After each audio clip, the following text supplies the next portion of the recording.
Reborn and awakened, I embrace the path of a professional simp. School bells and goddesses? They're just my clients providing emotional value. Is my ultimate SSS tier talent. At the beginning, I was bound to a cold and wealthy female professor. She called me vile, put a collar on me, and forced me to wear Lolita dresses? No problem, as long as the money is right, all humiliation is perfect emotional fuel. She thought she was taming me. Little did she know that every second, I was plundering her wealth and affection points. Earn 1,000,000 times the rebate.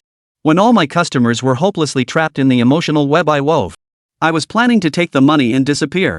Enjoy life, but they seem to have completely lost their minds. Spare no effort to bring me back? In this game of obsession, who is truly the prey? Chapter 1. An old A8 is still an A8. Everyone here is an adult. Brain storage area. Han Province, Jingzhou City, entrance of Jingzhou No.1 Senior High School. Hey!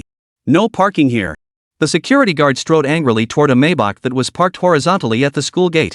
But when he saw the woman in the driver's seat, the guard's jaw dropped in stunned silence.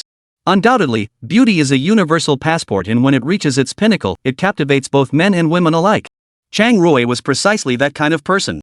The woman in the driver's seat was dressed in an expensive custom white blouse, her black hair casually draped over her shoulders, her red lips exuding a subtle allure, and her entire demeanor radiating a cold, captivating elegance. Chang Rui, living up to her name, had an appearance that exuded sharp dominance, yet her breathtakingly beautiful features could drive countless people to madness. She exuded an aura of mature beauty and charm, looking no older than her early 30s. However, she was actually 33 years old, a female professor at Jingzhou University. At this moment, she completely ignored the security guard, tapping her fingers impatiently by the window. A pair of strikingly beautiful yet icy eyes were fixed on Su Ming. Su Ming, yes, that's right. He was a student at Jingzhou No.1 High School and also a prominent figure in the school. To be precise, he was a notorious simp. Moreover, he is a professional simp. Simply put, it's about providing emotional value to employers. Today is Saturday, and this is his employer for the day. Su Ming quickly got into the car and took the passenger seat. Chang Rui then gave the security guard a cold glance before driving away. The security guard stood there dazedly, staring at the departing Maybach, lost in unknown thoughts. The car moved forward, both of them silent, the atmosphere unusually still. Su Ming noticed the awkward atmosphere and stole a glance at Chang Rui's face. Yet the woman paid him no mind at all, simply continuing to drive in silence, though her entire body radiated an icy aura. After pulling over to the side of the road, Chang Rui turned his head and stared coldly at Su Ming. Su Ming then realized it was inappropriate. His face was injured. Yesterday, I got into a fight with some troublemakers outside the school while protecting one of the employers inside. And so, there were injuries. Unfortunately, Chang Rui hired Su Ming precisely because of Su Ming's face. From childhood to adulthood, Chang Rui had always been the best among her peers. She excelled academically, became the youngest professor in Jingzhou, and came from an extremely wealthy family. To outsiders, her life seemed absolutely perfect.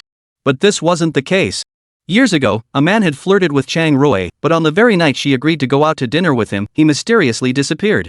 Later, it was learned that he had gone abroad to ride foreign women. This was nothing short of humiliation for her, and the long-standing resentment in her heart had turned into the biggest stain on her life. Although she didn't like that man at all, she merely agreed to go out to dinner out of politeness and because she found him annoying. But this was a failure. And she hated failure most of all. Later, she met Su Ming. Good news, Su Ming is only 18 years old. Even better news, Su Ming looks very much like that 18-year-old man from back then. Even better news, Su Ming is a professional simp, and he even offers stand-in services. Thus, unable to accept failure, Chang Rui rehired Su Ming. She humiliated Su Ming while making him kneel on the ground and declare his love for her, all to prove that her life had never been a failure. Although her humiliation was excessive, Su Ming complied with everything. Take it all in stride. Isn't it just humiliation? Who cares? Turning down easy money is stupid as hell. Chang Rui's offer was extremely generous, so Su Ming readily accepted the whole arrangement. The next second, Chang Rui's hand shot out and gripped Su Ming's face. You're just a whore for sale. Without my permission, how dare you damage this face? A cold voice rang out. After the words fell, Chang Rui indifferently pushed Su Ming's head backward, nearly causing him to hit the car window. Then, with deliberate slowness, she crossed her arms in front of her chest, raised her eyes, and quietly waited to see Su Ming's shattered state. Who would have thought, what she saw instead was smile? Professor, your manners are still too refined. The manners need to be lowered, and the cursing skills need improvement. Su Ming secretly laughed in his heart. As a highly cultured professional simp, how could he possibly be offended by your insults? Your face is sweaty, let me wipe it for you. Su Ming took out a pack of wet wipes from his pocket, pulled out one, and raised it to wipe Chang Rui's hands. As a leader in his industry, he has his own set of working methods and possesses exceptional professionalism. If she's a wild spirit, give her the warmth of home and be the gentleman she needs. For the well-behaved ones, take them to experience an exciting life and guide them to rebel. For the aloof ones, shamelessly flatter and ingratiate yourself with them. As for someone like Chang Rui, who is fiercely competitive and overwhelmingly dominant, giving her a thorough humiliation and then gradually smoothing her feathers is the way to go. A flicker of astonishment flashed through Chang Rui's eyes. Faced with his own humiliation, this was actually his reaction? Then Chang Rui stared at Su Ming and smiled, his eyes filled with thick mockery. You're even more despicable than I imagined. Afterward, Su Ming lowered his head and began meticulously wiping her hands with great care. She really enjoyed Su Ming's submissive expression. Did you get into a fight with someone, or were you just on the receiving end? My classmate was being bullied by some thugs. I happened to pass by after school and saw it, so I stepped in to stop them. That's how I got hurt. Chang Rui frowned and raised an eyebrow. She hadn't expected Su Ming would still step forward to help others. In her eyes, this kid might act obedient, but deep down he's nothing but a greedy little bastard. But so what? In front of me, don't they still have to obediently submit? She was quite surprised when he suddenly said he got injured while helping a classmate. Is this little guy even capable of self-sacrifice? Chang Rui narrowed his eyes, staring at Su Ming. Male classmate, or female classmate? His lazy tone carried waves of chill. A male one, from my class. He's a good buddy of mine. I wasn't too keen on going at first, just worried about hurting this face of mine, but those thugs were really scary. I was afraid my buddy wouldn't hold out. I'm sorry, Professor Chang. I'll be more careful next time and won't hurt this face again. Seeing Su Ming's pitiful look as he lowered his head to admit his mistake, Chang Rui's anger mostly dissipated. Clarifying the situation, explaining thoroughly, offering a sincere apology, and promising better behavior next time, this smooth combo even made Chang Rui feel a bit guilty. However, Chang Rui didn't want to say anything nice either, so he simply took out his phone and transferred 20,000 yuan to Su Ming. Go buy some good medicine. Don't damage this face again. Kind words can't compare to transferring a huge sum of money. She immediately reached out, grabbed Su Ming's neck, and pulled him toward her face. Su Ming was instantly dragged right in front of Chang Rui. The two were pressed alarmingly close together. You sold yourself to me, so you're mine. Since you've ruined your face, you'll have to accept punishment. Su Ming sensed that something terrible was about to happen. Damn! What new method of torture has this lunatic come up with now? Chang Rui then took out a gift box from the back seat. Upon opening it, he looked inside. Custom-made collar, do you like it? I like it. Su Ming still wore that smile on his face. But in reality, he already had a bad feeling in his heart. Damn it! I knew nothing good would come of this. But it doesn't matter, everyone knows my moral boundaries are quite flexible. After all, an old A8 is still an A8. Chapter 2. I've always wanted to try cross-dressing. Chang Rui's villa. Put these on. A luxury bag stuffed full was thrown at Su Ming's face. Without even looking back, Chang Rui headed upstairs. Su Ming was still puzzled what exactly was inside this overflowing bag. At first glance upon opening it, the person was dumbfounded. What the fuck, a Lolita dress? Am I, a grown man, supposed to wear this thing? Even though he had mentally prepared himself well in advance, Su Ming still felt somewhat shattered. The customer is God, the customer is God. Not making money when you can is not making money when you can is After repeatedly giving himself psychological reassurance, Su Ming forced himself to put on a professional smile and began changing into this dress. At this moment, Chang Rui also came downstairs, now wearing a loose black velvet robe that faintly revealed her collarbone, looking exquisitely elegant. Under normal circumstances, Su Ming would definitely compliment the boss on her beauty. But now is an exceptional situation. Chang Rui held a pair of cat ears in his hand. You don't seem too happy about this? Chang Rui frowned, his tone icy. Although annoyed by Su Ming's somewhat troubled expression, Chang Rui simultaneously reveled in the timid shrinking in Su Ming's eyes. She was determined to make this face beg for mercy before her. Groveling and kowtowing. Who dared him to ride a foreign woman? This was nothing short of an insult to her. Damn it, resistance leads to certain death, while submission offers a sliver of hope. Endure it. Su Ming reaffirmed his resolve in his heart. Chang Rui's fair hands placed the cat ears on Su Ming's head, then used her index finger to lift his chin. From now on, you must wear this outfit in my house, understand? The icy tone, mixed with her fragrance, blew directly onto Su Ming's face, crystal clear. Looking at Chang Rui's mad and mocking gaze, Su Ming immediately nodded in response. Still planning to go abroad for foreign girls? Sorry, I won't go abroad anymore. I'll only love you, forever. Shut up. Even though he already held complete control, seeing Su Ming's aggrieved expression and lowered gaze inexplicably made Chang Rui's heart ache sharply again. She couldn't figure out the reason, so she could only attribute all her emotions to Su Ming's disobedience. Go, put on the apron and cook. If you disobey, I wouldn't mind taking you for a walk wearing a collar. Chang Rui's tone was full of threat. Su Ming nodded obediently, but in his heart, he was complaining wildly. Do you still want me to carry out the master's tasks? Crazy lunatic, what the hell? Then, remembering he'd have to cook for her later, Su Ming tentatively asked, Professor Chang, what would you like to eat? The usual again? I noticed you've attended several lectures recently, your work must be quite demanding. Shall I make you some nourishing soup to replenish your energy? Chang Rui was about to agree when he suddenly felt annoyed by how well Su Ming seemed to know him. Clearly, she was the boss who called all the shots. Do you really need to ask me about such a trivial matter? Figure it out yourself. With that, she turned and strode upstairs briskly, leaving only a lingering scent behind. Madman, Su Ming cursed silently in his heart. Upon hearing the sound of the bedroom door closing upstairs, Su Ming's aggrieved expression vanished completely. In its place appeared a faint smile at the corner of his lips. Walking to the mirror, Su Ming began admiring himself dressed in Lolita fashion. Ah, why didn't they prepare a pair of white stockings for me? What a waste of these long legs. Not gonna lie, I look really cute with these cat ears on. I've always wanted to try wearing women's clothes. All the grievances just now were just Su Ming putting on an act, all for the sake of pleasing Chang Rui. Aren't you eager to see me looking wronged and groveling? What's so difficult about this? Let me just act it out for you, how about that? A professional simp's job is to provide emotional value to their employer. It may not be of romantic value, but who can resist the generous payment Chang Rui is offering? 30,000 each time, 4 times a month. This is practically printing money. He wasn't the kind of guy who'd take money and still complain about it. That'd be like being a prostitute and demanding a monument for chastity. How much do you think this thing costs? Su Ming touched the high-end collar around his neck, along with the small bell, and murmured to himself. He didn't think those luxury brands would be bored enough to design such things. It was more than likely that Chang Rui had spent a fortune to have it custom made by them. Damn those filthy rich bastards. After admiring for a while, Su Ming went to the kitchen to cook. After preparing lunch, Su Ming went upstairs to call Chang Rui. He had completely adapted to this suit of clothes, and the adaptation was excellent. After wiping the water off his hands and straightening himself up, Su Ming knocked on Chang Rui's door. Professor Chang, dinner is ready. Feeling a bit tired from work? I've made some soup, let me get you a bowl now. Chang Rui didn't speak as he went downstairs with Su Ming. The sight of all his favorite dishes laid out on the table immediately whetted his appetite. He loved drinking soup, and since Su Ming hadn't asked him what kind of soup he wanted earlier, he ended up making 2 types. Pork rib soup and fish soup. Moreover, he had a habit when eating, he always needed to drink water. Not only had Su Ming prepared his rice in advance, but she had also poured water for him beforehand. Watching Su Ming move in and out of the kitchen at this moment, her gaze grew slightly dazed. The midday sunlight streamed through the floor-to-ceiling windows, casting a golden halo over the young man before her. Every time Su Ming moved around, the collar around his neck would jingle with a ding-ding sound. Combined with the swaying cat ears on his head, his delicate features, and that affectionate gaze even when looking at a stray dog, it was like something out of a painting. Chang Rui's lips curled slightly at the corners. She suddenly felt that fairy tales hadn't lied after all.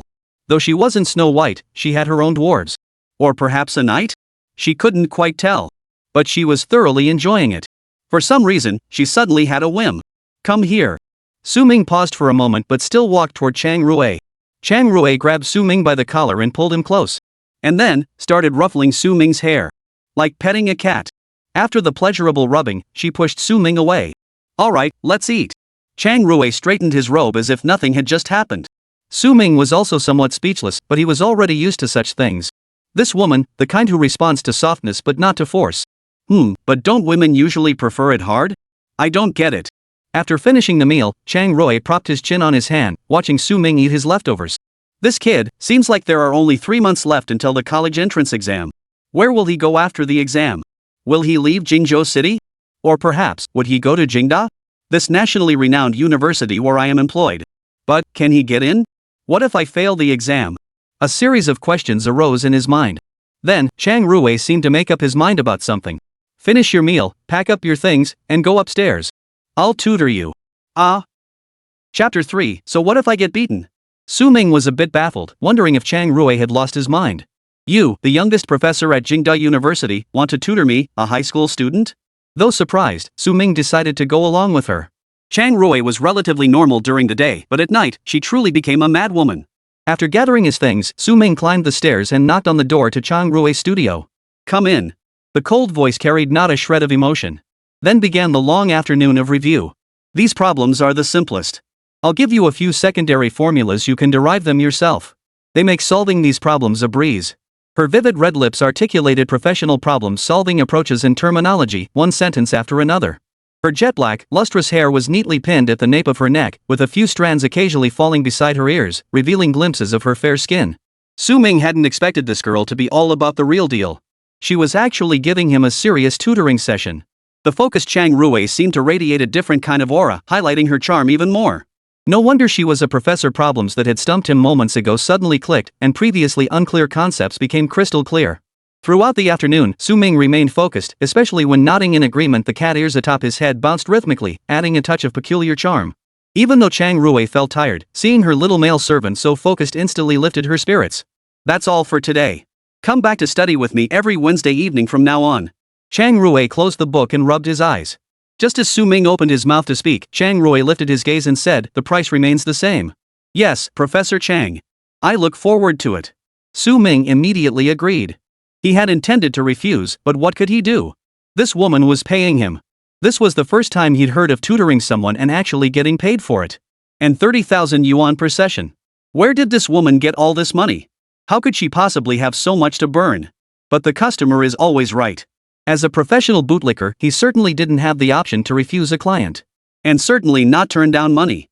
After dinner, Chang Rui sat on the sofa sipping red wine. Saturday nights were her rare chance to unwind. But the moment she had free time, her mind inevitably began to wander.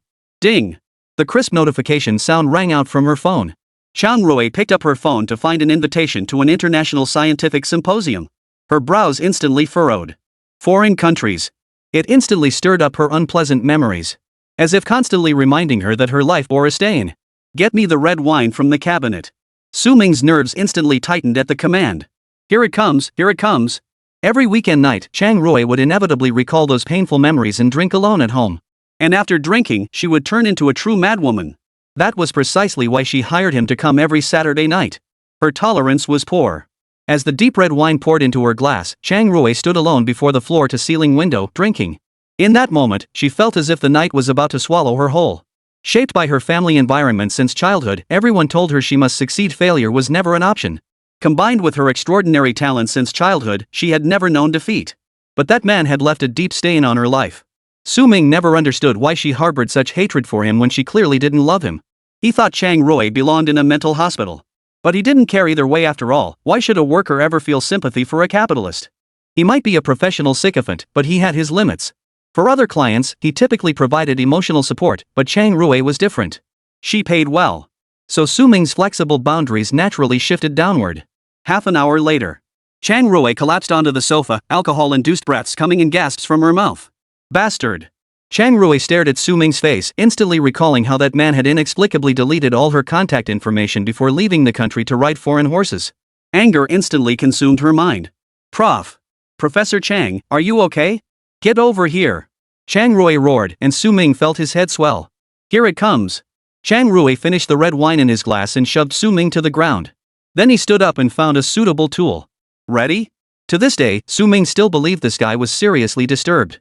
He loved torturing people this way. She bent down, gripping Su Ming's neck to force his head up. Looking down at Su Ming from above, Chang Rui felt at that moment that everything about the person before her was entirely within her grasp. She raised her hand haughtily, poised to strike Su Ming. But when she saw the hurt and sorrow in Su Ming's eyes, a sharp pang of pain shot through her heart. Was she softening? Impossible. Hadn't she hired him back for precisely this purpose? Wasn't it to watch him suffer? Alcohol-addled Chang Rui couldn't think clearly.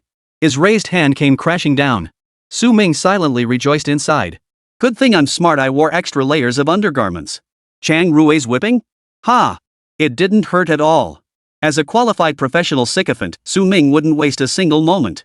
He mentally reviewed his client information once more. This money was begging to be earned. A true master of time management. After an unknown amount of time, Chang Rui collapsed onto the sofa, utterly exhausted, whether from the alcohol finally catching up to him or sheer fatigue, he couldn't tell. All done? Today feels so short. Noticing Chang Rui hadn't stirred, Su Ming staggered to his feet. She rubbed her numb knees. Chang Rui's jet black hair spilled across the sofa like a tide, and her black nightgown could no longer conceal her fair skin. A hint of something was even faintly visible. Su Ming's eyes widened at the sight.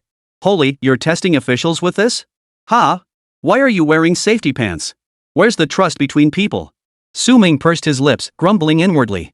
After tidying up the desk and his belongings, Su Ming picked up Chang Rui and headed upstairs. Chang Rui seemed restless in his sleep, his long eyelashes twitching faintly. His entire head was buried against Su Ming's chest.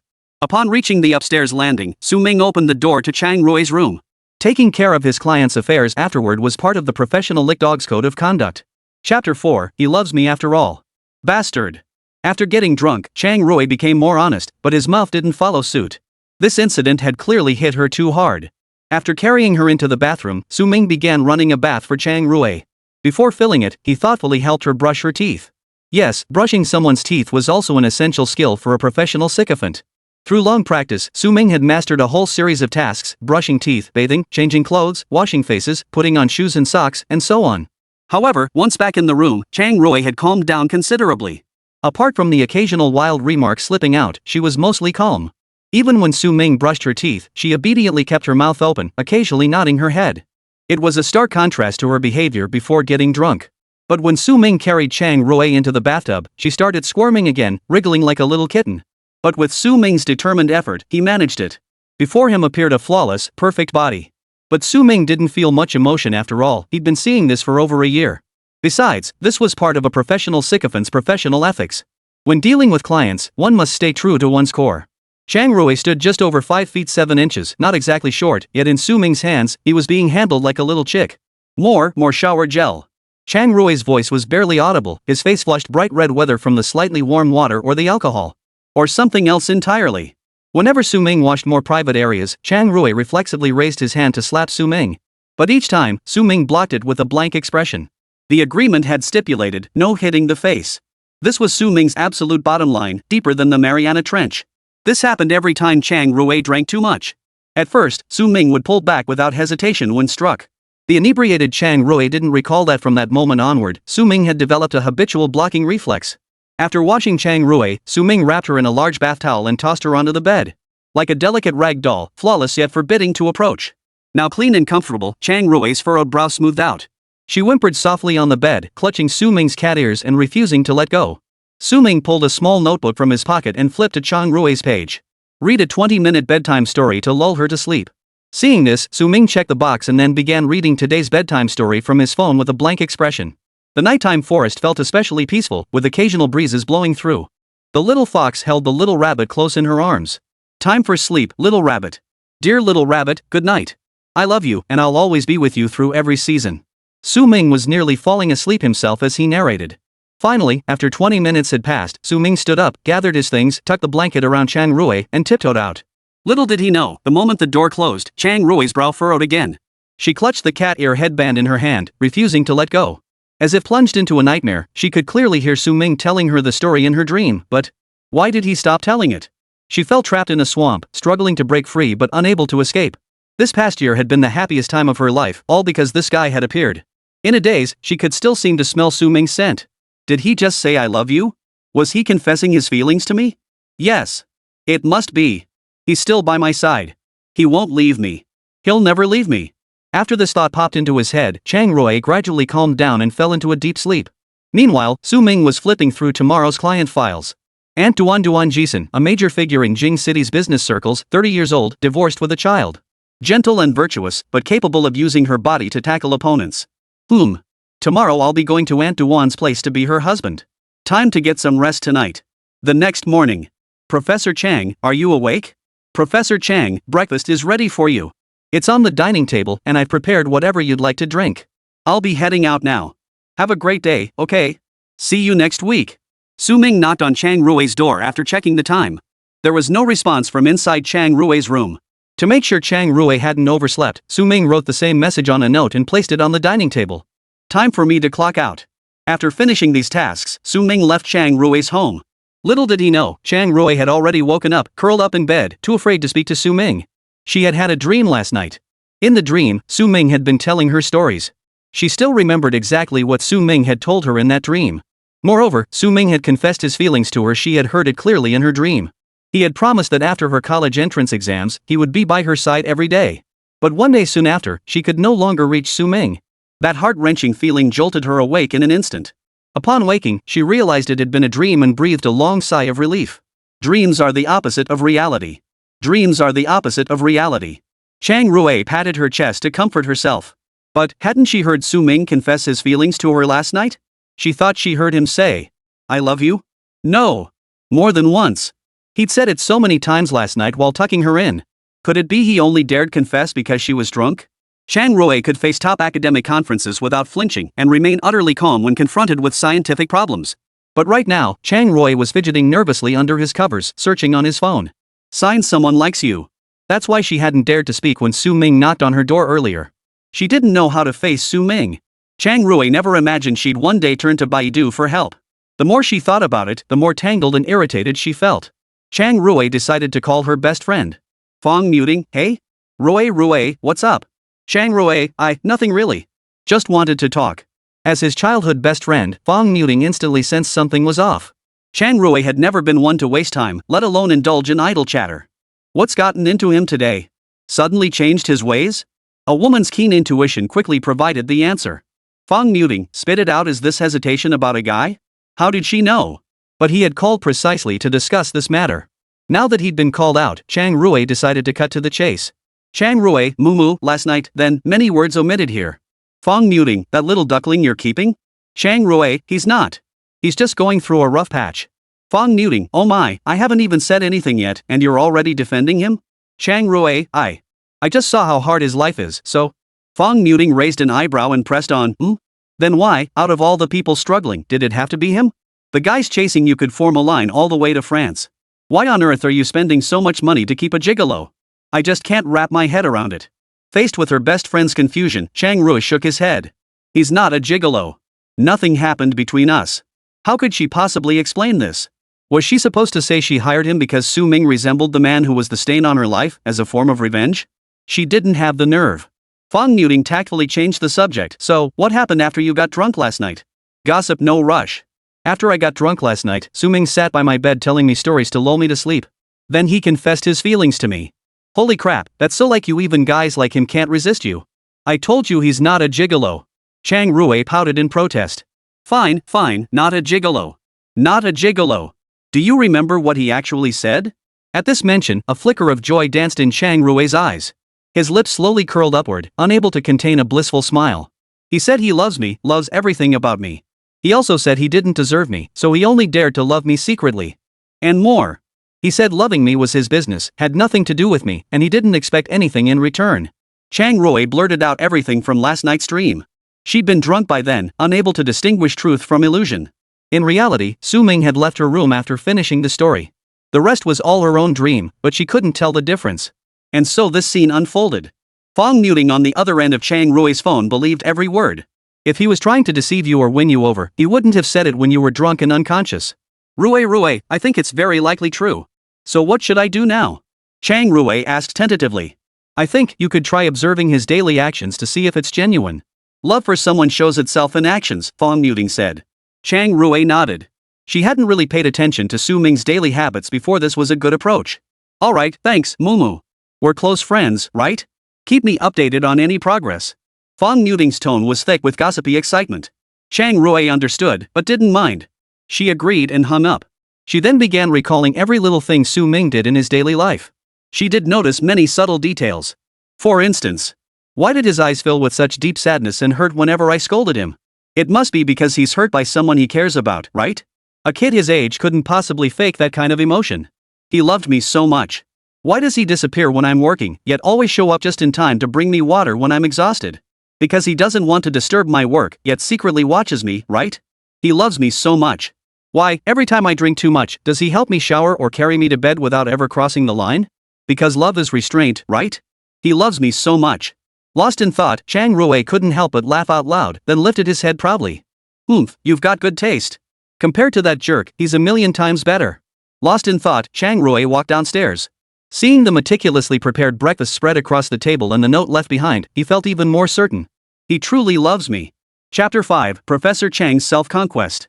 Otherwise, how could the breakfast consist entirely of her favorite foods? Even the milk was prepared both warm and cold. Could this not be love? Lost in thought, Chang Rui pulled out his phone and dialed Su Ming's number. Beep, beep, beep. In less than 3 seconds, the call connected. Hello? Professor Chang, what's up? Nothing much. Just wanted to check if you got on the bus? Yeah, I'm already on the way back. Did you enjoy your breakfast? Chang Rui smiled softly upon hearing this. He truly loves me. He started off by checking on me, and he answered the call so quickly.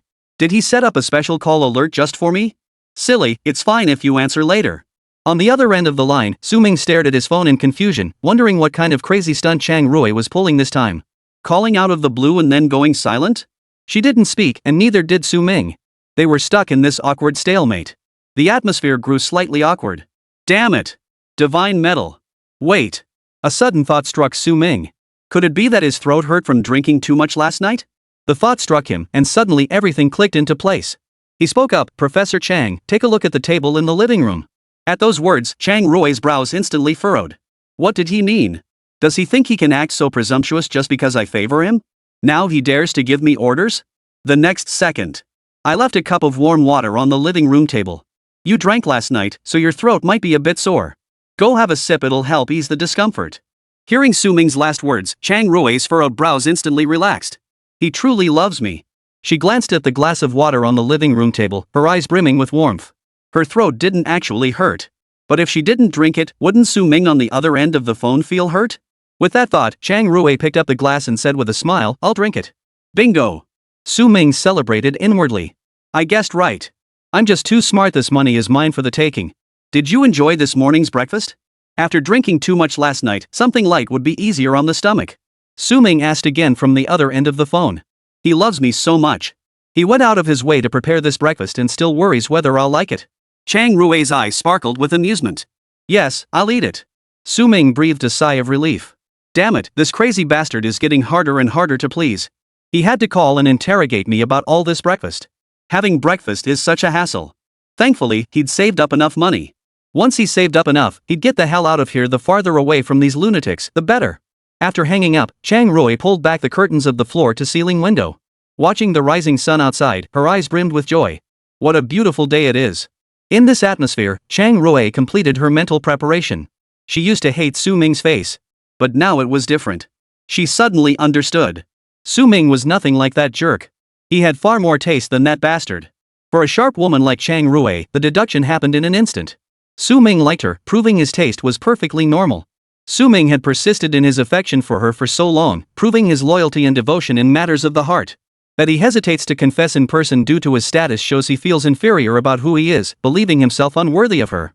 The most crucial point. Ming knew he was a stan and yet chose to stay by her side in that role. Proof his affection had surpassed all expectations. He's completely fallen for her. All things considered. She realized she couldn't be so harsh on Ming anymore. Even if he wasn't worthy of her, his affection for her wasn't a grave mistake. And she, too, should be more forgiving.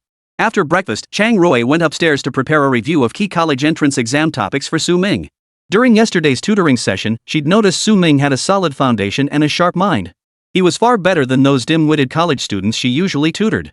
So she decided to give him her full attention. She sent him a message. I'll organize the key points and frameworks for you, then prepare some typical question types. That way, it'll be easier for you to review next time you come. Ming's face turned green with shock upon seeing the message. Wait. What the hell is this crazy person thinking now? Suddenly feeling maternal love? But whatever. Chang Rui is a renowned professor. Who in their right mind would want private lessons like this? Anyway, once the college entrance exams are over, he'll save up enough money and get the hell out of here. So Ming replied.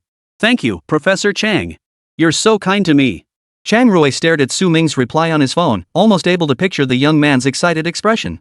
It made Chang Rui feel a bit sentimental. That's probably how people with crushes are, they get so excited over the slightest kindness. It felt a bit bittersweet, a bit pitiful. He loves me so much. Meanwhile, Ming had arrived at another villa nearby. In this short time, he had changed into clothes he had prepared long ago, dressing himself to look much more mature. Then he pressed the doorbell. Ding dong. The butler in the small courtyard immediately came out to open the door for Ming. Mr. Su, you're here. Lulu and Mrs. Duan are already waiting for you to join them for breakfast. Upon entering, an adorable little girl ran over and hugged Ming's leg. Yay! Daddy's back. Back to have breakfast with me and Mommy. Ming scooped Lulu up in his arms and pinched her cheek. Did you miss Daddy, Lulu? Are you happy to see him? Yes. Lulu missed Daddy so much. Seeing Daddy makes me so happy. Lele planted a smacking kiss on Ming's cheek. 2 years ago, Ming had met Lele at a children's play area in a shopping mall. He was working part-time there. At the time, there was only a flustered new mom and a wailing 2-year-old. That was also the first time he had seen Duan Jixin. Su Ming was highly skilled at soothing children. Soon, he had calmed Lulu down, lulling her into a deep sleep. Duan Jixin breathed a sigh of relief, her eyes filled with admiration and appreciation as she watched Su Ming. The next day, Su Ming saw the mother and daughter again. Lulu ran up, hugged Su Ming's leg, and called him daddy. Duan Jixin, dressed in an elegant white gown, stood nearby, studying him thoughtfully. That evening, Su Ming received a contract from Duan Jixin. The terms were as follows: every Sunday, he would play the role of Loli's father, spending time with her and providing her with a father's love. As for the rest of the week, she would tell Lulu that her father was working away and could only return on Sundays. Su Ming initially refused. Are you kidding me? He was only 18 and was suddenly supposed to be a dad. And what if Loli's real father found out? But then he saw the contract, 100,000 yuan every month. 10,000? 100,000? Su Ming instantly slapped himself to snap out of it. So what if he's going to be a dad? What's the big deal? He could totally. Chapter 6, I knew it, it's all that divine metal disease. Especially after learning Loli's biological father had died, Su Ming felt even more justified. Go ahead and leave with peace of mind, ex-husband. Leave your wife and child to me, you can rest easy. Every Sunday, after leaving Chang Rui's house, Su Ming would head straight to Duan Jixin's place to have breakfast with the mother and daughter. This routine had continued for 2 years. Among Su Ming's many eccentric clients, Duan Jixin was the rarest example of a perfectly normal person. No perversions, no madness, no strange fetishes. All her requests were simply to provide Lulu with a good family environment. Being a single mother was no easy feat. As Su Ming sighed, he glanced at the villa, his heart sinking even further. Damn it! I've got it even tougher. Welcome back. At that moment, Duan Jixin, seated at the dining table, also smiled and walked over to greet Su Ming. Damn! She was so unbelievably normal. Yay! Daddy, let's go eat breakfast. Lulu exclaimed happily from Su Ming's embrace. Su Ming smiled as he carried Lulu back to the dining table. Breakfast was plentiful. Duan Jixin pretended to chat with Su Ming about work matters. Though Lulu couldn't understand a word, she happily clapped her little hands beside them. The little one had already grown accustomed to her dad working all week and only coming home for one day. So every week, this day was Loli's happiest time. Sunlight streamed through the window, filling the room with warmth. Su Ming gazed at the harmonious scene before him and was suddenly overcome with a profound sense of home. In that moment, his life felt complete. These years of being a career sycophant had given Su Ming more emotional experiences than he could count. Even if he never married for the rest of his life, it hardly mattered anymore. In this harmonious and joyful atmosphere, Su Ming finished breakfast with the mother and daughter, then as usual sat down with Lei to watch cartoons. Duan Jixin, now embodying the role of a devoted wife and mother, went to the kitchen to slice some fruit and brought it over for the two of them. Since Sunday was their family bonding day, all the nannies were off duty for the entire day. After placing the fruit on the table, Lulu exclaimed happily, Mom, come watch TV with me. Sure, Duan Jixin replied gently, then sat down beside Su Ming and tenderly wrapped her arm around his. Su Ming felt something soft press against his arm. Hey! Referee, she fouled me with a body check while dribbling. Su Ming shouted inwardly. Fortunately, it was just a brief touch, so nothing strange happened. Soon, noon arrived. Duan Jixin and Su Ming walked into the kitchen, ready to prepare lunch together. This was their regular routine. Su Ming, you're wearing white, put on your apron or your clothes will get dirty. Duan Jixin said gently, then took the apron in her hands and tied it around Su Ming herself, her eyes and brows radiating soft, charming grace. 30 was the age when a woman's beauty bloomed most fully. Duan Jixin was a prime example. Intelligent, mature, graceful, voluptuous, and wealthy. Su Ming swallowed hard, watching Duan Jixin fasten the apron for him. As a professional sycophant, he maintained his professional composure. Such a minor gesture, even from a beauty of Duan Jixin's caliber, caused him no psychological disturbance. But he couldn't help feeling a physical stir. Then Su Ming leaned straight toward Duan Jixin. Duan Jixin startled, instinctively taking half a step back. A hint of panic flickered in her eyes. But more than that, there was confusion and something else. She had harbored such concerns when she first hired Su Ming. After all, he was an 18-year-old young man, and she feared he might harbor ulterior motives. But over the past 2 years, Su Ming had behaved impeccably, never crossing any boundaries. So what was going on today? Duan Jixin parted her red lips, about to speak, when Su Ming reached out his hand. You. Before Duan Jixin could finish her sentence, Su Ming had already pulled her into his embrace.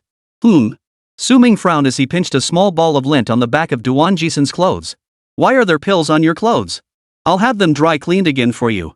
Heh, I'm just that observant. I even notice details like this. His clients were all wealthy individuals, they certainly wouldn't be pleased if their clothes had issues like this. Good thing I caught it. Impressive. Duan Jixin stared blankly at the little fur ball in Su Ming's hand. Only then did she realize. So, he'd just come over to brush the lint off her clothes. She had thought.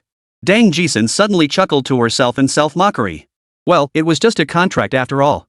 It was only natural that he didn't like her. Go play with Lulu. I'll make dinner. Sure. Yay. Su Ming and Lulu raised their hands in a cheer together. Duan Jixin wore a gentle smile on her lips. After Su Ming took Lulu upstairs to the playroom, the kitchen door closed behind them. While playing with Lele, Su Ming noticed a rather large necklace around her neck. He spoke up, Lulu, sweetie, this necklace looks so big. It doesn't really suit you, does it? Would you like Daddy to take it off for you? Lulu looked at Su Ming's face, then glanced down at her necklace.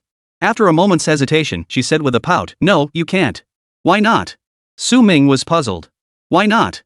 Was there something special about this necklace? After all, Su Ming's mother had many sisters. He had many aunts. Besides, this is work time. Su Ming realized the necklace might be problematic, so he continued, sweetie, Daddy's going to carry you while we play on the trampoline later. This necklace might fly up and hit our little Lulu in the face. It'll hurt, you know. Lulu still looked all sad and upset. Mommy said when I'm with Daddy, I have to keep it on. Bang! Before she could finish, the playroom door burst open. Duan Jixin rushed up to open the door, her hair slightly disheveled and her breath slightly labored. Dinner's ready. Let's eat. Duan Jixin forced herself to sound calm. Su Ming raised an eyebrow, narrowing his eyes as he looked at Duan Jixin. Duan Jixin flinched slightly, unable to meet Su Ming's gaze. After a moment of silence, Su Ming smiled. Come on, sweetie, let's go downstairs and eat. He was certain this necklace was problematic. It definitely had listening or surveillance capabilities or both. For some reason, discovering this made Su Ming feel strangely satisfied. He knew it not a single one of these clients was normal. They're all lunatics. Su Ming chuckled as he picked up Lulu and headed downstairs, glancing at Duan Jixin as he passed by. Duan Jixin lowered her head nervously. Chapter 7, Endurance. He recalled the keywords associated with the Dragon Kings in the online novels he'd read. At this moment, only two words echoed in Su Ming's mind. Endurance. When he learned that Duan Jixin had been guarding against him all these past 2 years, Su Ming felt an odd sense of relief wash over him. I knew it. How could anyone be normal? Su Ming felt he must be losing his mind. As he descended the stairs, he glanced toward the kitchen. Due to the urgency of the situation earlier, Duan Jixin hadn't had time to close the kitchen door. A black pair of headphones lay on the kitchen table. So every time I'm alone with Lele, you've been wearing headphones to eavesdrop. How thoughtful. You're such a good mom. When Duan Jixin realized Su Ming had discovered them, she must have panicked terribly. She abandoned the half-cooked dish and rushed upstairs to interrupt Su Ming before he could ask any more questions. Su Ming turned on the range hood and stove to finish cooking the dish. A professional smile touched his lips. The feeling of not being trusted. It was truly awful. But whatever. Is trust worth anything? Maybe Duan Jixin would even pay him a little extra out of guilt. Besides, there's no reason to feel bad about it. Anyway, I'll be leaving eventually. My contract ends in a little while, and when I go, I won't have any regrets. Put. In the dining room, Duan Jixin stared intently at the necklace in Lily's hands, her gaze heavy. She couldn't trust Su Ming, after all he was hired help. When she hired Su Ming, she had already made thorough preparations. If Su Ming had any discernment, he would have noticed. Cameras covered virtually every corner except the bathroom, leaving no blind spots.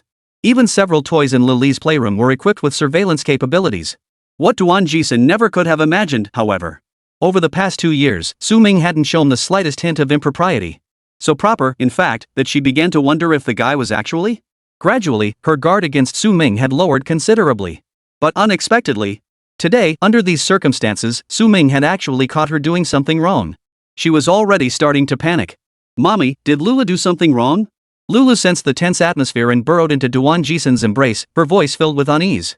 Duan Jixin gently patted Lily's back, reassuring her, you didn't say anything wrong, sweetheart. Daddy just doesn't like this necklace. We won't wear it when we're with him from now on. After 2 years of trials, compounded by today's incident, Duan Jixin had resolved to set aside her prejudice against Su Ming and trust him. But how was she supposed to face Su Ming now? Just then, Su Ming emerged from the kitchen carrying dishes, as if nothing had ever happened. A smile still graced his face. He knew women were prone to holding grudges, especially when he was the kind of creature who acted like a professional sycophant. As a qualified professional sycophant, giving clients a way out was his basic etiquette.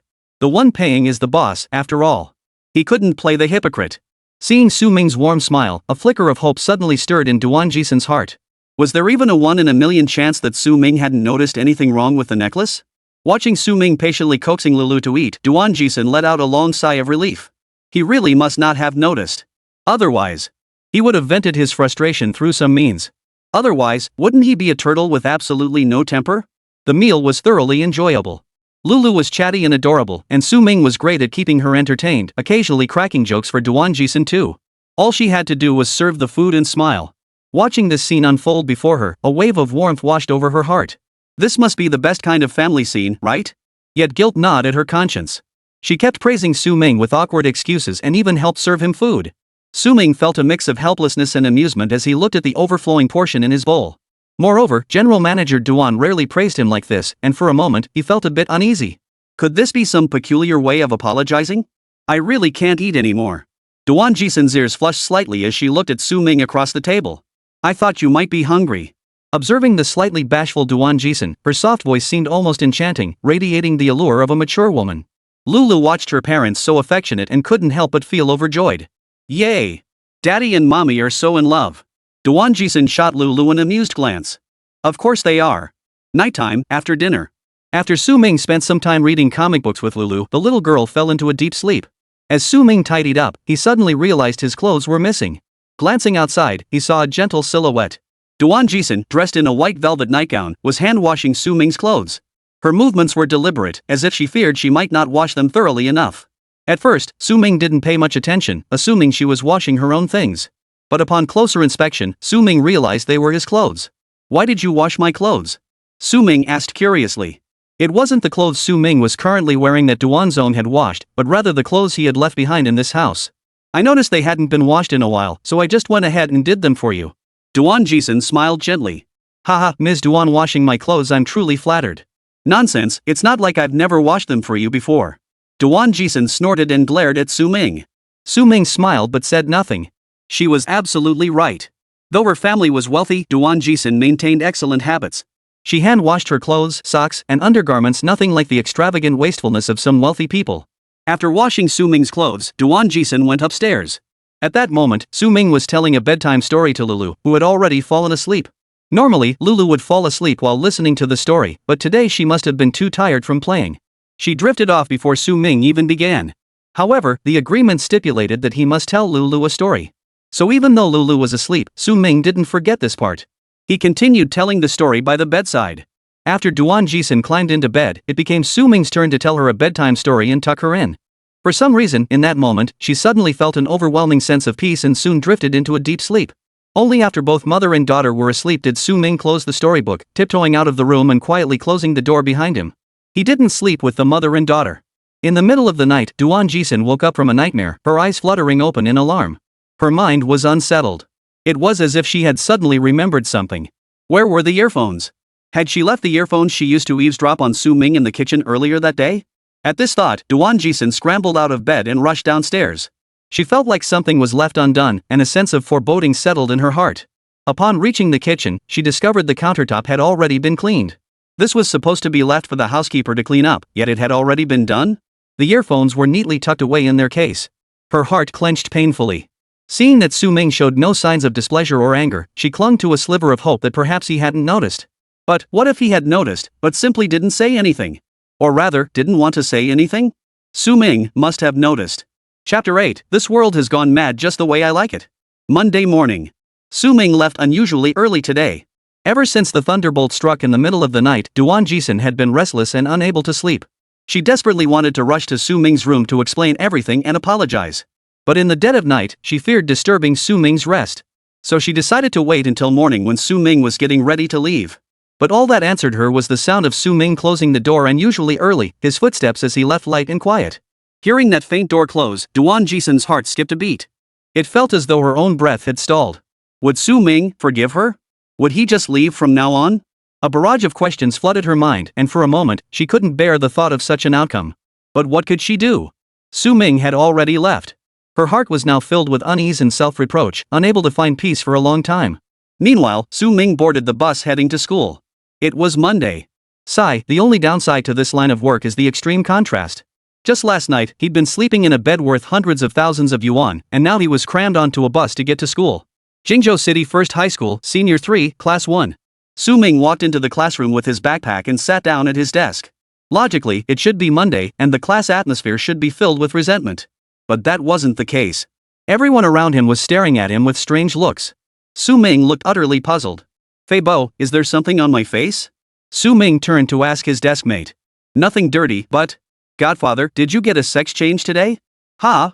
Su Ming was even more baffled. You didn't even wait for Meng, the school beauty, to come to school? Fei Bo beside him wore a look of astonishment. Meng Xiaohua was one of the two most popular girls at Jingzhou 1st Senior High School. She was also Su Ming's employer. Well, to be precise, it was Meng's father, old man Meng, who employed Su Ming. 2.5 years ago, the stunning Miss Meng enrolled at Jingzhou 1st Senior High School. She was exceptionally beautiful, with a straightforward and fiery personality. This combination drew countless young boys to pursue her relentlessly. But Meng Chenfei paid them no mind, even publicly humiliating one boy on one occasion. Rumors quickly spread throughout the school. As the old saying goes, if you can't have it, destroy it. When Meng's father learned of this incident, he flew into a rage. Most people might get angry and scratch their butt in frustration. But Meng's father was different. He had the financial clout. After throwing a pile of cash at the school, the rumors vanished instantly. He then rehired Su Ming, that professional sycophant, to protect his precious daughter. The two hit it off immediately and signed a contract. But Su Ming had just been fired. With only 3 months left before the college entrance exams, Meng's father needed to hire bodyguards to protect Meng Chenfei, so he dismissed Su Ming. So now, Su Ming is no longer Meng Chenfei's sycophant. Only then did Su Ming realize.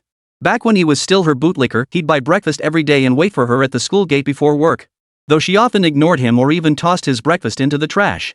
Su Ming persisted unwaveringly for 2.5 years. Su Ming merely smiled silently, pulling out his books to begin reading. Seeing Su Ming acting so unusually today, his classmates began whispering behind his back, wondering if he'd undergone a gender transition. But Su Ming pretended not to notice, keeping his head down and reading his book. Damn it, are these people leering at me? Has my good looks finally become impossible to hide? Soon, just as class was about to begin, a figure appeared outside the door. Even in her school uniform, her otherworldly aura shone through. A high ponytail, porcelain skin, tea-brown hair, and exquisite features that would make even passing dogs stop and stare twice. Meng Chenfei, the school flower of Jingzhou 1st Senior High School. But at that moment, she was panting slightly, her chest rising and falling rapidly. Her gaze immediately locked onto Su Ming, seated inside the classroom. Morning sunlight streamed through the window, casting a warm glow upon the young man engrossed in his book. The light made Su Ming's profile look full of vigor and vitality. But Meng Chenfei's expression was slightly displeased. Her brows furrowed slightly. After glancing at Su Ming for a few seconds, she returned to her seat. Though Fei Bo was a bit simple-minded, in this moment he seemed like a reclusive sage. Godfather, what's going on between you and Miss Meng, the school flower? It was well known that no matter how much Su Ming fawned over her, the school beauty Meng would only sneer at him, refusing to give him a second glance. But just now, she actually looked at him 3 times. This instantly ignited the gossip-hungry flames among the students. Whispers began to ripple through the crowd. What the heck is going on? Su Ming asked in confusion. Weren't you supposed to be waiting at the school gate to deliver breakfast today? No, I wasn't. Su Ming shook his head. At that moment, Fei Bo's eyes widened in disbelief as he stared behind Su Ming. It wasn't just Fei Bo, almost every student in the class had their eyes fixed on the same spot. What's going on? Su Ming hadn't noticed Meng Chenfei approaching him from the other end of the classroom. With his back to Meng Chenfei, he was just about to speak to Fei Bo when a light tap landed on the back of his head. Who's messing with my hair? Su Ming turned with a frown. The next second, an exquisitely beautiful face came into view, though it seemed tinged with a hint of anger. Su Ming, are you okay? Meng Chenfei asked. Fei Bo, the entire class? What the hell is going on? Meng Chenfei actually came to talk to Su Ming? Has this world finally gone mad in a way I actually like? Su Ming was a bit surprised too. Normally, Meng Chenfei never initiated conversation with him. Even when he spoke to her, she'd barely acknowledge him. Why was she suddenly initiating conversation with him now? There's definitely something fishy about this. I'm fine. What's up? Su Ming asked, puzzled. Those 2 simple sentences sent the CPUs of these senior high students who knew everything under the sun into overdrive. Wait, what the heck is going on here? Teacher, this isn't in the textbooks. Meng Chenfei was a bit upset. No matter what time she arrived at school, Su Ming would always be waiting at the gate with breakfast. Even when she woke up extra early, she'd see Su Ming waiting at the gate with breakfast, as if she could always count on finding him there no matter what time she arrived. But today, he wasn't there. This sparked an inexplicable surge of anger in the already proud and stubborn Meng Chenfei. But when Su Ming turned his head, Meng Chenfei saw the injury on his face. The anger in her heart instantly subsided by more than half. The injury on your face. Are you okay? Meng Chenfei continued to ask. Yes, this injury was sustained last Friday when Su Ming fought a bully to protect Meng Chenfei. There's a bully at school who's always had a crush on Meng Chenfei, but she's never given him the time of day. So he came up with a scheme. After school, he gathered a few henchmen to block the school gate and shout "Sis" at Meng Chenfei. You might be fine, but if word gets out about this. As a professional sycophant, how could Su Ming tolerate his employer being treated this way? So he charged right in and started fighting them. Then he got hurt. Holy! This world has completely lost its mind. Meng, the school beauty, actually took the initiative to show concern for Su Ming. Everyone around them wore expressions of utter shock. I'm fine. Su Ming was utterly baffled. Did this woman take the wrong medicine today? That's good. Meng Chenfei seemed to breathe a sigh of relief. After that exchange, the brief conversation should have ended. But Meng Chenfei didn't leave. She remained standing there, staring at Su Ming. Her piercing gaze made Su Ming feel uneasy all over. What's gotten into this woman today? Feeling somewhat baffled, Su Ming decided to break the awkward silence. He gave Meng Chenfei a nod with a smile, then turned back to his book, leaving her standing there alone in awkward silence. Seeing Su Ming's reaction, the frown that had just eased on Meng Chenfei's brow deepened again. She shot Su Ming a glare before returning to her seat. This guy. Rarely does she take the initiative to show concern for him, and this is the attitude he gives her? Does he think saving me once makes him so great? Oomph. Chapter 9, Clean and Feeding the Beasts, folks. Even ordinary people know that suck-ups never get the girl. But after seeing Su Ming's behavior today, everyone's perspective on that saying has changed. Throughout the entire morning class, anyone with eyes could see Meng Xiaohua's gaze drifting towards Su Ming from time to time. Yet Su Ming seemed utterly oblivious to her presence. Usually, Su Ming couldn't wait for every break to rush over to Meng Xiaohua and stick out his tongue, proving he was the poster boy for suck-ups. This morning, however, he was completely out of character, as if he'd forgotten to bring his tongue along. At lunchtime, Fable watched Su Ming focus intently on his meal and asked again with confusion, Godfather? Have you given up on Meng Xiaohua? What do you think? Su Ming asked with a half-smile. I think that's definitely the case. Fable pushed up his glasses, thicker than beer bottles, looking like a lofty sage at that moment. It's definitely because you got hurt saving Meng Xiaohua, and she didn't even appreciate it. So you're heartbroken, but you can't take back what you said. That's why you came here today to play hard to get. Once Meng gives you an opening, you'll jump right back in and keep being her lapdog. After finishing his deduction, Fable nodded with absolute certainty. Yeah, that's definitely it. Su Ming found this analysis so amusing he had to cover his mouth to stifle a laugh. What if I told you I genuinely don't like her? Fable was stunned by this statement. What? Godfather, you mean you genuinely don't like Meng Chenfei anymore? Then it must be because she hurt you so deeply you cried yourself to sleep, drowned your sorrows alone, and finally had an epiphany. You resolved to change your ways, let her go, and focus on your studies. Feibo's analysis flowed effortlessly, as if he were a seasoned veteran of love affairs. After that epiphany, a romance system awakened in your brain. Your grades skyrocketed, but the school beauty Meng Chenfei couldn't get used to life without you. Finally, she realized she had fallen for you long ago, but she just refused to admit it to herself. To win you back, Meng pursued you herself and even aimed to get into the same university. On the night after the college entrance exams, while rushing to find you, she got into a car accident and ended up in the ICU. Your heart finally softened, and you two reconciled. Su Ming grew increasingly uneasy as he listened, eventually covering his face. That makes sense. Where did you see this? Su Ming asked curiously. The domineering CEO's pursuit of her husband, the crematorium. Oh yeah. And also, I didn't chase her, yet the female lead pursued me. Su Ming twisted his mouth into a wry smile and decided to drop the subject. Little did he know, Meng Chenfei, who was also having lunch in the cafeteria, was seated about 10 meters to his left, her gaze fixed on him the entire time. Afternoon, PE class. The PE teacher was a big, dark, burly guy. Not only was he crass, but he also sometimes demanded female students wear skirts, then would crane his neck like a turtle to scrutinize certain areas. Consequently, every girl in the school despised him, dubbing him pervert uncle. However, since he never did anything too outrageous and had connections between his family and the school, he never got caught. On the playground. Everyone here is preparing for the college entrance exams. I know you're all busy with studies, but your physical fitness absolutely cannot fall behind. Boys run 1 kilometer first. Girls run 800 meters. Go! Wei Chang stood at the front of the line giving orders, then sat back down in the shade to watch the students run. After the exhausted seniors finished their lap, gasping for breath, Wei Chang led them through a new set of calisthenics, euphemistically called flexibility training. This was his usual tactic when certain girls' movements weren't up to par, he could step in to correct them. Damn it, that bastard Hey Dan. What kind of nonsense is he pulling now? Why can't he just let us have free time? Exactly. We're about to take the college entrance exams, and he's making us learn these stupid calisthenics. The students below glared at him, muttering curses under their breath. But Wei Chang couldn't hear them, still demonstrating the moves up front. Right, right, right. Lift your hands higher. Spread your legs wider. Wei Chang walked through the middle of the formation, checking each girl's posture for accuracy. Many innocent girls didn't realize anything was wrong, but the slightly more mature ones wore expressions of disgust, hoping he wouldn't come near them. Su Ming watched it all like a spectator, half-heartedly going through the motions at the back. Anyway, this jerk couldn't care less about how the boys were doing. Ah, yes. Meng, put more strength into your front leg and keep your waist straight. Wei Chang approached Meng Chenfei, his eyes immediately taking on a lecherous glint as he began his instructions. Meng Chenfei frowned slightly but still tried her best to make her movements look as standard as possible. But Wei Chang seemed perpetually dissatisfied, even preparing to step in for hands-on instruction. Seeing this, Meng Chenfei felt helpless. She absolutely hated physical contact with other men. Instinctively, she turned to look at Su Ming, sending him a pleading glance. Su Ming initially intended to ignore her, but then reconsidered. If he didn't lend a hand now, given this guy's hot-tempered nature, who knew what trouble might come his way later? So Su Ming decided to take the initiative and help. After all, she was a former client. It wouldn't do to stand by silently when a pervert was about to make a move. Su Ming immediately spoke up to Wei Chang. Teacher, I notice Pan's posture over there isn't quite standard either. It's even worse than Meng Chenfei's. Yeah, teacher, come guide me first. Pan Huahua chimed in from the side. Pan Huahua was a carnivorous plant in Class 1, Senior 3 at Jingzhou High School. While not exactly a beauty, she at least had the beginnings of a human form. At just 5 feet tall, she carried a substantial weight. Layers of flab piled 5 or 6 deep, making her resemble a Michelin man.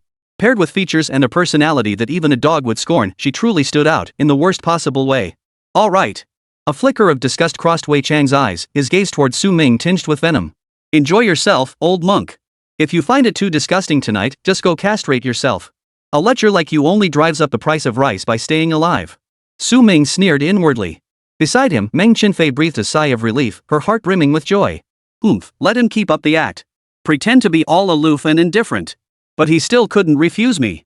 As the saying goes, if you ignore me today, I'll come looking for you tomorrow. That was Su Ming's true nature all along. Now that she saw Su Ming's true colors exposed, Meng Chenfei proudly lifted her head. But Wei Chang, who was giving private physical guidance nearby, was on the verge of breaking down. Both hands were on Pan Huahua's body, as if needing a breathing mass of flesh. And he wasn't even here to give her a massage. He was just adjusting her posture. And this woman was actually letting out breaths of pleasure. The greasy sensation radiating from his fingertips made him feel slightly nauseous. Any desire to coach other female classmates vanished.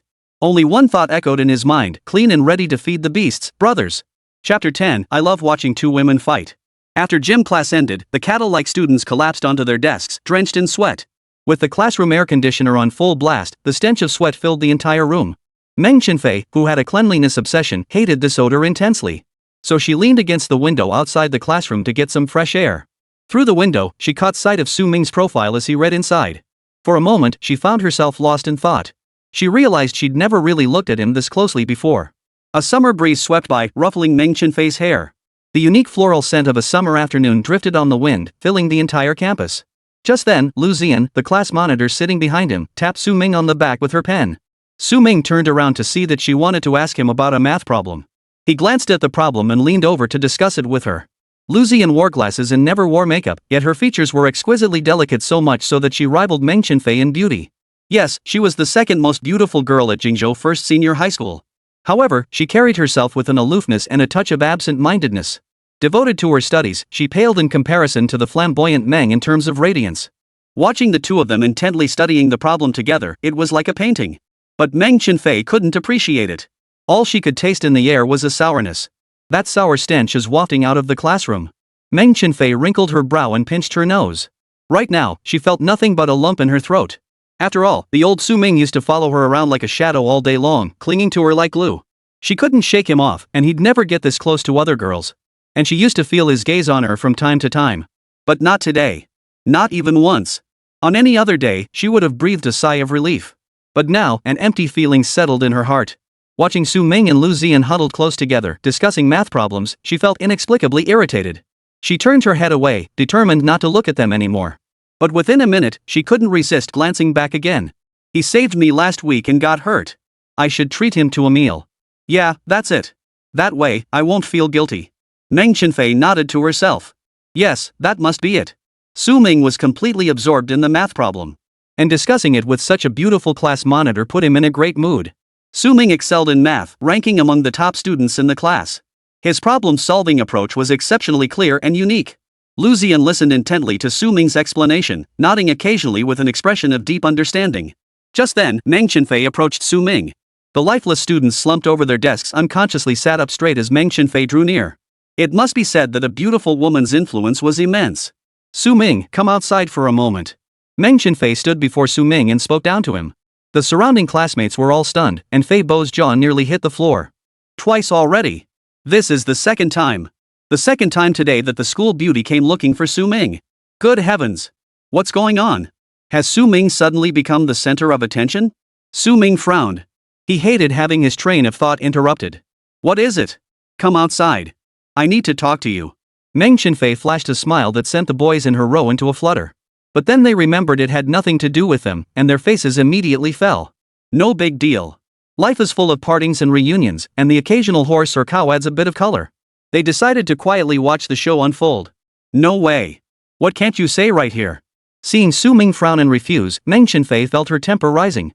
Women are naturally petty, especially when dealing with a creature like Su Ming, a total suck-up. So now I can't even get you to come out with me? Meng Chenfei retorted with a frown, her tone thick with displeasure. Ms. Meng, we're working on problems. Could you please not disturb us? At that moment, Lu Ziyan, the class monitor who was usually aloof, clumsy, and quiet, spoke up. And her first words were to defend Su Ming. What do you mean? Meng Chenfei frowned in response. What I mean is, please don't interrupt us. Lu Ziyan pushed his glasses up and met Meng Chenfei's gaze with neither humility nor arrogance. The entire class, including Meng Chenfei, was stunned. What was going on? What did Lu, the school beauty, mean by that? Wasn't she usually that quiet, reserved girl who only spoke when absolutely necessary? Why is she suddenly going head-to-head with Meng, the school beauty? Gossiping is human nature. Especially for these bored senior high students whose lives are dull and uneventful. In no time, the classroom was thick with gossip. The standoff between Lu and Meng over Su Ming was like a drop of boiling oil, instantly turning the calm high school life into a boiling cauldron. Meng was famous, too famous. Her fiery temper and flamboyant personality were well known, and the memory of her father, Mr. Meng, generously donating an entire building to the school was still fresh in everyone's minds. Back then, even the principal would rush to open the car door for Mr. Meng. Beautiful, fiery personality, wealthy family, and decent grades. With these 4 cards in hand, she was unbeatable no matter how she played them. Meng Chenfei held all 4. What about Lu, the school beauty? She wasn't as famous as Meng Chenfei, but her exquisite looks, top-tier grades, and aloof personality made her the pure goddess in countless boys' hearts. Though she had fewer admirers than Meng, she was still a formidable rival. Now, the 2 most sought-after beauties of Jingzhou First Senior High School were actually developing a tense rivalry over Su Ming. Hearing this, some of the boys began scratching their heads in confusion. Why? It shouldn't be like this. Why? Besides being tall, handsome, with a six-pack, and charismatic, what does Su Ming have that's better than me? Could it be that the sycophant finally got everything he wanted? Before the entire class could react to the spectacle, Meng Chenfei grabbed Su Ming's hand and yanked him toward the door. Come on. Get out with me. Before Su Ming could react, Meng Chenfei yanked him off his chair and started walking toward the door. Hey! Lu Ziyan quickly grabbed Su Ming's other hand, trying to stop Meng Chenfei from dragging him away. What do you think you're doing? What do you mean by this? You're the one interrupting our work. So what if it was me? What gives you the right to stop me from asking Su Ming to come out? As the two were about to erupt into an argument, Su Ming was already pulling his hair out. What the hell is going on here? The boys watching the scene were getting pretty worked up. While seeing 2 class beauties fighting over one guy was agonizing for them. But men have another instinct watching women fight. As a certain sage once said, nothing beats watching 2 women go at it. Some were even tempted to slam their fists on the desk and roar to the heavens, I hereby declare. From this moment on, this classroom shall be known as Su Ming's classroom. Chapter 11, Man, I'll see how long you can keep up this act. Meng Chenfei avoided Lu Ziyan's gaze and turned to Su Ming, frowning as she demanded, Are you coming or not? Su Ming scratched his head awkwardly. He desperately wanted to refuse, but given the current situation in Meng Chenfei's temperament, he feared she might storm over and flip the table if he said no again. Yet Su Ming was puzzled. Why did Meng Chenfei insist on taking him out? Could it be about something important? So he relented. Fine, let's go, class monitor. Wait for me, and I'll come back to explain the problem later. Seeing Su Ming give in, Meng Chenfei's lips curled into a victorious smile as she turned and headed out of the classroom. Su Ming followed behind with his head down, but Lu Ziyan hadn't returned to her seat. Instead, she walked straight out too. Only when the two reached the hallway did Lu Ziyan lean against the back door, watching Meng Chenfei and Su Ming. She pushed her glasses up, a hint of wariness in her eyes. When Meng Chenfei noticed Lu Ziyan following them, she hesitated to confront him. Instead, she turned to Su Ming and said, "Thanks for saving me last week. Let me treat you to a meal to show my gratitude." Su Ming stared at Meng Chenfei suspiciously, feeling that something was very off about her today. "Are you running a fever?" With a strictly scientific tone, Su Ming asked the question. After all, Meng Chenfei usually couldn't care less about him. Not only did she ignore him when he got hurt for her sake, but even if his leg was broken, she wouldn't bother asking a single question. Su Ming recalled last year when he'd been trying to win Meng Chenfei over. He'd gotten into a fight with some thugs, ended up hospitalized, and she hadn't even bothered to ask how he was. She just tossed out, "I didn't tell you to go fight," and that was the end of it. This was actually the second time Su Ming had gotten injured fighting over Meng Chenfei. But she probably wouldn't care either time. "So what's up today? Why's she suddenly treating me to dinner? When I was groveling at your feet, you never treated me this nicely. What's this about?" Meng Chenfei frowned when she saw Su Ming wasn't jumping for joy at the invitation. Did getting a little hurt mean he could just turn his nose up at her now? She'd expected Su Ming to happily accept and set a time. "Nothing. I'm fine. No need to treat me to dinner. We're all busy. Better to focus on studying." Su Ming dropped that line and headed for the back door, intending to return to class. Meng Chenfei, clearly angered by Su Ming's attitude, stepped forward, grabbed his arm, and snapped, "Su Ming, what do you mean by that? Explain yourself clearly." But this move caused quite a stir. After the three left the classroom, every gossip-hungry student in the class had already crowded to the windows. As the saying goes, where there's smoke, there's fire. Now, a dense cluster of heads was neatly lined up along their classroom windows. The door frames at both the front and back entrances were also packed with students peeking in for a glimpse of the drama. Holy crap! Meng, the school beauty, is mad. What the hell's gotten into Su Ming today? Has he suddenly become hot property? Why is Meng even inviting him to dinner? And get this, the jerk actually turned her down. If it were me, I'd be so excited I couldn't sleep. Look, the class monitor followed Su Ming out too. What's really going on? Any live commentary? Seeing Meng Chenfei's actions, Lu Ziyan quickly stepped forward to block her path. "What are you doing? She said she doesn't need you to treat her. Don't you get it? Come on, Su Ming, let's go back and study."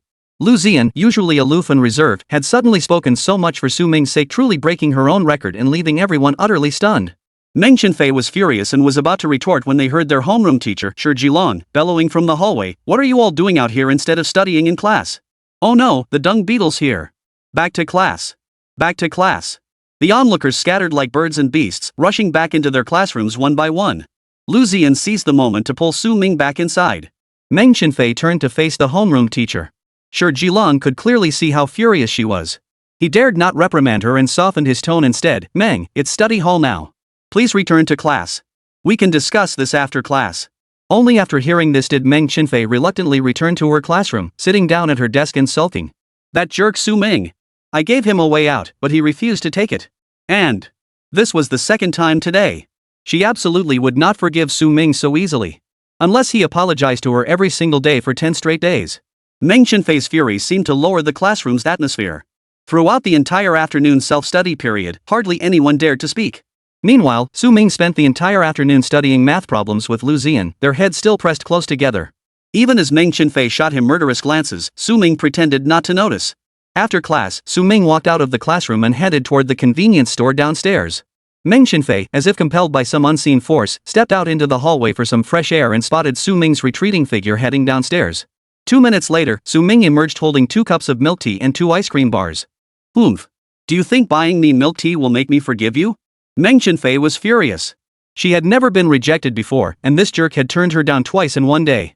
Forget buying her milk tea even if he bought her milk tea every day for 10 days straight. She wouldn't easily forgive Su Ming.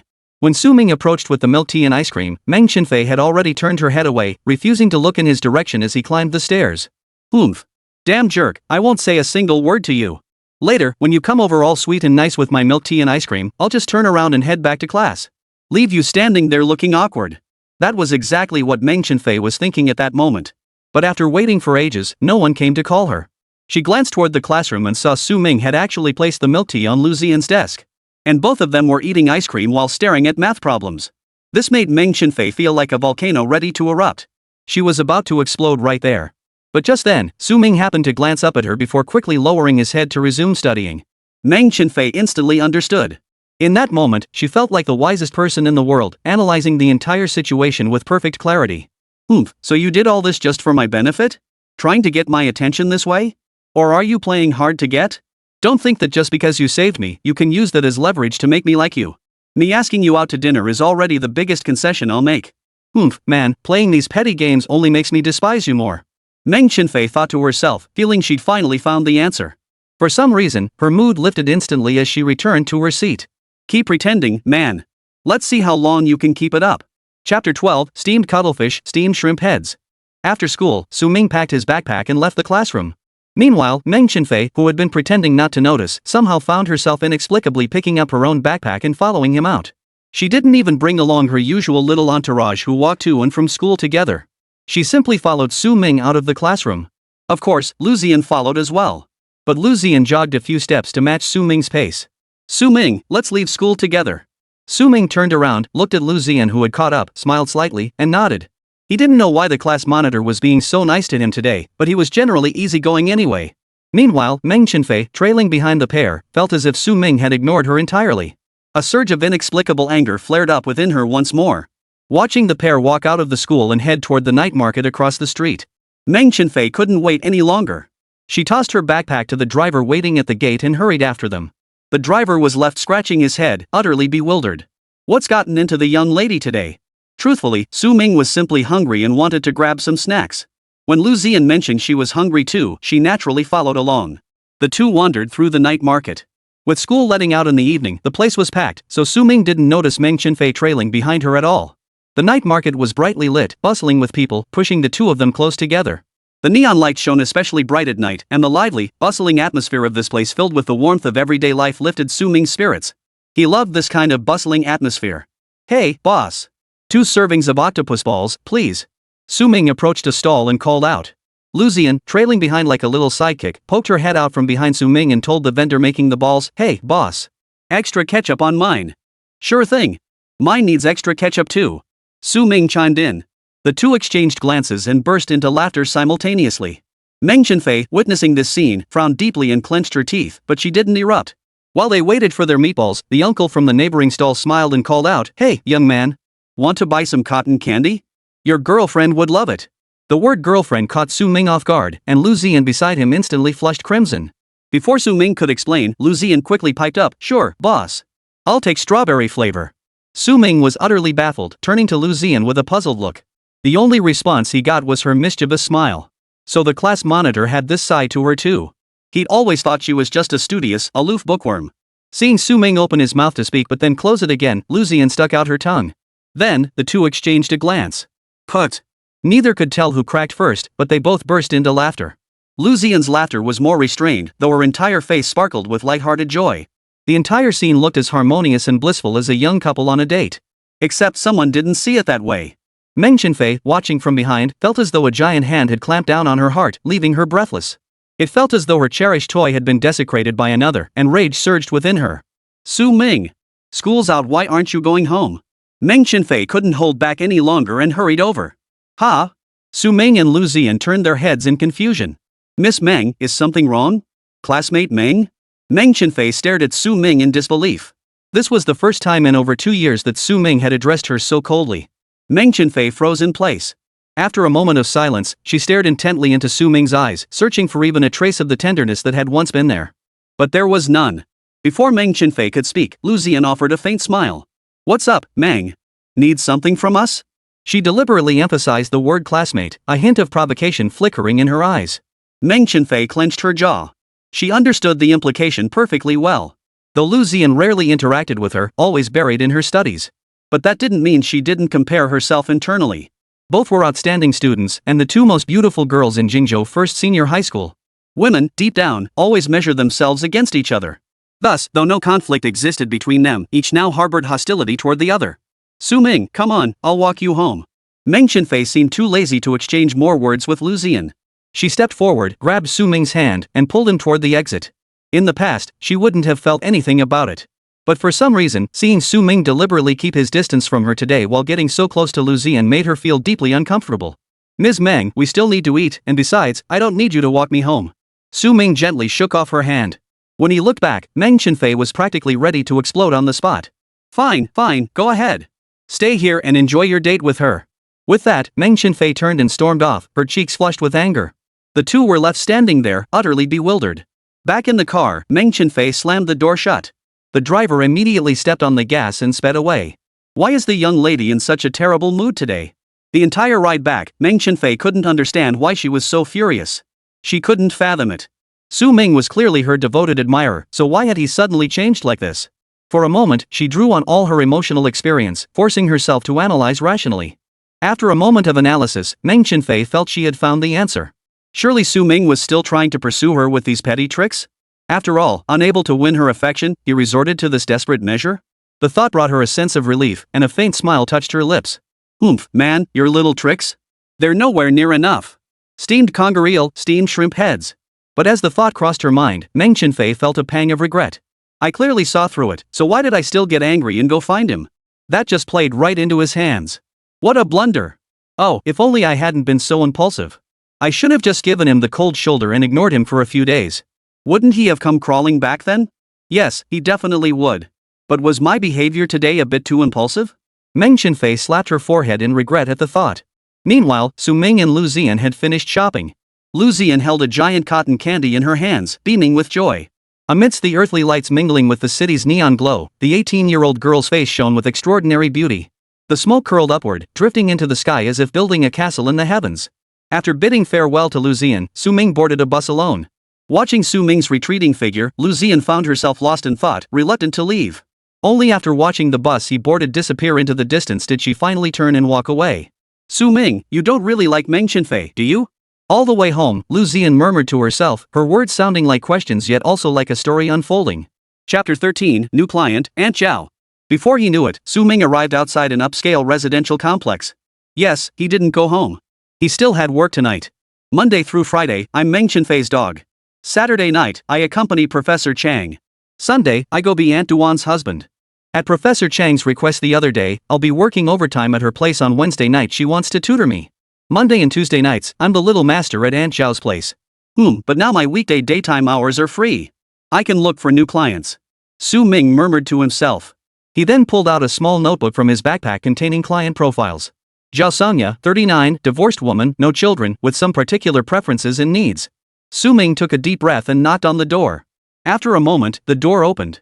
Standing before him was a voluptuous, mature woman radiating sensual sophistication from head to toe. She must have just finished showering, her hair still damp, wrapped in a white bathrobe. A unique peach blossom fragrance wafted from her entire being. My dear, you're back? Seeing that it was Su Ming, the beautiful woman beamed with delight. Su Ming put on his professional smile and stepped inside. It was a spacious, flat-roofed apartment, lavishly decorated. Su Ming tossed his backpack onto the sofa and sat down. After closing the door, Zhao Songya approached him affectionately, ruffled his hair, then pressed her face close to his and couldn't help but inhale deeply. Ah, still smells so good. Zhao Songya licked her lips, revealing a captivating smile. Sweetie, go take a shower. I've got the hot water ready for you. I'll be waiting in the bedroom. Okay. Su Ming smiled in agreement, then reached back to pull Zhao Songya toward him, lifting her up in a princess carry. Yeah. Zhao Songya was startled by the sudden move, her cheeks flushing crimson. Come on, I'll take you back to your room. Su Ming smiled faintly as he carried Zhao Songya back to her own room before heading off to take a shower. Su Ming didn't know what Zhao Songya did for a living, but she was his client. Every Monday and Tuesday night, he came here. Her line of work was rather unique and, for Su Ming, incredibly tempting. Yes, he was into older women. Who wouldn't be drawn to a woman radiating such mature charm? Though nothing substantial had ever happened between them that was explicitly stipulated in Su Ming's contract. He was a professional licker, not a gigolo. But Su Ming's job was undeniably pushing the boundaries. But hey, they were paying him, weren't they? Su Ming smiled faintly in the shower. Through the bathroom door and the sound of running water, he could almost hear the movements coming from Zhao Songya's room. As the saying goes, women are like straws, and at this age, they're at their most thirsty. Though Su Ming was 18, in the prime of his youth and vigor, serving so many clients simultaneously was simply too much for him to handle. Besides, he had his limits. Fortunately, his job wasn't the kind that required physical exertion. Otherwise, even his flexible principles wouldn't hold up. Damn it, this job always made poor little Su Ming suffer. In the bathroom, Su Ming was now as cold as ice, constantly doing mental gymnastics. The customer is always right. The customer is always right. Only after finally calming down with a bath did he step into the room. Inside, Zhao Songya lay on the bed. All the lights were off except for a single, suggestive purple mood lamp. Purple, the most evocative color in the entire world. Su Ming, having changed into the clothes he prepared earlier, sat down on the edge of the bed. Zhao Songya was ready, her eyes brimming with anticipation as she looked at Su Ming. Are you ready? Su Ming's tone was cold, like that of a high and mighty ruler. Are ready. Zhao Songya's voice trembled, brimming with excitement. Then, let's begin. The moment Su Ming finished speaking, his hand seized Zhao Songya by the collar. Today, he was playing the role of the domineering CEO. What reward do you desire today? I want. After work, Su Ming returned to his room to rest. At this moment, he didn't know if Zhao Songya had gone to sleep yet. After performing a script for an hour and a half, he was starting to feel sleepy. By the end, his mind was filled with thoughts of domineering CEOs, masters' tasks, punishments, and such. What a total pervert. But it didn't matter, Su Ming liked it. But Su Ming was genuinely puzzled. Did all the domineering CEOs in the world really not have to work?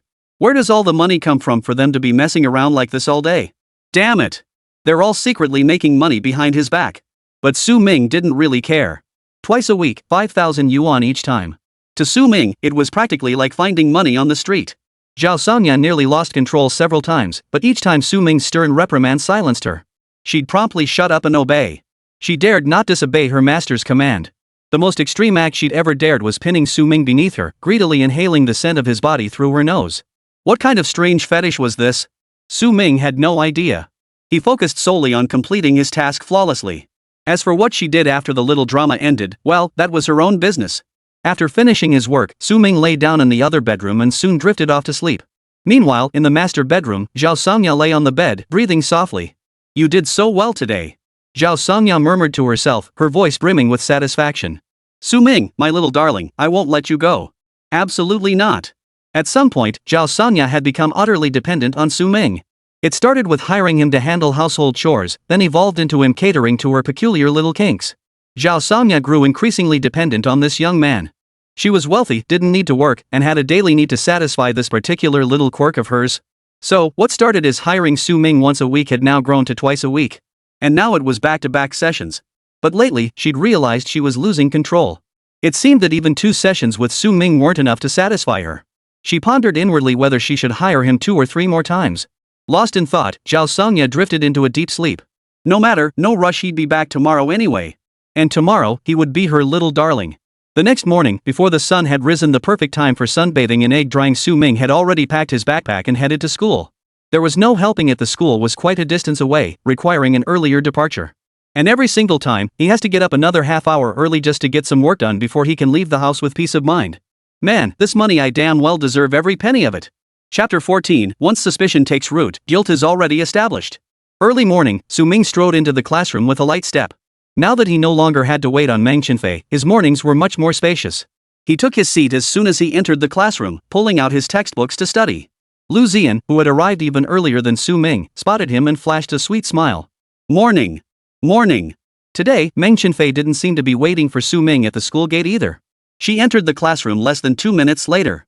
She glanced at Su Ming seated at his desk before turning away. The gossip-hungry students in the class had already caught wind of the potential drama, but before they could say much, their homeroom teacher, Shi Jilong, walked into the classroom. Thump. Thump. Thump. After 3 sharp knocks on the lectern, he announced, yesterday, an extremely unpleasant incident occurred in our class. His thuds jolted several students who had been catching up on sleep with their heads on their desks. Heads turned toward Shi Jilong, eager to see what kind of nonsense would come out of his mouth. Last night, after evening study ended, Tutor reported that 2,000 yuan in cash from his backpack was missing. At this, everyone instantly perked up. Fei Bo nudged Su Ming from the side, but Su Ming, looking utterly indifferent, propped his chin on one hand and continued studying. What's up? Dad, it seems like there's been a thief around school lately. You gotta keep your money safe. Su Ming looked puzzled. I don't have any money to hide. No worries, I went through the same thing back in elementary school. Huh? What happened back then? Su Ming thought for a moment and said, I think there was a thief in our class back then. A lot of people lost money, so our homeroom teacher went around asking each of us how much we'd lost. So how much did you lose? I didn't lose any money because I didn't have any to begin with. Fei Bo immediately grew tense, but if you didn't lose any money, wouldn't they suspect you? Su Ming smiled. So I still said I lost 50 yuan. After the thief was caught, the school made him return the money according to the registration list. The little scoundrel happily pocketed 50 bucks. He still remembers the look in that thief's eyes when he saw him. It seemed to scream one sentence, I owe no one but you. Fei Bo silently gave him a thumbs up. My dad's the man. Indeed, the strong never complain about their circumstances. The dung beetle at the podium pointed at Hututu and said, "Hututu, stand up and tell us how this should be handled." Hututu stood up, pushing his thick glasses as thick as beer bottles up his nose. My money went missing after evening classes. I stepped out to talk to some classmates about something, and when I returned, it was gone. I'd like to ask everyone, can you tell me where you all went after evening study hall? Does anyone have proof? The dung beetle stroked his chin, looking puzzled. Asking so directly, wouldn't that make the more reserved students feel awkward? Seeing the homeroom teacher seemed to have some reservations, Hututu immediately delivered the prepared speech he had rehearsed. "Teacher, I can't allow someone like this in our class. I was going to tell my dad about it, but then I thought if we can find the person without making a big fuss, that'd be better." Sure, Jilon's brow instantly furrowed. Hututu's father worked at the Public Security Bureau. If he got involved, this situation would become quite troublesome. With that thought, Sure Jilong said, "Alright, everyone, don't overthink it. Just tell who what you were doing after last night's self-study session." A flicker of delight crossed Hututu's eyes. Okay. He really was clever. Hututu proceeded to question the first group of students one by one, and most of them had plausible explanations. As he continued, a sudden sense of power washed over him. Unconsciously, he began to walk with his head held high and chest puffed out, his tone taking on an air of superiority. "Damn it!" Fei Bo muttered under his breath. Su Ming shot Hututu a look reserved for the mentally challenged. He couldn't agree more. Questioning every classmate like they're thieves, isn't that just asking for revenge later? What kind of brainless idea was that? The students in front of Hututu hadn't been very thorough with their questioning. It had even felt a bit perfunctory, so they finished quickly. After a while, when Hututu reached Su Ming, he suddenly stopped, flashing a sly grin as he asked, "Su Ming, what did you do after evening study ended yesterday?" Su Ming's brow furrowed, his guard instantly raised. "Oh no, this is coming for me. What the hell does Guan Linbei have to do with this?" Being labeled a thief in class was practically the same as being one.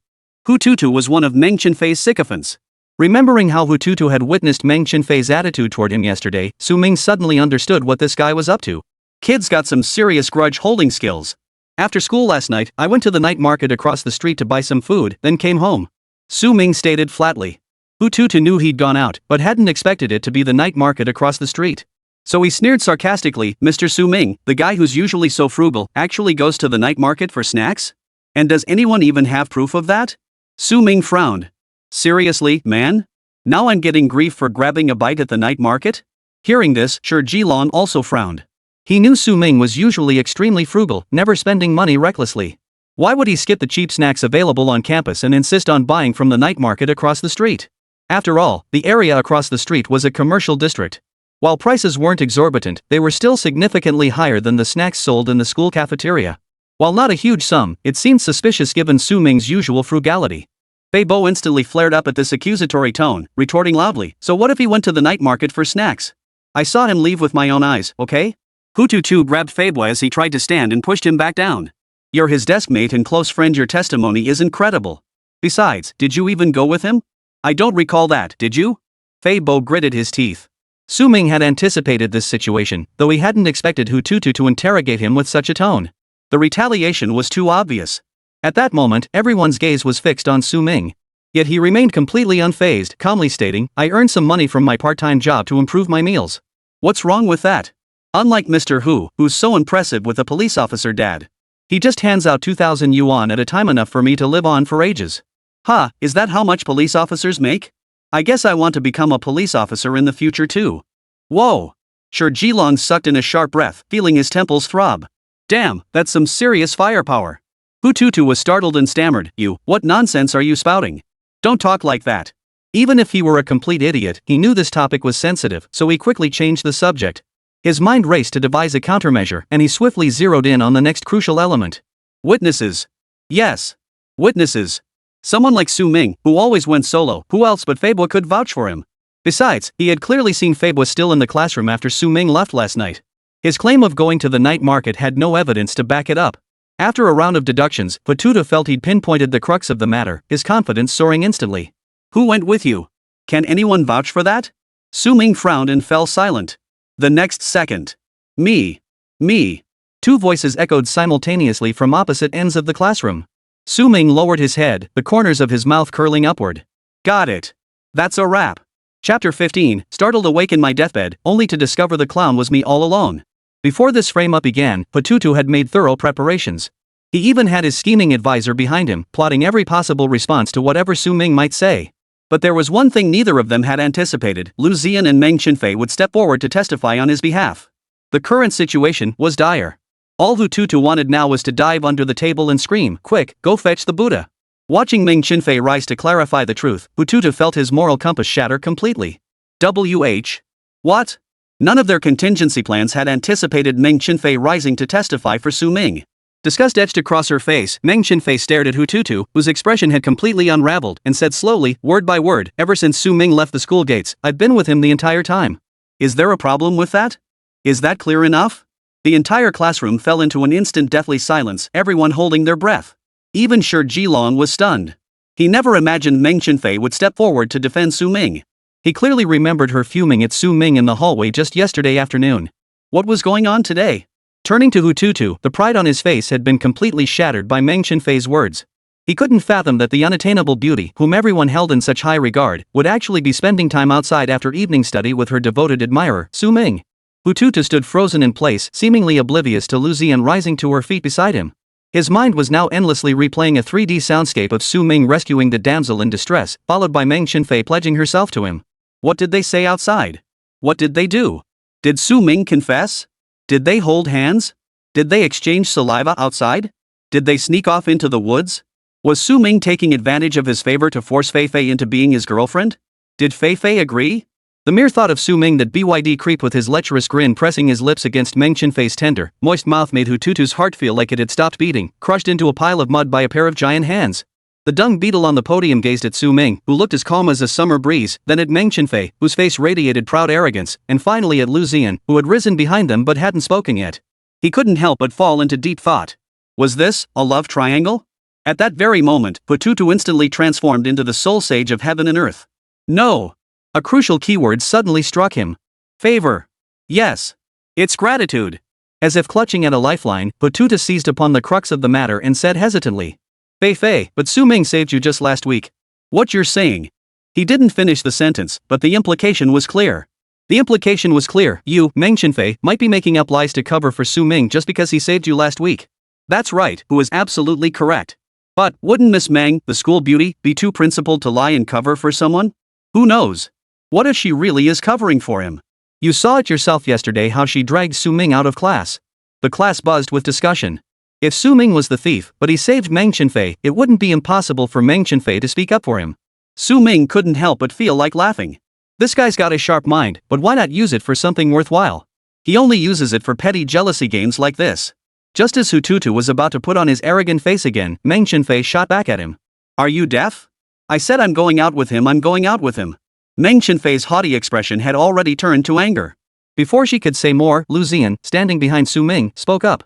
Who, didn't you see me get up to? Yesterday, I left the classroom with Su Ming, walked out the school gates with him, and arrived at the night market with him. Everyone's gaze shifted to see Lu Ziyan standing there, frowning. She'd already felt a bit resentful that Su Ming focused his attention on Meng Chenfei instead of her. Now that both she and Meng Chenfei had stood up simultaneously, this Hututu was still ignoring her? They were both beauties. Why did Meng Chenfei get special treatment? I said I can vouch for Su Ming too. I don't need you. Meng Chenfei felt provoked. She sensed Lu Ziyan deliberately emphasizing that she and Su Ming had left the classroom together and exited the school gates together, words meant to mock her, to flaunt their closeness in her face. How could she tolerate this? I said I'll testify for Su Ming. I was with him. Are you deaf? Can't you hear me? If you don't need your ears, donate them to someone who does. Such intense aggression. This is a warrior, a warrior. The entire class froze in shock. No one expected Meng Chenfei to come out swinging like this. As for Hututu, the target of the attack, he was utterly dumbfounded. Being berated like this by his goddess, who wouldn't be stunned? I told you, I left the classroom with Su Ming, went to the night market together, and personally saw him get on the bus home. Any more questions? Lu Ziyan, standing behind her, refused to be outdone. She raised her voice, as if emphasizing that she was the one who had left with Su Ming. Meng Chenfei was furious, but she didn't want to dwell on this topic. She knew Lu Ziyan was telling the truth. So she slammed her hand on the table in frustration, putting an end to the matter. I'm vouching for Su Ming. He's innocent. Got that? This time, Hututu had truly hit a brick wall. With both campus beauties standing up to vouch for Su Ming and arguing their case, he had become the target of everyone's criticism. Hututu completely backed down, quickly ducking his head and saying, Fine. I'll ask someone else then. Meng Chenfei was utterly exasperated. Her delicate brows furrowed as she snapped, Are you out of your mind, Hututu? You can't even keep track of your own money, yet you expect the whole class to waste their time helping you with this investigation? How dare you? Every person in the class wasting 3 minutes. Hey, Hututu, are you brain dead? You can't even keep track of your own money, yet you drag the whole class into this investigation, wasting everyone's time? How dare you? If each person wastes 3 minutes, how many minutes is that for the entire class? Time is money, do you have that much to spare? Impressive. Su Ming was stunned into silence. This was seriously impressive. Such a long, seamless rant delivered with such perfect rhythm. Meng Chenfei should be a rapper. If she did, she'd easily become China's top female rapper. But then again, it wouldn't work. Meng Chenfei was about to finish high school. Her education level is too high. Seeing that Hutuda had nothing more to say, Dung Beetle stepped in to clean up the mess. Alright, Hu, just remember you lost your money. You're not the only one in the entire grade who lost money. It doesn't necessarily mean someone in our class is at fault. With that, the matter was finally settled. Hututu's face flushed crimson, and all he could do was nod silently. He never expected Meng Chenfei to step forward and vouch for Su Ming, and now even the class monitor, Lu Zian, was getting involved. And both of them were so adamant about it. Otherwise, that label of suspected thief would be pinned on Su Ming. Damn it! You see, once suspicion arises, the accusation is already established. Su Ming should have been branded with this label, never to recover, especially after angering Meng Chenfei yesterday. From now on, I would be the strongest contender among all of Meng Chenfei's suitors. But with Meng Chenfei personally stepping forward to vouch for him, plus Lu Zian throwing a wrench into the works, who would dare suspect Su Ming now? Who could possibly have enough clout to get the two most beautiful women in the entire school to cover for them at the same time? In my deathbed delirium, I sat up in shock. The fool was none other than myself. Chapter 16, The scheming frog keeps trying to pull down your pants. Just as Hututu was about to return to his seat, a hand grabbed his arm. He turned to see. Su Ming smiled and nodded. Hu, I understand you're upset and impatient after losing so much money. But words that undermine unity, don't say them. That's not good at all. It makes it seem like you think everyone here is a thief. Sigma. Hututu's face turned green upon hearing this.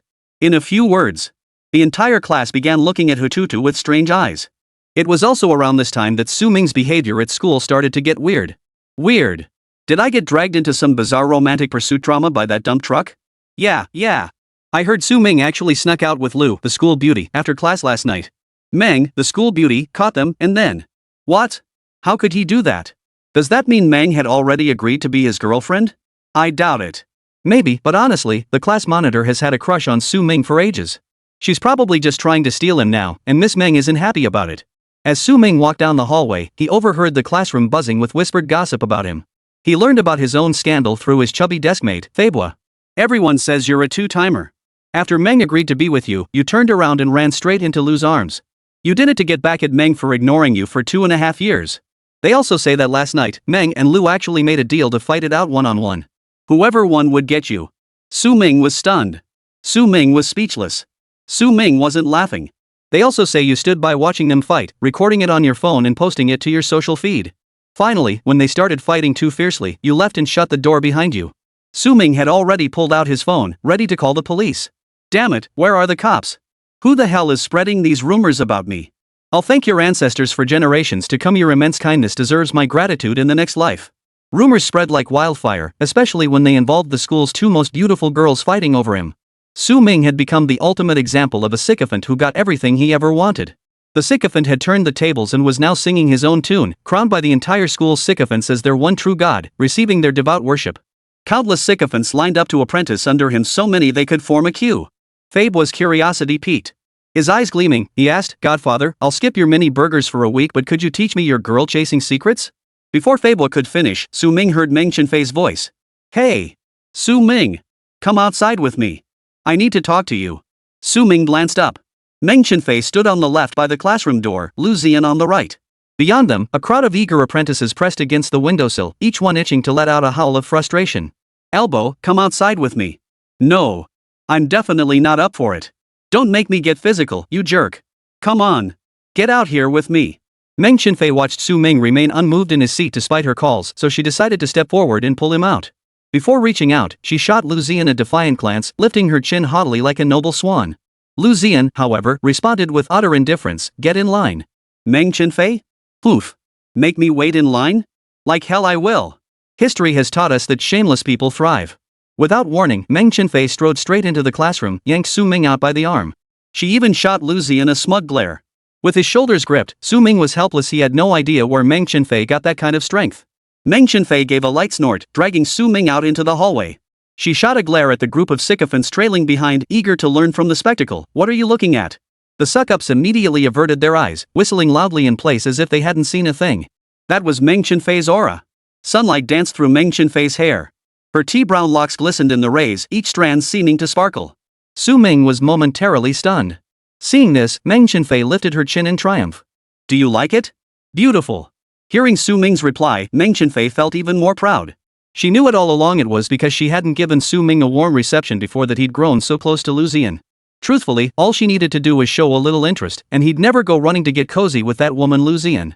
Though she'd warned herself repeatedly not to seek out Su Ming again, she just couldn't resist. What could she do? Little Cha-Cha just had no self-control. I'm asking you, after you finished shopping at the night market last night, where did you go? With whom? What were you doing with Lu Ziyan? Su Ming looked at her with confusion. What kind of question was that? He started with a barrage of questions. Was he interrogating a criminal? You, jealous? How else could he explain Meng Chenfei's unusual behavior these past 2 days? Meng Chenfei. Who's jealous? Su Ming fell silent. This silence instantly infuriated Meng Chenfei, her little face puffing up in anger. And for some reason, when Meng Chenfei got angry, she resembled a cat with its fur standing on end. A single strand of hair on her head stood up involuntarily. Seeing Su Ming still silent, Meng Chenfei glared at him angrily, as if warning him with her eyes. But she couldn't quite put it into words. Su Ming remained silent. Meng Chenfei remained silent. Meng Chenfei grew impatient. Meng Chenfei snapped. Fine, don't tell me. Truth is, I never cared to know how you two were anyway. Where you went has nothing to do with me. I couldn't care less. Ha! Like I give a damn what you and her were doing. Ha ha ha, this is hilarious. You're such a phony. This happened in the hallway. If it had been in the classroom, Meng Chenfei would have overturned the desks by now. Su Ming watched the emotionally shattered Meng Chenfei before him, frowning in silence for a moment. After a long pause, Su Ming spoke. I get it. You're a lesbian? Meng Chenfei froze at the question. When she finally processed it, her brain felt like it was about to explode with rage. The tuft of hair on her head stood even straighter. You're the lesbian. Su Ming, however, wore a knowing smile. Leaning against the corridor wall, he said in a low voice, the scheming frog has been trying to pull your pants down. There's only one truth. You like Lu Ziyan, but you've never dared to say it. That's why you kept picking fights with me whenever I got a little closer to Lu Ziyan. I appreciate your well-intentioned efforts. Keep it up. Su Ming sighed and patted Meng Chenfei's shoulder with a hint of pity. I don't like Lu Ziyan. Meng Chenfei shouted angrily, her face now flushed crimson with rage. Her fists clenched tightly, she desperately wanted to punch Su Ming. But with so many people around and Lu Ziyan watching her from behind, she didn't want to embarrass herself further. She could only snort angrily before turning and storming back into the classroom. Chapter 17, Fine, I'll just buy you an apartment. As soon as Meng Chenfei turned and walked back into the classroom, the sycophants who had been secretly observing her actions pulled out their notebooks and began taking notes. Lu Ziyan approached Su Ming with a smile. Such lovely weather today. Su Ming glanced around the campus. A gentle breeze blew, the sunlight was perfect. It truly was a beautiful day. Yes, the weather is lovely today. Class monitor, did you need something? Lu Ziyan's pretty face flushed slightly. Strands of hair falling over her cheeks hid her shy expression. She lowered her head and whispered, I'd like to treat you to a meal. Just to thank you for your tutoring. After speaking, she lifted her head and looked at Su Ming expectantly, as if afraid he might refuse her. After all, Su Ming had declined Meng Chenfei's dinner invitation earlier, so she couldn't be certain he'd accept her offer. Su Ming was somewhat surprised. He hadn't expected Lu Ziyan to want to treat him to a meal either. Besides, he really didn't want to go out to eat with Lu Ziyan. Come on, he had to work tonight. Besides, his time was precious. Besides, since he'd just turned down Meng Chenfei, it wouldn't be right to show favoritism. None of them were his clients anyway. I came to campus today for 3 things only: fairness, fairness, and damn fairness. Su Ming scratched his head awkwardly and said, no need to treat me to dinner, class monitor. We're all classmates, no need to be so formal. Lu Ziyan didn't seem surprised by Su Ming's refusal. She smiled and nodded, saying, all right, let's head back to class. The crowd of sycophants watching from behind stared wide-eyed. No way, Su Ming just turned down 2 school beauties in a row? Was this really the same brown-nosing Su Ming they knew? They were about to rush over to ask Su Ming for advice, but he had already turned and walked back into the classroom. Hu Tutu, witnessing this scene, was so furious his face turned green. He couldn't fathom how Su Ming, once a shameless, hopelessly pathetic sycophant, had transformed into such a coveted prize. So hot that 2 campus queens were fighting over him at the same time. Big Yellow, what should we do? Hu Tutu frowned as he asked one of his minions. De Huang scratched his head and said, "Boss, what exactly do you want to do? Is there any way to make Meng Chenfei quickly lose interest in Su Ming and then quickly develop feelings for me?" De Huang racked his brain for a while before answering with a completely unrelated question. "Bro, I can't help but feel Su Ming and Meng Chenfei are actually quite a good match. Look at them out there just now, they're a perfect match. Maybe you should just let it go, bro." Hututu's blood boiled at those words. "What do you mean? Are you saying I'm not good enough for her? I've got looks, I've got style, I've got brains, I've got wit, and if I don't, I'll spit it out. What does he have? What does Su Ming have? I'm not good enough for Meng Chenfei? Am I not good enough for her? I'm good enough for her 800 times over, with twists and Thomas flips. I'm ing perfect for her." Seeing Hututu break down alone, De Huang was momentarily speechless. Though furious and utterly defeated, Hututu knew he couldn't deny that Su Ming was better looking. Aside from having a bit more money at home, he held no real advantage. But just then, his brow furrowed as a plan formed in his mind. "Wow, Godfather, what's gotten into you? Schoolflower Lu and Schoolflower Meng both asked you out back to back. You didn't actually hook up with them, did you?" Feibo looked dead serious. "Godfather, don't say I didn't warn you. The college entrance exams are coming up soon. Since you finally moved on from Meng, you absolutely must prioritize your studies." Watching Feibo's earnest expression as he lectured him, Su Ming felt his face darken. Then Su Ming frowned and fell silent, holding his breath in place. "Feibo? Godfather, what are you doing?" "I'm quietly letting one rip, hoping it'll blow right into your mouth." That evening, after school, Su Ming returned to Zhao Songya's home. Today's tasks were slightly different from yesterday's. One day as CEO, the next as little darling. It was quite the contrast, damn it. Upon arriving home, Zhao Songya approached him with delight, gave him a hug, and then told him to go take a shower.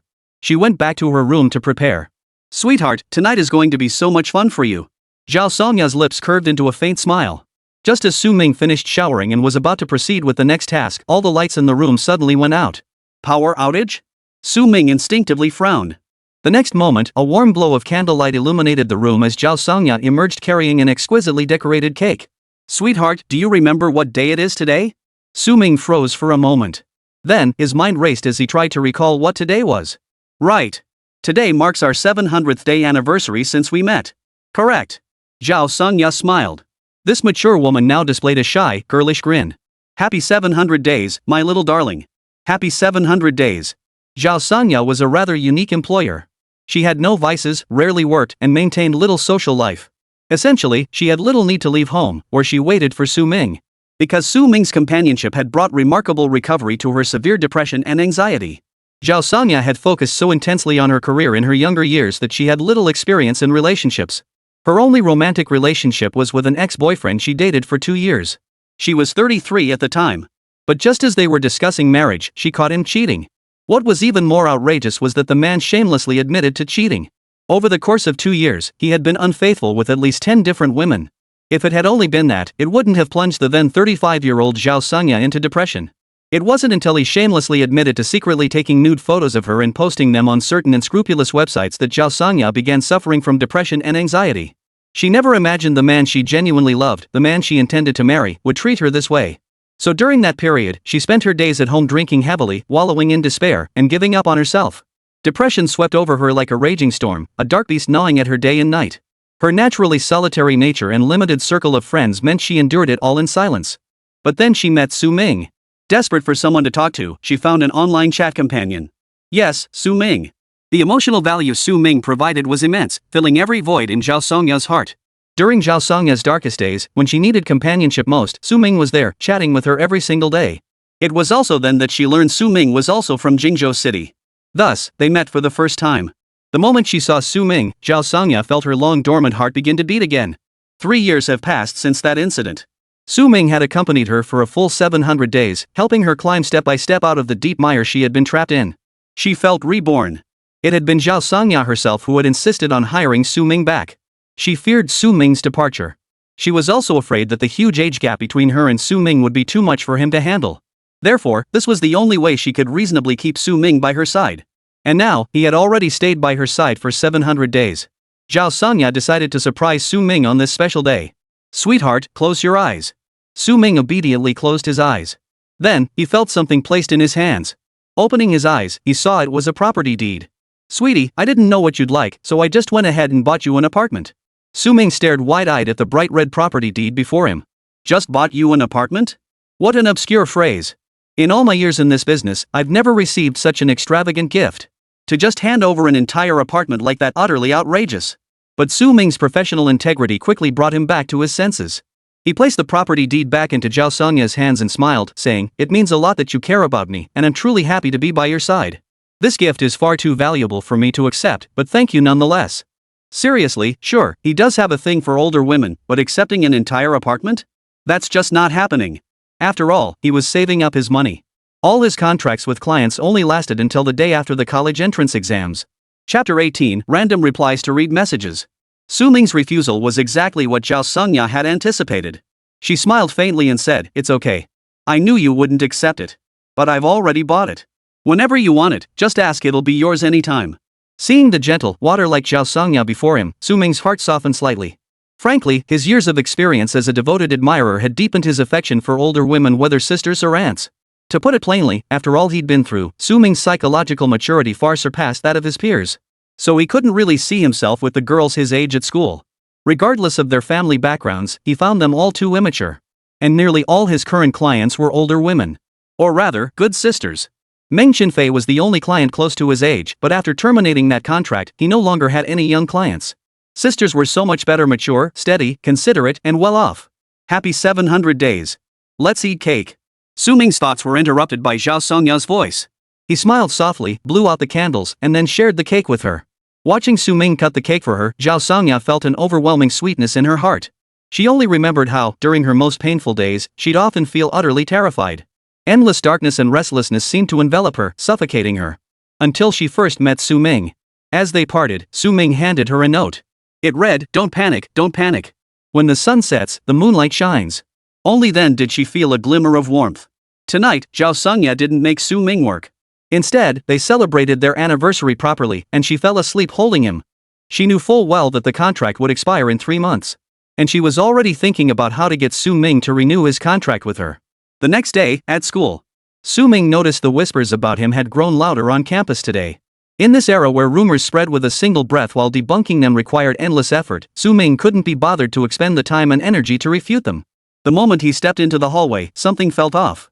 The doorway was packed with people, their eyes fixed on him with hungry stares. Su Ming froze for a moment, only to see one person among them notice him approaching and shout, "The master's here! The master's here!" Then, the entire pack of sycophants pounced straight toward Su Ming. "Master! Su God! I'm here to ask you to take me as your disciple."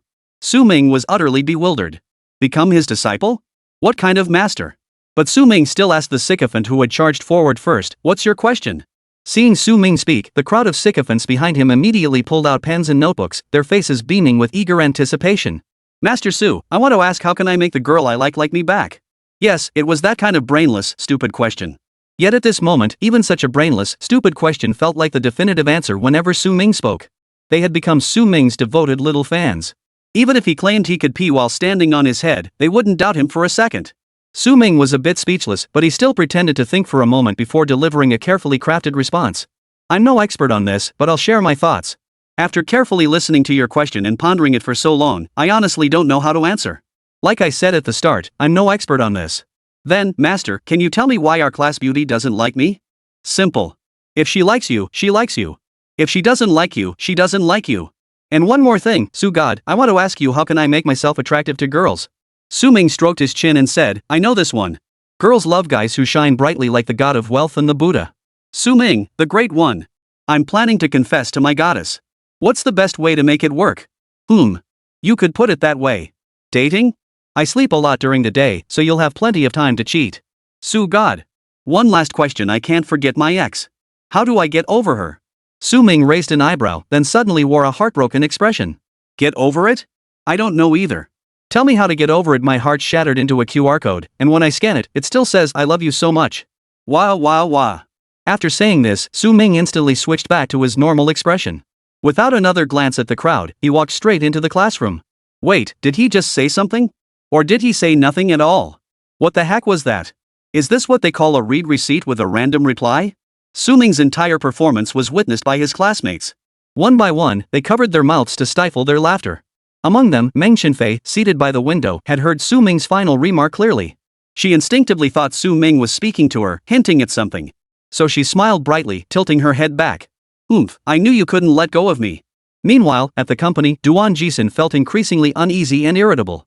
Though she and Su Ming had WeChat and contact information, they rarely communicated in their daily lives. Whenever she messaged him, his replies were always warm and prompt.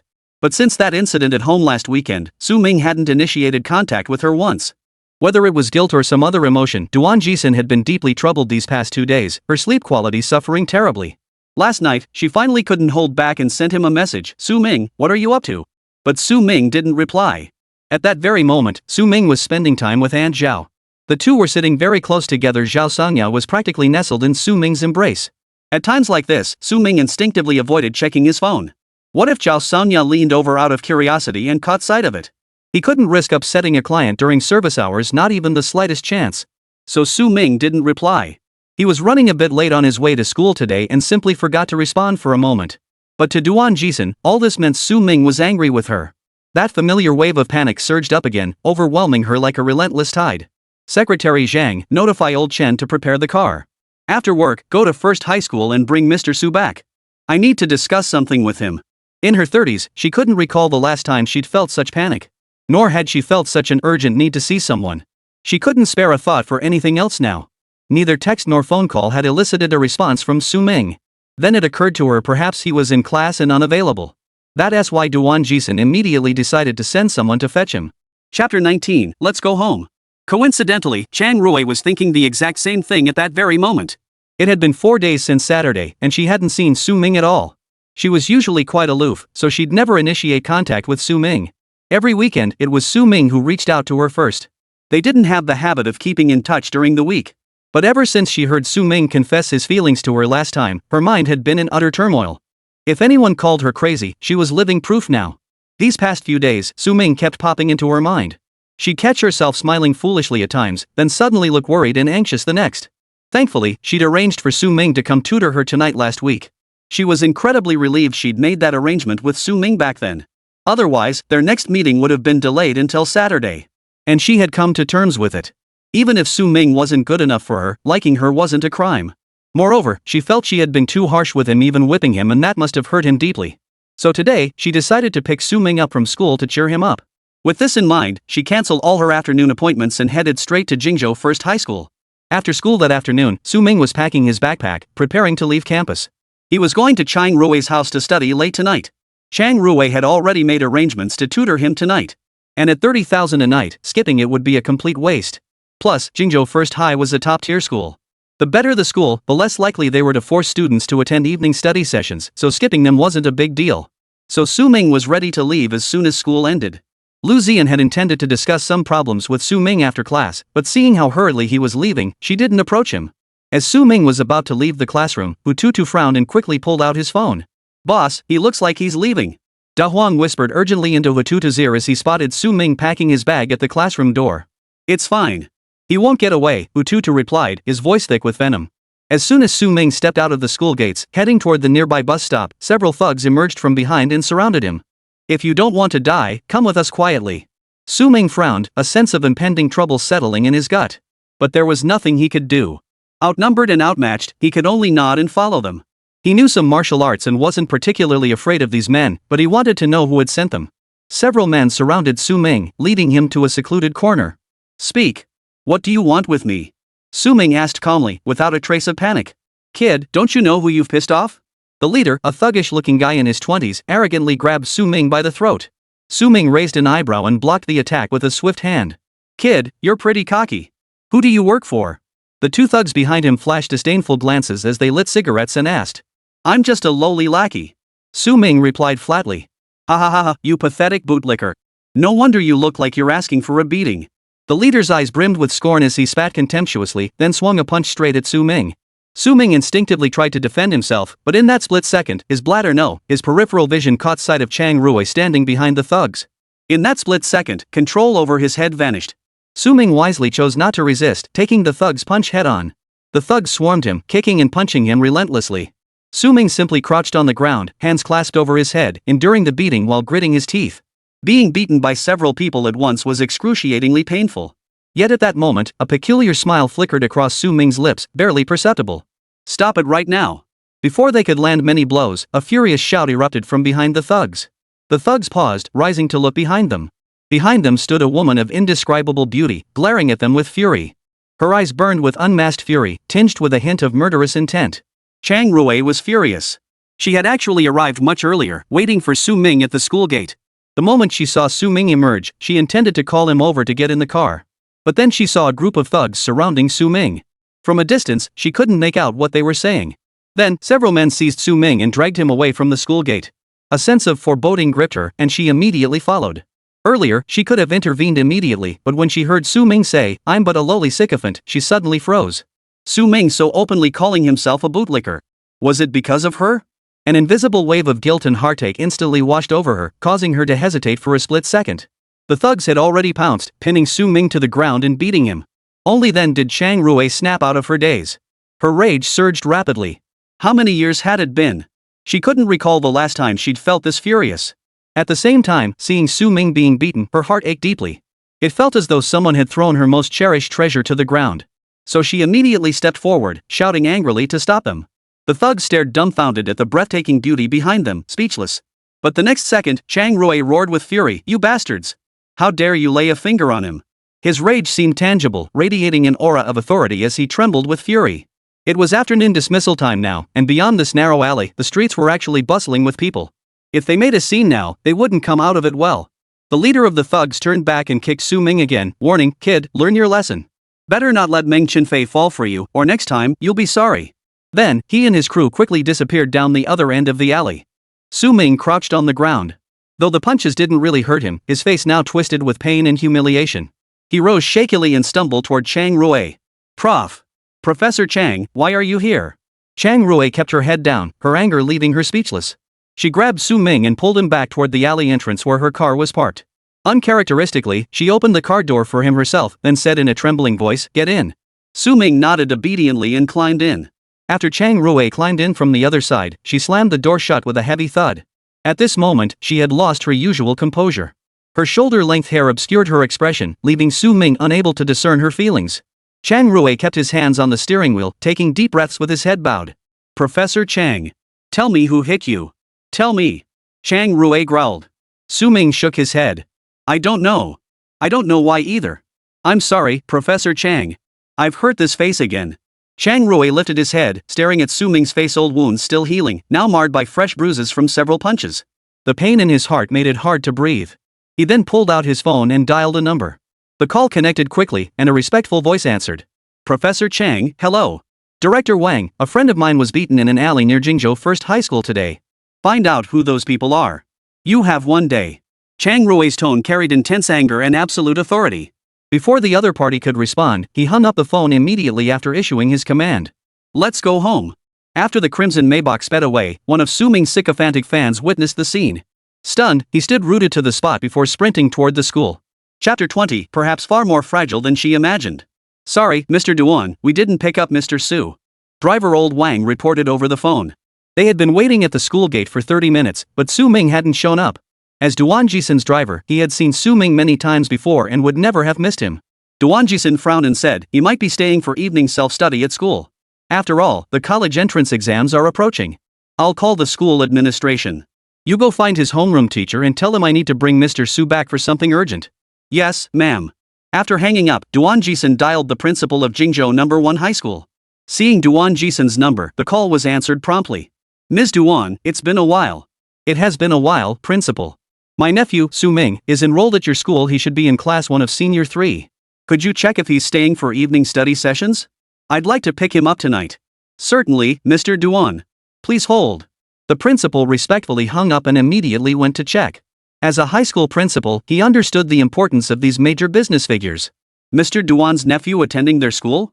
This was major news. In a few quick strides, the principal jogged to senior 3, class 1. "Which student is Su Ming?" The students still in the classroom looked at the principal in confusion.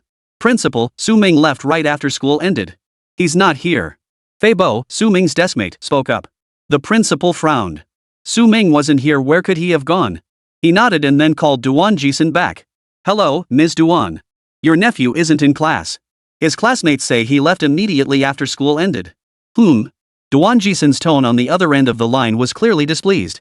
If Su Ming had already left school, why hadn't he replied to her message? Where could he have gone? Perhaps her driver had arrived at the school gate a few minutes late.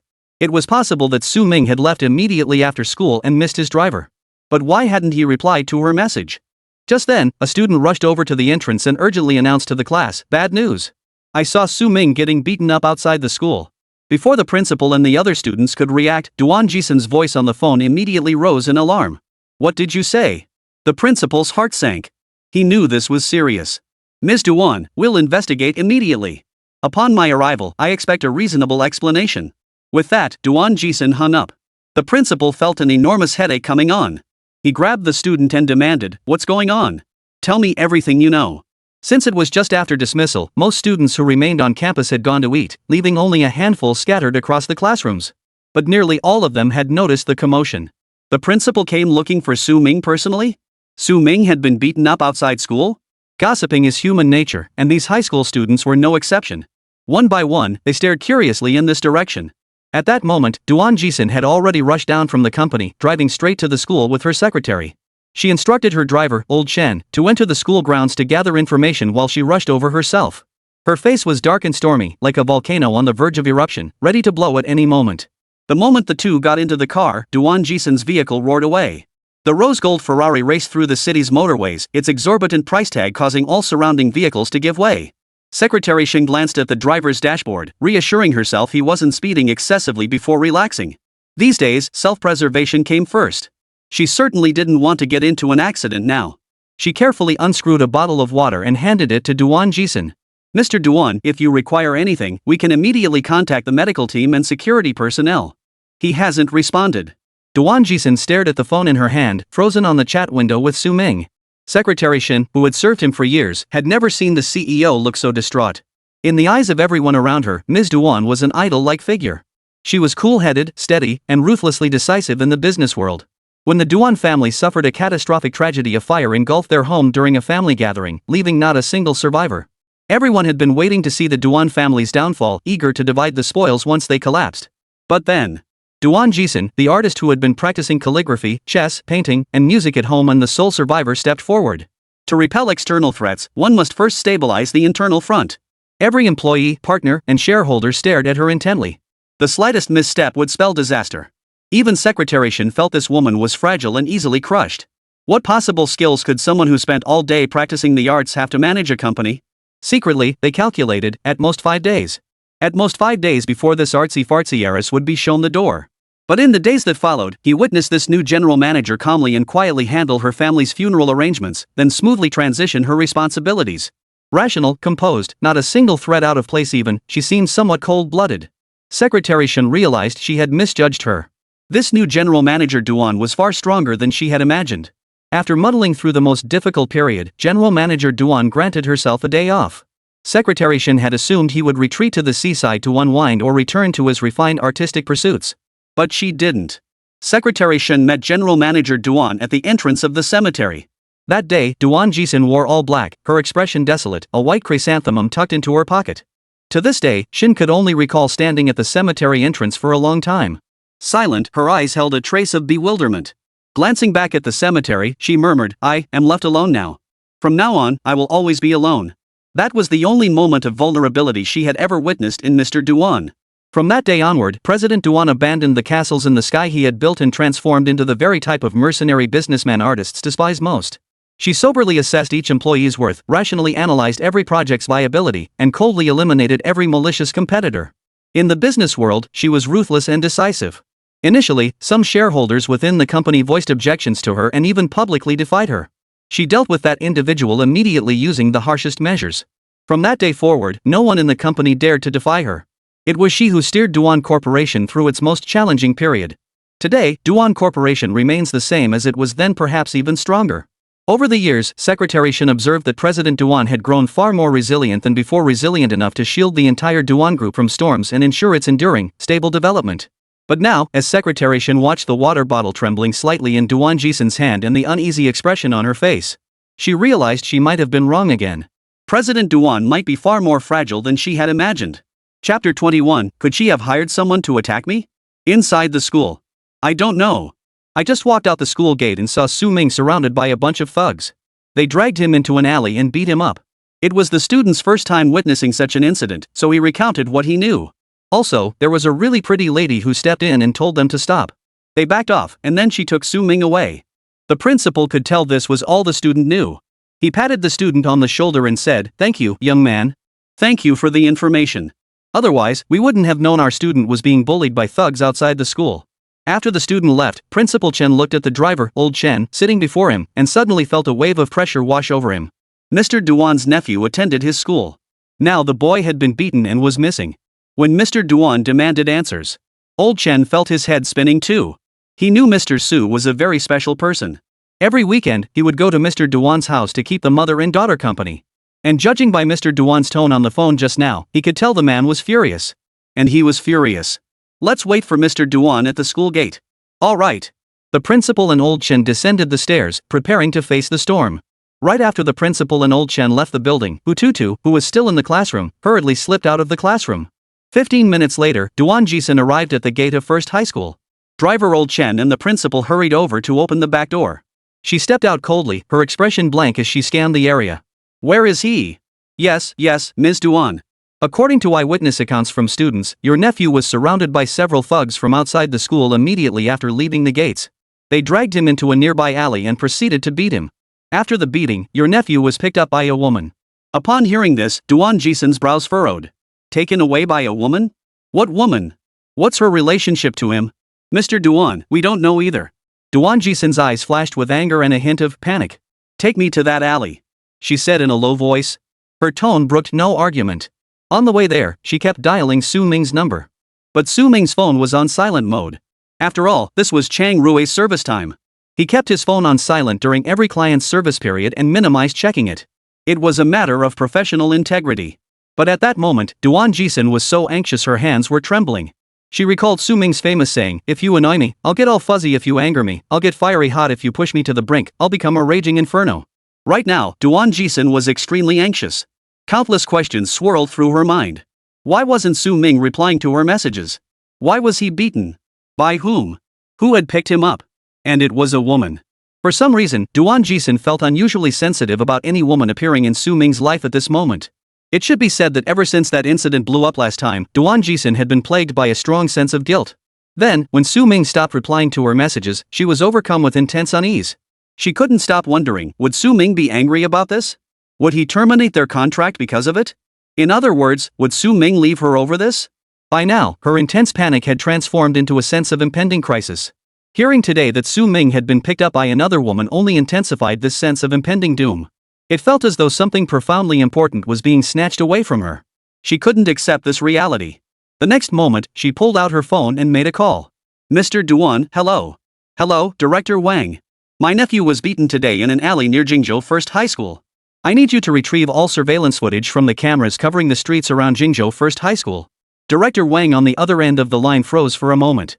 Half an hour earlier, Chang Rui had just called him. Half an hour later, Duan Jixin called him too. It was about the same incident and even the same person. Chang Rui was Jingda University's youngest professor, and his family wielded immense power. Duan Jixin was the CEO of Duan Corporation, whose influence was equally formidable. Director Wang felt his head spin. What kind of role could he possibly be playing to be on the radar of two such formidable powerhouses simultaneously? He dared not delay, replying promptly, "Understood, CEO Duan. I'll have my team compile the materials and send them over. We'll investigate this matter as quickly as possible."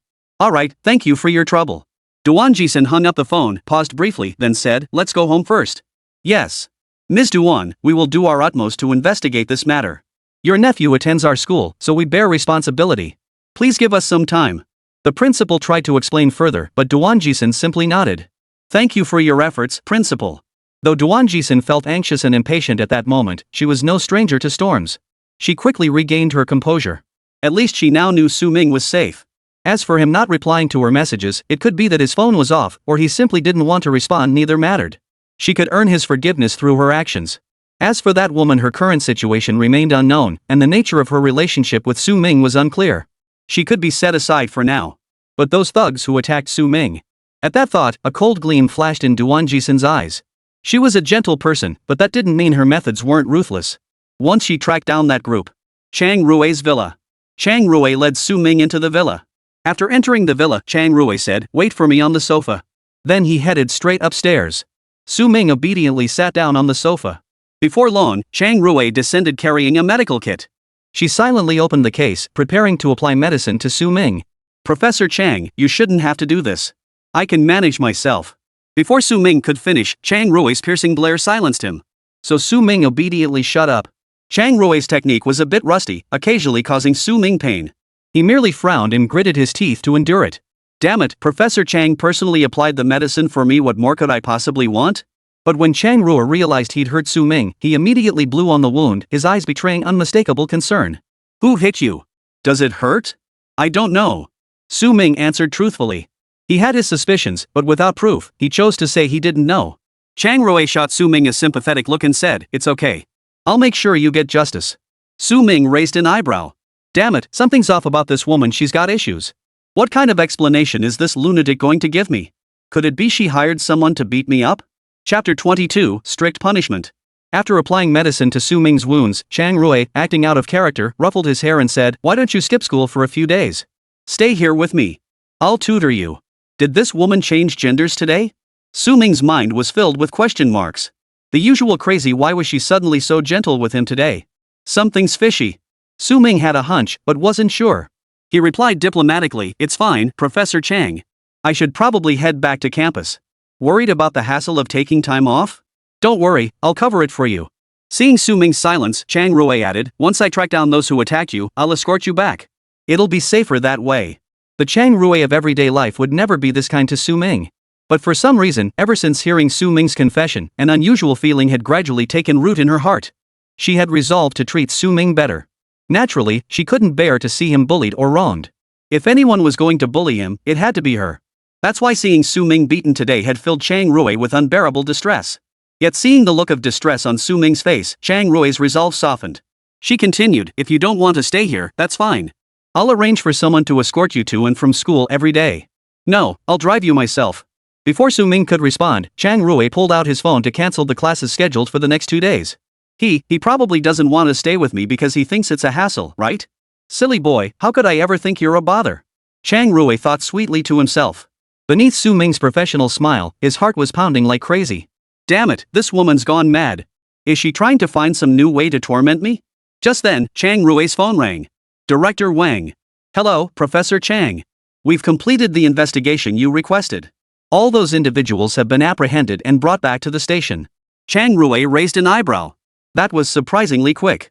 But then again, in this day and age, surveillance cameras are everywhere on every street and alley.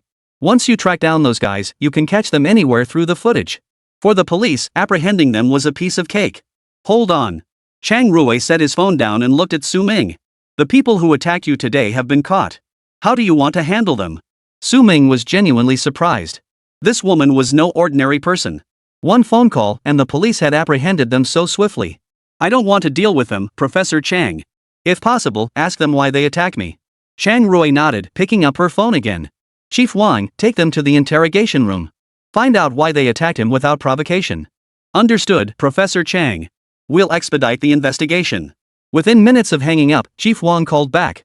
"Professor Chang, we've got it sorted. Someone in their class paid them to do it. Apparently, their school beauty took a liking to your friend, and some of their classmates got upset and hired thugs to handle it. Yes, there was no cover-up whatsoever. Once the police apprehended them and began questioning, these thugs immediately spilled the beans. They spilled the entire truth without hesitation." "The campus beauty likes him?"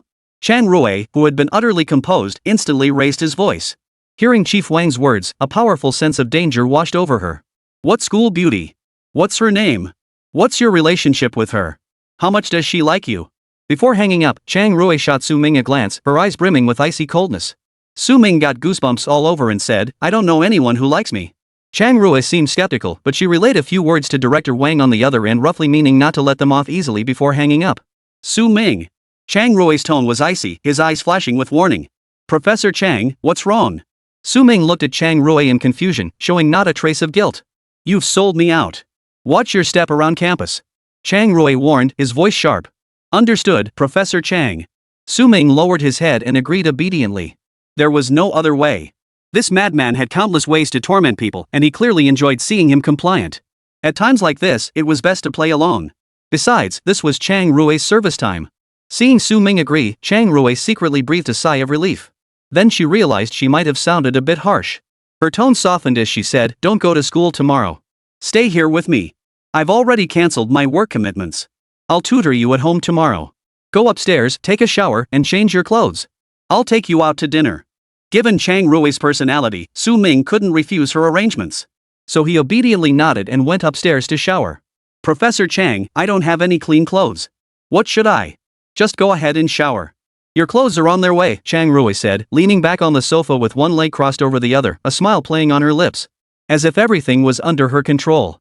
Damn it! Chang Rui had been right beside him just moments ago. Su Ming had seen it clearly. She definitely hadn't arranged for anyone to deliver clothes. Which meant Chang Rui had already made arrangements for him to stay at her place tonight. That woman. So cunning. Meanwhile, after Chang Rui hung up, Director Wang called Duan Jixin back. After briefly explaining the situation, Duan Jixin asked the crucial question. Who picked him up? Indeed, with such comprehensive surveillance coverage, the cameras must have captured who Su Ming left with and which vehicle they boarded. Director Wang paused upon hearing this. He spoke with some hesitation. "I'm sorry, Ms. Duan, but I can't disclose that information to you. It would be best if you contacted your nephew directly and asked him yourself." Duan Jixin frowned. This outcome was unexpected. But she instantly grasped something. After thanking him, she instructed Chief Wang to deal with those thugs sternly just as Chang Rui had done, then hung up. At least Su Ming was safe and those men had been found. She needed to get revenge for Su Ming. After all, she had wronged him. He was probably still angry with her, right? But it didn't matter. Thinking this, Duan Jixin actually felt a bit relieved. If Su Ming was sulking and not replying to her messages, it meant he still cared deeply about her, about both her and their daughter. Otherwise, he wouldn't be acting this way. Duan Jixin lowered her head and smiled softly. "Su Ming, I know I hurt you, but it's okay. Give me a chance, and I'll make it up to you." She then turned to give her secretary some instructions. These matters were entirely new territory even for the secretary who had been with Duan Jixin for years. It was the first time she'd ever heard of such an arrangement from the CEO. She stared in disbelief, eyes wide. Chapter 23. One cannot possess both a Range Rover and inferiority complex. Su Ming finished showering upstairs, wrapped himself in a luxurious disposable bathrobe, and came downstairs, still drying his damp hair. Chang Rui, who had been lounging on the sofa with his legs crossed, froze when he saw Su Ming descend the stairs. The faint outline of his abs, his damp hair, and his refined features now accentuated by the faint bruise on his cheek gave him an added touch of roguish charm. Chang Rui swallowed hard. "Professor Chang, what's wrong?" Noticing Chang Rui's unusual gaze, Su Ming spoke up. "Professor Chang, don't look at me like that. We're not right for each other. You're a good person, but you're not good enough for me." Su Ming silently rolled his eyes inwardly. Chang Rui quickly turned away and said, "Your custom-made clothes have arrived. Let's go to the main hall to see them." She hadn't even realized her face had flushed crimson. Hearing this, Su Ming headed toward the main hall. Chang Rui cleverly turned her head to steal a glance. So handsome. Upon entering the main hall, a group of representatives from luxury brands were already waiting. As Su Ming emerged, a product manager stepped forward and bowed respectfully. "Mr. Su, this is the custom-made suit we prepared for you. Please try it on to see if it fits." Su Ming glanced at the group and the high-end suit in his hands, feeling a bit embarrassed. These wicked rich people. This outfit must be at least 6 figures. And they even came to my door for the service. After silently despising the wickedness of money in his heart, Su Ming selected a gray suit and changed into it. Just then, Chang Rui emerged, fully dressed. Seeing Su Ming in his crisp, tailored suit, he nodded approvingly. Not bad. Very handsome." At the same time, Su Ming also spotted Chang Rui. He was wearing an expensive gray skirt and on his lower body, black stockings? Su Ming's eyes widened instantly. "Bro, I've been filleting fish at RT Mart for 10 years. My heart's colder than my knife. Nothing can move me. Except for black stockings."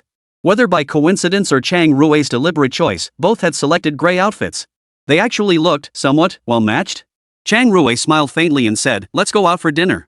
And so he led Su Ming out the door. Truthfully, Su Ming didn't want to leave the house. Staying home was perfectly fine. If he ran into acquaintances, that was one thing, but what if he bumped into clients? Then both would be clients. Which one should Su Ming talk to first? Pure hell, the ultimate torture. But seeing Chang Rui's resolute expression, what could Su Ming do? Fine, you're the boss. Whatever you say. Go ahead, once you step out, they won't utter a word. Su Ming trailed behind Chang Rui like a little shadow, and soon they arrived at Chang Rui's garage. As the saying goes, the rich are all alike, the poor are poor in their own ways. At this very moment, that was Su Ming's reality. Seeing the row of luxury cars in Chang Rui's garage, he felt a momentary flashback to being at Duan Jixin's house. It was like how Su Ming pondered every morning what color underwear to wear. Chang Rui, too, was caught in a difficult decision, unsure which color car to choose. After a moment's thought, she turned to Su Ming. "Which car do you like?" Su Ming fell silent. He seemed to recall hearing that same line from Duan Jixin before, but Chang Rui delivered it with far more authority. Su Ming didn't want to draw too much attention. If some short video blogger snapped a photo on the street and other clients saw it, it would be a disaster. The odds weren't high, but they definitely weren't zero. In times like these, caution was paramount. "So?" Su Ming nervously piped up, "I don't know much about car brands, but aren't these all super expensive? We're just going out for a casual meal, wouldn't it be better to keep things low-key? We're just grabbing a casual meal. Couldn't driving such expensive cars attract unnecessary trouble?" Chang Rui found Su Ming's reasoning sound, nodded in agreement, and headed toward a Range Rover. Su Ming was utterly baffled. Chang Rui shrugged indifferently. "This thing's ugly as sin. I never drive it. Besides, it's already the cheapest model in my garage." "Damn it. Got played again. As it turns out, you can't have both low self-esteem and a Range Rover." Su Ming's years of chronic lower back pain were finally cured by the Range Rover. Chang Rui drove the car, having already planned out everything for later. He said, "First, I'll take you out for a meal. After dinner, we'll go shopping together, then catch a movie to take your mind off things." She was worried today's events might leave a negative psychological shadow on Su Ming. So she figured watching a movie would help take his mind off things. Su Ming knew exactly what she meant. When Chang Rui mentioned dinner, it was definitely not just a simple meal. "Sure, you're so thoughtful. Professor Chang taking me out like this makes me really happy." At all times, the mood emotional value had to be maximized. Chang Rui loved how obedient Su Ming was, it felt satisfying. He started the car and drove away from the villa. Honestly, it's rare to see women driving Range Rovers. And even fewer beautiful women drive Range Rovers. Since leaving the villa, countless cars had flashed their headlights at them. At a red light, someone even rolled down their window to hit on Chang Rui. Before Su Ming could say a word, Chang Rui blurted out curses. Watching the third driver drive off after being scolded, Su Ming couldn't help but clap in admiration. "Professor Chang, with that kind of firepower, you should enter debate competitions." Flattered by the compliment, Chang Rui couldn't hide the smile tugging at his lips. "I was captain of the debate team in college. We won the national championship." "Wow. Impressive." As a professional sycophant, Su Ming knew his craft well. When clients said things like this, they had only one goal: to be praised. And so, Su Ming immediately launched into a smooth combo of praise, admiration, and heartfelt sympathy, complimenting Chang Rui so thoroughly he couldn't help but smile. While driving, Su Ming casually glanced out the window, only for Chang Rui to pull over at the first available spot. "Professor Chang, are we here yet? Weren't you looking over there just now?" After getting out of the car, Chang Rui glanced in the direction Su Ming had been looking. It seemed to be a restaurant. "Isn't that a restaurant? If you're hungry, we can go." Su Ming was puzzled. He just glanced over out of boredom. How did Chang Rui even notice? Wasn't she driving? Could she have been watching him the whole time? Put. The thought made Su Ming shudder slightly. Forget it. As a professional sycophant, you'd better not get carried away. Su Ming had learned this lesson the hard way when he first entered the industry. He might have been swept off his feet by a client's flirtations, but to others, it was nothing more than a whim, like teasing a little pet. What genuine feelings could come from something bought with money? After steadying his resolve, Su Ming put on his professional smile again. "Then let's go take a look. Professor Chang, are your shoes comfortable?" Chang Rui was tall and beautiful, and today she'd even worn high heels. "Stick these on." Su Ming pulled out a pair of anti-friction pads from his pocket. He always kept these handy little items in his pocket. Sticking them on her heels would prevent the high heels from rubbing her feet raw. Chang Rui glanced at the pads in Su Ming's hand with surprise, feeling a wave of warmth wash over her. He really cares about me. He even thought of such small details. Chapter 24, Life's Path is Littered with. They had barely taken a few steps forward when Su Ming spotted an unbearable face. Murphy's Law was spot on: anything that could go wrong would go wrong. The moment he spotted Meng Chenfei, Su Ming immediately grabbed Chang Rui's arm and steered them into the nearby night market. Chang Rui froze for a moment before hearing Su Ming's cheerful voice. "I see lots of stalls selling trinkets over there. You're so pretty, there must be plenty that suit you. Let us go take a look? Look at these earrings, such a lovely design, and they're your favorite red. You'd look stunning wearing them. And this one, look. Wouldn't this ring make the perfect tail ring? Professor Chang. Professor Chang. This doll is so adorable, it's trending lately. Want to grab one for your home?" Chang Rui watched Su Ming, who was smiling as she browsed the selection, looking utterly delighted. A warm feeling welled up inside him. This little brat. He really is strangely adorable. But that remark had struck a nerve. The moment Su Ming mentioned home, Chang Rui was overcome by a powerful wave of guilt. Home. She recalled that house, where every corner held memories of her tormenting Su Ming. In every nook, every room, Su Ming had endured her torment, her humiliation, her lashes. Her heart ached deeply. Guilt washed over her like a tidal wave, and she could no longer bear to refuse Su Ming. Alright, wrap all of these up. Sure thing, boss. At that moment, Su Ming stole a glance outside. He spotted Meng Chenfei and her best friend strolling through the night market. Su Ming's heartbeat instantly quickened.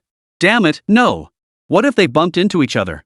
Meng Chenfei wouldn't matter, she wasn't his client anymore, but Chang Rui was right there. That complete lunatic wouldn't tolerate even a speck of sand in his eye. Plus, Meng Chenfei had been acting like she was possessed these past few days, constantly pestering him with all sorts of nonsense. If she got caught now, then tonight, wouldn't I be getting whipped again? I messed up, I really messed up. I shouldn't have agreed to go out at all. Su Ming felt utterly hopeless. The moment Su Ming turned his head, Meng Chenfei on the other side also turned her gaze toward him. Not just her best friend turned to look too. Fei, look, doesn't that guy over there look like Su Ming? Meng Chenfei could see clearly enough. The silhouette of the young man in the suit ahead bore a striking resemblance to Su Ming, and beside him stood a stunning beauty. A puppy-like guy paired with an aloof, sophisticated woman.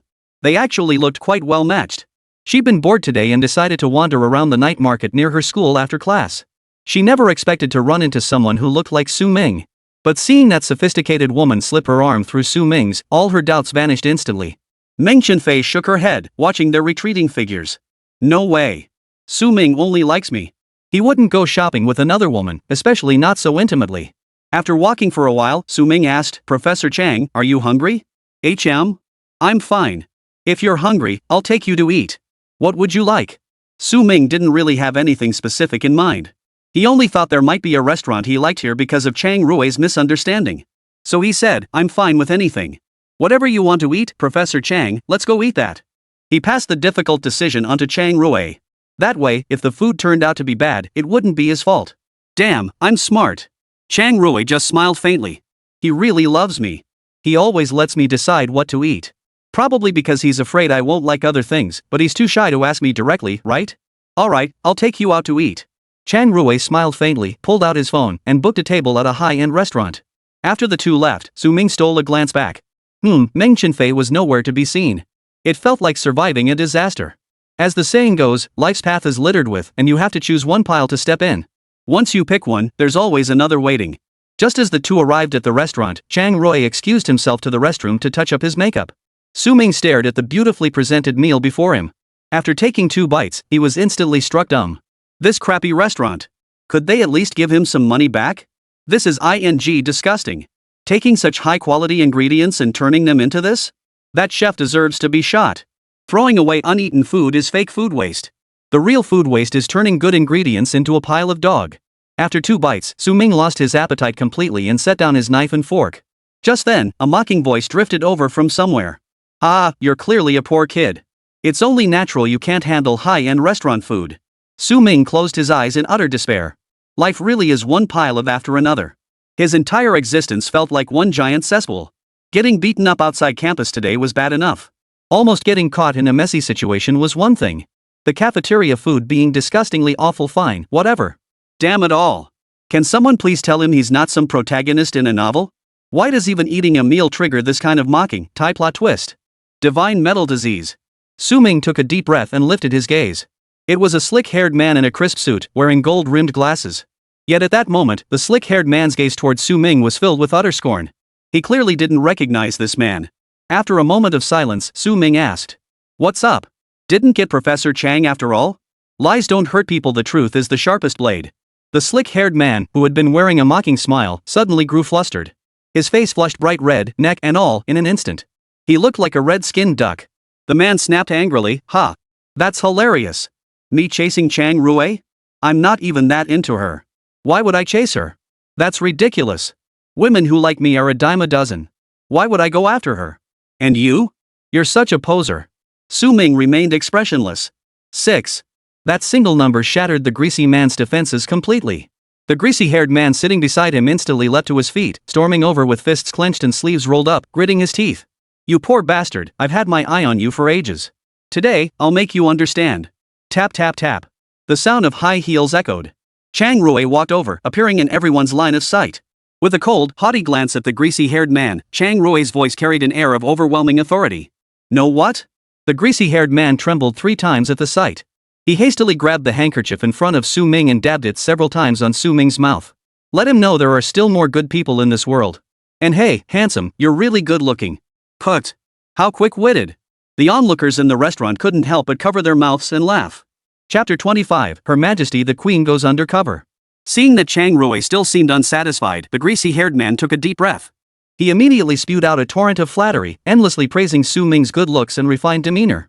He even threw in a slew of fancy adjectives. Su Ming was a bit speechless. Quite talented. Half as good as Wu Bai. Chang Rui stomped over in her high heels, her eyes landing on the hurt glimmer in Su Ming's gaze. Rage flared instantly. Get lost. Right away.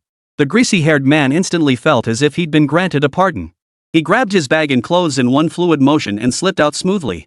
Chang Rui furrowed her brow, sat down at the table, and remarked coolly, "This restaurant operates on a membership reservation system. Since we came unexpectedly today, there were no private rooms available. I never imagined we'd encounter such trash. That moron was a former colleague of mine at the university. He harassed me for no reason and got kicked out of school." Chang Rui offered no direct explanation, yet every word implied one. Su Ming nodded absently. He didn't care whether Chang Rui was explaining to him or not. He was more concerned with another matter. "Professor Chang, how has this restaurant managed to stay in business this long without going under?" "Chang Rui? What do you mean? What's wrong?" Su Ming's face scrunched up in disgust at the on his plate. "This tastes awful. Chang Rui. Pfft, ha ha ha." Chang Rui suddenly burst into laughter, his eyes and brows glowing with a vibrant radiance. "The view here is great. Look, this is the top floor. Looking down, you can see the entire riverfront and the bustling city spread out below. Not only is the view splendid, but you can also see people on the ground moving about like ants, bustling non-stop. It gives you an involuntary sense of superiority, as if all humanity lies beneath your feet."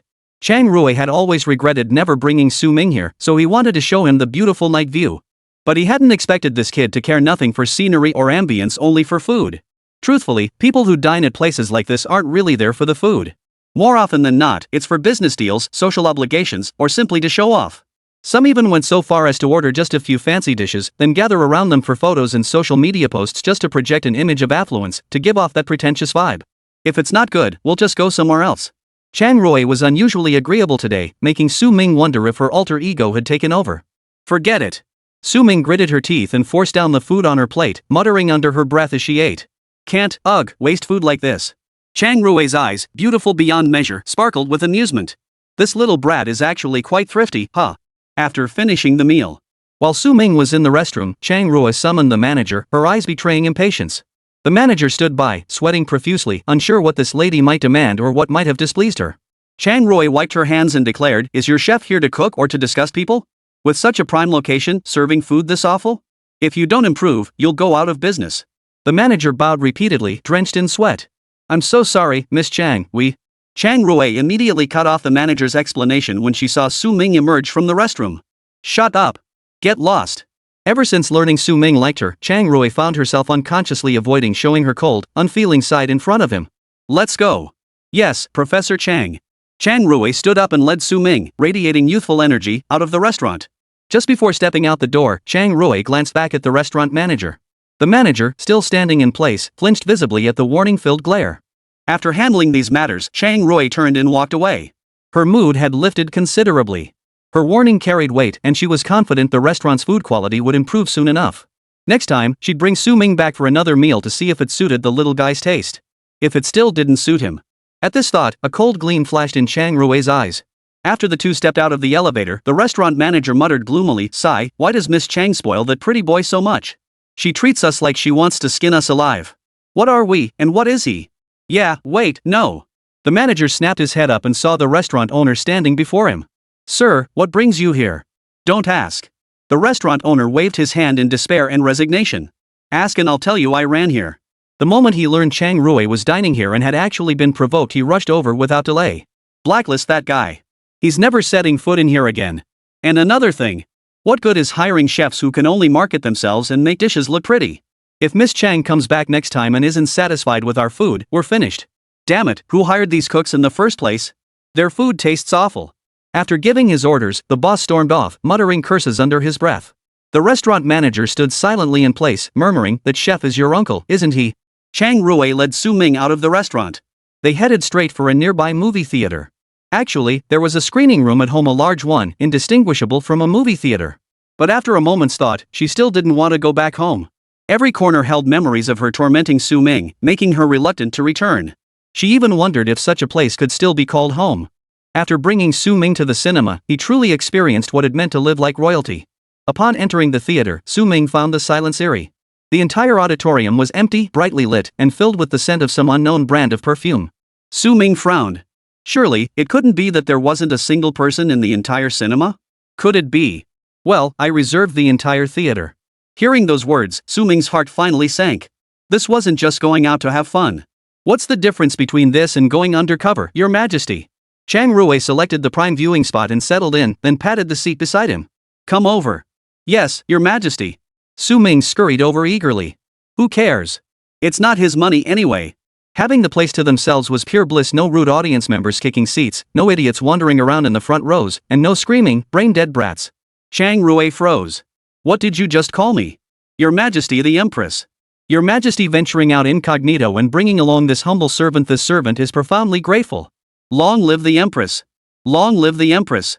Long live the Empress forever and ever. Su Ming presented the drinks with both hands, looking every bit the modern-day courtier. Chang Rui's eyes and brows radiated delight as he solemnly declared. Rise, my loyal subject. Yes, Your Majesty. Su Ming couldn't help but laugh at himself. What a nutcase. Ha ha ha ha ha. No sooner had Su Ming sat down than a staff member whose position he couldn't quite place approached him in a crisp suit, holding two remote controls. Set the lighting to my preferred brightness. This one controls the movie. Su Ming, what did you like to watch?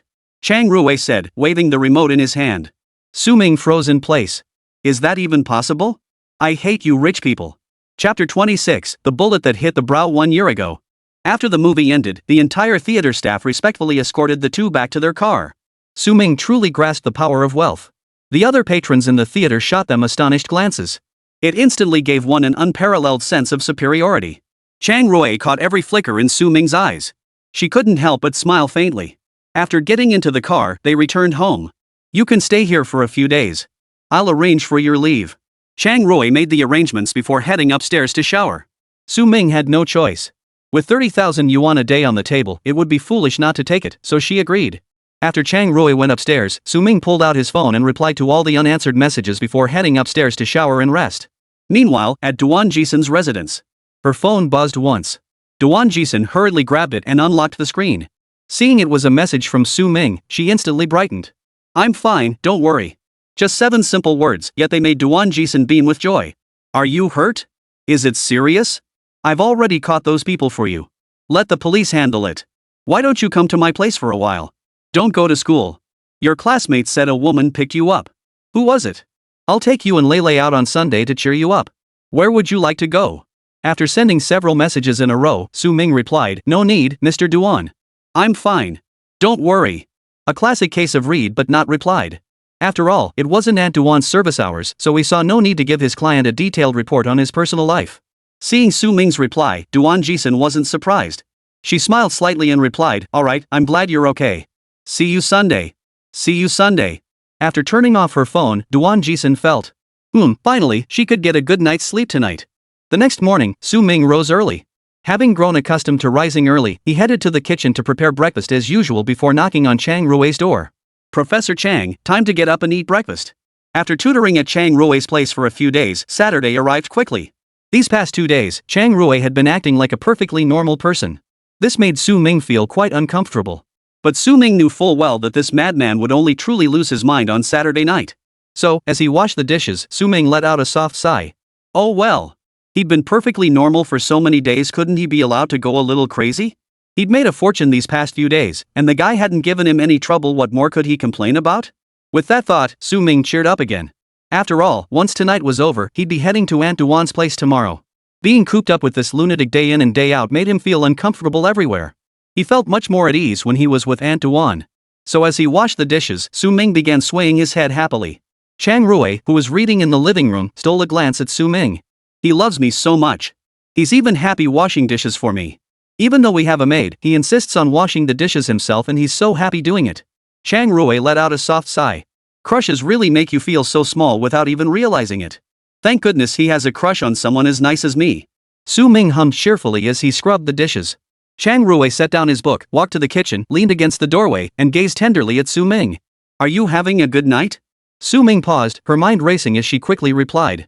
I thought tonight's dinner was delicious, so of course I'm happy. Chang Rui nodded with understanding. He loves me so much. During dinner today, I just instinctively served him some food, and he was genuinely happy about it. Secret crushes are so easy to satisfy. Chang Rui seemed perfectly content as he returned to the sofa to curl up and continue reading. Meanwhile, Su Ming, having finished washing the dishes, let out a soft sigh. Time to go through the motions again. Su Ming walked into the dressing room. She changed into a Lolita outfit, donned a collar and bunny ears, then walked to the storage room to retrieve a box. The box was filled with the torture devices Chang Rui used daily. He then grabbed a bottle of red wine and a wine glass. After finishing all this, Su Ming looked at her reflection in the mirror. Today I'm chocolate obedient, diligent, and hardworking. Just a little longer to endure. Next week Chang Rui would be traveling abroad for a lecture, and her golden days would finally arrive. Then, Su Ming stepped out and slowly approached Chang Rui. Professor Chang, would you like a drink? Seeing Su Ming dressed like this, Chang Rui felt as if countless sharp needles were piercing his heart. He snapped angrily. What the hell are you doing? Su Ming looked at Chang Rui in confusion. What the hell is this lunatic up to now? Professor Chang, isn't this what you asked for? A bullet fired by Chang Rui a year and a half ago now pierced his own forehead. Su Ming's retort came as naturally as breathing, yet it left Chang Rui's heart aching with bitterness. Suddenly, her eyes stung, and the book in her hands fell to the floor without warning. What kind of game is this? Su Ming looked at Chang Rui in confusion, bent down to pick up the book, and placed it on the table. Unable to fathom what this madman was up to now, he simply stood silent, his mind racing as he tried to decipher the lunatic's intentions. Chang Rui suddenly realized what he had done. Over a full year. She had tormented this boy before her for over a year.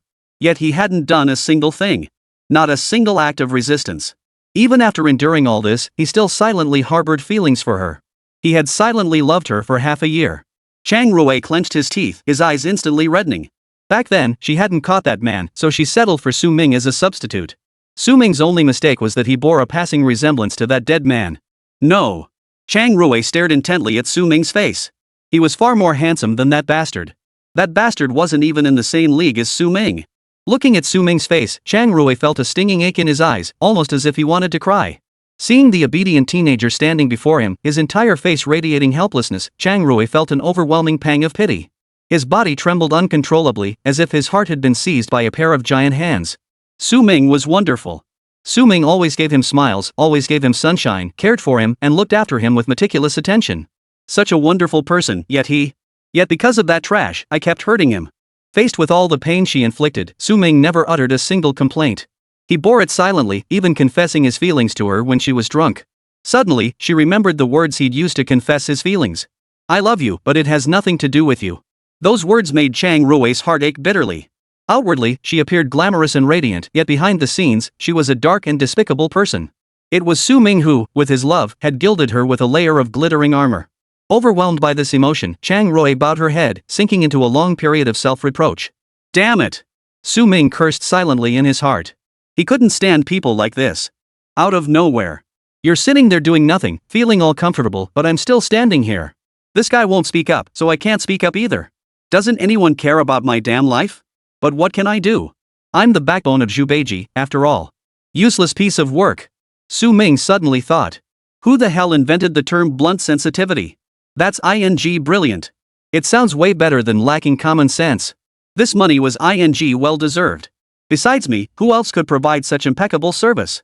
After a long while, he didn't know how much time had passed. Chang Rui's voice was slightly hoarse. Don't wear these clothes anymore. I won't hit you either. Never again, okay? The last 3 words trembled from his lips. Ha! Su Ming was stunned. Has this guy lost his mind? Why did he suddenly stop coming? Then why hire me in the first place? Could it be he's leaving the country next week and suddenly got a conscience? Great news. Absolutely fantastic. Su Ming was overjoyed, his eyes sparkling with delight.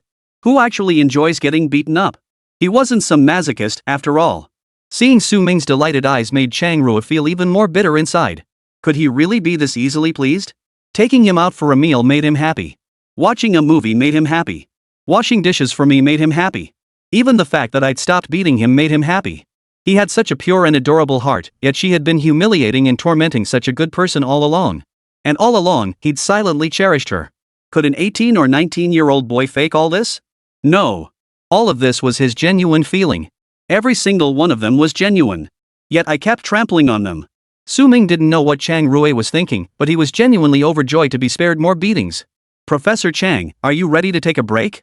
Chang Rui looked up at Su Ming. He loves me so much. Even now, he still cares about my sleep. Chapter 27, The Guilty Professor Chang. Muting, I don't want to attend that conference in France anymore. What's wrong all of a sudden? Fong Muting asked curiously on the other end of the phone. Nothing. I just suddenly don't feel like going. Are you okay? Got a fever? You text me in the middle of the night just to tell me how many days that little duck has been keeping you company? Are you starting to feel reluctant to let him go? Fong Muting was genuinely shocked. If it weren't for the fact that the message came from Chang Rui, she wouldn't have bothered replying to such meaningless nonsense. Who stays up late just to talk about such nonsense? I really want to ask you, you keep raising that little duckling, but you don't eat it. So why are you raising it? As a pet? Fong Muting genuinely thought Chang Rui's brain worked differently from most people's. Is this how a top student's mind works? Given Chang Rui's standards, anyone she'd even consider dating would have to be exceptionally good looking. And he can actually resist eating it? Chang Rui felt a bit embarrassed after hearing that. But aside from Fong Muting, her best friend, she didn't know who else to confide in about these things. And tonight, Su Ming's behavior made her feel so guilty and heartbroken that she decided to confide in her best friend. And you know what? Every time I drink, he's the one who helps me take a shower. Fong Muting replied with a question mark on the other end of the phone. What else? You were that wasted you expect me to let you bathe yourself? Aren't you afraid of taking a bath after drinking too much, suddenly slipping in the bathroom, and going straight to meet your ancestors? And judging by the personality you described for that little duck, I seriously doubt you asked someone to bathe you. Otherwise, he wouldn't have volunteered to do something like that. Chang Rui fell silent. A look of conflict flashed across his stunningly beautiful face. But am I getting the short end of the stick here? Fong Muting paused. That made sense too. Since she'd known Chang Rui as her best friend, it was no exaggeration to say that the line of guys chasing her could literally stretch all the way to France. Thinking about it that way, she did feel a bit shortchanged. So when you woke up the next day, did you feel, any discomfort down there? The question was both subtle and blunt. Chang Rui recalled that whenever Su Ming was around, she'd wake up feeling refreshed and clean the next morning, even smelling sweet all over. Not a trace of that post-drinking discomfort. No. Exactly. What kind of world are we living in now? There's no such thing as not getting the short end of the stick. But didn't you apply to teach at Ivy League? What about that little duck you're keeping? Chang Rui fell silent after reading the message. This question had been on her mind all along, though she'd been deliberately avoiding it. She had applied to teach at an Ivy League school, something Su Ming didn't even know about, since she'd never told him. Right, what about Su Ming? If she left in the second half of the year, what would become of him? He loved her so deeply. If she left, what would become of him? He was such a devoted person, wouldn't he come abroad to find her? But he wasn't exactly wealthy. It would probably be difficult. Chang Rui pondered for a moment. I'll give him more money. Fong Muting? Wait, girl. Do you even know what you're saying? I mean, hurry up and eat. You paid for it. You didn't get it for free. He's a grown man, he can find another job. Why give him money? With just that one sentence, Chang Rui fell even deeper into silence. She couldn't bring herself to say that the little guy she was supporting was still in school. But clearly, Fong Muting with her sharp intellect and emotional intelligence had caught on. Rui, your little duckling isn't a male college student, is it? No way, right? Chang Rui fell silent. He dared not speak at all. After turning off his phone, Chang Rui spent the entire night plagued by nightmares.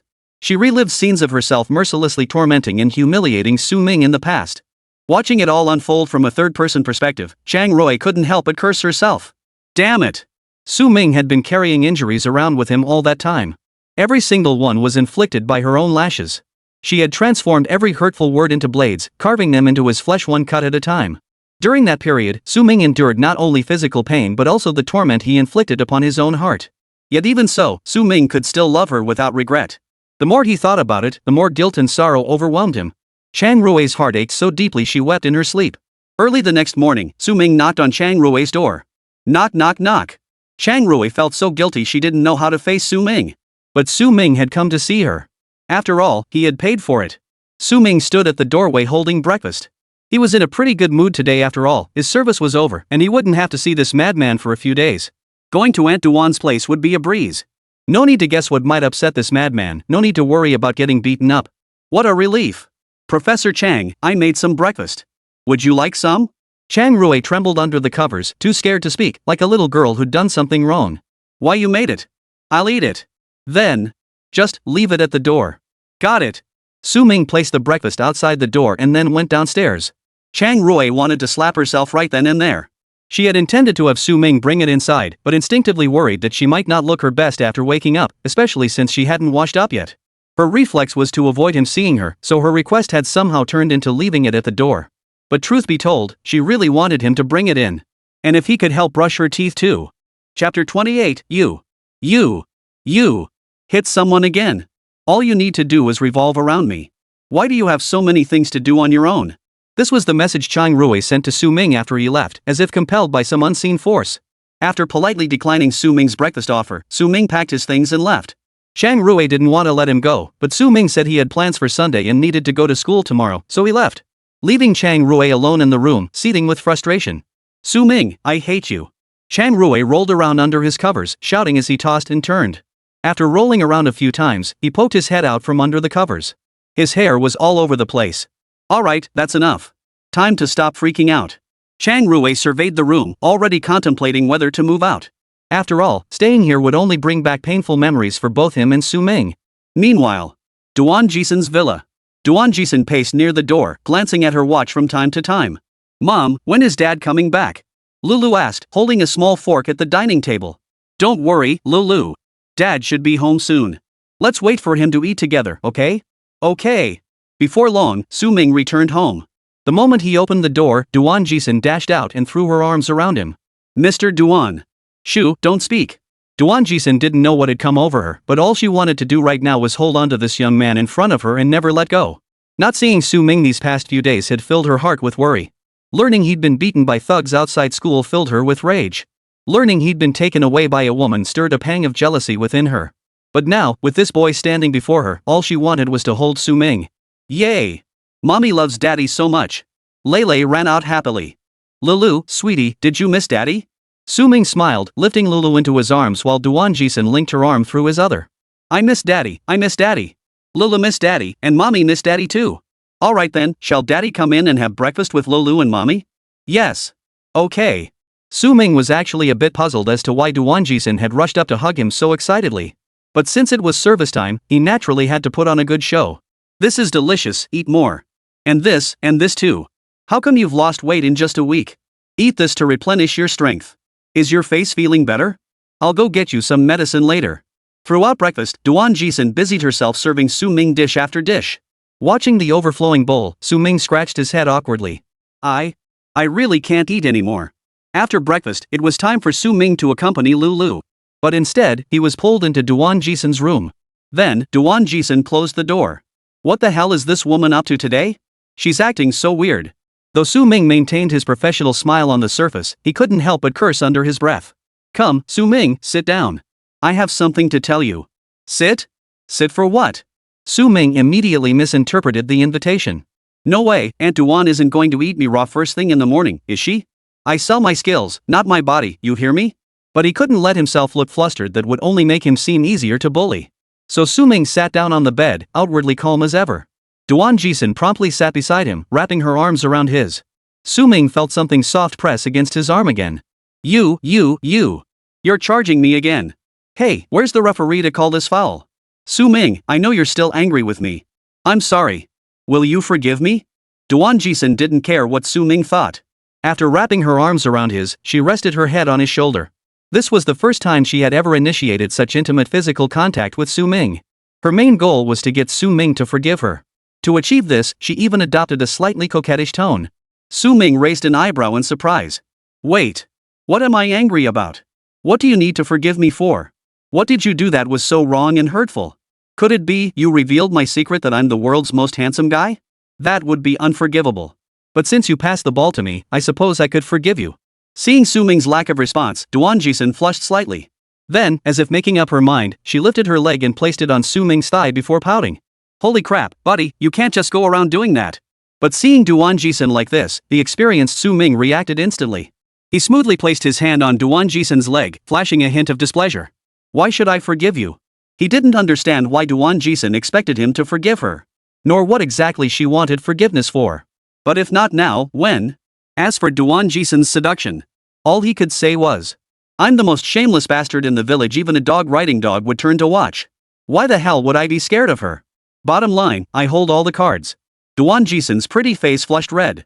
A surprising sweetness and joy filled her heart. Sweetness stemmed from Su Ming's willingness to engage in physical contact with her. The joy came from Su Ming admitting he'd been sulking at her.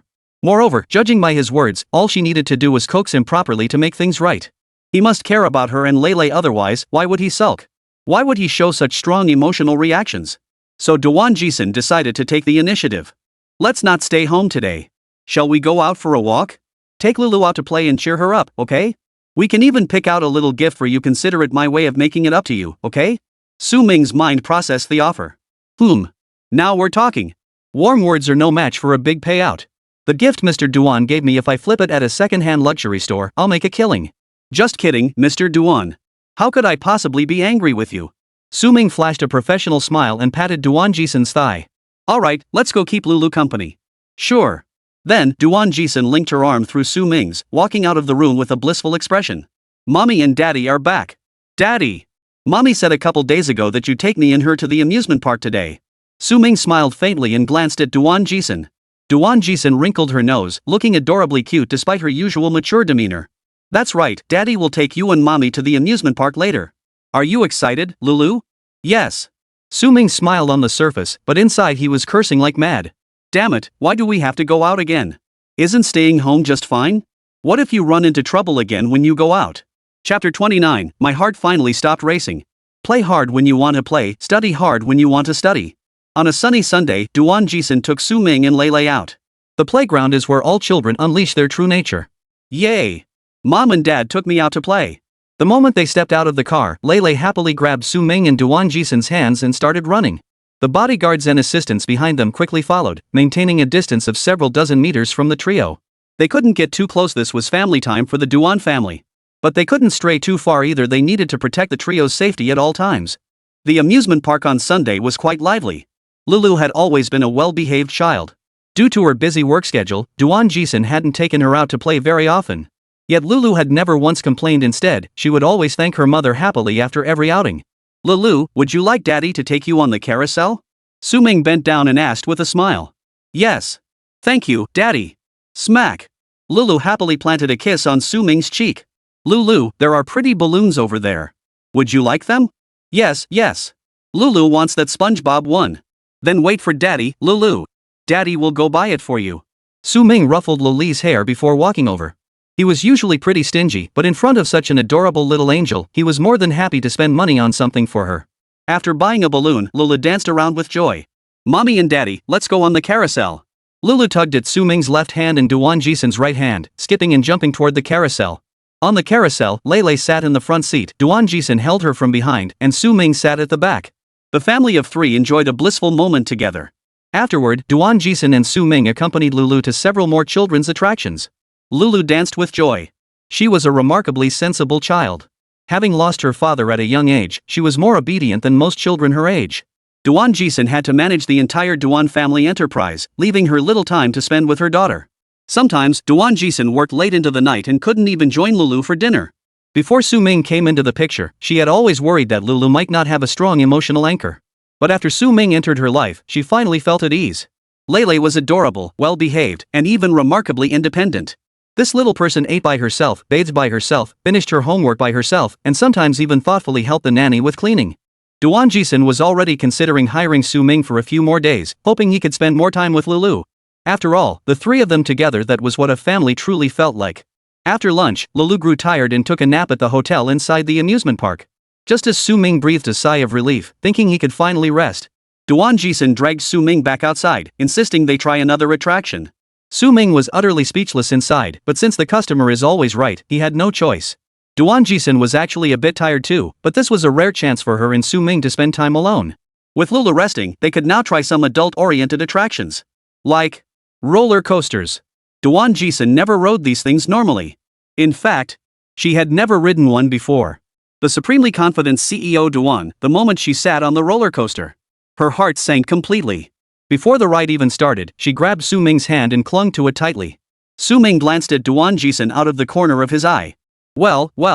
The formidable Ms. Duan, feared by all, now looked like a frightened little girl, her face etched with worry, yet her eyes still held a hint of defiance. The moment the roller coaster started moving, she completely lost it. whether it was to vent her emotions or for some other reason. Duan Jixin screamed herself hoarse throughout the entire ride. Su Ming, however, remained silent, gently patting Duan Jixin's hand the entire time. "It's okay, Ms. Duan. It's okay, it's okay. I'm here with you." He coaxed her like a little girl for what felt like forever. When the ride finally ended, Duan Jixin still pouted defiantly. Then, with stubborn determination, she dragged Su Ming toward the haunted house. Unsurprisingly, she embarrassed herself again. Chapter 30. At the amusement park, I saw the most beautiful fireworks. Duan Jixin knew she had to maintain the image of a good older sister or even an aunt. But having never been to an amusement park before, she was feeling incredibly playful today. And she nearly cried from fright in the haunted house. After dragging Su Ming through several rides in a row, Duan Jixin finally grew tired. Still, she was genuinely happy today. It was a rare chance to spend quality time together, and this could be considered their first real date. Her assistant had even taken so many beautiful photos of them. The esteemed President Duan held those photos, beaming with joy like a little girl. That evening, she took Lulu out for dinner.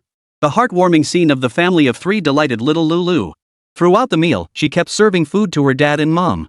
She also insisted on taking lots of photos with her parents. In the pictures, Su Ming and Duan Jixin each kissed one side of Lulu's cheek. The little one was so delighted she was dancing and clapping her hands. After dinner, Lulu was thrilled. As they stepped out of the restaurant and saw the enormous Ferris wheel, he immediately tugged at his parents, eager to ride it. Su Ming happily agreed and took Duan Jixin with him onto the Ferris wheel. This was the largest Ferris wheel in Jingzhou. After it started moving, Lele pressed his face against the window, watching with curiosity as the Ferris wheel slowly ascended. Duan Jixin sat with Su Ming. It was Li's first time riding a Ferris wheel. So was Duan Jixin. Actually, Su Ming hadn't either. Su Ming. What is it, President Duan? Su Ming maintained his signature smile throughout. While entertaining clients, Su Ming had no heart to admire the scenery outside the Ferris wheel. As the host, Duan Jixin felt she should initiate conversation. She had much she wished to discuss with Su Ming, yet having never played the role of conversation starter, she found herself momentarily at a loss for words, frozen in place. Su Ming broke the silence with some meaningless small talk. "The weather's been pretty dry lately. Make sure to drink plenty of water at work. Your voice sounds a bit hoarse. I'll get you a tea set, it's good for your throat. The natural light in our place is great.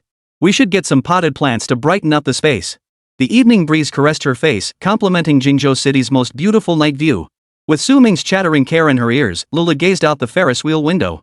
Duan Jixin closed her eyes in contentment. This atmosphere relaxed her nerves, making her willing to open up. "Su Ming, do you have any dreams?" "Dreams?" Su Ming felt rather indifferent to those two words. A man like him doesn't deserve to have dreams. His only dream is to be an ordinary person. An acre of fertile land, a simple cottage, and 100 million in savings.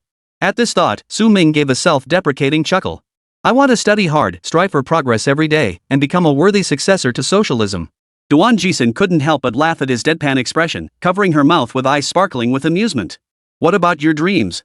Su Ming countered. "My dream?" Duan Jixin froze.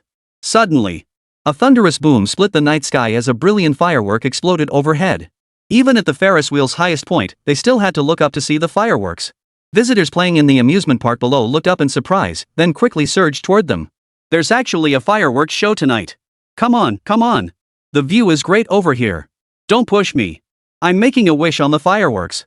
The crowd surged, but Duan Jixin, Su Ming, and Lulu didn't need to join the throng. Duan Jixin and Su Ming sat quietly on the Ferris wheel, watching the fireworks. Lulu danced with joy, and Duan Jixin held her close as they watched the fireworks together. Boom! Boom! Boom! Another burst of fireworks lit up the sky in vibrant colors, their reflections shimmering on the lake below the amusement park. The light and shadow fell on Duan Jixin's face as a cool evening breeze blew in her direction. Duan Jixin suddenly turned her head and found Su Ming looking at her. "My dream is to have a home." "A home?" Duan Jixin bit her lip, paused, then nodded. "Yes, a home." Su Ming gazed at Duan Jixin's delicate features, letting out a soft chuckle. His pleasant voice reached her ear. "You already have one." Boom! The final massive firework bloomed, its enormous pink flame illuminating the night sky. The crowd below erupted in gasps. "What a huge firework! So beautiful. The most beautiful fireworks I've ever seen. What's so great about it? They're all the same anyway." The clamor of passers-by reached neither of them. Duan Jixin stared blankly at the sky, murmuring, "Different, so different. At the amusement park, I saw the most beautiful fireworks." She gazed at Lulu in her arms and Su Ming behind her, his eyes brimming with warmth. At that moment, tears welled up in Duan Jixin's eyes. "I'll never forget it. Chapter 31. So, how much are you planning to pay me? Two major news stories broke today at Jingzhou First Senior High School. First, Ming from Senior 3, Class 1 had been absent from school for several consecutive days, causing the school's two most popular girls to argue daily over him. The second was that Tutu from Class 1, Senior 3, was suspected of school bullying and had been taken away by the police for investigation. Today, Ming finally returned to school. But instead of going to class, he was summoned to the principal's office by Shi Jilong as soon as he arrived. Ming, this is Jun, Tutu's father. The principal had been waiting in his office for quite some time. As soon as he saw someone arrive, he immediately stepped forward to make the introduction. As Ming entered, Jun quickly rose from his seat and stepped forward, grasping Ming's hand. Hello, Ming. I'm Jun, Tutu's father. His expression turned even more alarmed when he looked up and saw Duan Jixin standing behind Ming. Ms. Duan, hello. Duan Jixin raised an eyebrow, not taking the hand Jun offered. Earlier that day, she had received a call from Ming's homeroom teacher informing her that the parents of the student involved in the incident had come to the school. The school had arranged for both sets of parents to meet in the office for discussion. So, acting as Ming's aunt, she had accompanied him here. Seeing Duan Jixin decline the handshake, Jun looked apologetic, bowing repeatedly as he said, "I'm so sorry, Ms. Duan. My son was acting out of line. I came here today specifically to apologize to you." Ming glanced at Jun with some surprise. He was still wearing his police uniform, clearly having rushed over during work hours. In truth, Jun was furious. Working at the Municipal Public Security Bureau, he had received word today that his son had been detained at the Guangming District Police Station in Jingzhou City. After rushing over, the director of the Guangming branch, Chang Rui, informed him that it was Mr. Duan of the Duan Group and Professor Chang of Jingzhou University who had called and instructed Chief Wang to make the arrest. The reason given was that his son had allowed outsiders to assault one of his classmates. Hearing this, Jun felt a chill run down his spine. Duan, the head of Duan Group. He was a renowned entrepreneur in Jingzhou City and a member of the Standing Committee of the People's Congress. As for Professor Chang, needless to say, though merely a professor, the Chang family was a prominent aristocratic clan in the capital. He sucked in a sharp breath, immediately phoned the university to verify the situation, and then rushed here without delay. He knew that if these two men demanded it, they could strip him of his police uniform with a single word. Now, seeing Duan Jixin, he couldn't lift his head, feeling goosebumps rise all over his body. This was the weight of Duan Jixin's long-standing position of power. Ms. Duan. My son acted out of line. I've come today to apologize to you and your nephew and make amends. I'm sorry. Jun hurriedly bowed to Ming in apology. Apologizing to me won't do any good. My precious nephew was beaten up by your son's thugs. I won't forgive you for this easily. As for how things will be handled, it's entirely up to my precious nephew. Duan Jixin crossed her arms over her chest, speaking coldly. Clearly, she was furious after learning about the incident. Though Ming wasn't her biological nephew, his importance to her was undeniable. Now that he'd been beaten and bullied, how could she let it go? Hitting Ming was like hitting Lo Li's father. In other words, what difference was it from hitting her own husband? She seethed inwardly. Mr. Duan, please hear me out. My son must have acted on impulse. Shut up. Duan Jixin blared at Jun. I don't want to hear your nonsense. Work out the compensation and how you'll make amends to my nephew yourself. I'll wait outside. If he doesn't forgive you, neither will I. I guarantee you'll be stripped of your police uniform. The icy glare in Duan Jixin's eyes was almost impossible to contain. After delivering this warning, she gently stroked Ming's head and said softly, I'll wait for you outside. You two talk it out. Call me if anything happens. Okay. Duan Jixin then exited the office with her assistant and waited in the hallway. Left behind in the office were Principal Shi Jilong, Jun, Ming, and a group of teachers watching the drama unfold. Not only did Jun look miserable, but Shi Jilong wasn't much better off either. School was a whole, and work was a whole too. So being a teacher meant eating two piles of. Now, with the class preparing for the college entrance exams and this incident occurring, the pressure on him as the homeroom teacher was immense. And who could have imagined that Ming, who seemed so mild-mannered, had such a formidable aunt? A single word from General Manager Duan had immediately alarmed the principal. When he heard the news, his scalp tingled with dread.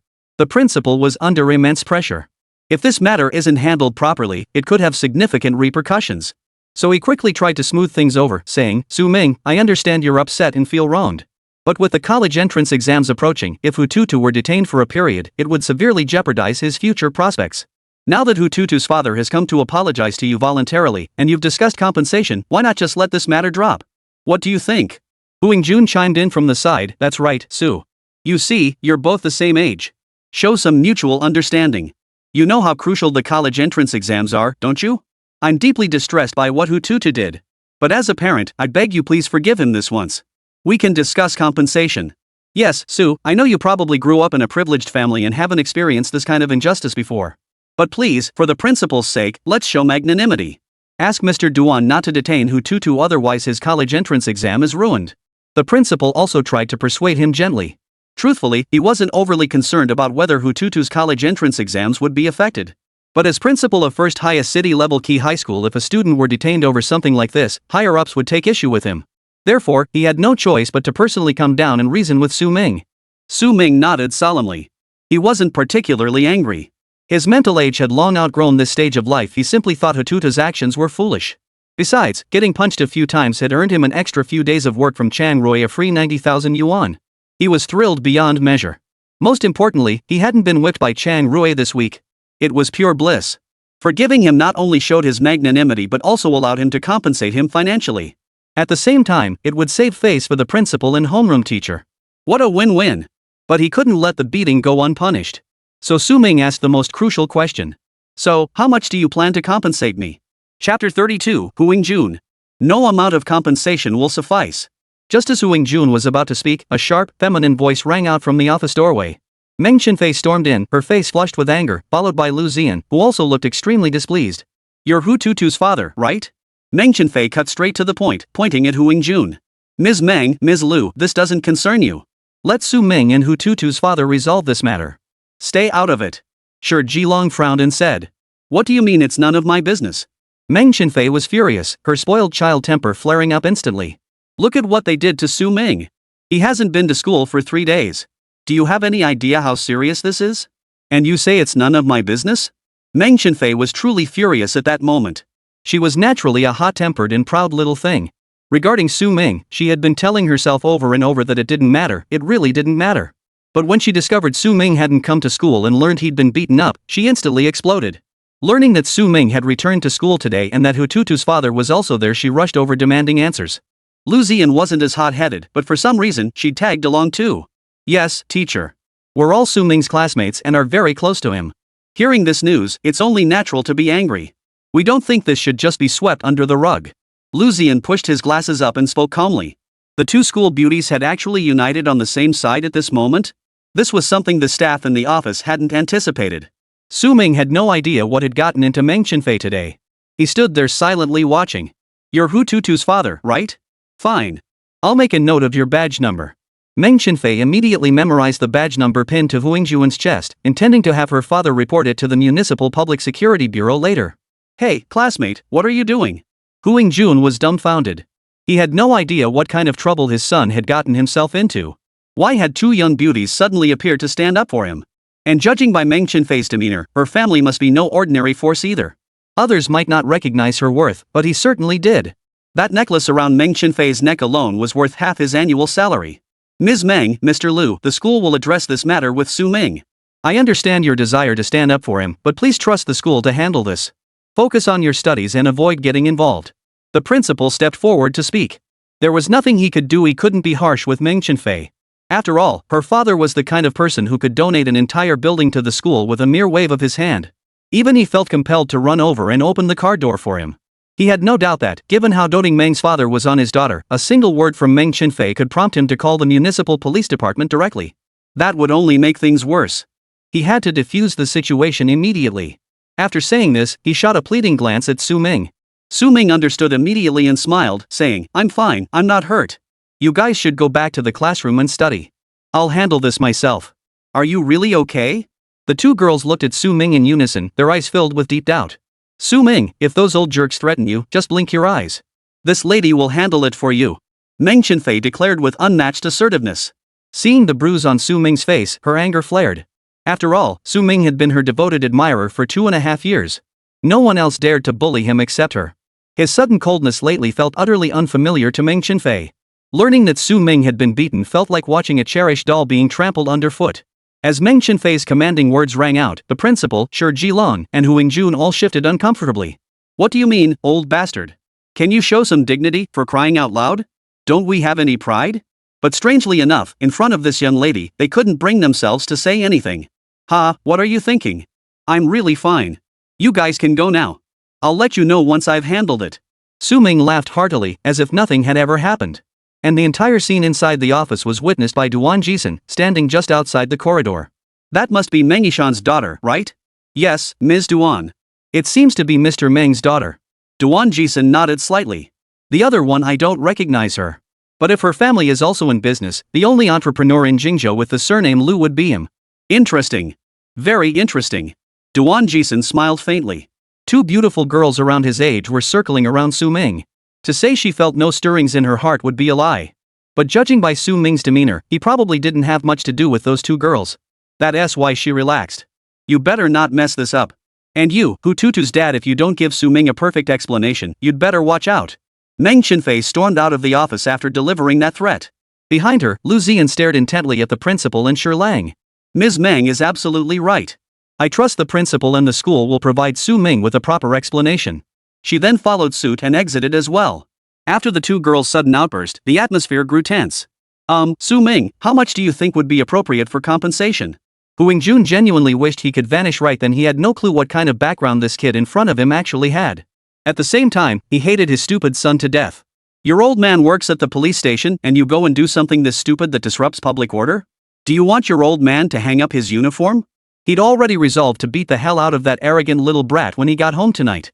But for now, he had to deal with Su Ming first. Uncle, I know what I'm asking might sound like I'm asking for the moon. Why don't you name your price? Su Ming said calmly. From start to finish, his heart hadn't stirred once. He didn't care about anything else, only money mattered to him. As long as you compensate me generously, everything else is negotiable. Hu Yingjun took a deep breath and said, Su, how about 10,000, as your uncle suggested? Getting punched a few times really didn't warrant 10,000 yuan. But he also knew Su Ming's special status meant a few thousand yuan wouldn't settle this. Mr. Duan was watching outside. Did he really need that kind of money? Not at all. So Hu Yingjun went straight for 10,000, testing whether Su Ming would accept it. Su Ming frowned. 10,000. It was actually quite a lot. He usually earned 30,000 a day at Chang Rui's place. This time, he'd only taken a few punches for a few minutes and could make 10,000. A steal. Besides, he genuinely didn't want to make things difficult for others. Just as he was about to nod in agreement, Hu Yingjun noticed Su Ming's frown and quickly offered 20,000. Su, I'll compensate you with 20,000. Could we just drop this matter? He was genuinely terrified. When Su Ming frowned earlier, he thought Su Ming was dissatisfied. If this matter couldn't be resolved amicably, his police uniform would be in serious jeopardy. So he decided to add another 10,000. Su Ming immediately broke into a smile and nodded in agreement. Alright. Damn it, another 10,000 for free. I really am a natural-born money-making saint body. Otherwise, you'd probably find a few more guys to beat me up a few more times, right? Seeing Su Ming agree, a huge weight lifted from Hu Yingjun's heart. He quickly pulled out a bank card and said, Mr. Su, there's 20,000 yuan in this card. The pin is 6 sixes. I'm truly sorry for this. Please spare my son. Sure thing, no problem. Su Ming grinned as he took the card. He scratched at the wound on his own face. Ah. Feels good. So what if I got beaten up? Bring it on. Chapter 33, was it really just me overthinking it? After the matter was settled, Duan Jixin left with her assistant. Before leaving, she specifically instructed Su Ming in front of the principal to contact her anytime if anything came up. It was a warning to the principal. The principal sheepishly scratched his head, promising he'd definitely keep a close eye on Su Ming. Returning to the classroom, Su Ming slumped into his chair, bank card in hand, a look of pure contentment on his face. If you're young and only know how to indulge in pleasure, then all I can say is, you've truly figured out how to live. Su Ming. What is it, young lady? Su Ming looked up to see Meng Chenfei. He was in a good mood now, so his tone was relatively pleasant. Meng Chenfei merely glared, and a male classmate seated to Su Ming's right promptly stood up, offering his seat. After she sat down, crossing her legs, her gaze fixed intently on Su Ming. Su Ming felt slightly uncomfortable under her intense stare. What's this woman up to now? Neither spoke, but the gossip was already spreading like wildfire throughout the classroom. During Su Ming's 3-day absence from school, the tension between the two school beauties had reached a boiling point. On the first day, Lu Ziyan somehow ended up sitting at Su Ming's empty desk in the front row during afternoon class. Later that evening, Meng, the school beauty, couldn't stand it and carried her books straight to Su Ming's seat for evening study. Lu Ziyan told Meng Chenfei to go back to her own seat, saying classmates shouldn't switch seats randomly. Meng Chenfei retorted that Lu Ziyan had also taken the seat that afternoon. The two erupted into a heated argument over it. The next day, Meng Chenfei pulled out the love letter Su Ming had originally written to her, as if staking her claim, and read it over and over at her desk. Lu Ziyan pretended not to notice. Seeing Lu Zian's reaction, Meng Chenfei deliberately provoked him, asking why he had never received one. Lu Zian was instantly thrown off guard. The two argued fiercely. On the third day, the usually aloof Lu Zian took the initiative. She bought a cup of milk tea, walked past Meng Chenfei, and muttered to herself, "Strange, why isn't it as delicious as the one Su Ming buys for me?" This infuriated the hot-tempered Meng Chenfei, who stormed downstairs and bought out the entire stock of bubble tea from the school store to treat the whole class. Watching the two goddesses clash head-on, most of the boys in the class initially felt heartbroken and jealous. But when Miss Meng's milk tea arrived, every single one declared their support for her. Seriously, when the goddesses fight, we get free bubble tea. Who wouldn't be thrilled? Over the next 3 days, the rumors spreading through the school grew increasingly wild. At first, the girls' admirers refused to believe it, flocking to their doors to ask for details. But when Meng Chenfei grew annoyed, she simply scolded them away. Lu Zian, meanwhile, avoided admirers from other classes and grades altogether. She couldn't be bothered to explain. So today, when the main man, Su Ming, arrived, every pair of gossipy, curious eyes in the class instinctively turned toward him. "Does it still hurt?" Meng Chenfei finally couldn't hold back and spoke up first. "I'm fine." Su Ming replied indifferently. Everyone already knew the real reason. Out of jealousy over Su Ming winning Meng Chenfei's favor, Batuta hired some thugs from outside the school to beat him up. Feeling deeply guilty, Meng Chenfei volunteered, "I bear some responsibility for this. How about I treat you to a meal?" Before Su Ming could refuse, Meng Chenfei threatened, "If you don't agree, I'll post all those love letters you wrote before on the school's confession wall." How could there be such a vicious woman in this world? Su Ming was utterly shocked. "Sis, I was just your old lapdog. Now that I've stopped fawning over you, why are you suddenly inviting me to dinner? And now you're blackmailing me with this?" Truth be told, if it weren't for old man Meng's request, Su Ming never would have written that brain-dead love letter. But now, he was being held hostage precisely because of that incident. He may have no shame. But if Meng Chenfei really posted those things on the confession wall and let them ferment, rumors would inevitably spread online. With his extensive clientele, the chances of being exposed were real. So Su Ming could only grit his teeth and nod in agreement. Meng Chenfei, seeing Su Ming's nod, lifted her head proudly and turned to look at Lu Zian at the back desk. At that moment, a hint of displeasure flickered across Lu Zian's exquisitely defined features. But she lowered her head and continued working on the problem. "Ah, satisfying." Standing up like a victor, Meng Chenfei patted Su Ming on the head and declared, "Tonight then. Follow me after school. I'll decide where we eat. You're not allowed to run off, or else you know the consequences." Poof. Like I couldn't handle you? Triumphant, Meng Chenfei hummed happily all the way back to her seat. Fei Bo, sitting nearby, finally couldn't hold back. "Godfather. What is it? Don't you think Miss Meng has a crush on you?" Though it was obvious to anyone with eyes, Babe was still hesitated to voice his suspicion. "No way." Su Ming shook his head vigorously. Damn it, he had no idea what this woman was freaking out about. "But she absolutely couldn't like me, you hear me? I know I'm charming, but licking you was only out of necessity. It wasn't because I liked you. Besides, I only go for older women. Why the hell would you like me?" Su Ming raged inwardly in denial. In this line of work, the worst thing is for a client to fall for you. Even if Meng Chenfei was a former client. But once emotions get involved, it becomes a huge hassle. And these clients? Each one is well-connected, rich, and powerful.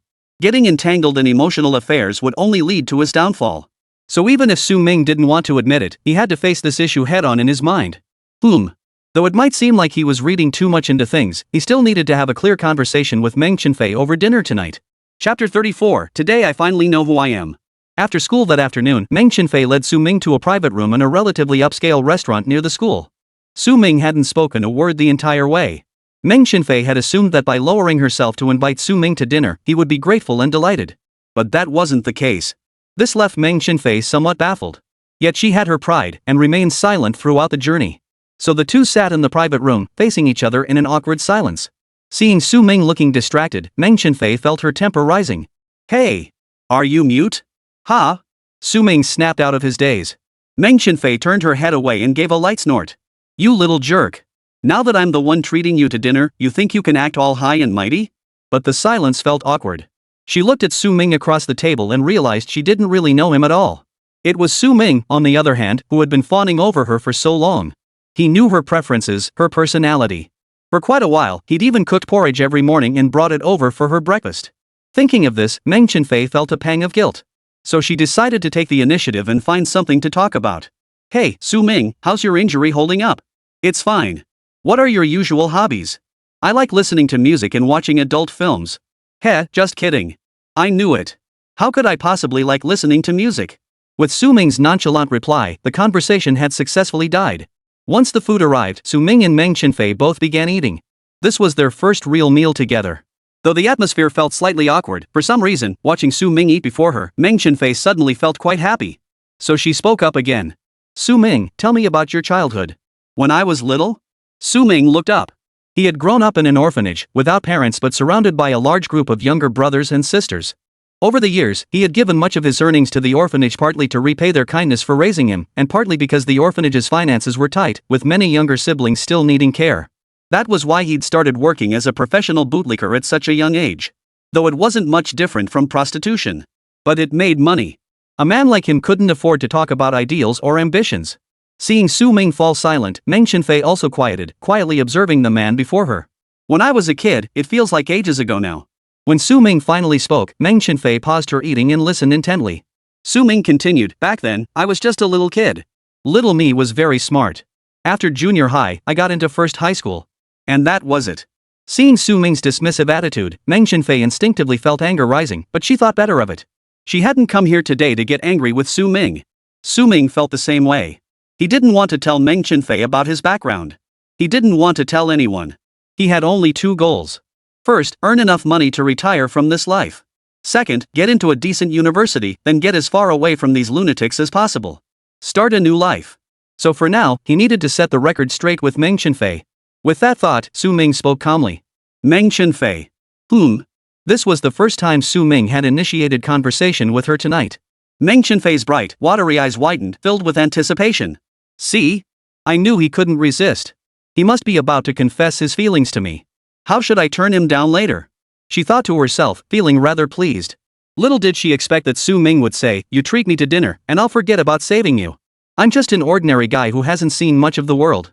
The moment I stepped onto campus, I thought you were beautiful and wanted to be kind to you. Faced with such direct praise, Meng Chenfei's cheeks flushed slightly, yet she sensed something off about his words. Her heart began to race. Over the past 2 years, Su Ming had never confessed his feelings to her. The so-called love letters he'd written never explicitly mentioned affection, relying instead on subtle hints. Was he about to confess now? Beneath the table, Meng Chenfei's hand instinctively clutched the hem of her skirt. But the Su Ming before her spoke with unwavering confidence. In the past 2 years with you, I've never made a single improper move, not even a glance. You know that. Meng Chenfei nodded. Su Ming was satisfied. So this young lady isn't completely unreasonable after all. The moment he realized Meng Chenfei might be developing an inappropriate affection for him, he resolved to end things. With past clients, things had always ended amicably. But with Meng Chenfei, the situation was a bit different. After all, she hadn't known about the contract, and now these feelings had developed afterward. He had to seize this chance to handle it properly. After the college entrance exams in June, he would be flying far away. These damn feelings were useless. My kindness toward you is entirely one-sided. You don't owe me anything, and you're free to dislike me. In other words, you don't owe me anything. Meng Chenfei stared at Su Ming blankly. Was this how Su Ming was starting his confession? But among all the people who'd confessed to her before, none had ever started like this? Su Ming pressed his advantage. By treating me to dinner today, you've also repaid the debt for saving your life. We're even now. Only today did I realize who I truly am. I've recently come to suddenly realize that I might not actually like. What? Meng Chenfei's heart jolted violently at those words, her mind going completely blank. Her rosy lips and complexion quickly drained of color. She opened her mouth, desperate to stop Su Ming from continuing. No, don't say it. Don't say it anymore. Meng Chenfei trembled violently inside. It felt like a tiny figure inside her head was screaming frantically. But Su Ming had resolved to get everything out in the open today, and he continued speaking. I've come to realize something. My feelings for you aren't affection.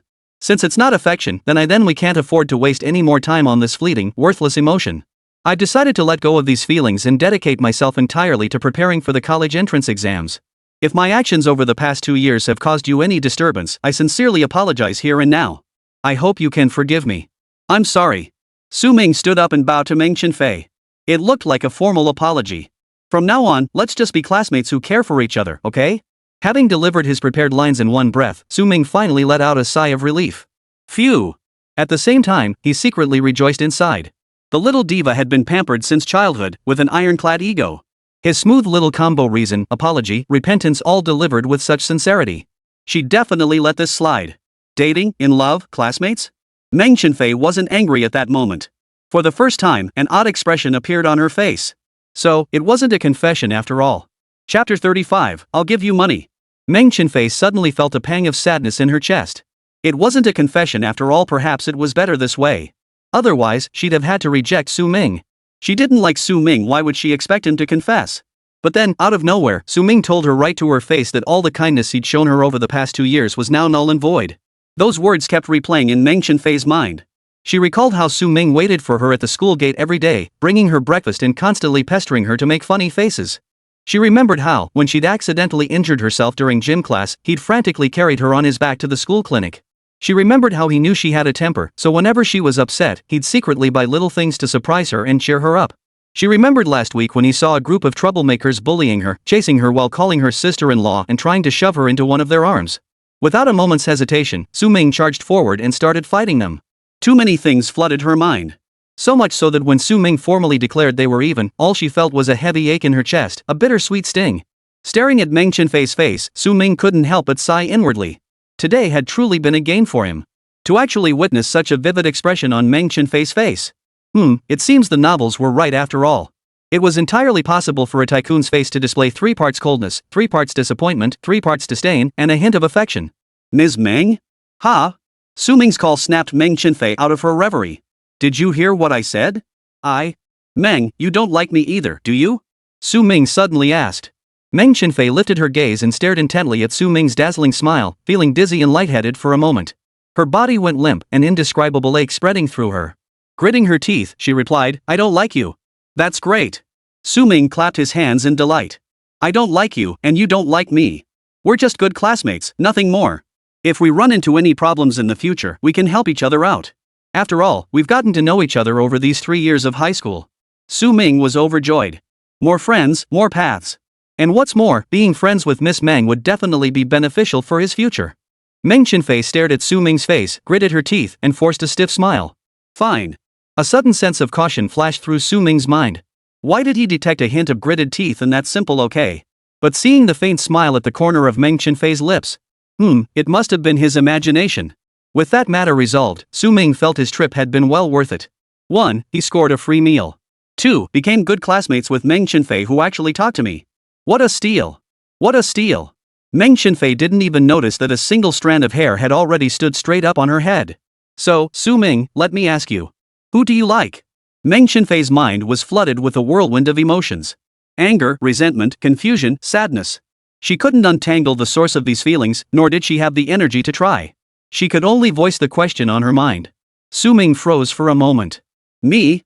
Do you like Lu Ziyan? As Meng Chenfei voiced the words, her hand tightened unconsciously around the cutlery in her grasp, a misty haze seeming to cloud her eyes. Perhaps realizing her own awkwardness, she quickly closed her eyes and clenched her teeth. To prevent something from spilling out. She tried to steady her emotions by regulating her breathing. Though she wasn't known for having the best temper, today's emotional turbulence felt unprecedented. And the question she had voiced felt, somehow, incredibly important. She had to compose herself to handle whatever response Su Ming might give next. You like Lu Ziyan, right? Meng Chenfei asked again. Su Ming found it odd that the conversation had veered toward Lu Ziyan. After a moment's thought, Su Ming thought he had figured out the answer. Why had Miss Meng been acting so unusually these past few days? Especially, why would she ask this question right in front of him? It must be because she's strong-willed and fiercely competitive. I've been fawning over her for 2.5 years. Suddenly, I've had some interaction with Lu, the campus beauty. She's uncomfortable with it, wondering if she's inferior to Lu. That's why she's acting so strangely. Yes. That must be it. Su Ming felt he'd pinpointed the root of the problem. He spoke up. I don't like Lu Ziyan. I just see her as an ordinary classmate. Then why are you so close to her? Meng Chenfei opened her eyes wide, staring straight into Su Ming's. We're just normal classmates interacting. She asks me when she doesn't understand something, and I ask her when I don't understand something. There's nothing to it. But you two even went out for late-night snacks together.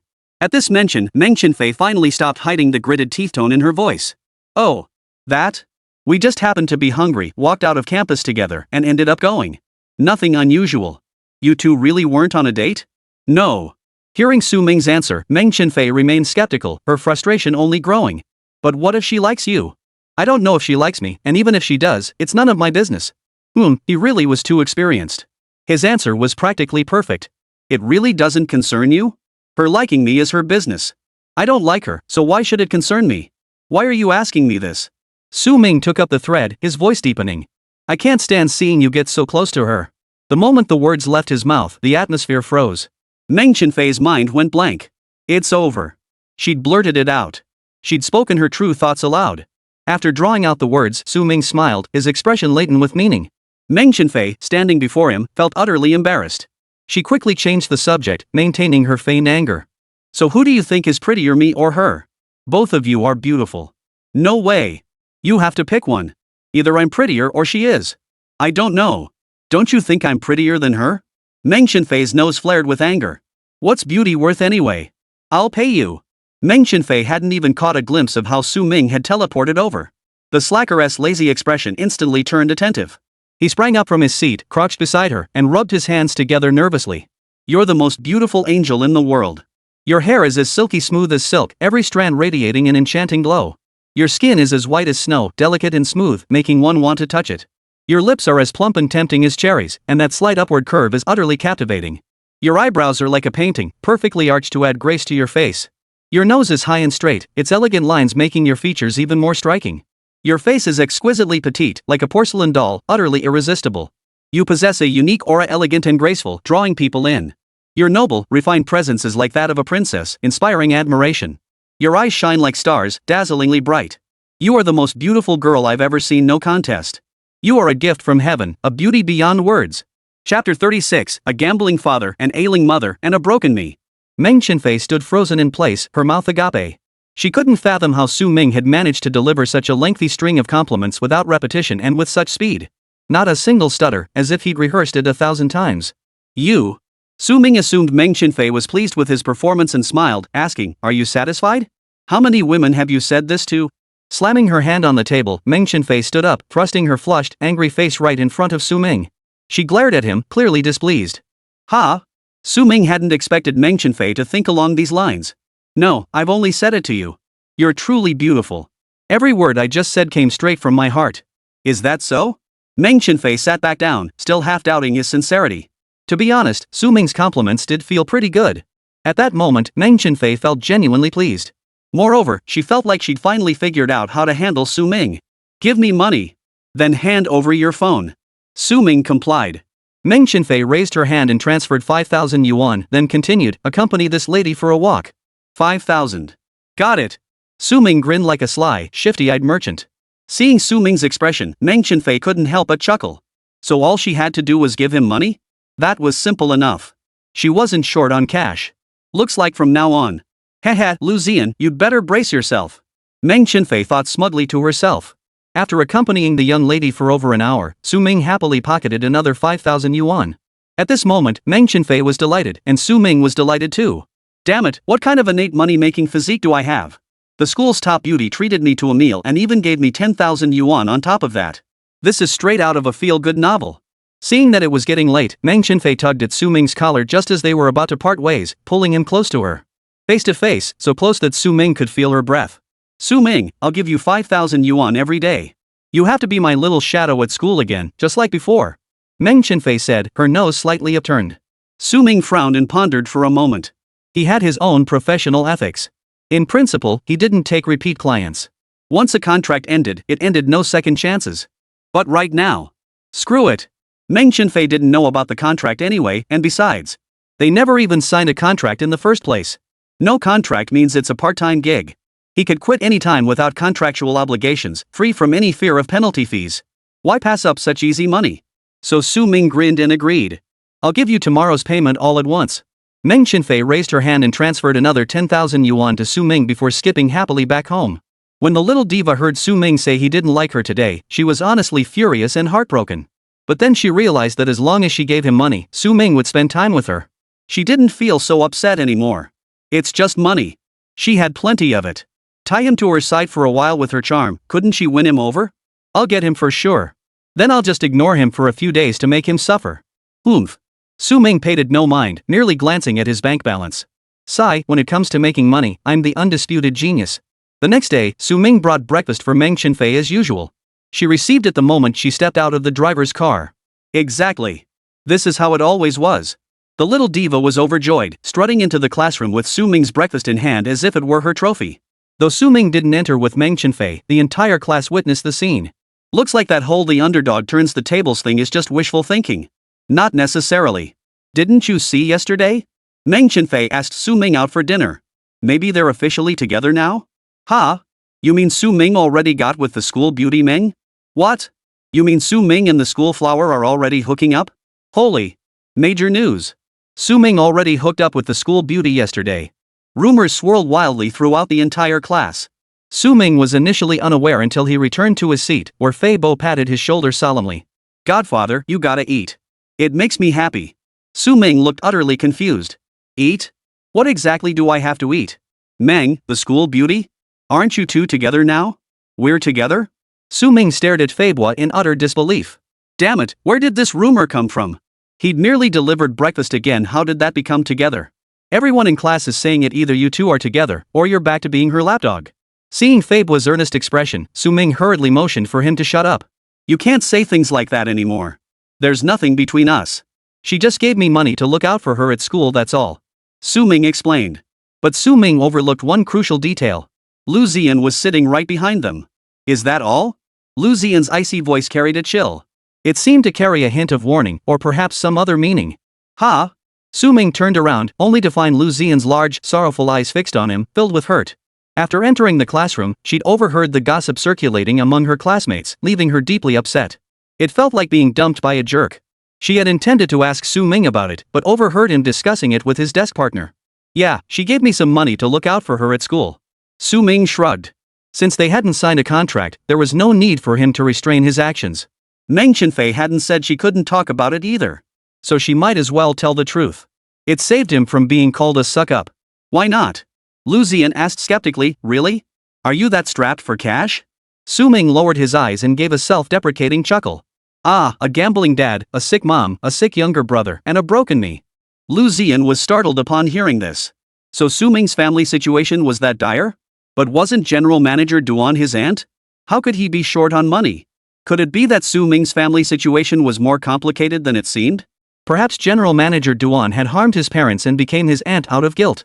But Su Ming couldn't trust Duan Zong, instead, he had to work hard to earn money and avenge his parents in the future? A whole string of novel-like scenarios began racing through Lu Ziyan's mind. She grew increasingly certain that the truth matched her speculation. How old was Su Ming? Could the pain in his eyes be feigned? No way. Then, I need you to take care of me. I'll give you money, more money. Lu Ziyan stared into Su Ming's eyes, speaking each word deliberately. Chapter 37, another client added. Truth be told, flaunting happiness in class every day was a form of happiness harassment toward others. When Lu Ziyan offered to pay, Su Ming immediately leaned in with a broad smile. Details about the payment? He then pulled Lu Ziyan into a secluded corner. What followed was the most unforgettable scene of Lu Ziyan's life. For jelly, I choose Zizalone. For love, I choose myself, no confusion. Got pent-up emotions needing release? Haunted by an unrequited love you can't let go? I'm the most professional bootlicker, offering the most professional bootlicking services like bootlicking services, stand-in services, babysitting services, role-playing, whatever you choose. You'll get a dedicated, loyal bootlicker who'll hold you in the palm of their hand at all times, fulfilling every emotional need. As long as the money's right, I'll crush your emo vibes. Lu Ziyan froze in place. She stared at Su Ming in utter disbelief. Her mind went completely blank. She had no idea what this jerk Su Ming was talking about. But why the hell was she feeling this weird flutter in her heart? Chaos. The person involved was utterly confused. Watching Su Ming furiously scribbling terms on the contract before her, Lu Ziyan's mind was still foggy. Boss, take a look at these contract terms. Are you satisfied with them? If you're satisfied and agree, I'll print it out and we'll sign it 2 copies. Su Ming handed the drafted agreement to Lu Ziyan with practiced ease, as if he'd done this 1,000 times before. Lu Ziyan asked in confusion, you're here to selling. Su Ming smiled, finishing Lu Ziyan's unspoken sentence. A normal person hearing this would have exploded with rage, face flushed red, and gone on a full-blown rampage. But Su Ming didn't.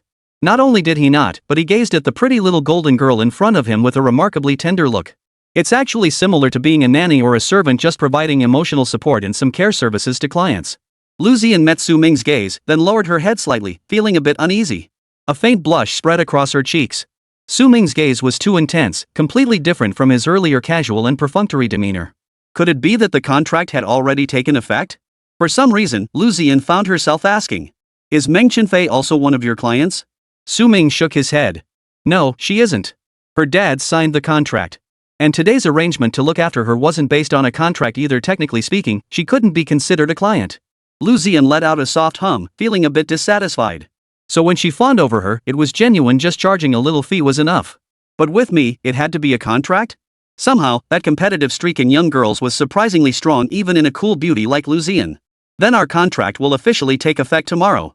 After all, I've already received payment from Meng Chenfei today. I hope you understand. Su Ming said with a serious expression. Fine. Lu Ziyan stared with her large, watery eyes. Even behind her glasses, her otherworldly aura shone through. Back in the classroom, Meng Chenfei sat at her desk and beckoned. Su Ming immediately walked over. Lu Ziyan watched from behind with a pout. Oh dear, I'm thirsty. Could you run downstairs and grab me a bottle of water? The word honey coming from Meng Chenfei's mouth, delivered with a hint of petulance, instantly sparked a chorus of teasing from the surrounding classmates. Su Ming froze. Sweetie? What's so good about that? Who gave you permission to take advantage of me with your words like that? But since it was Meng Chenfei's turn to serve, Su Ming nodded and went to buy it. Though it was just a simple exchange, the message it conveyed was crystal clear. The surrounding classmates erupted into wild cheers. Meng Chenfei then shot a defiant glance at Lu Ziyan, seated on the other side of the classroom. Lu Ziyan took it all in. We'll see how arrogant you are tomorrow. Lu Ziyan decided to avoid the trouble altogether and stepped outside for some fresh air. Your water. Su Ming bought 2 bottles of water, one ice cold, one at room temperature. Meng Chenfei took them gently. Oh dear, help me open it, will you? Su Ming was genuinely speechless inside. Damn it, with your strength, you could probably unscrew the top of my skull and you can't open a bottle cap? But despite his inner grumbling, his face remained plastered with his signature professional smile. Sure. After unscrewing the cap and handing it to Meng Chenfei, she took a sip and clapped her hands. Guaigui water tastes so much better. The surrounding classmates erupted in cheers again. Meanwhile, the other boys in the class clenched their fists. Damn it, this was the first time they'd ever seen Meng Chenfei act so sweet. Their goddess indeed, the entire school's goddess had actually been won over by Su Ming, that pathetic suck-up. The ultimate example of how a suck-up gets everything in the end. Just then, Shi Jilong walked in and motioned for everyone to return to their seats. He then began his announcement. Quiet, everyone. Hu Tutu has been taken into custody by the police for investigation on suspicion of colluding with individuals outside the school to assault a classmate. However, since the victim, Su Ming, has agreed to a private settlement, Hu Tutu will return to school tomorrow after receiving disciplinary counseling. I understand everyone is under immense pressure, and as young people, we can be impulsive. But we are a collective, we absolutely cannot allow this to happen again. With the college entrance exams approaching, I urge everyone to focus on your studies and not waste energy on unrelated matters. At the same time, I hope everyone will take this as a lesson and keep this warning in mind. When Hu Tutu returns to class tomorrow, please do not judge him unfairly. He acted impulsively, but after reforming himself, we can still be good classmates. Is that clear? The entire class responded in unison. Understood. Shi Jilong then pulled out a stack of survey forms. Pass these around. Fill in your preferred universities and majors for the school's survey. As the forms began circulating, Fei Bo nudged Su Ming beside him. Godfather, what university do you want to attend? Yeah, Su Ming, what university do you want to go to? Lu Ziyan chimed in from behind. Lu Ziyan's grades were excellent, on par with a top-tier 985 university. While Su Ming's grades weren't bad either, they hadn't quite reached that level yet. Su Ming stared at the form in his hands, silent. He didn't really have any thoughts on the matter, nor was there any particular university he was eager to attend. Moreover, he didn't want Lu Ziyan to know. Because their contract only lasted 3 months. 3 months less than 100 days. Once the time was up, the contract would end, and he would leave for good. There was no way he could let them know now. So Su Ming naturally wrote down Jingzhou University.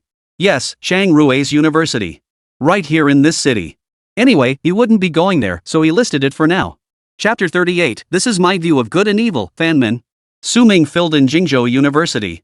Fei Bo exclaimed in surprise, Godfather, are you really that confident you can get into Jingzhou University? Heh, maybe. Just fill it out for now, Su Ming replied dismissively. Lu Ziyan listened to their conversation from the back row. He pondered for a moment. Then silently filled in Jingzhou University on his own application form. Meanwhile, Chang Rui, teaching class at the university, looked at the bunch of dumb college students in front of him and felt like losing his temper. Damn it, they can't even grasp such simple concepts. What's the point of them even being alive? She seriously doubted. How the hell did these people even get into Jingda University? Or maybe, after the college entrance exams, people just plummet from their peak IQ levels. Unavoidably, her thoughts drifted back to her little Su Ming. Su Ming was far smarter than these college students whose eyes betrayed such clear-cut foolishness. Would he even get into Jingda? After some thought, she decided that after this class, she would go talk to the school administration about no longer supervising this year's freshman cohort. That way she could free up more time to tutor Su Ming. She missed him a little. It had been 2 days since they last saw each other. Maybe she'd pick him up for dinner tonight. For some reason, the mere thought of Su Ming instantly lifted Chang Rui's previously irritable mood. She gazed silently out the window. The weather was truly beautiful today. The summer sunlight streamed through the window, bathing the classroom in warmth. She couldn't help but recall Su Ming preparing breakfast for her at her home. The sunlight that day had been just like today's. He glowed golden all over. At that thought, she couldn't help but smile. Her smile was harmless enough. The students below immediately sensed something was off. What's gotten into Professor Chang? Has he lost his mind? After all, Chang Rui's reputation was formidable, not to mention his exceptional academic prowess and impressive credentials. Her very presence at Jingda University was a golden brand in itself. Her classes were packed every day, drawing students from other majors who came just to audit her lectures. But everyone knew Chang Rui had a temper. Earlier, when no one in class could answer her question, she should have exploded in anger. But today, Professor Chang didn't. She merely fell silent, turned to glance out the window, and then smiled. Some students below were so stunned by Chang Rui's smile that their minds went blank. Others were startled by her sudden smile. They began whispering among themselves. Chang Rui glanced impatiently at his watch before announcing, "Each of you will write a 3,000-word essay. Due by Thursday." After assigning the task, Chang Rui dismissed the class immediately and returned to her office. She often dismissed class early like this, yet no administrator dared to voice any dissatisfaction.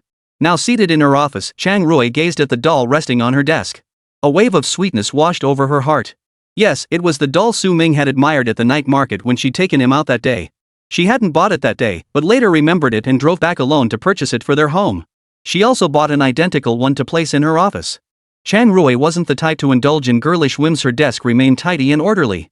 But suddenly having a doll there felt rather out of place. Just then, the vice dean walked in and noticed the doll on Chang Rui's desk. He chuckled, "Ha, Professor Chang, what's got you so amused staring at a doll?" Chang Rui glanced up at the vice dean, gently placed the doll back in its spot, and offered a faint smile. "Nothing much, Vice Dean. What brings you here?" "Well, the 6-month exchange position with Imperial Capital University hasn't been finalized yet. The faculty held a meeting and unanimously voted for you to represent our university in the exchange program. You'd serve there for 6 months. What do you think? Capital University, huh?" Chang Rui fell into deep thought. Though she told Su Ming to take good care of her, Meng Chenfei had actually been glued to Su Ming all day. The moment class ended, she'd seek him out for chattering away nonstop. The envy on the faces of their classmates was palpable. And every time class ended, seeing Meng Chenfei walk over, Fei Bo would feel a sudden surge of mission-driven zeal as the CP god. Fei Bo had been dead tired, planning to crash on his desk during every break. But the moment he spotted Meng Chenfei approaching, he'd spring to his feet. "I'm heading to the bathroom." The surrounding classmates couldn't help but sigh in admiration. "That's some serious power, man." Su Ming was genuinely speechless. Fei Bo was usually pretty slow on the uptake, so why did his brain suddenly become so sharp when it came to this? Meng Chenfei simply sat down in Fei Bo's seat, propping her chin on her hands. She stared at Su Ming with her beautiful, clear eyes, saying nothing. Su Ming read his book at his desk while Meng Chenfei sat beside him, watching him. Sometimes she'd even let out an involuntary silly smile. Su Ming sighed inwardly, but his face remained fixed in a professional smile. He turned to look at Meng Chenfei. He asked, "What's up? Come have lunch with me after school today." Su Ming felt a bit conflicted. After all, his service hours only ran until the end of the afternoon school session. After school, the service ended. But accompanying Meng Chenfei to dinner, that would be overtime. Meng Chenfei didn't beat around the bush. She pulled her phone from her pocket and transferred the payment. "Dinner companion." Su Ming pulled out his phone and looked at the red envelope Meng Chenfei had sent. Click to accept. Ha! Money doesn't matter, what matters is enjoying the meal. Someone like me, who brags about everything, can't be all that bad. That's my take on good and evil food rules. Meng Chenfei giggled. As long as things keep going like this, that's all that matters. I'm not short on cash. At 5,000 a day, I'll have about $500,000 by graduation. She could afford it. So she decided to discuss continuing to cover his expenses tomorrow over dinner tonight. Hiring him. After all, they were in class now, surrounded by people. She didn't want anyone to overhear that she was paying Su Ming to stay close to her. She wanted others to believe Su Ming was doing this willingly. After receiving the red envelope, Su Ming smiled and nodded. Meng Chenfei smiled too. After school that afternoon, Su Ming and Meng Chenfei packed their bags and headed toward the school gate. A crowd of heads peered out from the classroom behind them, watching the pair. along with a crowd of Meng Chenfei's admirers lining the hallway, all staring at the scene in disbelief. Their hearts were filled with seething resentment. Su Ming, however, felt quite pleased. Even though he'd been groveling at Meng Chenfei's feet for 2.5 years and wasn't exactly thrilled about having dinner alone with her. But setting aside those personal grievances, Meng Chenfei was undeniably beautiful. Plus, she was treating. Plus, dining with her actually paid him. Rounded up, that's practically free money. Why wouldn't anyone want that? Little did he know, Chang Rui was already waiting for him at the school gate. Yes, still that security guard. Still in that red Maybach. This time, the security guard dared not approach to shoo him away. He just stood there, peering furtively at Chang Rui inside the car. Damn it, such a coldly beautiful woman with an overwhelming aura, and she looked filthy rich too. Who would dare provoke her? When Su Ming and Meng Chenfei stepped out together, they immediately spotted the red Maybach parked at the entrance. Extremely glaring. A warning siren blared in Su Ming's mind. Isn't that Chang Rui's car? What the hell is she doing here? Chapter 39, It's Over, Battlefield of Demons Part 1. Chang Rui spotted Su Ming at a glance. But her gaze instantly turned cold. Su Ming was accompanied by a stunningly beautiful girl, delicate features, a sweet smile, and a high ponytail. She was undoubtedly campus goddess material. They seemed to be on very good terms? Chang Rui narrowed her eyes, a pang of jealousy suddenly welling up inside her for some reason. The next second, Chang Rui honked the horn to signal Su Ming that he had arrived. Knowing he couldn't avoid it, Su Ming walked toward the Maybach. Meng Chenfei, however, remained standing where she was, watching Su Ming with a puzzled expression. Professor Chang, what brings you here? Su Ming rolled down the window, his face lighting up with surprise as he looked at Chang Rui. Half of the anger in Chang Rui's heart instantly dissipated, and his originally cold and angry tone softened. I came to take you out to dinner. Su Ming felt utterly speechless inside. What the hell? Today isn't some special occasion where I'm supposed to wait on you hand and foot. Why this sudden appearance out of nowhere to take me out to dinner? This woman is getting more and more unstable. But Su Ming couldn't voice his thoughts aloud. Instead, he feigned reluctance. But Professor Chang, I already have plans to eat with my classmates today. That little beauty behind you?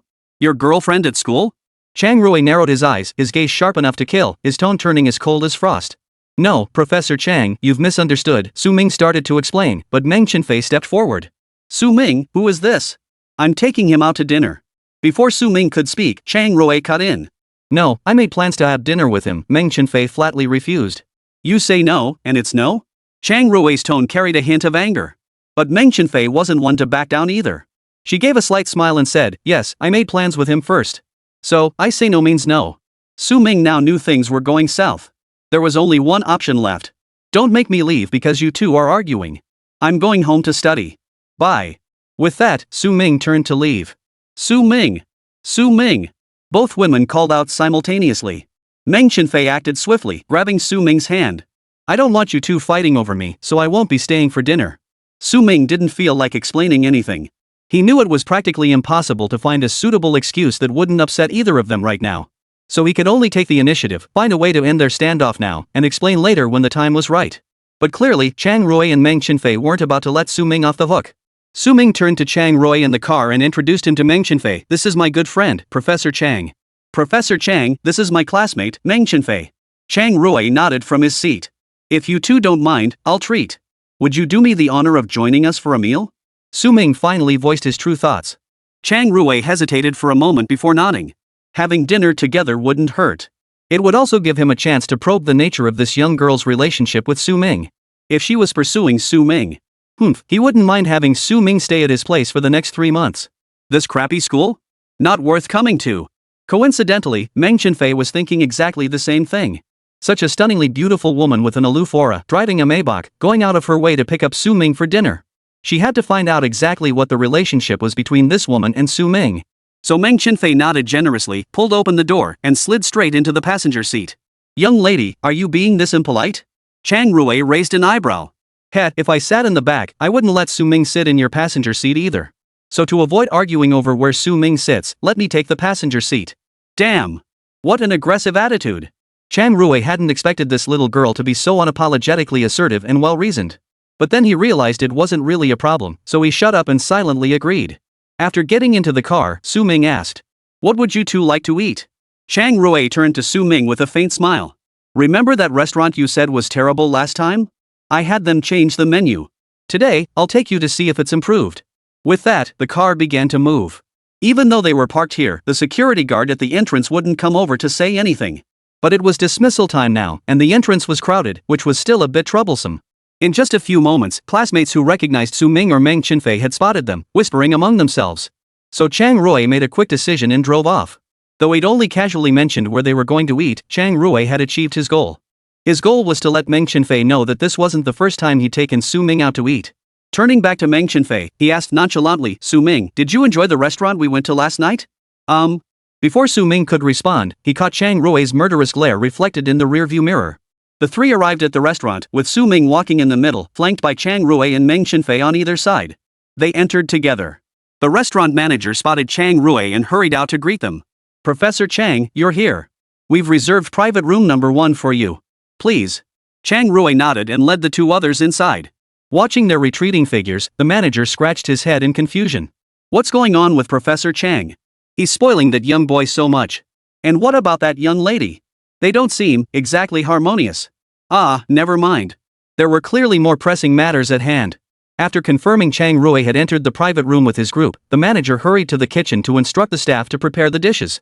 The boss had warned them before, if Chang Rui came back, they had to prepare dishes of sufficient quality. Otherwise, the consequences would be unimaginable. Meanwhile, after the three had taken their seats, Chang Rui spoke first. Su Ming, I've instructed them to prepare the dishes all your usual favorites. His attentive manner left Su Ming stunned. Along with the shock came a tinge of fear. Seriously? Don't you think things are chaotic enough already? And seriously, why are you suddenly so concerned about me? Even if you've had a change of heart and feel guilty about hitting me before, this isn't how you make it up to me. If you really want to make it up to me, just sit through this meal quietly and give me a raise, okay? Meanwhile, Meng Chenfei's gaze had shifted noticeably. The little tuft of hair on her head stood on end again, her eyes flashing with intense aggression. Actually, Chang Rui hadn't known what Su Ming liked to eat. Usually, when Su Ming took care of her at home, he'd cook whatever she liked. It was her sense of guilt toward Su Ming that prompted her to carefully observe his daily habits. So she wasn't entirely sure what Su Ming liked to eat. She could only make a rough guess. But she had to say it to seize the initiative. Chapter 40, It's Over, Battlefield of Love Part 2. So, Su Ming, what do you like to eat? Meng Chenfei asked with a beaming smile. Yet her smile was laced with gritted teeth and veiled threats. I'm not picky. Su Ming desperately wanted to jump off this building right now. Damn it, this is too dangerous. Both these women's eyes are off. Today, I'm the one who's the meat here, damn it. This is too much, way too much. This battlefield is terrifying. After exchanging a few sharp retorts, Chang Rui spoke up. Young lady, care to introduce yourself? Meng Chenfei raised an eyebrow, her aura undiminished. She replied calmly and confidently, I'm Su Ming's classmate. He's been nice to me for 2.5 years. And you? By the time the words left her mouth, Chang Rui, who had initiated the questioning, was already seething. Especially upon hearing her say cared for me for 2.5 years, Chang Rui felt a sudden tightness in his chest. What did that mean? Did Su Ming like her? Had he been pursuing her for 2.5 years? Or were they simply childhood friends or good classmates? Was she flaunting it in front of me? These questions swirling in his mind were proving rather difficult for Chang Rui to process. She remained unfazed when facing academic challenges and was sharp as a tack when tackling research problems. But when it came to emotions, she had little experience, let alone feelings like jealousy. So for a moment, she didn't know how to handle it. Yet a woman's instinct told her that the little girl in front of her was probably lying. How could Su Ming, who adored her so much, secretly be kind to someone else? Watching the silent Chang Rui before her, Meng Chenfei's lips curled upward instinctively as she lifted her chin. Witnessing this, Chang Rui felt his suspicions solidify. She's lying to me. Su Ming absolutely couldn't possibly be nice to any girl other than her. Otherwise, why did he show no trace of guilt or embarrassment when he saw me suddenly appear at his school gate today? Instead, he looked genuinely surprised and delighted. The look in his eyes was pure delight. That couldn't be faked. After confirming her suspicions, Chang Rui felt an instant wave of relief wash over her. Is that so? Congratulations. Too bad he doesn't treat me any worse either. Meng Chenfei had taken in every one of Chang Rui's expressions. This woman, didn't she believe him? Meng Chenfei raised an eyebrow and asked, has he ever brought you breakfast? Has he ever taken you to the school clinic when you were feeling unwell? He cooked for me. He personally bandaged my wounds when I was injured. Chang Rui replied flatly. Suddenly at a disadvantage, Meng Chenfei gritted her teeth. Did he ever write you little notes? Did he ever get into a fight for you? Chang Rui glanced at Su Ming, who sat beside them, staring blankly as they argued. Her gaze could literally kill someone. What's that compared to this? He even did my laundry. Your food is here. Chang Rui was about to snap, he even washed me, but was abruptly cut off by the waiter bringing the food. She could only cross her arms. Under the table, he delivered a vicious kick to Su Ming's shin. That stinker, always flirting around. Wash what? Meng Chenfei asked in confusion. Su Ming wished he were dead right then. He'd give anything to be bitten by a spider. Then turn into Spider-Man and fly away. What kind of mess is this? Ladies, this is our first meeting. We're all friends here. Stop arguing. Why don't we just enjoy our meal first? Su Ming finally spoke up. He had to say something to stop their argument. He understood Meng Chenfei's temper, but why was Chang Rui, a woman in her 30s, arguing with a high schooler over this? Was this some kind of jealousy? The thought flashed through his mind only to be instantly dismissed. He dared not think it. Too terrifying. Meng Chenfei was furious too. She never imagined Su Ming would have such a stunningly beautiful, aloof woman by his side. The appearance of both women set off alarm bells in each other's minds. It also made them wary of each other. Throughout the meal, they traded barbs back and forth. But they avoided any sensitive or crucial topics and didn't confront Su Ming about anything. So Su Ming simply played dead, eating silently with his head down. To be fair, after Chang Rui's warning last time, the restaurant's dishes finally started to resemble what one would expect from this area. It was significantly better than last time. Though what could he do? Things had come to this. Might as well eat first. But Su Ming had no appetite or inclination to savor the meal. He just wanted to finish quickly and leave. Every extra second spent here meant one more minute of danger. Although being ambushed by Chang Rui was an unexpected turn of events, unrelated to his own gameplay, it still taught him a valuable lesson. Next time, he absolutely couldn't leave campus like this. Otherwise, if Duan Jixin or Zhao Songya showed up unexpectedly next time, he'd be finished. After the meal, the restaurant manager entered with an overly eager smile. Professor Chang, Mr. Su, did you enjoy the meal? It's improved. Chang Rui nodded, and Su Ming nodded as well. The restaurant manager visibly relaxed, feeling as if a huge weight had been lifted from his shoulders. But Meng Chenfei, feeling ignored, instantly flew into a rage. What? Can't you see this lady? Ah. Hello. Miss, how did you find the flavor of the dishes? The manager never expected this young lady to speak so bluntly upon approaching. Wasn't she brought by Professor Chang? Shouldn't Chang Rui's opinion come first? Why was she suddenly so angry? Even Meng Chenfei didn't know why she'd suddenly lost her temper. She snorted and turned away without another word. After finishing their meal, the three left the restaurant. Su Ming, I've called my driver to pick me up. I'll give you a ride home, Meng Chenfei said. I'm here. I don't need a ride. You go back. Su Ming, come with me. Chang Rui said flatly, as if it were perfectly natural for Su Ming to accompany her home. Why should I go with you? Meng Chenfei shot Su Ming a glare. Who knows what you're up to? I'll send someone to take him home. Facing the hot-tempered Meng Chenfei, Chang Rui also frowned.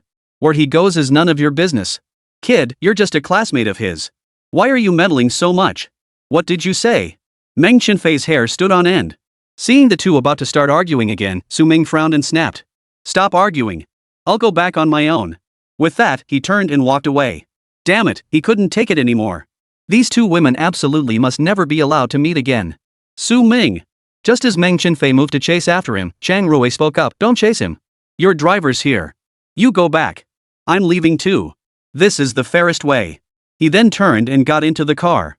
Hearing this, Meng Chenfei nodded reluctantly, casting one last lingering glance at Su Ming. She then pulled out her phone and sent Su Ming several messages before finally getting into her driver's car. As the car started and Meng Chenfei was driven away, Chang Rui floored the accelerator, pulling up alongside Su Ming. Get in.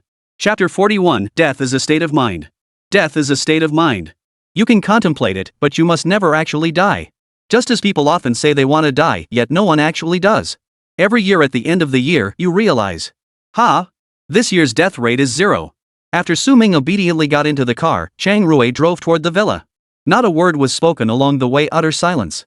In his usual work, he would always try to avoid situations where clients had to meet face to face. The battlefield of love was truly difficult to navigate. He was especially afraid that Chang Rui beside him might suddenly ask him a question.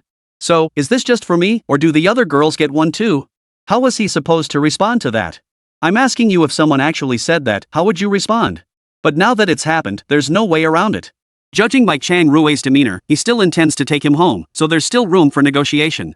The more you say, the more you risk saying the wrong thing. Under these circumstances, Su Ming didn't want to speak carelessly. The two rode home in silence. After bringing Su Ming home, Chang Rui went about his business, fetching a bottle of red wine, pouring himself a glass, and drinking alone. Su Ming watched the scene unfold. Was he drinking alone in frustration? He took a quiet, deep breath, forcing himself to calm down. Innocent eyes immediately appeared in his gaze, like a child who had done something wrong. He walked over to Chang Rui and whispered softly, "Professor Chang. Better safe than sorry." Before he could guess the other person's true thoughts and intentions, it was best to say as little as possible. Chang Rui's thick hair fell loosely over her shoulders as she patted the sofa beside her. "Sit." Su Ming obediently sat down. Chang Rui downed the red wine in his glass in one gulp before pouring another. "So, tell me, what's your relationship with that girl from today?" "Classmates." Su Ming answered without hesitation. Chang Rui raised an eyebrow and leaned closer to Su Ming. Her exquisitely beautiful face pressed against Su Ming's, so close he could feel her breath. Her long lashes cast shadows as a hint of disbelief flickered in her eyes. "She likes you. Did you know?" "Professor Chang, I didn't know. I never thought about it that way." Seeing Su Ming's reaction, Chang Rui felt slightly reassured and continued, "Then how do you see her?" After a moment's thought, Su Ming replied, "She's a lively person. We don't interact much normally. Today, she just invited me to dinner because I helped her with a few problems. I didn't read anything into it." "Then explain this. She said you got beaten up because of her." "What's that about?" Chang Rui, as if he prepared this question long ago, twirled his wine glass and asked. "Well, there's this guy in our class who likes her. But she's been coming over to talk to me a lot these past few days. Maybe he got jealous and had someone beat me up."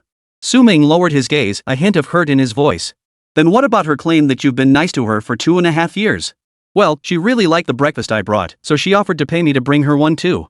As for the rest, if any other classmate needed help, I'd do it for them too." Throughout this explanation, Su Ming remained composed, his gaze steady and his tone unwavering. Chang Rui frowned. "So that's how it was. No wonder."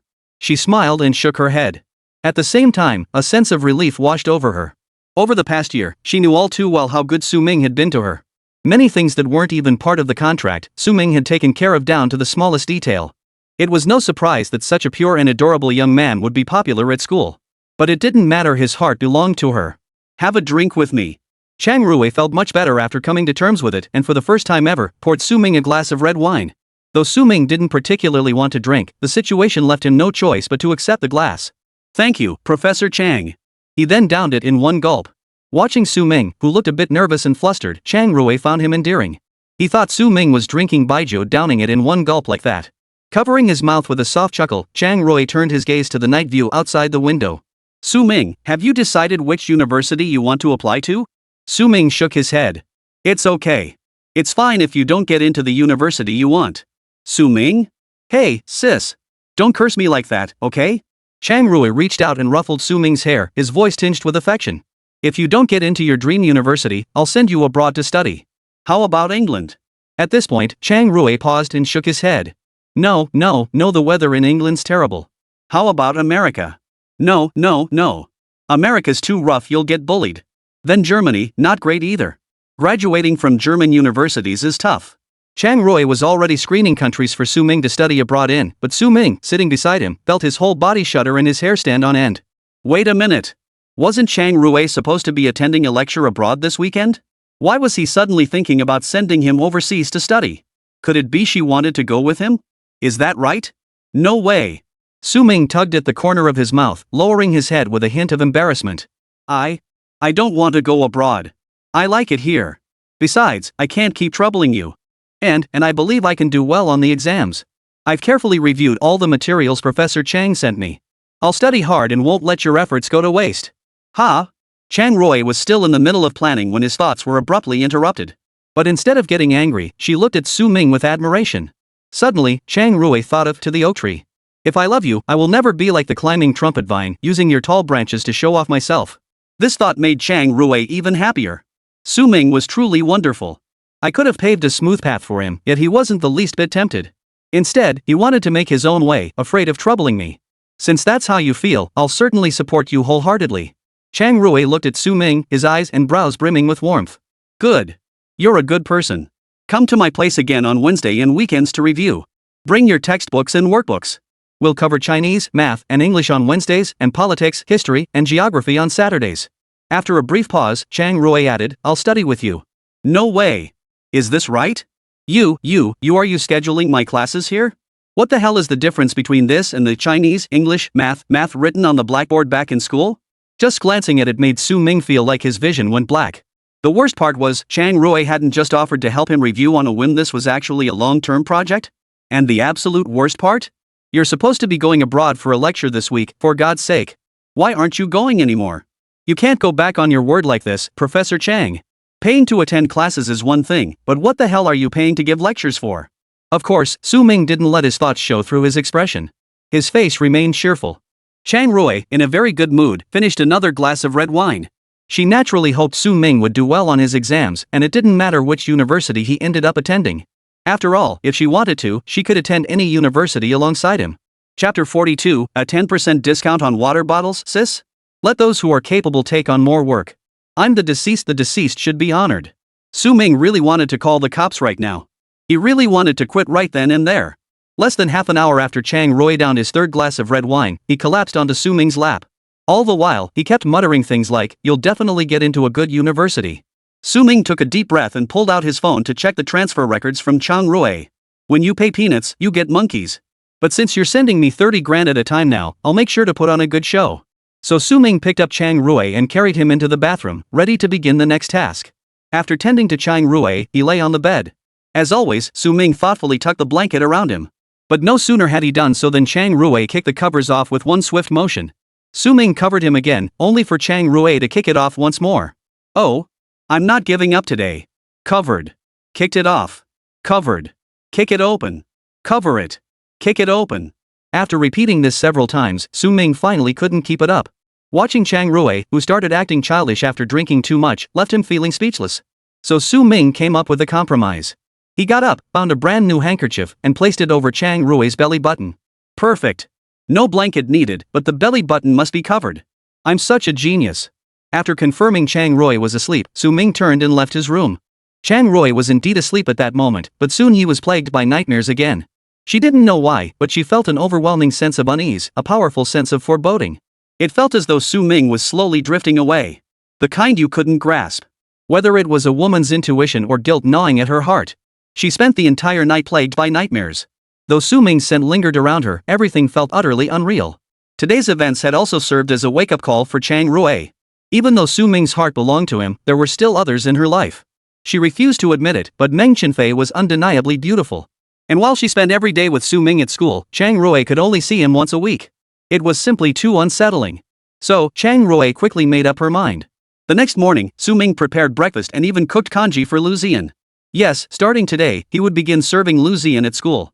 After leaving a note on the table as usual, Ming headed out. Ming hadn't replied to last night's message, leaving Meng Chenfei stewing in bed all night, which meant she hadn't slept well. And then there was that woman who'd appeared out of nowhere. She hadn't found a chance to tell Ming that she intended to continue serving him today. She had already prepared to directly book Ming for 100 days, but hadn't gotten the chance to speak up.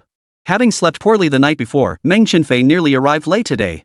Upon entering the classroom, she immediately caught a familiar scent. This was porridge cooked by Ming himself. Yes. There was no mistaking it. It was definitely porridge cooked by Ming himself. She'd been eating it for over 2 years, there was absolutely no mistake. Following the scent, Chang Rui immediately spotted the bowl of porridge on Lu Ziyan's desk. Lu Ziyan had already picked up a spoon, ready to eat.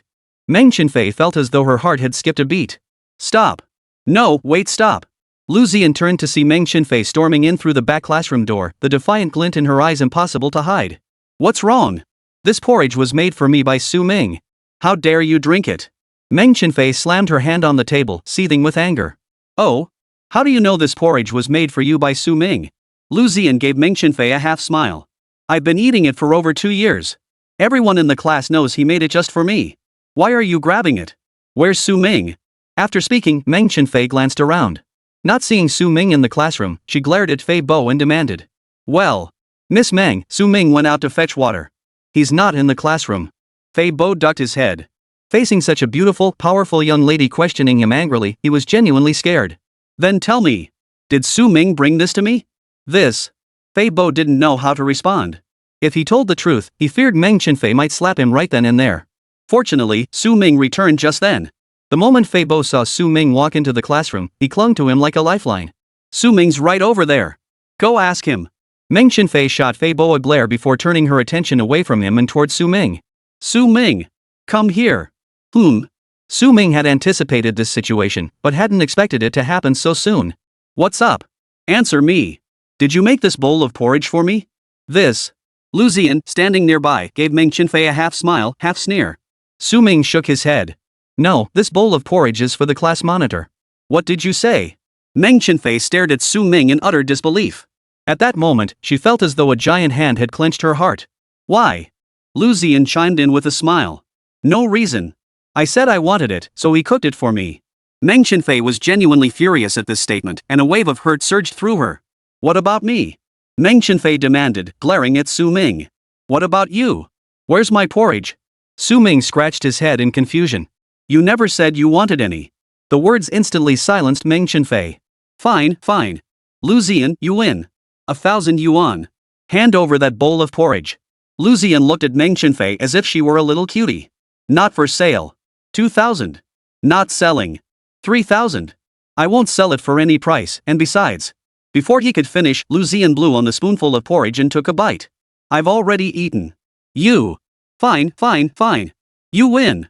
Just you wait. After hurling her threat, Meng Chenfei turned to Su Ming and declared, Su Ming. I don't care. I'm having some tomorrow too. Just as Su Ming was about to refuse, Meng Chenfei turned and walked away. Hey, Meng Chenfei. Lu Ziyan called out. Water that costs 10 yuan is selling for 9 yuan today. Though furious, Meng Chenfei still instinctively asked, what does that mean? Lu Ziyan covered her mouth and giggled, a 10% discount on water bottles? Meng Chenfei fell silent. Meng Chenfei's defenses crumbled. She returned to her seat with her head down, plopped down hard, and began sulking. At that moment, Lu Ziyan deliberately walked out of the classroom, passing by Meng Chenfei's seat. Meng Chenfei, 3 lifetimes of peach blossoms. Not understanding the reference, Meng Chenfei turned her head and gritted her teeth in frustration. Her desk partner, curious, asked, Class monitor, what does that mean? Didn't you get it? Not a clue, sis. Ha ha ha ha ha ha. Lu Ziyan chuckled, feeling much better, then returned to her seat to continue eating her porridge. Meanwhile, Meng Chenfei had completely lost it. She buried her face in her desk, trembling with rage. The class watched the dramatic scene unfold, each covering their mouths to stifle laughter. Who would have thought the usually aloof class monitor could be so fiercely aggressive? They also hadn't anticipated that these two school beauties would become increasingly fierce in their competition over Su Ming. Chapter 43, 5,000 Years of Chinese History. Su Ming couldn't care less, after all, this was Lu Ziyan's service time. Besides, they had signed a contract. Barring any surprises, Meng Chenfei shouldn't be involved. So he didn't need to care about Meng Chenfei's thoughts. News of the two campus beauties preparing to go all out for Su Ming spread like wildfire. But just as everyone was eagerly anticipating the showdown, Meng Chenfei suddenly went quiet. Over the next few days, she seemed like a completely different person. All aggression vanished, replaced by extreme low-key behavior. She barely spoke a few words each day before heading home after school. Friday. Su Ming, would you mind accompanying me for a walk? After school, Lu Ziyan leaned her chin on her hands at the desk behind him, batting her big eyes as she asked Su Ming. A smile graced her innocent face, as gentle as a spring breeze. Do you have a favorite flower, Su Ming? Su Ming paused for a moment. What kind of flowers? I like having money to spend. Oh my gosh, you're so annoying. Lu Ziyan covered her mouth and giggled, playfully punching Su Ming. Ow. That hurt. I think I broke a bone. Su Ming immediately grimaced, his face contorted in pain, which only made Lu Ziyan laugh harder. Su Ming, do you know what my favorite flower is? No idea. I love tulips the most. Why? Su Ming played the role of the curious child beside her. Meanwhile, his mind was racing to recall the symbolic meaning of tulips. To be honest, the language of flowers was truly a blind spot for Su Ming. All he could think of was the line, tulips? They can't hold a candle to the scent of my sister's bath towel. Just as Su Ming was pondering, Lu Ziyan suddenly turned around, pulled a tulip from behind her back, and handed it to him. Because tulips symbolize joy and happiness. Su Ming, I'm happy and content being with you. I hope you can be happy and content too. The two walked along the school path, enjoying the summer evening breeze, chatting about everyday life and everything under the sun. Until they left the school grounds. Meanwhile, Meng Chenfei stood silently watching from the upstairs corridor. These past few days, Su Ming had been puzzled. Had all these women suddenly recovered from their mental illnesses at the same time? One after another, they'd started acting perfectly normal. While he was fulfilling his contract with Lu Ziyan at school, Meng Chenfei remained quiet and unobtrusive. While being quiet and unobtrusive was the expected behavior, it felt somewhat abnormal given her previous conduct. Duan Jixin, on the other hand, kept sending him messages every few days, urging him to visit Lulu more often when he had time. Su Ming wasn't sure if she meant to see Lulu or to see her. Chang Rui, however, was acting even more strangely. The Chang Rui of before was a complete lunatic. But now, he was showing signs of transforming into a caring big sister. Not only did she send him neatly organized review documents, but the insults and beatings of before had completely vanished. Su Ming was beginning to wonder if this was just a final burst of energy before the end. The calm before the storm. Then there was Aunt Zhao. Though she rarely reached out to him in the past, but she would send several concerned messages each week. Now, it was as if she had vanished entirely. Not a single WeChat message. Even the one Su Ming sent her went unanswered. This was giving Su Ming a headache. This is money we're talking about, you know. His client vanished out of nowhere. Where was he supposed to go to get justice? 2 days passed like this, and then Wednesday arrived. Chang Rui had been acting strangely these past few days. He hadn't shown up for work in 3 days. After school on Wednesday afternoon, Su Ming packed his things and left campus.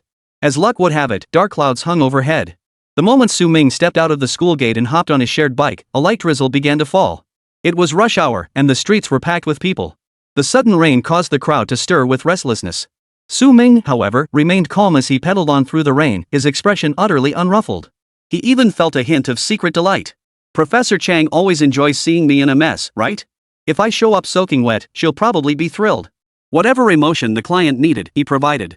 For Aunt Duan, I give her the warmth of family and fatherly love for Lulu. For Aunt Xiao, I fulfill her twisted little demands. For Lu Zian, I'd look after her at school. As for Chang Rui, make her feel like she's got everything under control, then just let her humiliate me.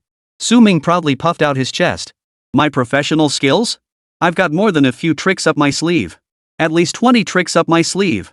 When Su Ming arrived at Chang Rui's villa, neither ringing the doorbell nor knocking elicited a response. He sent Chang Rui a message, but there was no reply. By now, Su Ming was beginning to suspect whether Chang Rui had forgotten to turn off the gas and suffocated to death inside. Damn it all. With that thought in mind, Su Ming opened the door and stepped inside, filled with worry. Yes, Su Ming knew all of Chang Rui's passwords. Because this woman used the exact same password for everything: the front door, her phone lock, payment apps, bank cards, even the safe. Is this the complacency of the wealthy? Su Ming silently shed tears. Jealousy. Utter jealousy. When Su Ming burst into the villa, he was prepared to find Chang Rui collapsed at home, disoriented and half undressed, her fragrant shoulders exposed, not even wearing any underwear. But after searching everywhere, he couldn't find a single trace of him. Slightly puzzled, Su Ming slung her backpack over her shoulder and returned to the villa entrance. He sat obediently on the steps, taking the opportunity to pull out his newly purchased Polaroid camera from his backpack and study it. This is fun. And this thing? It had its own clever uses. Meanwhile, Chang Rui was driving while chatting on the phone with Fong Nuting. Fong Nuting's shocked voice blared from the other end. What? Are you out of your mind? I'm not crazy. It's just Ivy League. If I don't go, I don't go. Fong Nuting on the other end refused to believe Chang Rui would so easily turn down an Ivy League offer. And she'd heard Chang Rui wasn't going to that seminar in France this week either. This guy was absolutely smitten with that little duckling at home. Fong Nuting pressed, just tell me, what have you been doing all these days? Skipping work? Now you're even checking your net worth? Don't even try telling me you're short on cash, not even a ghost would buy that. Chang Rui remained utterly calm. Why do I need a reason? I just want to see how much I have left. If you won't tell me the truth, don't bother telling me anything ever again, Fong Nuting warned, rolling her eyes. Chang Rui fell silent for a moment. I wanted to figure out how long my money could hire him. Fong Nuting was stunned. Oh no. She'd been completely charmed by that duck. She swallowed hard and tentatively asked, so what was the result? Chang Rui smiled. His bewitching eyes sparkled with delight. A very long time. How long is a long time? Several thousand years, I suppose. Put. Fong Nuting couldn't hold it in. Bull. Seriously. Why not just hire someone from China's 5,000 years of history? Fong Nuting was actually quite happy. It was good to have someone who could cheer Chang Rui up. Otherwise, she genuinely feared Chang Rui might lose his mind. Chapter 44, Life's a Mess, I'm going to sleep. When are you going to bring him out so I can meet him? Fong Nuting was genuinely curious now about what this all-powerful little duckling actually looked like. It had Chang Rui completely smitten. No wonder. She'd seen at least 50, if not 100, people pursue Chang Rui. But Chang Rui had never reacted like this before. So her curiosity was instantly ignited. Chang Rui fell silent on the other end of the line. What's up? You're not exactly rolling in cash either. Fong Nuting. Damn love-struck brain, just get lost. Holy cow. Fix this bug where I'm not a rich kid, will ya? After hanging up, Chang Rui stepped on the gas. She needed to get back to the villa before Su Ming arrived. She had a gift to give Su Ming. Just as she was about to reach the villa, suddenly. Thud. The road was slippery from the rain. A delivery rider on an electric scooter, rushing to fulfill an order, ran a red light and slammed on the brakes when he spotted Chang Rui's car. Then. He slammed into the side door of the Maybach. Chang Rui was startled and quickly pulled over to the side of the road. As soon as he stepped off the bus, he saw a panicked delivery driver sprawled on the ground. Ignoring his injuries, the driver stared blankly at the Maybach emblem before him. Chang Rui glanced over, said nothing, and turned to pull out his phone to contact the insurance company. At that moment, she noticed a message from Su Ming on her phone. She immediately replied, "Wait for me inside. You know the password. I'm at the intersection, got hit by a car. I'll be back after handling this." Su Ming didn't reply. Chang Rui grew impatient, wanting to resolve this matter quickly. She glanced at the delivery driver and waved impatiently. Go on, go on." The delivery guy was stunned. He hadn't expected this beauty to genuinely let it go. He asked incredulously, "Miss, you really mean it?" Chang Rui narrowed her icy eyes and glared at him. "Aren't you leaving?" The delivery guy instantly righted his electric scooter, stammering, "Thanks, boss. Thanks, boss. Thank you, beautiful lady, for your great kindness in sparing my life. May good people always be safe." His tone was thick with gratitude. With that, he executed a sharp turn and vanished. The rain grew heavier, and Chang Rui was already getting damp. She pulled her car to the side of the road and sat inside, waiting for the insurance company representative to arrive. But Chang Rui's gaze remained fixed outside the window. As if expecting something. Outside the window, torrential rain fell, mist swirled, and lightning flashed. Suddenly, a dark figure appeared at the intersection. He held an umbrella in his hand and was sprinting toward the car. Spotting the familiar Maybach, his eyes instantly lit up. "Professor Chang, I'm here." Su Ming charged through the downpour like a bolt of lightning, slicing through the sky. Thunder roared, shattering all tension and unease. In this gloomiest of weather, Su Ming's figure was slender, yet at that moment, he shone like the blazing sun. Chang Rui saw Su Ming and secretly breathed a sigh of relief. It was Su Ming. He had indeed come. "Someone loves me." It was him. Chang Rui kept murmuring this phrase over and over, burying his face in his hands as tears seeped through his fingers. He really would come. Thank goodness he was here. And thankfully, she had money. Tears glistened in Chang Rui's hauntingly beautiful eyes. But beneath the glistening tears lay an unimaginable obsession. Nothing would ever end. "No matter what, no one can take you away from me. Professor Chang. I'm here." Su Ming sprinted to the car, his warm smile radiant like a spring breeze. As a professional sycophant, one must be able to discern the client's unspoken needs. Sometimes, clients themselves don't even know what they want. Other times, they don't realize they're actually being hypocritical. Those involved are often blinded by their own perspective, while outsiders see things clearly. Or as the saying goes, you cannot see the true face of Mount Lu, for you are lost within its peaks. But it's okay. Su Ming knows the truth. As an outsider, when he saw Chang Rui's message, he couldn't sleep anyway. After scrutinizing it for a long time, he finally read between the lines and saw 4 words written in bold: "I want you to come." So he came. Seeing Chang Rui sitting in the car, head bowed, face buried in his hands, Su Ming couldn't help but let the corners of his mouth turn up slightly. Didn't that just max out your emotional value? You little brat. Hiring me? I'll make sure it's worth every penny. The rain grew heavier. But the umbrella in Su Ming's hand showed no sign of being opened. By the time he reached the villa, he was already soaked through anyway. Might as well put it to good use now. Sometimes, a downpour can be a tool to put clients at ease. Didn't that madman Chang Rui enjoy seeing him in a sorry state? Then let her have her fill. After a moment, Chang Rui's emotions had settled, and she opened the car door. Su Ming swiftly stepped forward and opened the umbrella. The large black umbrella spread over Chang Rui's head. Chang Rui, who had just stepped out of the car, froze. Outside, a raging storm raged, yet Su Ming had created a safe little world for her. Within this little world, she wouldn't get wet. Only then did she notice how thoroughly drenched Su Ming had become. His clothes were completely soaked through, his pants not spared either. Mud caked his sneakers and trouser legs. Before Su Ming could speak, Chang Rui produced an expensive-looking handkerchief from somewhere and began gently wiping his face. Chang Rui's hands trembled slightly, her expression dazed. For the first time, she noticed how long Su Ming's eyelashes were. When winter snow fell, she would take Su Ming to the north. Then, in the snow, Su Ming's eyelashes would surely be covered in snowflakes. It would be absolutely beautiful. Watching Chang Rui's gaze drifting off, alarm bells went off in Su Ming's mind. Damn it! Was this woman scheming up some new way to torment him again? Didn't she say she wouldn't hit me anymore? Damn it! Fooled again. Su Ming swallowed hard, lifted the corners of his mouth, unzipped his jacket, and flashed a wide grin. Professor Chang, I have a gift for you. Ha? Chang Rui raised an eyebrow in curiosity. What is it? Ta-da! Su Ming pulled a Polaroid camera out of his coat pocket. Professor Son, you're so beautiful it'd be a shame not to take photos. That's why I wanted to give you this Polaroid camera.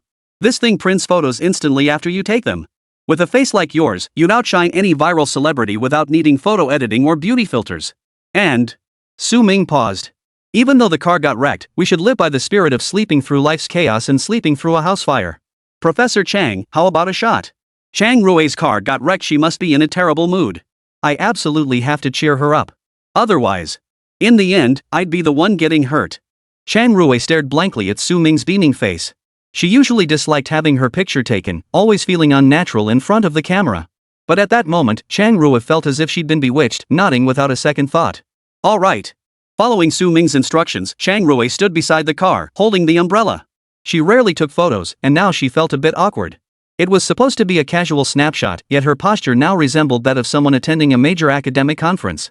Su Ming pursed his lips, leaned close to Chang Rui's face, and gently lifted the corners of her mouth with his finger. You look so beautiful when you smile. Just smile. Too close. Chang Rui could feel Su Ming's breath, and her cheeks flushed instantly as she awkwardly tugged at the corners of her mouth. Su Ming chuckled inwardly, simultaneously stretching her arm to hold the Polaroid camera aloft, her own lips curving into a grin. Click. Professor Chang, how does it look? Chang Rui instinctively shifted closer to Su Ming. Su Ming handed the photo to Chang Rui. Chang Rui reached out to take it. Though it was just an ordinary photograph, Chang Rui stared at it for a very long time. Walking through the torrential rain, the umbrella was a boat sailing upside down across the sky. In the photograph, they were on a boat together, so close it seemed they could break through any raging waves. Chapter 45, Avoiding 30 Years of Detours.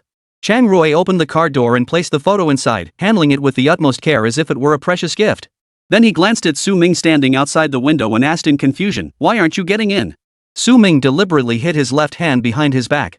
He'd been running too fast earlier, and the road was slippery, causing him to fall and scrape his arm. The wound wasn't large, but it was bleeding steadily. It didn't hurt much, but this wound served a purpose. Last time he got hit and cut his lip, Chang Rui had given him 20,000 yuan. Now that she was injured, wouldn't that mean another 20,000? He. I'm the smart one after all. Su Ming lowered his eyes, speaking with a hint of embarrassment. I'm soaking wet, and I just took a tumble. I'll get the car dirty. Transforming into a kitten, then a tiger cub. Transforming into a rain-soaked puppy. You little brat. Never seen someone this annoying, huh? Just wait till I annoy you to death. Sure enough, upon hearing Su Ming's words, Chang Rui noticed the hand Su Ming was hiding behind his back. His brow furrowed as he opened the car door and stepped out. Hand it over. Professor Chang, Su Ming mumbled, lowering his head in embarrassment. Chang Rui yanked Su Ming's left hand out. Staring at the 3 to 4 centimeter wound still oozing blood, he froze for a moment. She admitted it, her heart ached. It was obvious why Su Ming's clothes and pants were muddy, and he just admitted to falling on the way here. And now he was deliberately hiding his wound from her. What did that mean? It meant he'd rushed over to find her in such a hurry that he'd fallen and hurt himself. Could someone fake something like that? No way. Looking at Su Ming's arm, besides the fresh injury from the fall, there were also some old scars. There was no doubt about it, these were her handiwork. Chang Rui closed his eyes in agony. At that moment, her heart felt as though it were being gnawed at by countless ants. Inside Chang Rui's villa. Hey, slow down. You're pulling on me. Easy there, big guy. Damn it. At that moment, Su Ming finally understood what it felt like to be an emperor. No sooner had he entered the villa than a swarm of staff members, laden with bags and packages, rushed in and stripped him of his clothes. They then proceeded to take his measurements by hand, continuously providing him with new garments. Before long, the floor was piled high with new garments. And these clothes were clearly expensive, each piece would easily cost tens of thousands outside. Just as this group finished their work and departed, allowing Su Ming a moment to catch his breath, another group arrived carrying professional medical equipment. Su Ming instantly felt like a lab rat in an experiment. A team of doctors in white coats surrounded him, conducting examinations and bandaging his wounds. It felt like they were giving him a full body checkup. Only then did Su Ming realize that if Chang Rui hadn't preferred quiet, she could have lived like royalty. Easy there. Hearing Su Ming's pained hiss, Chang Rui, who stood nearby with her arms crossed, frowned. Yes, Mr. Su, we're sorry. Seeing Chang Rui frown, the doctor bandaging Su Ming's wounds began trembling all over. Sweat poured down like rain. Damn it, they'd rushed over in a panic, expecting some major incident involving Chang Rui like him losing an arm or a leg. Only to find this little brat had a tiny scratch. Thankfully, they were a professional medical team and had arrived just in time. Otherwise, it would have healed already. The doctor bandaging him stole a glance at the kid. Some people just make you sick. This kid was smart. He wasn't wasting his prime years and good looks, he'd cut 30 years of detours straight to the fast track. Just as the bandaging finished, Su Ming noticed a doctor had come to take his pulse. He was instantly speechless. Was this really going to be a full-body checkup? Just as he was about to resist, he saw the traditional Chinese doctor in front of him frown. Su Ming immediately sensed trouble. As the saying goes, Western doctors' smiles are no big deal, but when a traditional Chinese doctor frowns, that's when you're in trouble. Doctor, what's wrong with me? Su Ming asked nervously. The old doctor frowned and took a deep breath. Su Ming and Chang Rui both tensed up. Then, in a calm and measured tone, the old doctor spoke, "Nothing. I just got a bit tired running over here." Taking a breath. Chang Rui gritted his teeth, forcing himself to suppress the urge to throw this guy out. "Young man, nothing else is wrong. Just don't put too much pressure on yourself mentally. The college entrance exam is important, but life's margin for error is far greater than you imagine. Life is a marathon. If you try to sprint from the start, you'll burn out before the finish line. So, take it easy." Su Ming nodded repeatedly and thanked the doctor outwardly, but inwardly, he was already cursing under his breath. Damn it, my stress isn't because of the college entrance exam. Chapter 46, Rain All Night. After all the medical staff finished their examinations, they gave Chang Rui their conclusion. Professor Chang, Mr. Su is in excellent physical health with all vital signs normal. He's just experiencing significant mental stress, plus some minor scarring from an unknown past injury, but these are all minor issues. Chang Rui's heart was stabbed once more, but he forced himself to nod and dismiss them. After the villa staff departed, Su Ming remained puzzled. Why did Chang Rui, a man of such wealth, dislike having any human presence in his home? Apart from herself, the only visitors to her home were staff like these. They were either there to clean or deliver her custom orders. If he had that kind of money, he'd certainly do nothing himself, just call someone whenever he needed something. As Su Ming drifted into her thoughts, Chang Rui gazed out the window, lost in contemplation of the nightscape. He couldn't tell what was on her mind. Su Ming went upstairs, took a shower, changed clothes, and came back downstairs. He found Chang Rui reclining on the sofa, holding a glass of red wine. She clearly already had a couple of glasses. Most crucially, Chang Rui was wearing a bunny girl outfit, the kind only he would normally wear. A black box sat beside the sofa. That box was all too familiar to Su Ming. It was Chang Rui's tool. The items inside had lashed out at his body countless times before. Like torture.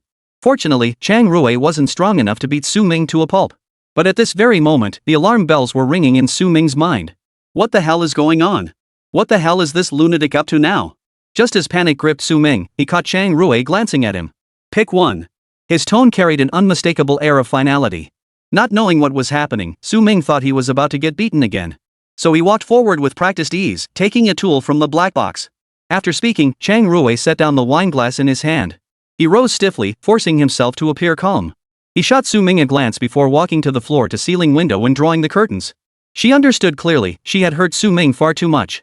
Earlier, she had seen the scars covering his body. Without a doubt, they were all her doing.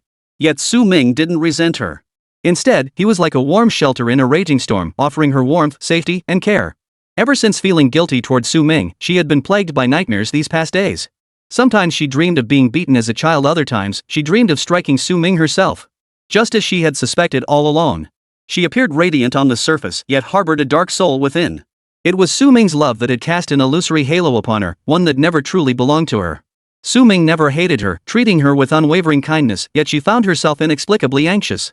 A woman's intuition is powerful, and Chang Rui was no exception. She always trusted her instincts.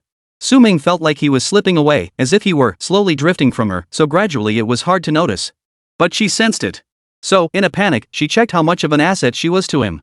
She couldn't accept it, couldn't even imagine what her world would become if Su Ming truly left.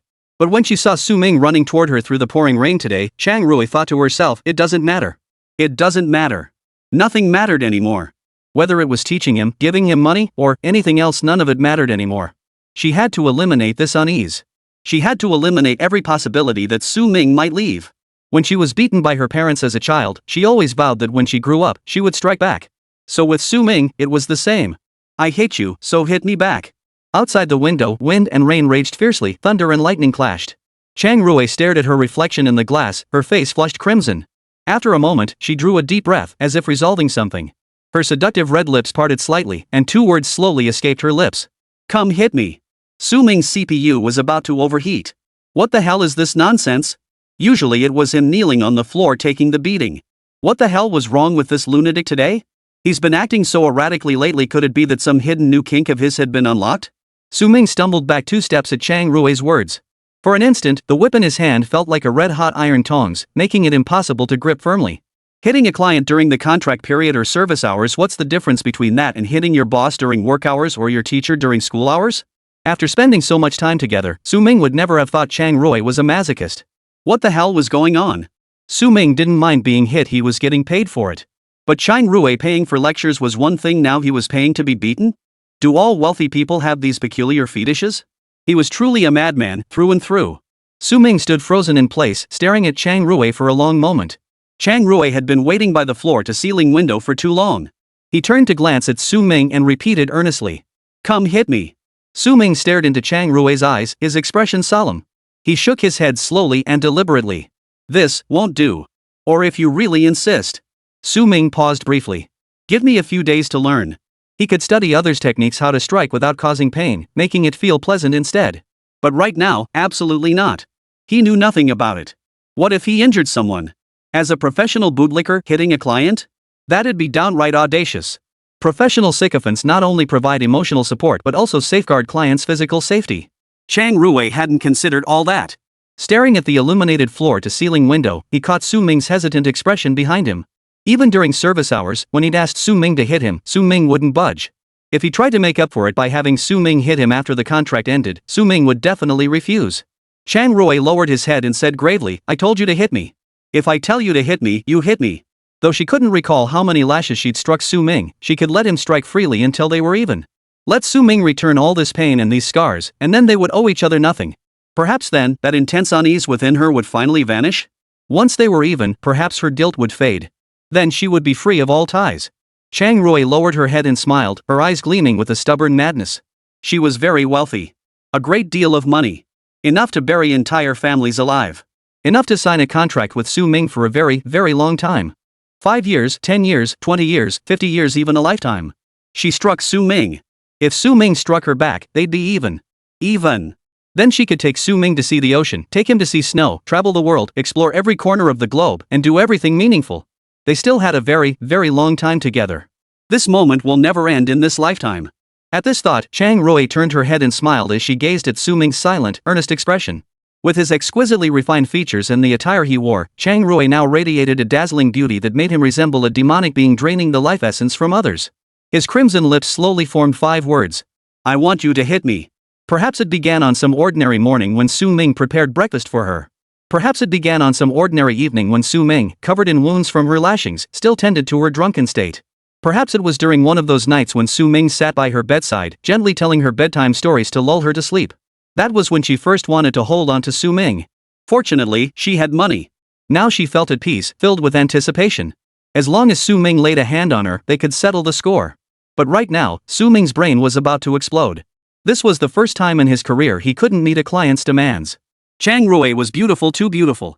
She was dressed in a bunny girl outfit, wearing rimless glasses, with a pair of cat ears perched on her head. Her hands braced against the floor-to-ceiling window, her thick, curly hair cascading casually over her shoulders. Her shoulders were exposed, and even her entire back was bare. Now she told him to hit her. As a professional sycophant, one must learn to look beyond appearances to the essence. Uncover the client's true inner thoughts. Su Ming raised the whip and walked toward Chang Rui. Just as Chang Rui closed his eyes, bracing for the impending pain, a soft thud, the whip fell to the ground. What followed was a warm embrace. Often, a simple embrace can serve as a soothing balm. Su Ming held Chang Rui close, gently patting her back as he whispered softly in her ear. "Don't be afraid, don't be afraid. I'm here." The expected pain never came. Chang Rui abruptly opened her eyes, feeling the warmth radiating from behind her.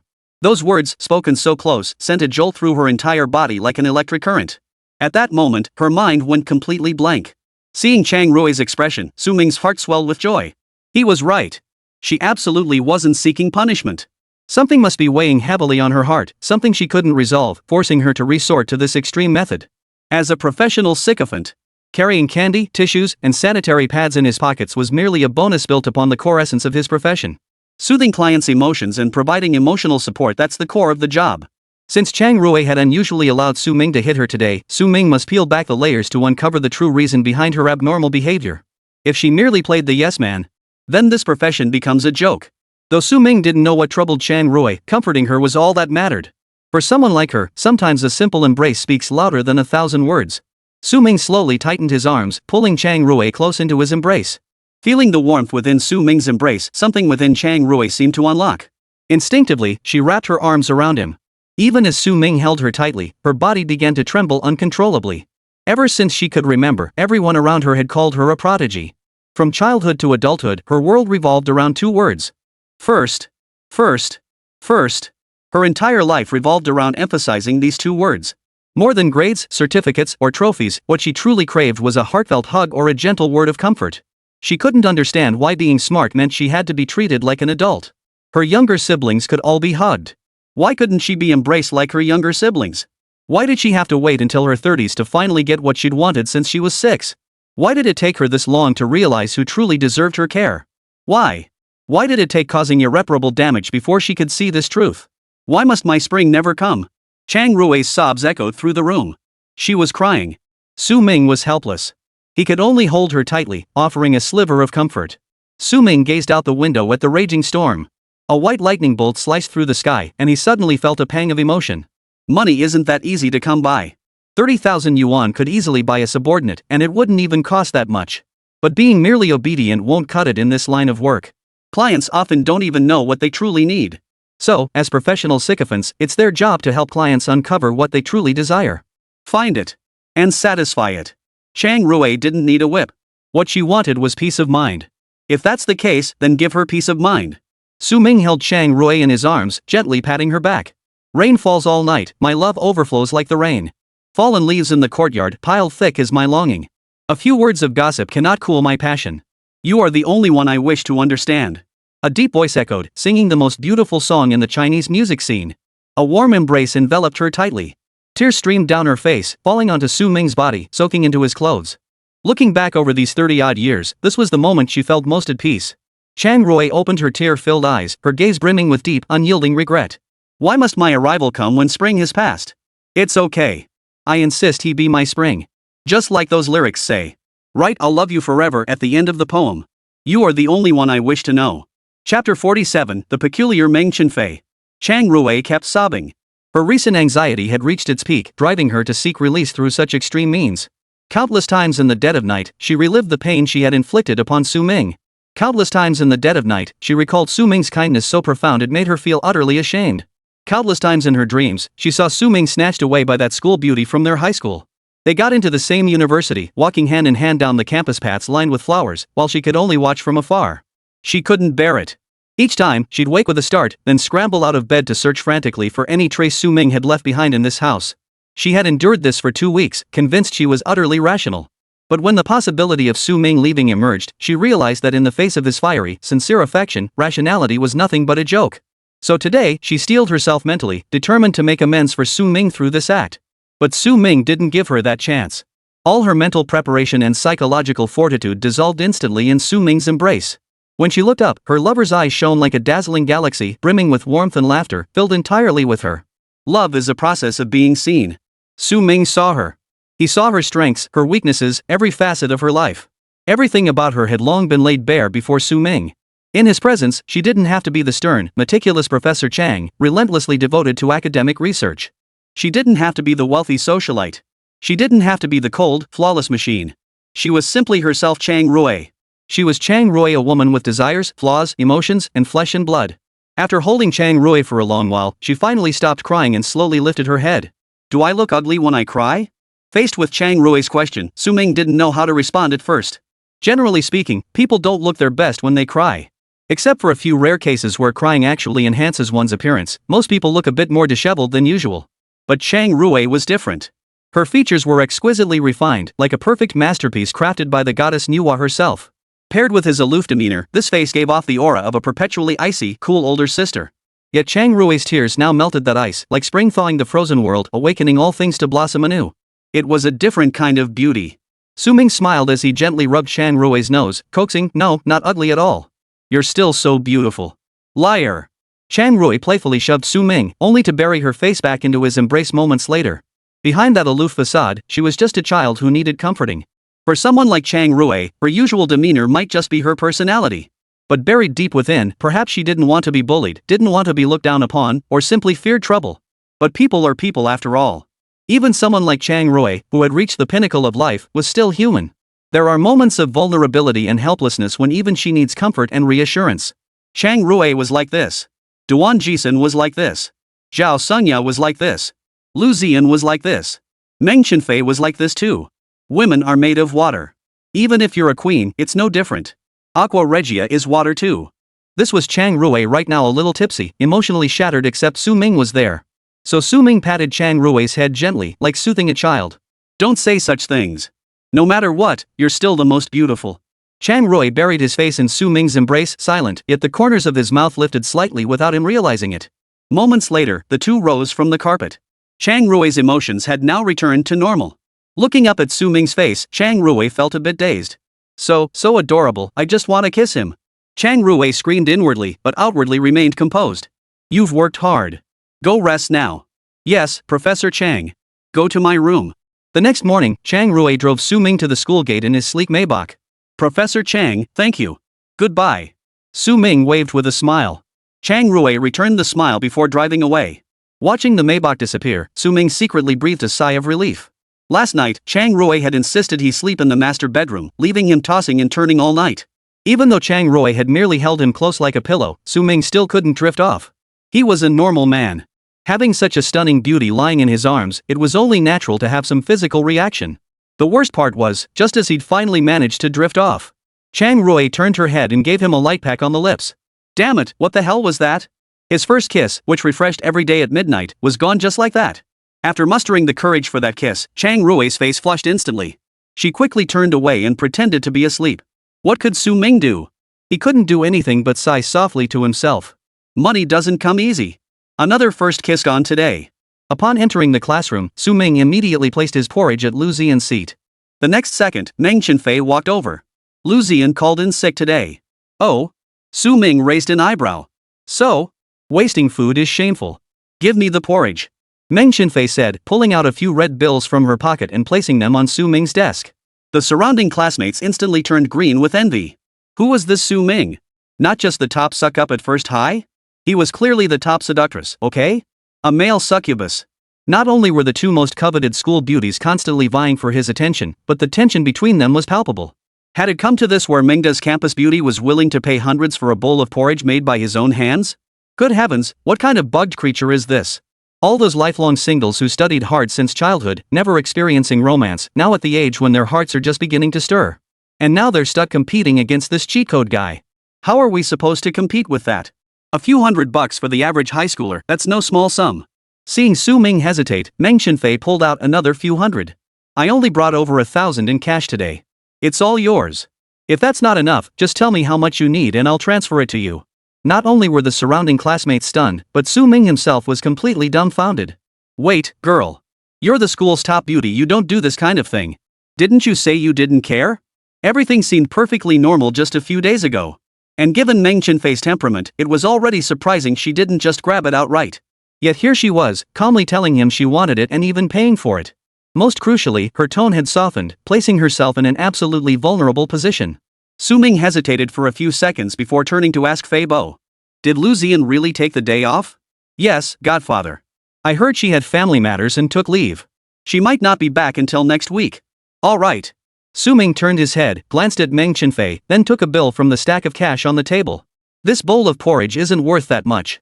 If you want it, just take it. Meng Chenfei was overjoyed. Ignoring the money on the table, she grabbed the bowl of porridge and hurried back to her seat. The classmates around them stared at Su Ming, who had over 1,000 yuan in cash on the table, their eyes sparkling. Su bro, if you don't want it, can I have it? Bro Su, how did you make that porridge? Could you teach me? Heh, Mr. Su, you know how I've always treated you. Chapter 48, The Tsundere Rebellion. If everyone hates going to school, then it's the school's problem. 3-pointer. Woohoo! Dribble past him. Ouch, what's your problem? Picking on me cause I'm wearing overalls today? Think I'm playing poorly, huh? Free time during PE class was a rare chance for these senior high workhorses to unwind, letting their age-appropriate energy shine through. Su Ming played ball on the court while bored girls sat in the shade watching. This was the boys' prime opportunity to shine. If a girl they liked was watching, their fighting spirit would double instantly, unlocking their cool, aloof show-off mode. But right now, every girl's eyes were fixed on one person. That person was Su Ming. Truthfully, they usually didn't think much of Su Ming. Even though he was quite handsome, his reputation as a desperate suitor had earned him widespread contempt among the girls. But now, things were different. Now, the tables had turned. After the two top campus beauties both took an interest in Su Ming, his appeal skyrocketed instantly. It's like hating a certain food, but seeing an idol-level person eat it instantly changes your perception. And it's actually delicious.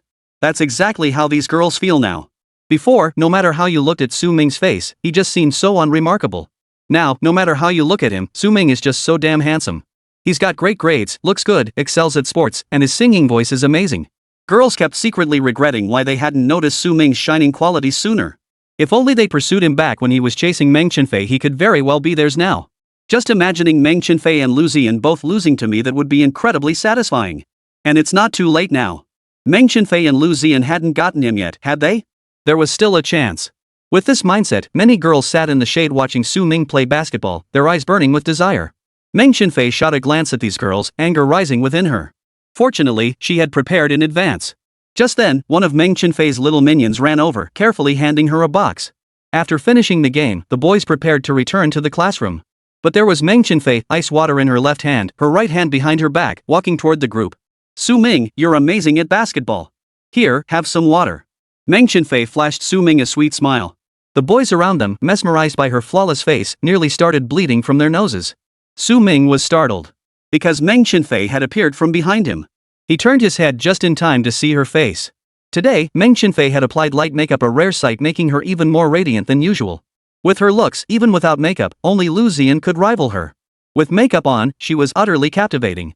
But at that moment, Su Ming seemed oblivious to her beauty, smiling as he said, "How come you walk without making a sound?" Meng Chenfei stuck out her tongue. "Sorry, I startled you." Without hesitation, Meng Chenfei offered a glass of ice water with her left hand while retrieving an exquisitely packaged cake box from behind her back with her right. "Here, consider this compensation for startling you." Su Ming stared at the cake box, falling silent.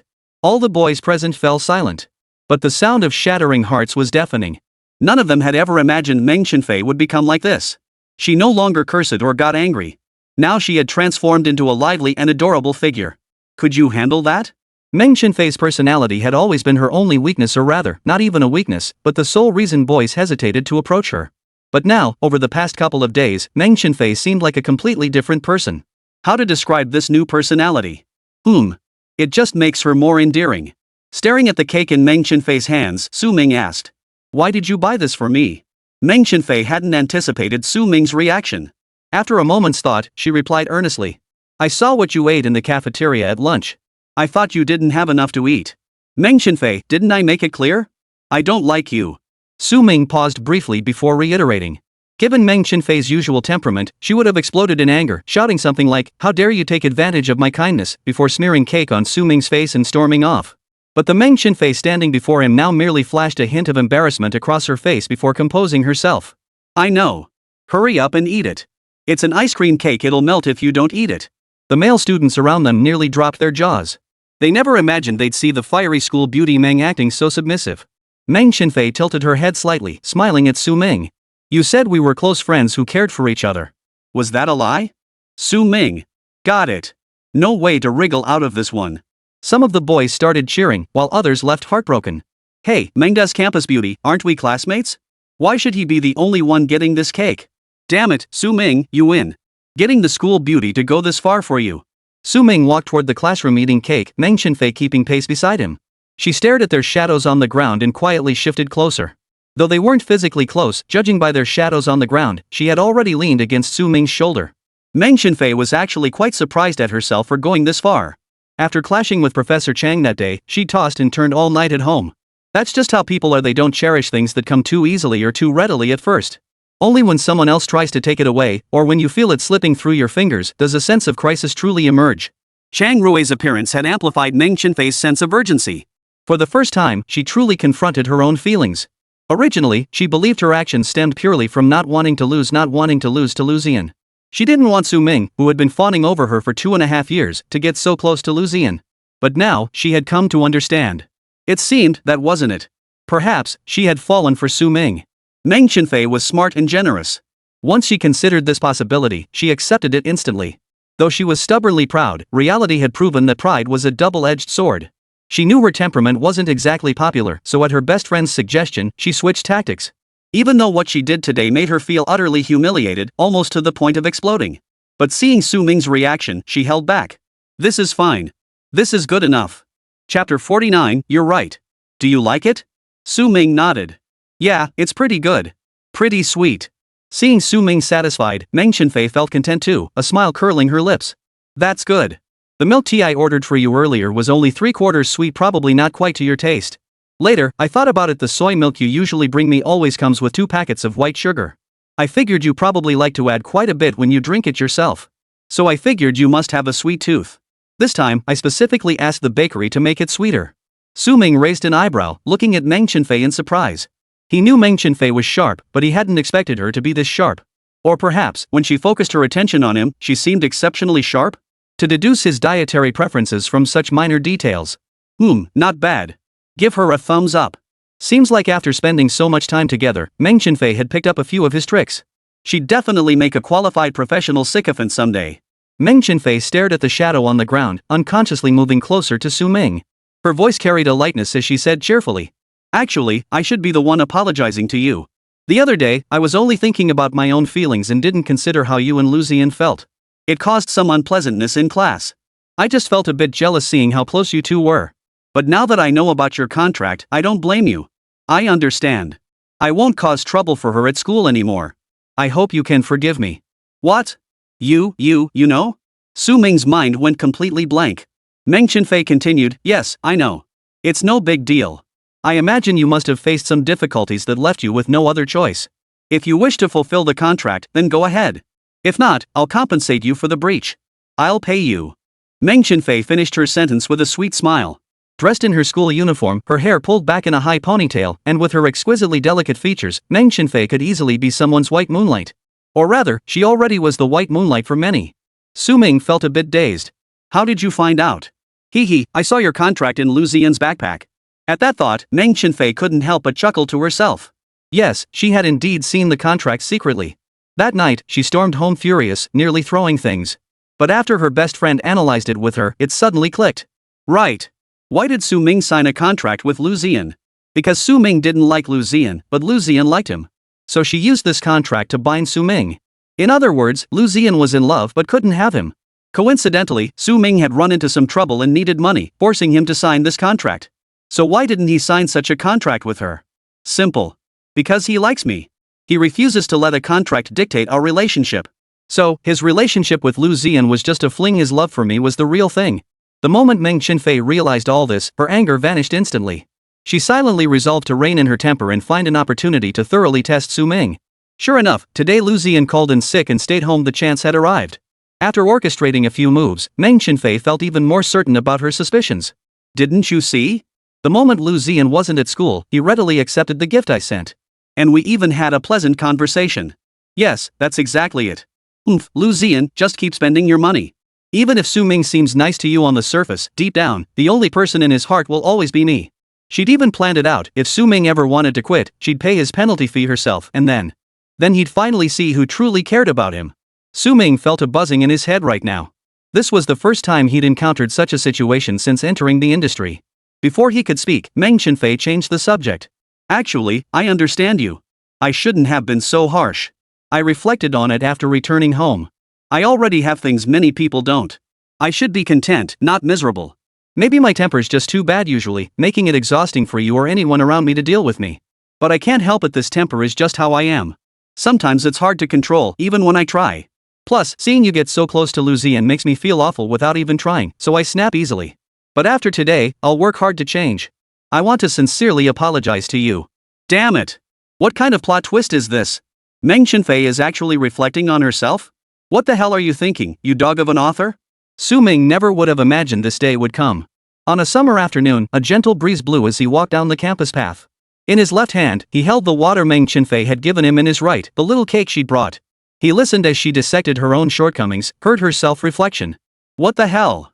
God, have you lost your mind? Su Ming fell silent for a moment before speaking. Temper is humanity's innate factory setting. You're happy when you're happy, angry when you're angry. You don't need to compare your temper to anyone else's. It's like when you say something pisses you off and you get angry, but someone else claims they're more pissed off than you and they're not even angry. Why should you be angry then? That's nonsense. Emotions aren't measured by comparison. Su Ming looked at Meng Chenfei and spoke with rare sincerity. Just because someone has a better temper than you doesn't mean you have to be better. Being unhappy is your right. As long as your anger doesn't harm others carelessly, you have every right to feel it. My, right? Meng Chenfei froze. No one had ever spoken to her like this before. She'd heard many people gossip about her, saying she bullied others freely because of her privileged background. That she flew off the handle over the slightest things, showing no tolerance for others. Some people couldn't even afford food, others had no homes. Weren't they all worse off than her? What was she even angry about all day? With such privileged family circumstances, how could she not be happy? What right did she have to be unhappy? Such a drama queen. But now Su Ming was saying she was allowed to be unhappy. She can throw tantrums. It's her right. Meng Chenfei suddenly smiled. Joy radiated from the depths of her eyes to the corners of her mouth. She could be happy, and she could get angry when she felt annoyed. Laugh when she felt like it, and throw a tantrum when she was annoyed. As long as it doesn't cause trouble or harm to others. These are all her rights. Thank you. Meng Chenfei's eyes crinkled with a smile. It was the first time Su Ming had ever seen her so genuinely happy. Chapter 50, A Daily Good Deed. After school that afternoon, Su Ming had just packed up his things when he saw Hututu approaching with an apologetic look on his face. Ever since his father had disciplined him, he'd been unusually quiet these past few days. He barely dared to breathe loudly when speaking. Behind him now followed Meng Chenfei. It seemed as though Meng Chenfei had practically escorted him over. Hututu approached Su Ming with an apologetic look, scratched his head awkwardly, then hesitated, twisting his hands nervously in front of him. Speak up. Gone mute? Meng Chenfei suddenly barked from behind him. Hututu immediately lowered his head and stammered, that. Su brother, I'm sorry. I was wrong. What happened before was my fault. Please, brother Su, be magnanimous and forgive me. After scolding Hututu, Meng Chenfei turned to Su Ming with an instantly softened expression. I had him come to apologize in person for what happened earlier. Fei shot Hututu a withering look. Oh? So you finally decided to apologize? Where'd you be the past few days? Well, Su Ming waved his hand dismissively. He understood that boys his age often struggled to swallow their pride and apologize. Especially since he'd mistakenly seen himself as a romantic rival. It was understandable that he couldn't bring himself to apologize. Getting dragged over by Meng Chenfei was already a step forward. But judging by Meng Chenfei's reaction, it seemed she'd only toned down her temper toward him. Towards others, she was still the same as ever. That's good. She hasn't gone mad. Hututu shot her a relieved glance, but Meng Chenfei impatiently waved him off. Good. From now on, he wouldn't dare entertain even the slightest thought about Meng Chenfei. After Hututu's sincere apology, Su Ming nodded and prepared to leave as well. Today was Thursday. Thursday nights had no clients, making it a rare chance for Su Ming to relax. He didn't want to miss it. Meng Chenfei tried to invite Su Ming out for dinner, but he declined. The Su Ming of old never had time for leisure. So whenever he had a service gap like this, he made sure to relax properly. After leaving the school gates, Su Ming headed back to his rented apartment. Sleeping in beds worth hundreds of thousands at clients' places day after day had him on edge. But returning to his own little nest, he could finally sleep soundly. He genuinely preferred this small, rented studio apartment. No one knew about it. He didn't have to worry about being disturbed. After tidying up a bit, Su Ming headed out. He decided to attend a concert today, then head to the night market for some junk food, and finally return home for a good night's sleep. Ah! What a joyful evening! Jingzhou Concert Hall. Su Ming looked at the ticket in his hand and walked in with a cheerful smile. The concert began with an exquisitely elegant piano performance. The performer on stage, dressed in a splendid tailcoat, produced an elegant and lively melody from his fingers. In the audience, most people were dressed in suits, looking refined and cultured except for Su Ming. Only Su Ming wore casual clothes, sitting with one leg crossed over the other as he watched. He loved music and adored the piano. But there was one thing about concerts that he couldn't stand. These pretentious assholes who come to concerts are all so damn full of themselves. Pretentious jerks. Dressed so elegantly, acting all refined and cultured. But in reality, they probably don't even know when to clap. Elegance, what is elegance? If you don't understand it, it must be highbrow. This is the common perception among Chinese people. Why do experts sound reasonable? Because you can't understand them. Whatever you can't understand must be good and right. Lost in his thoughts, Su Ming suddenly sensed something. He turned his head and saw a woman seated to his left. She reached over and gave his hand a discreet squeeze. Holy crap? What the hell? Is she groping me? Su Ming frowned and looked closely. He saw a very attractive young woman sitting to his left, looking to be in her 20s. Beside her sat a greasy-looking guy, constantly leaning in to whisper sweet nothings. Judging by the woman's expression, she probably wanted to slap him, but she didn't. Instead, out of the man's sight, she secretly signaled to Su Ming for help. Su Ming turned his head away, ignoring her. Damn it, why is this brain-dead plot happening again? What the hell does it have to do with me? Why the hell should I save you out of nowhere? What if that guy takes a dislike to me and starts trouble? Forget the hero complex. Respect others' destinies. Su Ming kept repeating this to himself. But the next second, the greasy guy's voice grew louder, and the nasty, malicious words he was spewing reached Su Ming's ears. The moment they entered his ears, Su Ming felt utterly disgusted. Damn it. Help. Why wouldn't I help? How could I not help such a gorgeous woman asking for my assistance? Su Ming turned his head, feigning confusion before his expression instantly lit up with surprise. Oh. It's you. The woman and the greasy guy both turned their heads. Su Ming immediately whispered, Miss, don't you remember? We met on the road last time. The woman instantly understood. Oh, right. We have met. Last time I drank too much, and you were the one who called me a cab. Seeing her respond instantly, Su Ming felt a surge of delight. She's catching on. This is going to be easy. No big deal, just a small thing. By the way, is this your boyfriend? Su Ming pointed to the greasy-looking man on the woman's left. A look of disgust flashed across the woman's face, but it vanished just as quickly. No, he's just a friend. After the concert, I'll treat you to dinner to properly thank you. No need to be so formal. No way. You did me such a huge favor. It's settled then. Alright. The conversation ended there. Though the man was thoroughly confused, there was nothing he could do. This woman absolutely wouldn't let that guy come along. So that settled the matter. The woman gave Su Ming a quiet thumbs up. Sigh, doing a good deed a day, it's still tough being a good person. After the concert ended, the woman and Su Ming walked out together, chatting all the way and completely ignoring the greasy man. You, where are you headed? If you're grabbing a bite, I'd love to join you. Bai Yujun glanced at the man and replied, Sorry, I'm taking my friend out to dinner alone. It's probably best if you don't tag along. With that, she turned and walked away with Su Ming without looking back. The greasy man watched the scene unfold, seething with frustration. He shot Su Ming a venomous look, as if etching his face into memory. Then he turned and walked away. Thanks for today. You're welcome. What's your name? My name is Su Ming. My name is Bai Yujun. Thank you so much today. Let's grab a late night snack. Come on. Chapter 51, As long as you pay, I'll lick you properly. This world is one giant delivery hub. Some are small packages, some are large shipments, and others don't even have a size code. After Su Ming and Bai Yujun left, the greasy man pulled out his phone, scrolled through the secretly taken photos, and dialed a number with eyes filled with venom. Of course, neither Bai Yujun nor Su Ming knew any of this. Bai Yujun's ride was a motorcycle. Paired with her exquisite features and those long legs, she looked like a goddess on a motorcycle. Get on. Bai Yujun handed Su Ming a helmet and he climbed aboard. It was his first time riding a motorcycle and he was being taken for a ride by a motorcycle goddess. Honestly, it felt pretty surreal.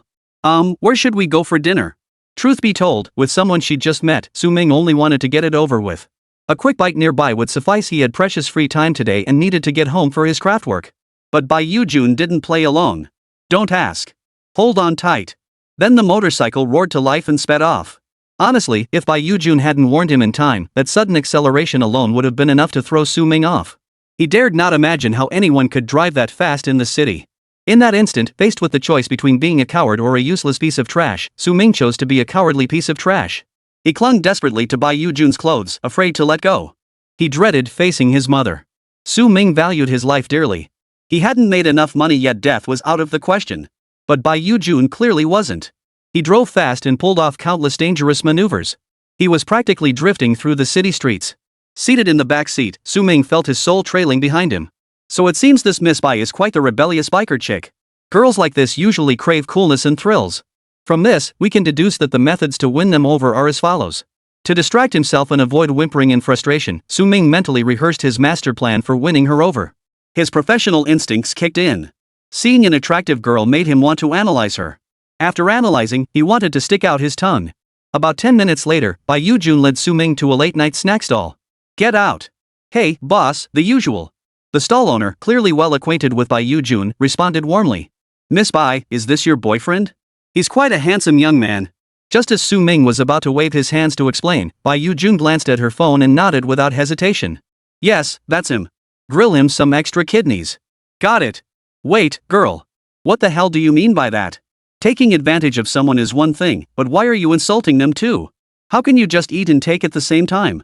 Why would I eat kidneys? My kidneys are like two little suns, I'm telling you. If controlled nuclear fusion really can't be achieved, just one of my kidneys would be enough. Now you're telling the boss to grill me some more kidneys. But the pathetic loser Su Ming didn't voice these words. Because as soon as the boss turned away, Bai Yujun lowered her head and covered her mouth, giggling. Then she shot Su Ming a defiant look that screamed, "So what if I was just messing with you?" Su Ming could only swallow his anger. "Damn it, you scheming biker chick." Soon, the barbecue arrived. Bai Yujun munched on her skewers, seemingly deep in thought.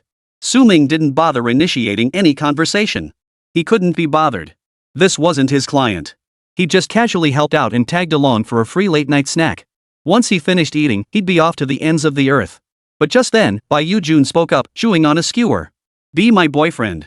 Su Ming looked up in shock, his eyes filled with confusion as he stared at Bai Yujun. "Be my contract boyfriend. Just to placate my dad, so he stopped setting me up with those creepy, greasy men." Su Ming was speechless. Damn it, did he get hit by a dump truck and end up in some urban novel? How the hell did he end up in this kind of plot? Su Ming intended to refuse. After all, he already had plenty of clients, Chang Rui, Duan Jixin, Luzian, plus Zhao Songya, who vanished for 2 weeks. He only had 7 days in a week and 24 hours in a day. Serving 4 clients was already exhausting enough. He simply couldn't spare any extra time. "Your main job is to accompany me back to meet my father. Just show up when needed and handle him, nothing else. 50,000 a month. Alright, Miss Bai. Shall we discuss the contract details?" Su Ming instantly switched to an eager smile, rubbing his hands together. Yes, time was indeed limited. But then again, time is like water in a sponge, squeeze it, and you'll always find some. Besides, at 18, he was right in the prime of his life to strive. "Go for it, Su Xiaokui." Su Ming rubbed his hands together with a smile. "Details? My dad's a tough nut to crack, so you'll need to put on a convincing act. Add my contact info and I'll send you the details later." Within 10 minutes, the deal was sealed. Su Ming couldn't believe his luck today. To encounter a client like this. Being young and beautiful goes without saying, there are plenty of good-looking people everywhere. Take all of you watching this screen, for instance. However, Bai Yujun's schedule was also quite flexible. Only when necessary would they call Su Ming in advance, otherwise, his presence wasn't required. In other words, if she didn't need to see her dad for an entire month, it was like getting 50 grand for free. Not taking advantage of this would be crazy. After quickly finalizing the cooperation terms, Su Ming prepared the contract following standard procedures. Only then did Bai Yujun realize just how proficient Su Ming was in this line of business. In other words, it wasn't just Su Ming who'd hit the jackpot today. She genuinely needed a fake boyfriend to help her deal with her father. Otherwise, her father would keep setting her up on blind dates. That greasy man today was just one of them. Just thinking about his greasy demeanor and the nauseatingly self-satisfied romantic lines he spouted made her lose her appetite. But when she asked a couple of people, none dared take on the job. There was no other way. Her father's background was rather special. Therefore, she decided not to tell Su Ming about it this time. She'd trick him into agreeing first. She trusted Su Ming wouldn't go back on his word. And judging by Su Ming's demeanor, he seemed surprisingly knowledgeable about this sort of thing. This instantly gave her the feeling she'd struck gold. Then it's settled. No need to rush the contract. I trust you. I'll transfer you 100,000 yuan first. Happy collaboration. Happy collaboration. Su Ming didn't dwell on it. Seeing the 100,000 yuan payment notification pop up on Alipay, his face practically split open with joy. He, I don't care if you're human or ghost as long as you pay, I'll lick your boots clean. Chapter 52, Mr. Duan skipped work. Today's events felt like a dream. After their late-night snack, Bai Yujun drove Su Ming home. The city streets were quiet at night. The roar of the motorcycle engine felt especially pleasant to Su Ming. How to ride a motorcycle. Never seen a pig walk, but sure knows how to eat pork. Life's a one-way trip, so who's afraid of driving without a license? Don't touch me now, I'm starting the engine. Oh, my first time riding a motorcycle, I was so nervous I forgot to unlock it. Oh, my first time riding a motorcycle, I was so scared of the brakes, afraid someone would run me over. Su Ming sang cheerfully from the back seat. It had been ages since he felt this carefree. The last time he'd felt like this was when he signed the contract with Luzian. What the hell are you singing? It sounds awful. Bai Yujun shot Su Ming a disapproving look while driving. It's just 100,000 a month, is he really that thrilled about it? As she spoke, the corners of her mouth curled upward involuntarily. So he's a little money grubbing after all. This makes things much easier. As long as Su Ming performed satisfactorily and handled things with the old man, she'd have much more freedom. Su Ming. Yes? Boss, what is it? Su Ming swayed his head back and forth in the back seat, feeling quite pleased. My dad's situation is a bit unusual. You should be prepared for that. Bai Yujun offered a kind warning. Su Ming raised an eyebrow. No problem. Just give me the documents and I'll do my best to cover it up for you. He couldn't guarantee everything, but he was confident in his professional expertise. Clearly, Su Ming had no idea what he was about to face. The next day, after a good night's sleep in his small apartment, Ming felt refreshed and alert. Today was the school athletic meet. He was no good at long-distance running, but it didn't matter, he had a plan. When Ming arrived at the field, he spotted Hututu wearing a sign with the word Ming written in huge letters. Feibo grinned widely, walked up, and slapped Hututu on the back. "You got him to run in my place?" Ming asked, puzzled. He had mentioned this matter to Feibo earlier, and Feibo had pounded his chest, guaranteeing he'd handle it. Little did he expect Feibo would bring in Hututu as a substitute. "Relax, Dad, I didn't force him." Ming paused for a moment, then looked at Hututu, who was wearing a deadpan expression. "If you're threatened, just do a 360-degree aerial spin with a backflip, then slap the principal 80 times. Hututu. Right, you didn't spare me either. Feibo scratched his ear. What the heck? Ming patted his shoulder. No big deal, go play. Hututu couldn't hold back any longer. With a look of embarrassment, he walked up to Ming. Actually, we've gotten along pretty well these past few days. Do you remember when it all started? Of course I remember. Hututu chuckled. It wasn't exactly great, but since that incident last time, Ming and Hututu had started talking more. Though calling it communication might be a stretch, it was more that Hututu, burdened by his guilty conscience and intimidated by Meng Chenfei's authority, kept showing up daily to make small talk with Ming, laughing and joking to fill the awkward silences.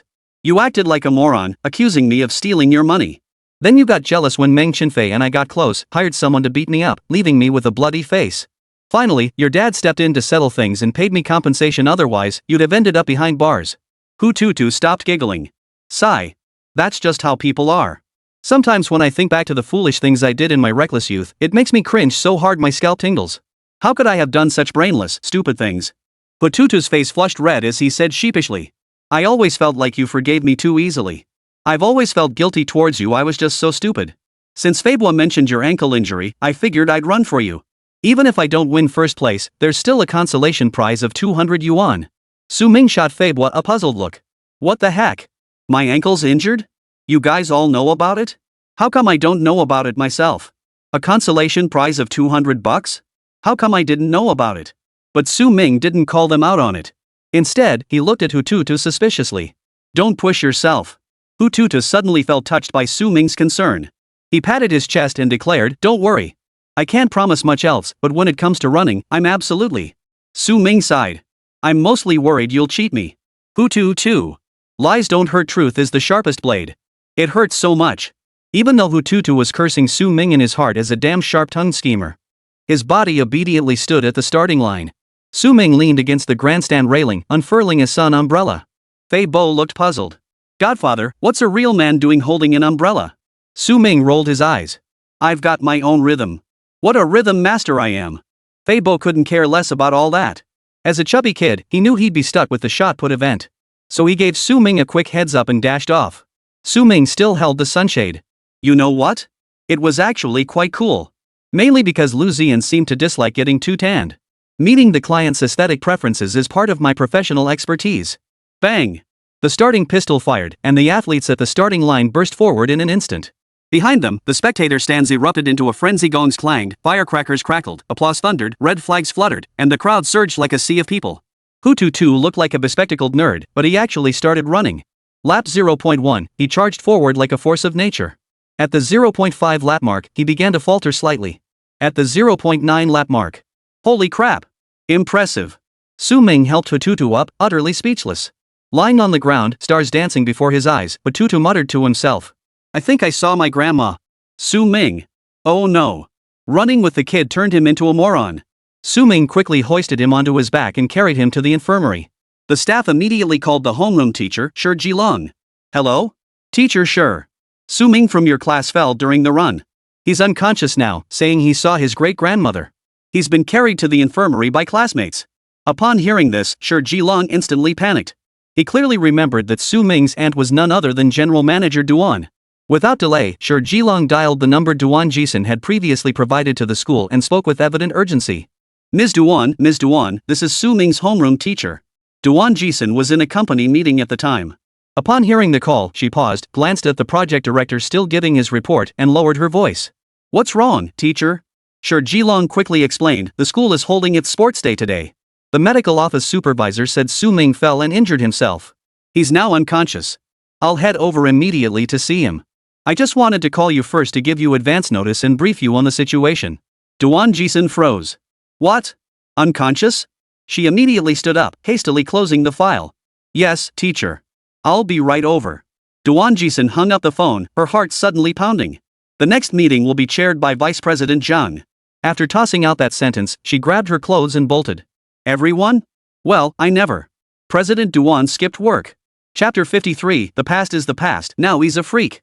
Some students who hadn't gone to the playground erupted in commotion upon hearing Shi Jilong say Su Ming had met his great-grandmother. Meng Chenfei's best friend, Bei Hongxia, stared at Meng Chenfei's empty seat, nearly dying of anxiety. Meanwhile, Lu Xian's few supporters in the class could only glare helplessly since Lu Xian wasn't present. Bai Hongxia couldn't be bothered with these guys. She pulled out her phone and quickly sent Meng Chenfei a message. Sis Meng. Su Ming got seriously injured running, get back ASAP. Seconds later, the chat window replied with a question mark. Soon after, a vibrant, youthful figure appeared on the campus path, sprinting toward the school clinic. Meanwhile, a rose-gold Porsche roared down the roadway at full throttle, its exorbitant price tag causing surrounding vehicles to swerve out of the way. Duan Jixin's secretary glanced at the driver's dashboard and relaxed upon seeing the speedometer hadn't exceeded the limit. These days, self-preservation comes before loyalty. She had an entire family to support. She certainly didn't want to die here. Still, as a secretary, she remained thoroughly professional. Rest assured, Ms. Duan. I've already contacted our medical team. They're on their way to the school right now. If she didn't care about Su Ming's situation, it would be like Big Ben delivering packages, one arriving while another was being sent out. She certainly didn't want to lose this job. Truth be told, she'd seen Mr. Duan looking panicked again. The last time had also been because of Su Ming. When they heard Su Ming had been beaten up, Mr. Duan looked just as panicked on the way over. Infirmary. Brother Ming, this whole situation is so embarrassing. Not only did I fail to secure the ranking, but now you have to come see me too. It's fine. Su Ming nonchalantly handed him a bottle of water. Hututu beamed with delight, his face practically screaming, smug little devil. Finally, he had a chance to be looked after by Su Ming, his living father.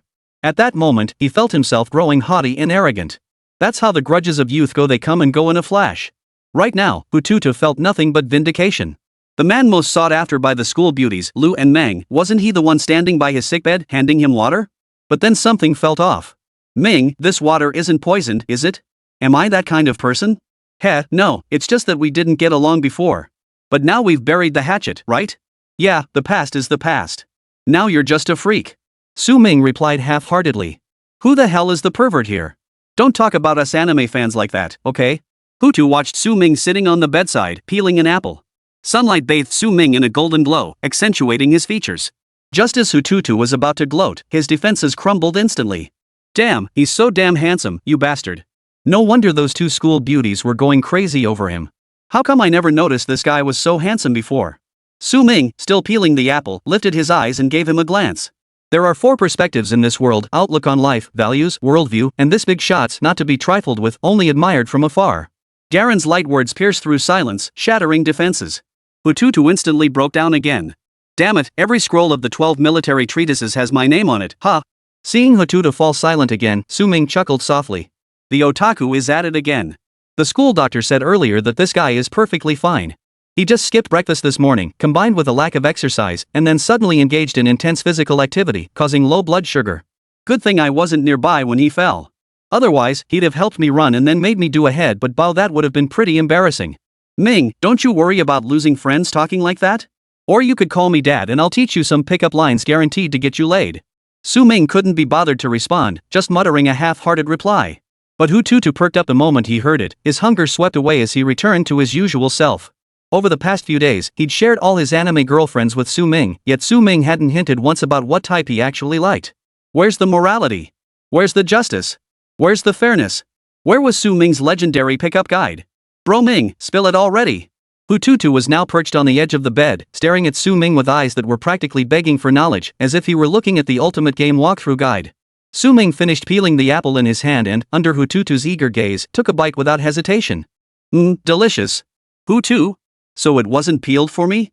Ha, getting full of yourself again, bro. Su Ming replied calmly, picking up girls is easy. I've got 3 girls to pick up. First, I go for the ugly ones that makes me look handsome. Second, I go for older women, it makes me look younger. Third, I go for girls who don't work out, makes it easier for me to dominate them. Bro, is that even human speech? Hututu's face darkened. He knew right away that Su Ming was just messing with him again. Between Meng Chenfei and Lu Xiaohua, who's not attractive? Who's older? Not to mention Lu looks pretty delicate, but Meng Chenfei lacks energy? She could literally lift her own skull off. Hu Tutu gave an awkward chuckle before continuing, so, Ming, what kind of girl do you like? Tell me, will you? Honestly, he was genuinely curious about what kind of girl Su Ming liked. Meng Chenfei, full of energy, fiery temper, outgoing and sunny, super gorgeous. Su Ming wasn't interested. At least not right now. Lu Zian, steady-tempered, easygoing, the quintessential pure goddess, also stunningly beautiful. Su Ming wasn't interested in her either. He even began to wonder if Su Ming was into guys. If that were true, lying here so weak and vulnerable, he'd have to be careful. After a moment's thought, Su Ming spoke up. My ideal type, huh? Ideally, an old rich woman who gets married in the morning and kicks the bucket by nightfall. After she passes away, she'd leave me her entire fortune. That's exactly my kind of ideal. Hutu remained silent. Perspective instantly broadened. Wait, maybe that's not so bad? Su Ming had just unveiled a whole new path before Hutu. He began contemplating the possibility of stepping onto this track. 0. After reaching this conclusion in his mind, Hutu's defenses crumbled once more. Damn it, if only I looked as badass as Su Ming. What's there to worry about? Maybe I could have saved myself 30 years of struggle. He knew Su Ming meant well with all this advice. But couldn't he just hold off on leaving for now? Duan Jixin, who had just arrived outside the infirmary, overheard Su Ming's words. She had intended to call out to Su Ming, but upon hearing those words, she held her tongue and paused to ponder. She had heard Su Ming's words, which meant, if she died tonight, could she marry Su Ming this morning? But could she hold off on dying for a few more years? Lulu wasn't grown up yet. She wanted to raise Lulu. Chapter 54. Now everyone's unhappy. Tap tap tap. Duan Jixin walked in, her high heels clicking on the floor. Is there anywhere else you're feeling uncomfortable? Su Ming turned his head and met Duan Jixin's gaze, gentle as water, like an ocean vast enough to drown a person. I'm fine. Su Ming flashed a professional smile. Though Duan Jixin's sudden appearance caught him off guard, it remained entirely within his control. Don't panic. Duan Jixin, however, was puzzled. Hadn't Su Ming's homeroom teacher said on the phone that he was already out of his mind? Why did he look so full of life now? And why was someone else lying in the hospital bed? Well, it's like this: I was yada yada yada, and he was waha waha waha, so the teacher was la la la la la la. After Su Ming's abstract explanation, Duan Jixin finally understood. A wave of relief washed over her. It didn't feel like a wasted trip. Instead, she felt a bit lighter. Su Ming pulled 2 chairs from the ward for Duan Jixin and his secretary to sit down, then pointed at Hututu. He ran errands for me, so if anything happened, it happened to him too. Hututu, you. Su Ming turned around and saw that Hututu, who had just been eagerly begging him to teach him a few pickup lines, now stood frozen in place as if turned to stone. He was completely dumbfounded, the kind of drooling kind even after being cured. This lady, she's gorgeous. Duan Jixin shot Su Ming a puzzled look, her eyes seeming to ask, is your classmate a bit slow? But she couldn't make it too obvious, lest she be proven right and that would cost her karma points. Hututu was genuinely frozen in place. He wanted to slap his past self twice. Damn it. He'd actually dared to think about asking Su Ming to teach him a few moves? Could he just look at this goddess before him? Not only was she stunningly beautiful, but she radiated a mature, steady, and gentle aura. And every single item she wore was designer. That bag alone, he'd have to sell his kidneys to afford it. Hututu stiffened as he stammered, Brother Ming, this is your... Su Ming paused, momentarily unable to find the right words to describe his relationship with Duan Jixin. Duan Jixin didn't feel like explaining either. After exchanging a knowing smile, Su Ming spoke up. You guess. Fine, let's play this game. Living dad, who could outlive you? Not only are both of first high school beauties wrapped around your finger, but now you've got this top-tier sister showing up too. I should have never asked him. Hututu, you really are a fool. Now look, everyone's unhappy. No, wait, now I'm the one who's unhappy. People are just like that, they dread seeing their brothers suffer, yet they also dread seeing them drive a Range Rover. Witnessing this scene now, he felt like dying. Secretary Shin, standing nearby, silently marveled. She had underestimated just how much Su Ming meant to General Manager Duan. Just then, a loud bang echoed from the doorway. Bang! All eyes turned toward the doorway. There stood Meng Chenfei, her dark brown hair pulled into a high ponytail, leaning against the doorframe and panting heavily. Her hair was slightly disheveled from rushing over, with strands sticking messily to her forehead, neck, and cheeks. Yet her beauty remained undeniable. The moment she saw her, Duan Jixin instantly recalled the scene outside the office earlier, when this girl had rushed in to speak up for Su Ming. Was this Su Ming's girlfriend? She hadn't considered it before, but today, seeing this girl rush over in such distress to check on Su Ming, she felt a twinge of uncertainty. Duan Jixin suddenly felt a pang of awkwardness. The air and walls around her seemed to suddenly press in on her, making it hard to breathe. If this really was Su Ming's girlfriend, then what was she? What would she be? Watching this unfold, Secretary Shin beside her sensed trouble brewing. This smelled like overtime. Hu Tutu had already silently risen from the bed and knelt down, bowing reverently toward Su Ming. Ah, great God Su Ming. Please bestow upon me a few moves to pick up girls, Su Sect. As everything around him began to shift subtly, Su Ming felt a tingling sensation on his scalp. He stood up and smiled, saying, Miss Meng, the campus beauty, what brings you here? Last time outside the office door, Aunt Duan had already witnessed Meng Chenfei and Lu Ziyan storming into the office. Now he had to find a way to prevent a bloody battlefield from erupting. Leaning against the door, Meng Chenfei panted, her voice tinged with confusion. Aren't you injured? Why did someone tell me you were delirious? I blah blah blah, he went waha waha waha, so the teacher la la la la la la. Su Ming repeated the explanation verbatim, and only then did Meng Chenfei relax. As long as you're okay? She then lifted her foot to step inside. You, wait a minute. Su Ming hurriedly stopped Meng Chenfei. Damn it, no. If you go in, won't everything get messed up? Logically speaking, Duan Jixin was his client. Even outside service hours, he should prioritize attending to her needs. If Meng Chenfei went in now, who knew what Duan Jixin might think? He didn't want to make his client uncomfortable. But Meng Chenfei was genuinely concerned for him. Judging by the situation, someone must have told her he was injured, which is why she rushed over immediately. He couldn't bring himself to simply tell Meng Chenfei to leave. But he couldn't think of a good excuse on the spot. Damn it, screw it. Just then, a voice rang out. Hey! Meng? Su Ming? Su Ming looked up to see the principal standing outside the door. Good morning, principal. They said in unison. At school, they addressed each other by title. Meng Chenfei knew how to show respect to elders. The principal nodded. Students like Meng Chenfei, academically strong, attractive, from wealthy families, and even having donated a building to the school, were well known to the principal. He naturally extended special consideration to her. Principal, what brings you here? The principal replied, Mr. Duan from the Duan Corporation visited the school today. He mentioned his nephew, Su Ming, had been injured, so I came to check on him. But it seems Su Ming is fine. The principal glanced at Su Ming. Su, you should go inside and rest first. If you need anything, speak with the school nurse. I'll accompany you in to greet Mr. Duan. With that, he put his arm around Su Ming's shoulder and led him inside. Oh my! It's true that the Meng family is wealthy. But does that mean Mr. Duan can't afford it? If the Meng family could donate a building for Meng Chenfei, couldn't Mr. Duan donate one for Su Ming? In that instant, Meng Chenfei fell silent where she stood. She was sharp. She'd noticed the two women sitting by Hututu's hospital bed earlier. At first, she hadn't given it much thought, assuming they were Hututu's parents. But now, after hearing the principal's words, a wave of intense unease instantly engulfed Meng Chenfei. The name tag on Hututu's bed belonged to Su Ming, so they mistakenly assumed Su Ming had been injured. That's why this Mr. Duan rushed over without delay. Old man Meng was the head of the Meng Corporation, and she was his only daughter. Having grown up immersed in the business world, Meng Chenfei was well acquainted with the current corporate landscape. Mr. Duan Jixin, he was too well known. She knew Mr. Duan had no nephew. The Duan family now consisted only of her and her daughter. So what was her relationship with Su Ming? Chapter 55. Yes, I'm here to sell myself. Meng Chenfei was smart enough not to throw a tantrum or cause a scene at this moment.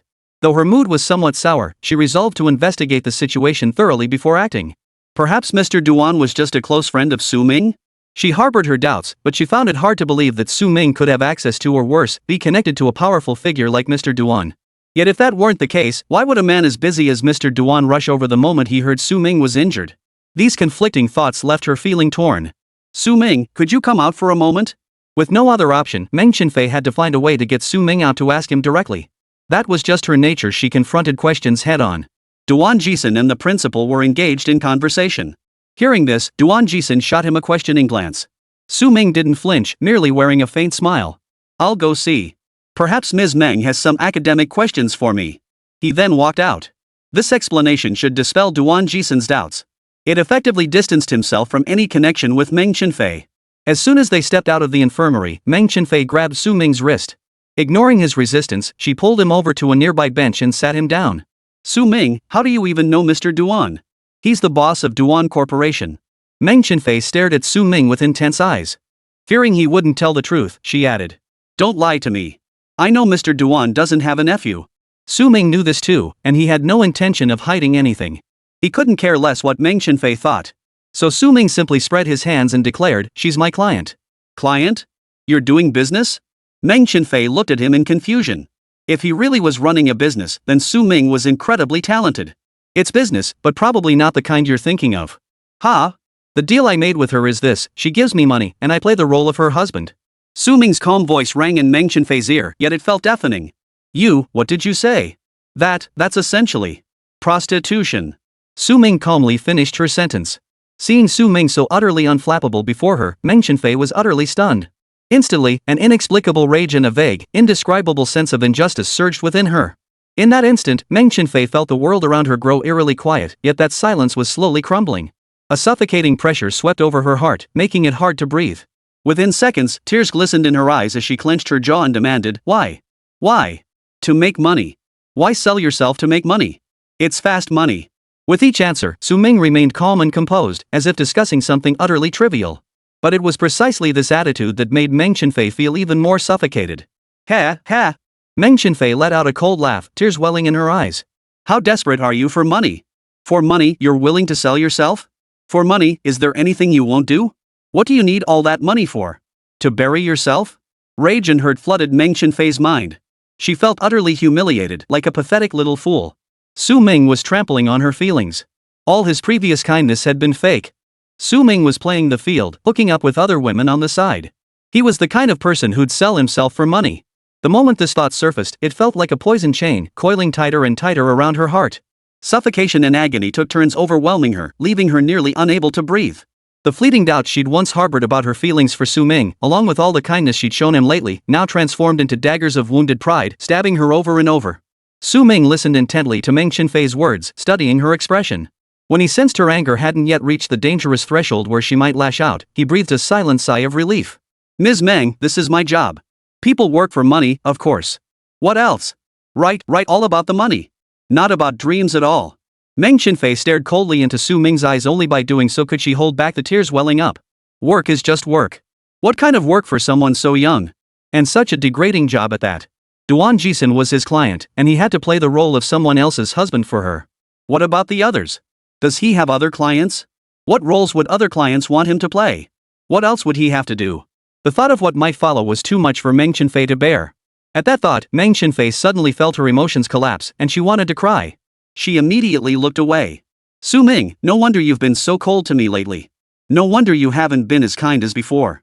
So you've latched onto another woman's coattails. And now I don't matter to you anymore." Meng Chenfei clenched her teeth.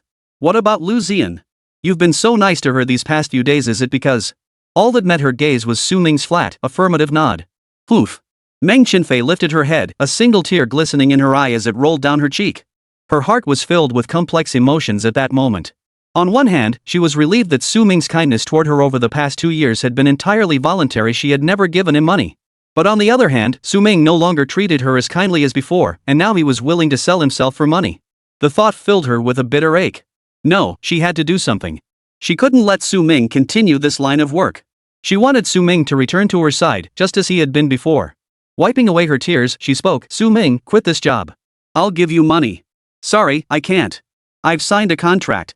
I'll pay the penalty." "Well, still no." "Why?" Meng Chenfei stood up angrily and confronted Su Ming. "Don't you love money? Aren't you broke? I may not be as rich as Mr. Duan, but I'll give you everything I have. Isn't that enough?" Her eyes burned red as she fought back tears, but it was futile. In that moment, she wanted nothing more than to rip open Su Ming's chest and see what was inside. "Then why should I give up the bigger sum for your measly amount?" Su Ming paused before continuing. "Or, the other opportunities?" Meng Chenfei froze. His words echoed relentlessly in her mind. "The other deals?"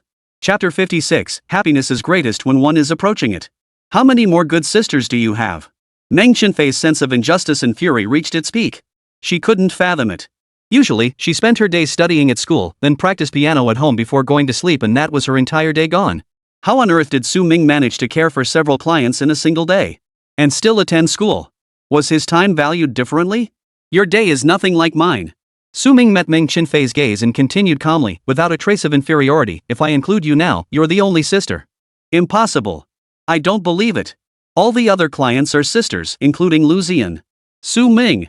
Meng Chenfei's face flushed crimson with rage, her eyes red-rimmed as her chest heaved violently. Since Su Ming entered her life, she had rarely been this furious. Su Ming felt like a warm ocean, his clear, gentle waters washing away her former fierceness. The last time Meng Chenfei had been this furious was after learning Su Ming had been beaten up. That time, Su Ming hadn't come to school for 3 days. She, upon learning of it the next day, had become just as furious as she was now. Then she went and flipped Hu Tutu's desk. She had once naively believed Su Ming would always treat her this well. But she forgot that the sea is never calm, never predictable. One moment it could be serene, vast, and sunlit, the next it could be churning with turbulent currents. Meng Chenfei finally understood this truth. She too faced the backlash. The cold, merciless sea pounded against her body, while the biting wind and frost, sharp as blades, brought tears to her eyes. She had never known such feelings before. Back home, she was always the most cherished apple of her father's eye, never allowed to be upset by anyone. And as the esteemed Miss Meng, whenever she grew angry, matters were resolved instantly. But now, gazing at Su Ming's uncharacteristically calm expression as he openly acknowledged his work, Meng Chenfei suddenly felt a wave of bewilderment wash over her. Deep within her heart, it wasn't just hurt and anger, it seemed there was also a hint of fear. She was terrified. After Su Ming calmly and unapologetically confessed everything before her today, she feared she would lose the thing she cherished most. Su Ming. Why? Why? Even if you were lying to me, why couldn't you have just kept lying? Why did you even bother pretending? The moment this thought flashed through her mind, Meng Chenfei suddenly jolted awake. Meng Chenfei. Have you no shame? Others go out to sell themselves, yet you blame them for not deceiving you? But I couldn't truly blame him. He was so sincere and open. Not a trace of evasion, retreat, or concealment. Perhaps he had his own reasons too? Facing the fierce internal struggle within her, Meng Chenfei forced herself to suppress it, refusing to show any sign of it. Su Ming, how much money do you want? I'll give it to you. I'll hire you. Is that okay? It's not about the money. Naturally, more is always better. Su Ming voiced his true thoughts once more. Then can I hire you? Meng Chenfei stared intently at Su Ming, hoping to hear a definite yes from him. I'm sorry, Boss Meng, I can't accept. Why? Meng Chenfei was on the verge of losing her temper. She couldn't fathom why Lu Zian was acceptable, but she wasn't. Su Ming replied calmly, because my time at the school has already been secured by Mr. Lu, and I don't sign contracts with the same client twice. What about Lu Zian? Can't you just? Hold on. What did you mean earlier about not signing contracts with the same client twice? Meng Chenfei froze mid-sentence once more. A terrible premonition slowly rose within her. No, please don't let it be. Impossible. It couldn't be. But the truth was staring her in the face, and her willpower couldn't change a thing. Yes, Boss Meng, our contract has ended. My contract? When did we ever sign a contract? Su Ming fell silent. Although the contract had been signed by old man Meng back then, and it did indeed lack any confidentiality clause, he still shouldn't have disclosed client privacy so casually. What if he blurted it out, and Meng Chenfei immediately stormed home to confront old man Meng? There was no doubt she was capable of such a thing. So Su Ming could only shake his head and say, no comment. With that, he turned to leave. Su Ming. Meng Chenfei grabbed his wrist. Explain yourself clearly. What did you mean by that earlier? Are you saying I was one of your clients before too? Su Ming stared silently at Meng Chenfei, saying nothing. But the answer was already crystal clear. Meng Chenfei sank onto the bench in disbelief. Impossible. Absolutely impossible. She couldn't believe that Su Ming, who had been kind to her for over 2 years, had only been with her because of a contract. Judging by Su Ming's actions, she had already guessed the truth with near certainty.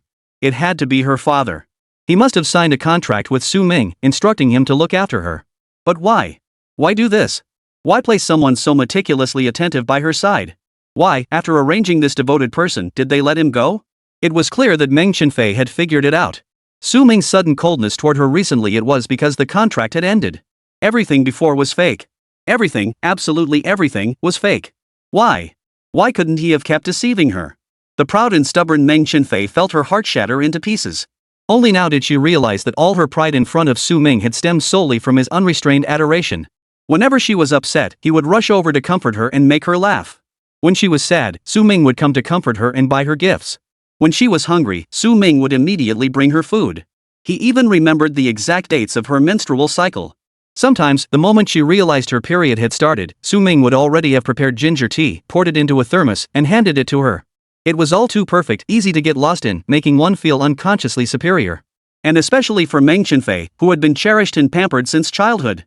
But after Su Ming left, she realized how laughable her pride, her arrogance, and her sense of superiority truly were.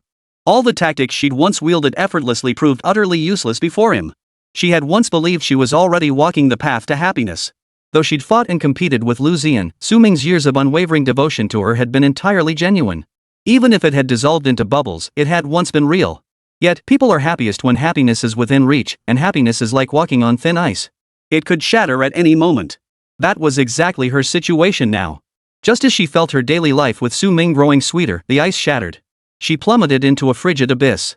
Chapter 57, If Tears Need Time to Fall. When it came to making money, Su Ming had always been cautious. Since entering the industry, he'd encountered far too many situations. His wealthy second-generation clients treated life as an experiment, anything went. He couldn't say. No one could bail him out, and he couldn't gamble on human nature. He had no choice but to be ruthlessly cautious. Meng Chenfei gazed at the silent Su Ming before her.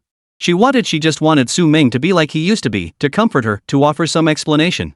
Was it really impossible now for him to offer a proper explanation or a few comforting words? The old him would always find a way to soothe her, even when she was sulking, offering words of comfort and explanation.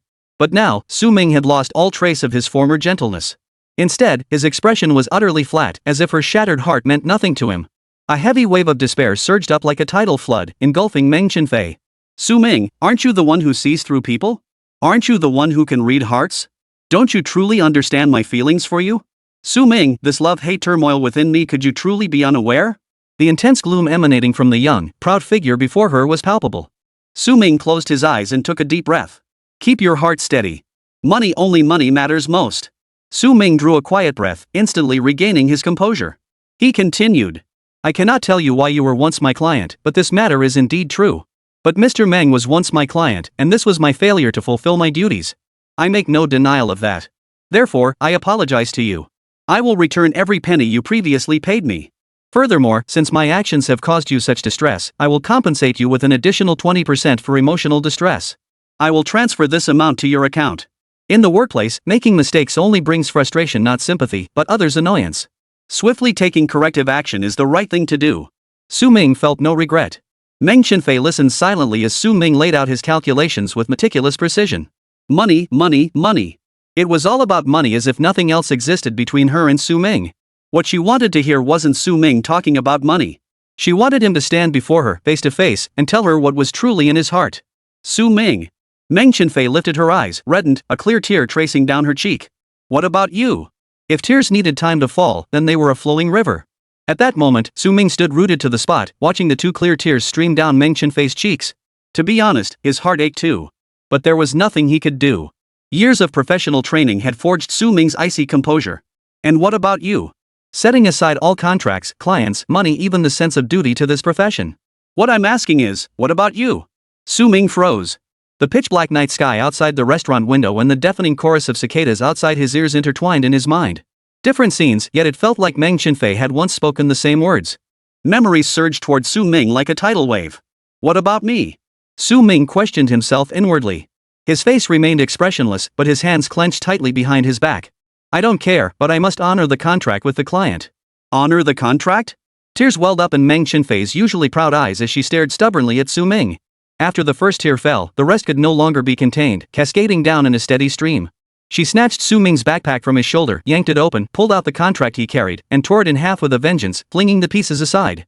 Contract. Everything is just a contract. There's no contract now. You don't have any of your messy clients anymore. Meng Chenfei closed in on Su Ming's face, so close he could feel her breath. I'm asking you, asking yourself, Su Ming, asking you. Pieces of paper fluttered to the floor.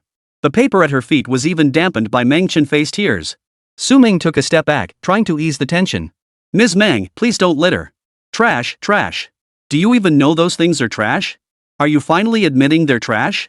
Meng Chenfei cried as she spoke, uncontrollable tears streaming down from her bright eyes. Her nose was red, and her eyes were bloodshot.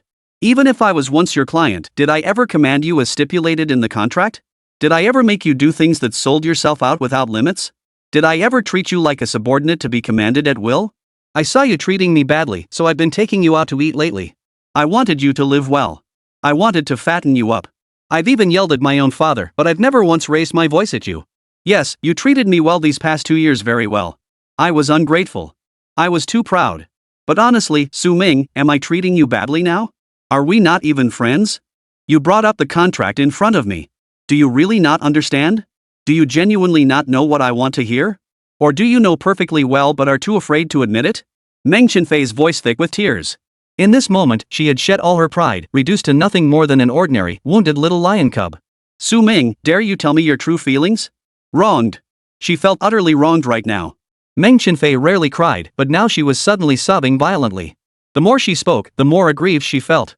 Now she was sobbing uncontrollably, her hiccups making her look pitiful, somewhat adorable, and a little amusing. Looking back over her 18 years, she could honestly say that in these past few days, she had been kinder to Su Ming than to anyone else who had ever entered her life. But now, this bastard stood before her, calmly telling her he'd gone out to sell himself. He even demanded a clear accounting, insisting on compensating her for some money. As if paying her back would somehow erase all the pain he'd caused her. As if his conscience could be redeemed by paying her back.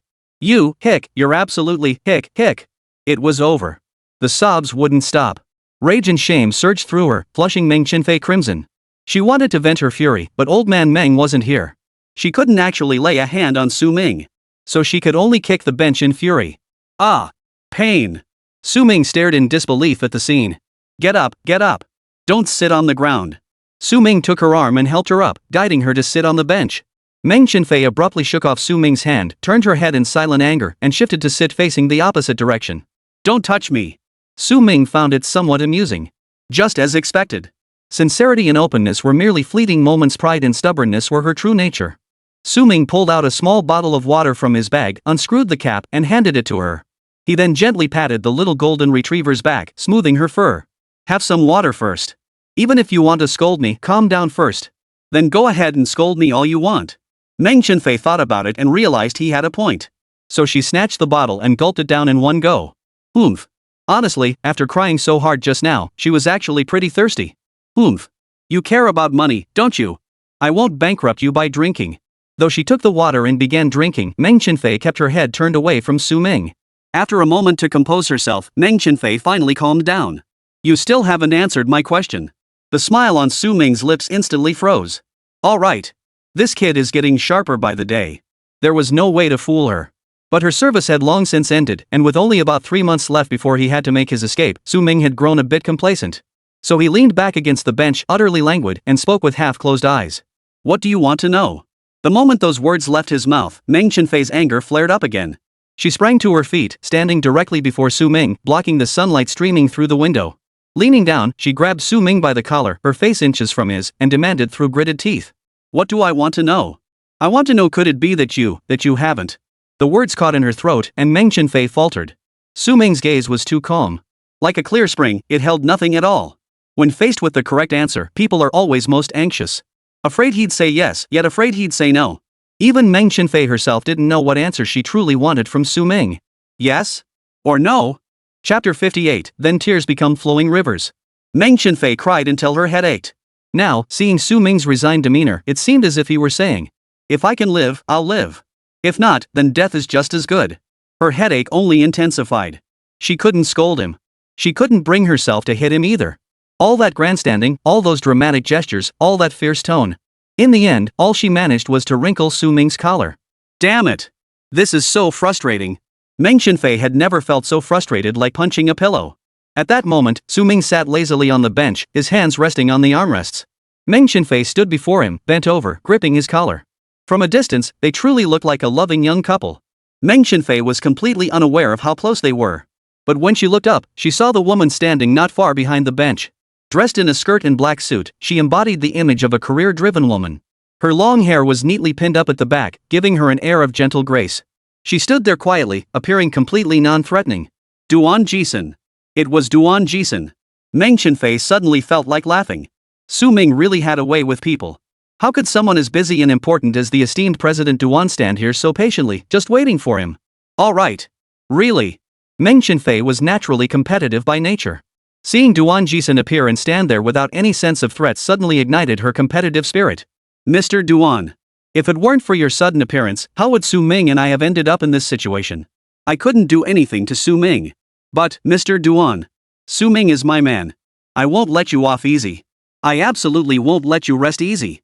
You'd better open your eyes wide and see clearly. I'll ask you one question.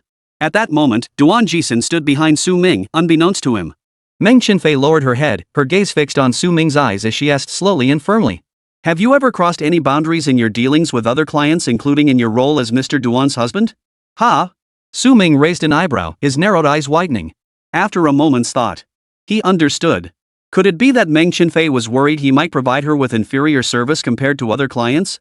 As a professional bootlicker, fulfilling his duties to every client was second nature. So Su Ming immediately shook his head. No, my service is just, The rest of Su Ming's explanation died on his lips.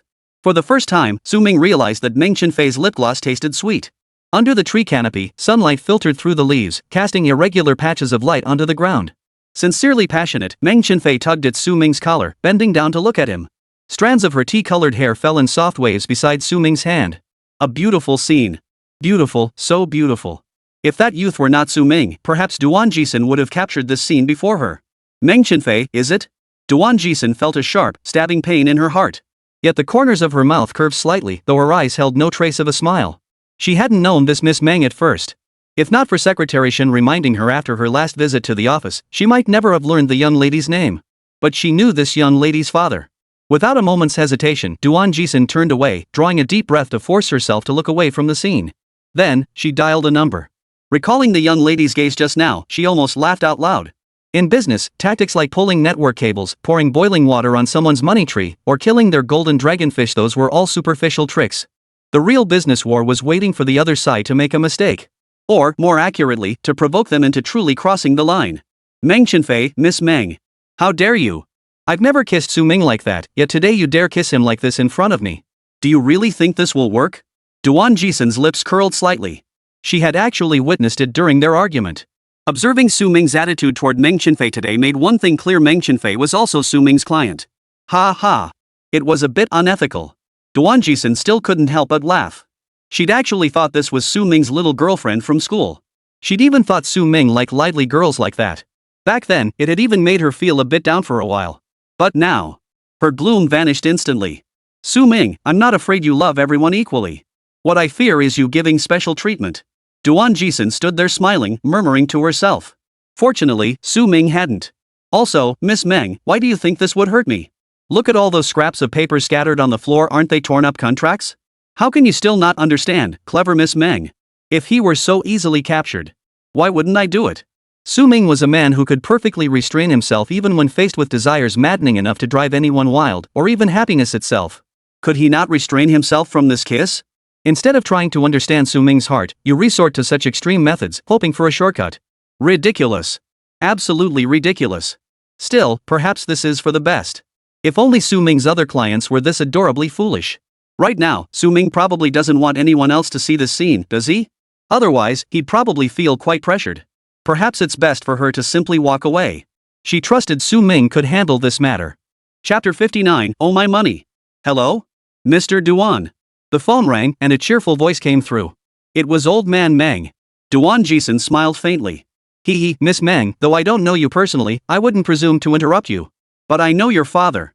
After composing herself slightly, Duan Jixin spoke with a smile. Hello, Mr. Meng, how have you been lately?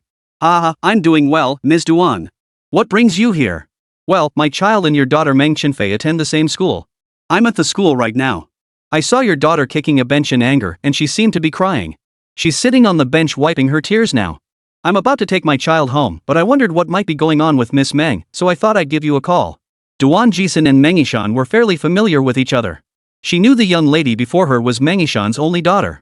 But this Miss Meng's mother had passed away. Considering all this, she reasoned that Mr. Meng must dote on his daughter immensely. Sure enough. No sooner had she finished speaking. Mr. Meng on the other end of the line instantly grew anxious and urgently asked. What? My daughter's hurt? How serious is it? At school? I'll send someone over immediately. Mr. Meng, who had been working in his office, sprang to his feet. In that instant, he felt what it truly meant to have his heart race. He had rarely seen his daughter cry since she was a child, especially after her mother passed away. She had become incredibly resilient. Even when she was learning boxing or piano, no matter how tough or exhausting it got, he had never seen her shed a tear. Was she sick this time? Or had someone bullied her? How dare they? Who the hell dared bully his daughter, Meng Yishan's daughter? Meanwhile, Su Ming, feeling Meng Chenfei's kiss, froze. It was the first time a girl had kissed him forcefully. After a brief moment of shock, anger surged through him. He grabbed Meng Chenfei's arm, trying to push her away. Tick-tock. A single tear gently fell onto Su Ming's cheek. It was just a single tear, yet it felt as heavy as 1,000 pounds. Su Ming hadn't cried, yet his cheek was dampened by Meng Chenfei's tear. At such close proximity, he could feel Meng Chenfei's breath, could feel her trembling. Su Ming paused in silence, his anger dissipating. Fine, whatever. My first kiss resets at midnight every day anyway. Feeling Su Ming cease his resistance, Meng Chenfei's mood lifted slightly. Su Ming, I'm not good with words. I can't express my feelings through speech. Can you see my heart through my actions? Moments later, Meng Chenfei realized something was wrong. Su Ming showed no reaction whatsoever, not even a flicker of emotion. Meng Chenfei felt her defenses crumble. She bit down on Su Ming's lip, then pulled away, glaring at him angrily. What's wrong with you? Why aren't you reacting at all? As if anticipating this, Su Ming asked calmly. What reaction did you expect from me? With someone as strong-willed as Meng Chenfei, the more you resisted, the more fired up she'd get. Moreover, resistance would imply that he still felt something about this matter, that emotions still stirred within him. That wasn't what Su Ming wanted. So Su Ming simply froze in place, playing dead. Upon seeing Su Ming's reaction, Meng Chenfei indeed released him, nearly breaking down herself. Her emotions, which had just begun to settle, were once again stirred to tears. I'm already like this. What more do you want from me? What else do you want me to say? Su Ming stood up, bent down, and meticulously picked up the scattered paper fragments from the floor, tucking them into his backpack. Anything else? If not, I'll be going. The fine will be processed shortly. He couldn't leave the contract fragments here. There was still a chance these bored high schoolers might pick them up and piece them back together. If something didn't need to happen, he'd eliminate the risk entirely. After completing all the cleanup work, Su Ming glanced back at Meng Chenfei. Deliberately avoiding her reddened eyes, he fixed his gaze on her trembling hands and spoke sincerely. Ms. Meng, thank you for your past patronage. Thank you. Then, Su Ming tossed the empty water bottle into the trash bin and turned to leave. Meng Chenfei trembled with rage, yet she noticed Su Ming's eyes that dared not meet hers. Su Ming, what are you hiding from? What exactly are you hiding? Just turn around. Just look at me once, and I'll believe you truly have no feelings for me at all. Hearing this, Su Ming paused briefly before quickening his pace and leaving the area.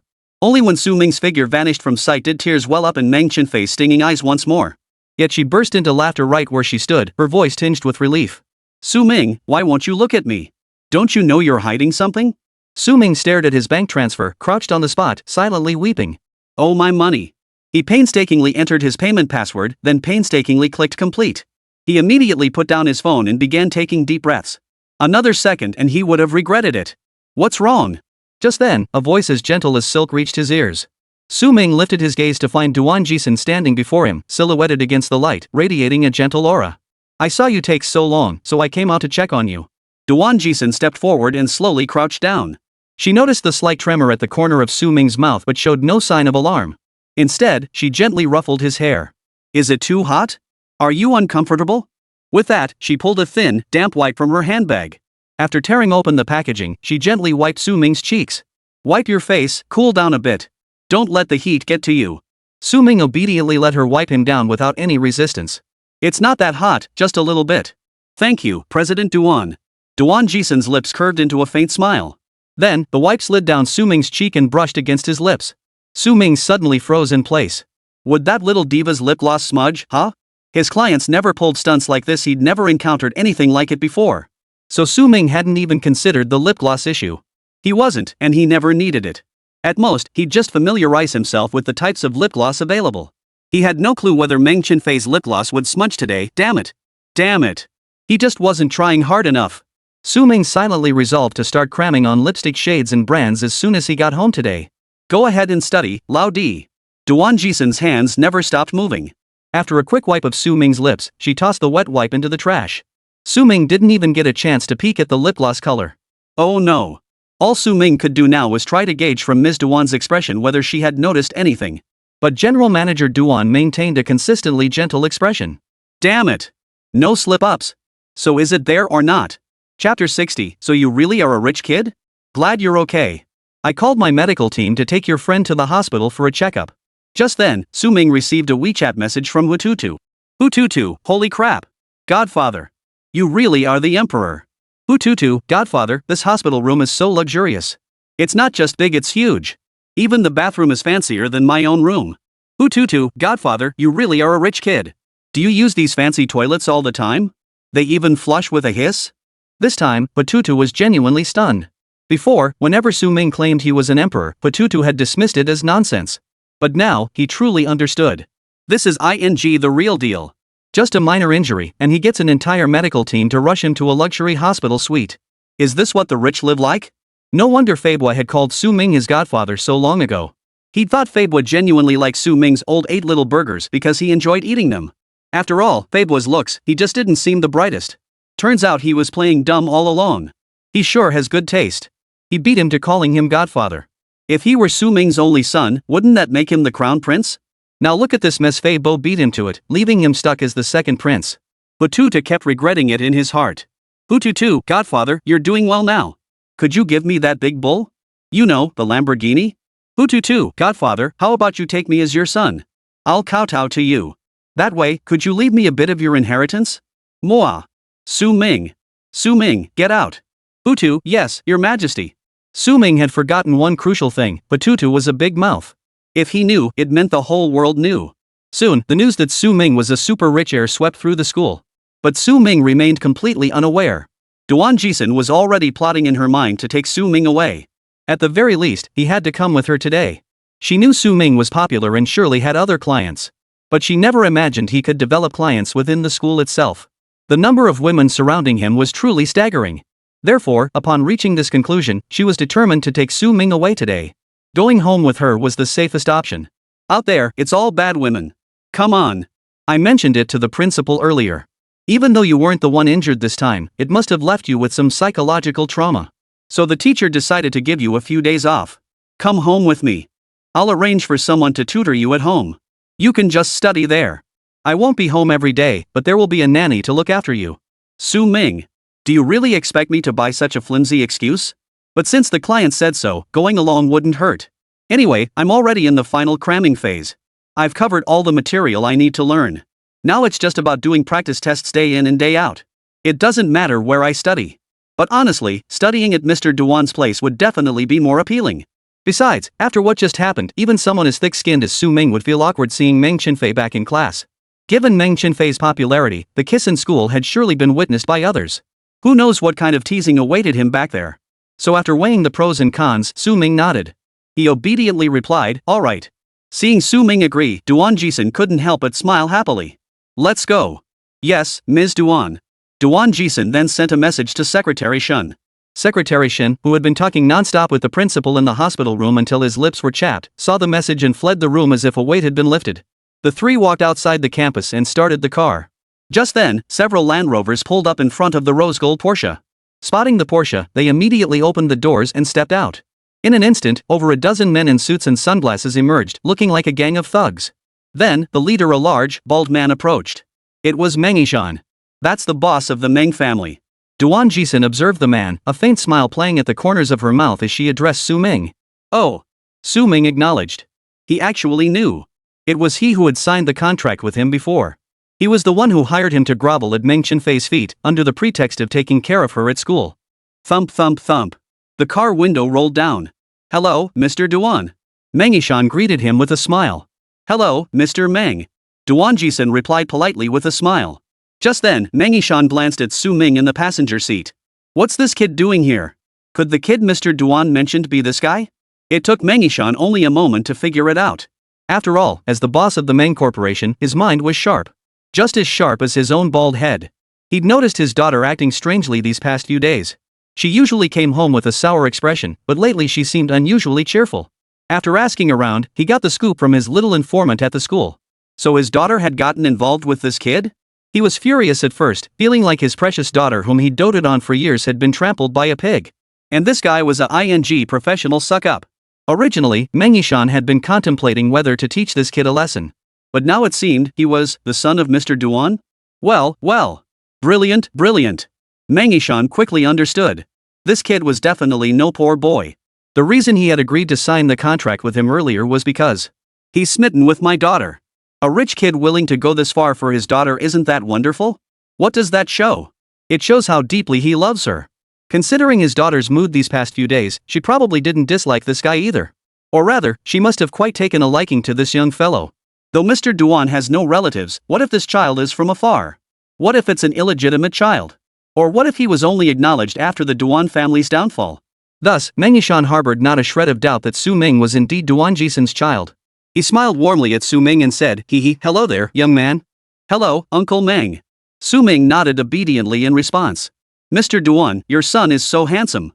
What a handsome young man. Hey, handsome, wanna exchange contact info? My daughter's in the same class as you. I think you two would make a great match, hee hee. Chapter 61, Welcome to the Top Lane. Mr. Meng, that's enough. Duan Jixin shot Meng Chenfei a glance and raised her voice slightly, cutting him off. My child isn't feeling well. I need to take her home. Mr. Meng, why don't you go see your daughter? We finally got rid of Meng Chenfei, and now you're trying to set them up? What's the point? She certainly didn't want Su Ming entangled with any more women. Especially since Meng Chenfei had just kissed Su Ming. Physical contact is the fastest way to heat things up. She had to act fast. Hee hee, just kidding, just kidding. Meng Chenfei scratched his bald head sheepishly. Su Ming didn't know Meng Chenfei had this side to him. When they signed the contract earlier, he'd been dead serious. But he didn't believe Meng Chenfei was joking now. If Duan Jixin gave her consent, he was absolutely certain Meng Chenfei would push for him and Meng Chenfei to be together. Now that old Meng saw him backed by the powerful General Duan, forming an alliance through marriage would undoubtedly be advantageous. But could old man Meng really treat his daughter like a bargaining chip to be traded away so easily? If he refused, would that little proud one end up being traded to someone else? Alright, Mr. Meng, goodbye. I'll take my child home now. You go ahead with your business. After a perfunctory farewell, Duan Jixin instructed her driver to depart immediately. Ha! Why does Ms. Duan seem so moody today? Watching the car drive farther and farther away, Meng Chenfei scratched his head in confusion. Ms. Duan is so young, menopause is still a long way off. Never mind. There were more important matters at hand. Meng Chenfei hurried into the school with his assistant, heading toward the benches while asking, "How should I broach this later?" The assistant promptly replied with eager enthusiasm. Mr. Meng, the young lady is clearly upset right now. This is your chance to show her some fatherly affection. First, comfort her to stop crying. Then ask what's troubling her. Resolve the issue, buy her a gift to cheer her up. Problem solved. Meng Chenfei listened and found the advice quite reasonable. He had been too focused on his career and neglected his family. Fei Fei was the only child left by his late wife, but back then, he was too consumed by grief to pay attention to the little Meng Chenfei. He could only numb himself by throwing himself into work. By the time he gradually emerged from his grief and resolved to face life head-on, Fei Fei had grown somewhat distant and reluctant to acknowledge him. Over the years, old man Meng had made countless attempts to mend their relationship. But it was no use. Fei Fei's personality was too strong. Years of neglect had forged her into an incredibly resilient individual. Though their bond hadn't completely shattered, it was hardly intact. Now, the opportunity has arrived. Old Meng felt a surge of excitement. It seemed as if the heavens themselves were aligning to aid him this time. He absolutely had to seize this chance. Go, Meng Chenfei. You're the best. After pumping himself up, old man Meng suppressed his excitement and walked over to the bench. Sure enough, beneath the shade of the tree, a young girl sat with her head bowed. Old man Meng immediately recognized his daughter and approached her. The assistant was right. First step, stop her from crying. So old man Meng cleared his throat. Cry, cry, cry. All you do is cry. What's there to cry about? Don't you feel ashamed? Meng Chenfei looked up in surprise, her tears stopping instantly. Old man Meng felt a surge of joy. Damn! It worked after all, hee hee. He'd raise his assistant's salary as soon as he got back. The assistant trailing behind old man Meng froze in place upon hearing those words. Not Mr. Meng. Is this supposed to be comforting? You just landed a critical hit. And it's the kind that starts with a zero-frame attack. Who told you to be so tear-jerking? The assistant's scalp tingled as he silently pulled out his phone to instruct the family doctor to stock up on extra medicine. Oh, and tell the housekeeper to stash away all the kitchen knives and sharp objects. If things go as expected, there's going to be a fierce battle when I get home today. The assistant's second step was to ask her why she was crying. Seeing Meng Chenfei truly stop crying, even developing a touching flush on her cheeks under his fatherly concern and warmth, old man Meng was greatly encouraged, his mouth stretching into a wide grin as he continued. What's there to cry about? Who upset you? Tell me, and I'll make sure they don't see tomorrow's sun. Phew. The assistant let out a deep sigh. At least this sentence from Mr. Meng was spot on, radiating the warmth of a father's love. However, upon hearing those words, Meng Chenfei flew into a rage. Are you out of your mind? Get out. At that moment, Meng Chenfei was already plotting his third move in his mind. The assistant said the third step is to buy her some gifts to appease her. Ha! Something's off. Just as old man Meng was about to apply the formula, he suddenly noticed something off about Meng Chenfei's reaction. No. You're supposed to follow the script. After I say this, you're supposed to start getting emotional. Old man Meng deeply felt that raising this daughter was damn hard work. The script was already written, why won't you just follow it? His assistant closed his eyes in despair. Hard to imagine. Ms. Meng is simply amazing. Every single word hits Miss Meng's weak spot.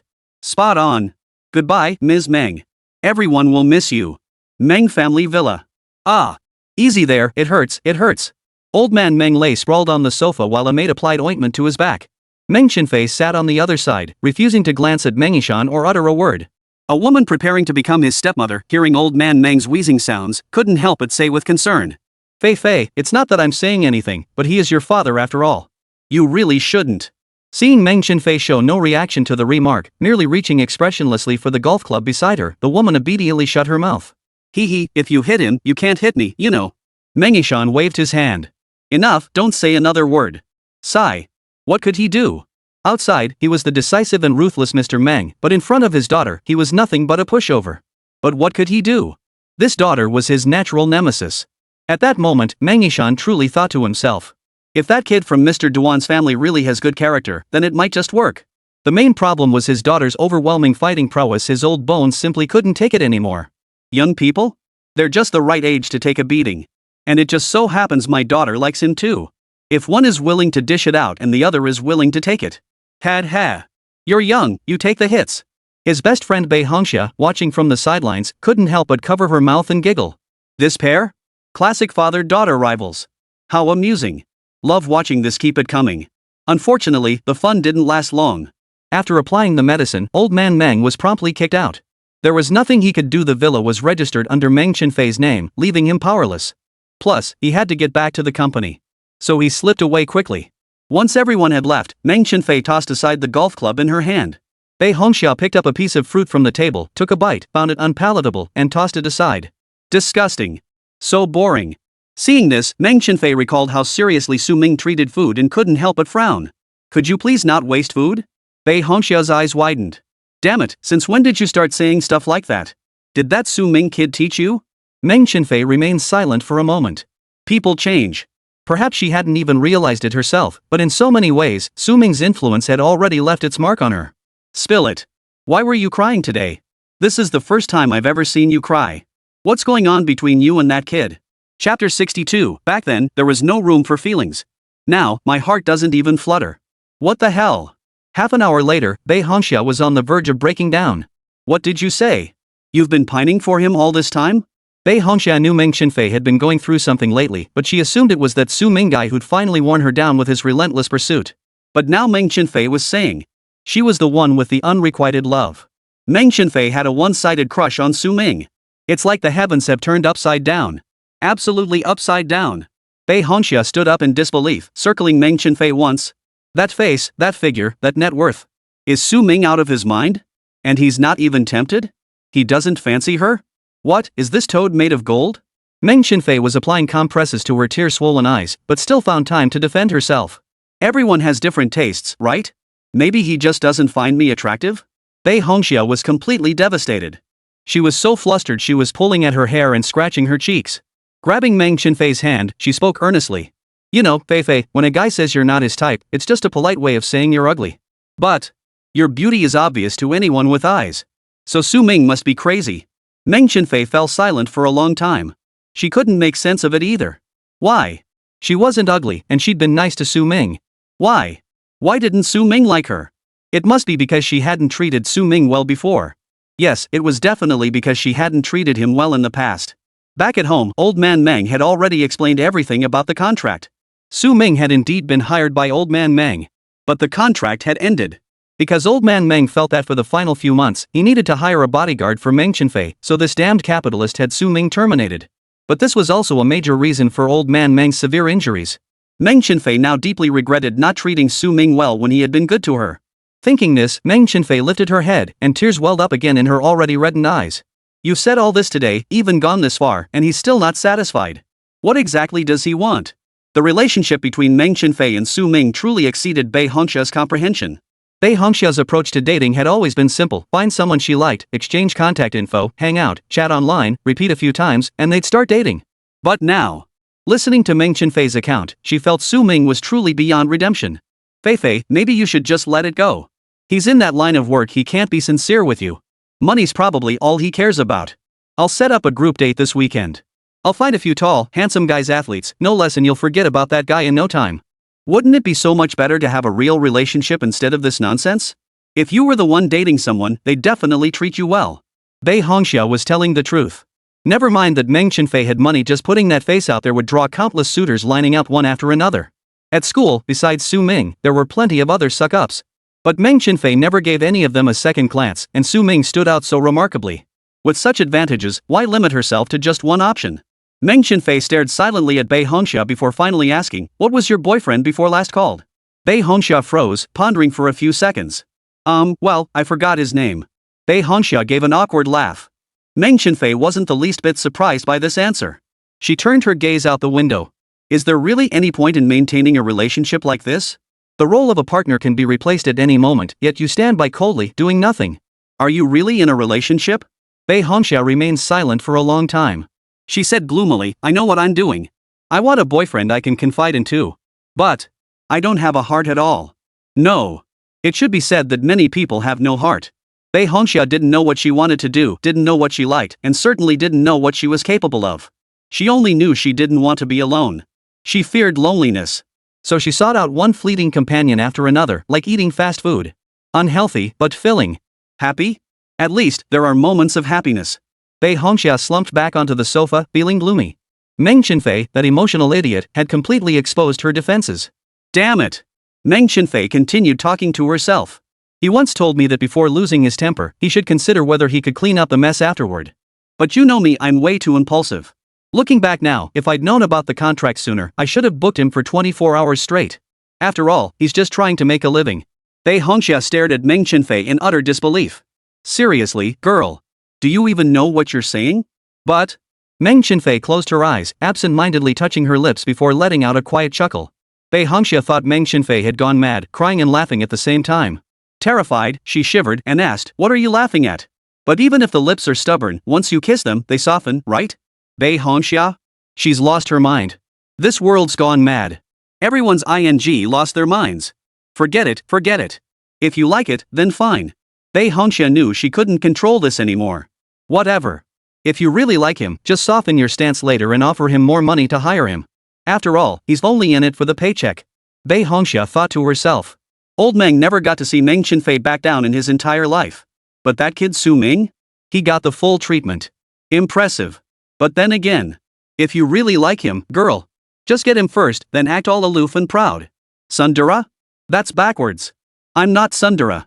Meng Chenfei reiterated. Back then, I couldn't afford to care. Now, I can't even make it beat anymore. Night had fallen. Duan Jixin lay resting on Su Ming's chest, fast asleep.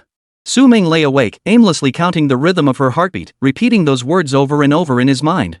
From the moment he entered this profession, Su Ming understood one thing clearly. This was a dream-making industry.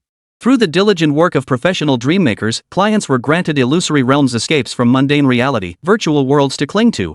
In this process, some providers lost themselves and some clients lost themselves. Su Ming had heard many such stories. After clients and service providers become involved, the primary conflict usually centers on one thing. The client wonders, why did you change after we got together? Why aren't you as devoted as before? This creates a sense of disappointment, as if everything before was just an act, a deception. The service provider, however, thinks, back then, you were my boss, paying my salary. Serving you well was my job. But now that we're together, why should I keep doing that? At least when we weren't together, I still got paid. Such cautionary tales are too numerous to count. Su Ming took a slow, deep breath. Sometimes he wondered, was his line of work truly helping people, or was it harming them? But the clients paid. Once he took their money, he had to do his job properly. Su Ming let out a soft sigh. If he took the money and failed to be dedicated, it would be an insult to his profession and a betrayal of his professional integrity. But being professional was like feeding clients a sweet poison. This dilemma had plagued him since entering the industry, and even now, he still didn't know the answer. Su Ming could control his own emotions. But his clients couldn't. So when a client develops feelings, should one still fulfill their professional duties? And if they do, is that a good thing or a bad thing? He couldn't figure it out. Su Ming felt this question was truly unsolvable. Neither side was at fault, yet matters inevitably slid toward the abyss. Perhaps this industry was fundamentally flawed from the start? Su Ming closed his eyes. A single tear drifted down, tracing his cheek before dampening the pillow, only to vanish almost instantly. As if it had never been there. Chapter 63, Beauty Lies Within the Pages. Friday. Under the pressure of General Duan, he secured a day off today. Others at home could only study for 60 seconds before playing for an hour. But Su Ming was different. He was desperate to improve. Controlling himself was the easiest thing in the world. So from the moment he woke up, Su Ming buried himself in his bedroom, studying intensely. Since he usually only saw Duan Jixin on Sunday's family day. So in his mind, he always thought the villa was just him, Duan Jixin, and Lele. But now, after Duan Jixin left for work, lunch was prepared by a chef of unknown star rating who came to the house. Cleaning was handled by a maid. Su Ming's homework was tutored one-on-one by a top-tier teacher. There was even someone scheduled to come up and play the piano during his lunch to liven things up. Pfft, cough cough, no. Su Ming couldn't hold back any longer. I can eat by myself. Good heavens. Duan Jixin was truly low-key. No wonder the villa was always spotless and immaculate, so someone cleans it during the day. Damn it. Envy-filled tears welled up at the corners of his mouth. Overcome with bitter resentment, Su Ming shoveled down a few more bites of food. After savoring a taste of the capitalist life, Su Ming returned to diligently studying in his room. During this time, he received WeChat messages from Lu Zian, Duan Jixin, Chang Rui, and even a long-awaited message from Aunt Zhao. Aunt Zhao had been abroad on business and had just returned, which meant he would resume his work at her place on Monday and Tuesday nights. Lu Zian had been sick with a fever, but now that she was better, she would also be going to school next week to fulfill her contract. There was also a message from Meng Chenfei. But since Su Ming had blocked her, he didn't bother to read it. After replying to each one, Su Ming tossed his phone aside and got down to studying. Su, your Chinese foundation is excellent. Your essay is very well written. A retired senior teacher wearing glasses praised him from the side. You must read extensively. With this writing skill, you could definitely find an audience if you wrote novels. Su Ming glanced back at him suspiciously. Was this teacher just buttering him up, or was he telling the truth? Writing novels? Writing novels won't earn you a damn thing. The old teacher then frowned in confusion. Su, if writing novels made money, I'd be doing it myself. Clearly, this ridiculous profession won't make you a penny. Writing novels is a dead-end path. But, Su, you're not exactly short on cash. You could totally do it to document your life and cultivate your character. Su Ming pondered for a moment. That seemed reasonable enough. His profession might not be the most respectable, but it was still somewhat unique. Adapting it into a novel might actually be quite good. It could serve as a record of life. And so, on this day, Su Ming drafted the outline for his very first novel. Saturday. Please, Professor Chang, don't go abstract again. Guanyin Bodhisattva, Sakyamuni Buddha, Jade Emperor, Jesus, Anunnaki, Mazu, anyone will do, as long as it works. Please bless me. He was genuinely terrified Chang Rui would pull another one of his tricks. Earlier, Chang Rui, whether she lost her mind or what, had dragged him out to eat, taken him to the movies, and even made him hit her. Chang Rui was like a child who'd done something wrong, filled with guilt and desperate to make amends. But lacking any experience, he kept hitting walls. But, what does this have to do with me? Su Ming entered the courtyard but didn't see Chang Rui anywhere. Compared to his last visit, the yard was now filled with many more plants, flowers, and grass swaying in the breeze. The courtyard was growing more vibrant by the day. He opened the door and stepped inside. It was quiet. Could Chang Rui have gone to work? Normally, his shift started on Saturday nights. But it was daytime now, so it made sense that Chang Rui wasn't home. Yet Su Ming noticed a computer in sleep mode sitting on the living room table, surrounded by precariously stacked piles of documents and books. Scattered papers and documents were piled everywhere on the carpet. The entire living room resembled the ruins of a literary battlefield. Seeing the thick stack of books, Su Ming twitched his lips. Who says scholars are useless? These books could crush him to death. Su Ming, who had a bit of a cleanliness obsession, couldn't stand such a messy scene, so he instinctively started tidying up. But something felt off about the books scattered on the floor. The moment he touched one, something felt off. Su Ming gave it a few squeezes. Why was it so soft? It felt like a certain part. A muffled groan drifted from the pile of books, sending a chill down Su Ming's spine. Damn it! Su Ming nearly had a panic attack. He quickly pushed aside the books and saw the person lying amidst the pile. Truly, beauty lies within books, the saying holds no lie. Chang Rui lay exhausted on the floor, her eyes tightly shut. Her fair skin only accentuated the faint dark circles under her eyes, a testament to her late nights. Her brow furrowed, lips pressed together in a faint pout. Her long legs were pressed together, pale and slender, bearing several bruises. Yet Chang Rui seemed oblivious to it all, burying her head deeper into the pile of books. It looked beautiful. But Su Ming couldn't hold back any longer. Seeing this scene, he couldn't help but wonder how many all-nighters Chang Rui had pulled. It really proves that saying, "those better than me work even harder." Then why bother trying at all? Forget it. Despite his words, Su Ming still went to fetch the first aid kit first, intending to tend to the bruises on Chang Rui's leg caused by the impact. The mountain of books piled on the desk made it clear how she'd gotten those injuries. She must have been hit while asleep. Su Ming couldn't be bothered with medicine right now. He hurried over to tidy up the desk. Otherwise, that stack of books could come crashing down at any moment. Sis, you may have slept soundly, but your ancestor down there could have smashed his head to bits. It was a close call that such a large, thick, and heavy book hadn't smashed Chang Rui's head directly. Otherwise, Su Ming might have lost his top-ranked sister. Oof. After Su Ming finished organizing the documents on the desk, he began clearing the books scattered around Chang Rui. Chang Rui was now completely buried in books, one propped under his neck, another beneath his waist, and more scattered beneath his legs. He looked like a demon straight out of a book. Su Ming seriously contemplated whether it would be better to carry Chang Rui to the bedroom bed for a nap. But then he glanced at the six-figure carpet on the floor. Forget it. Let him sleep like this.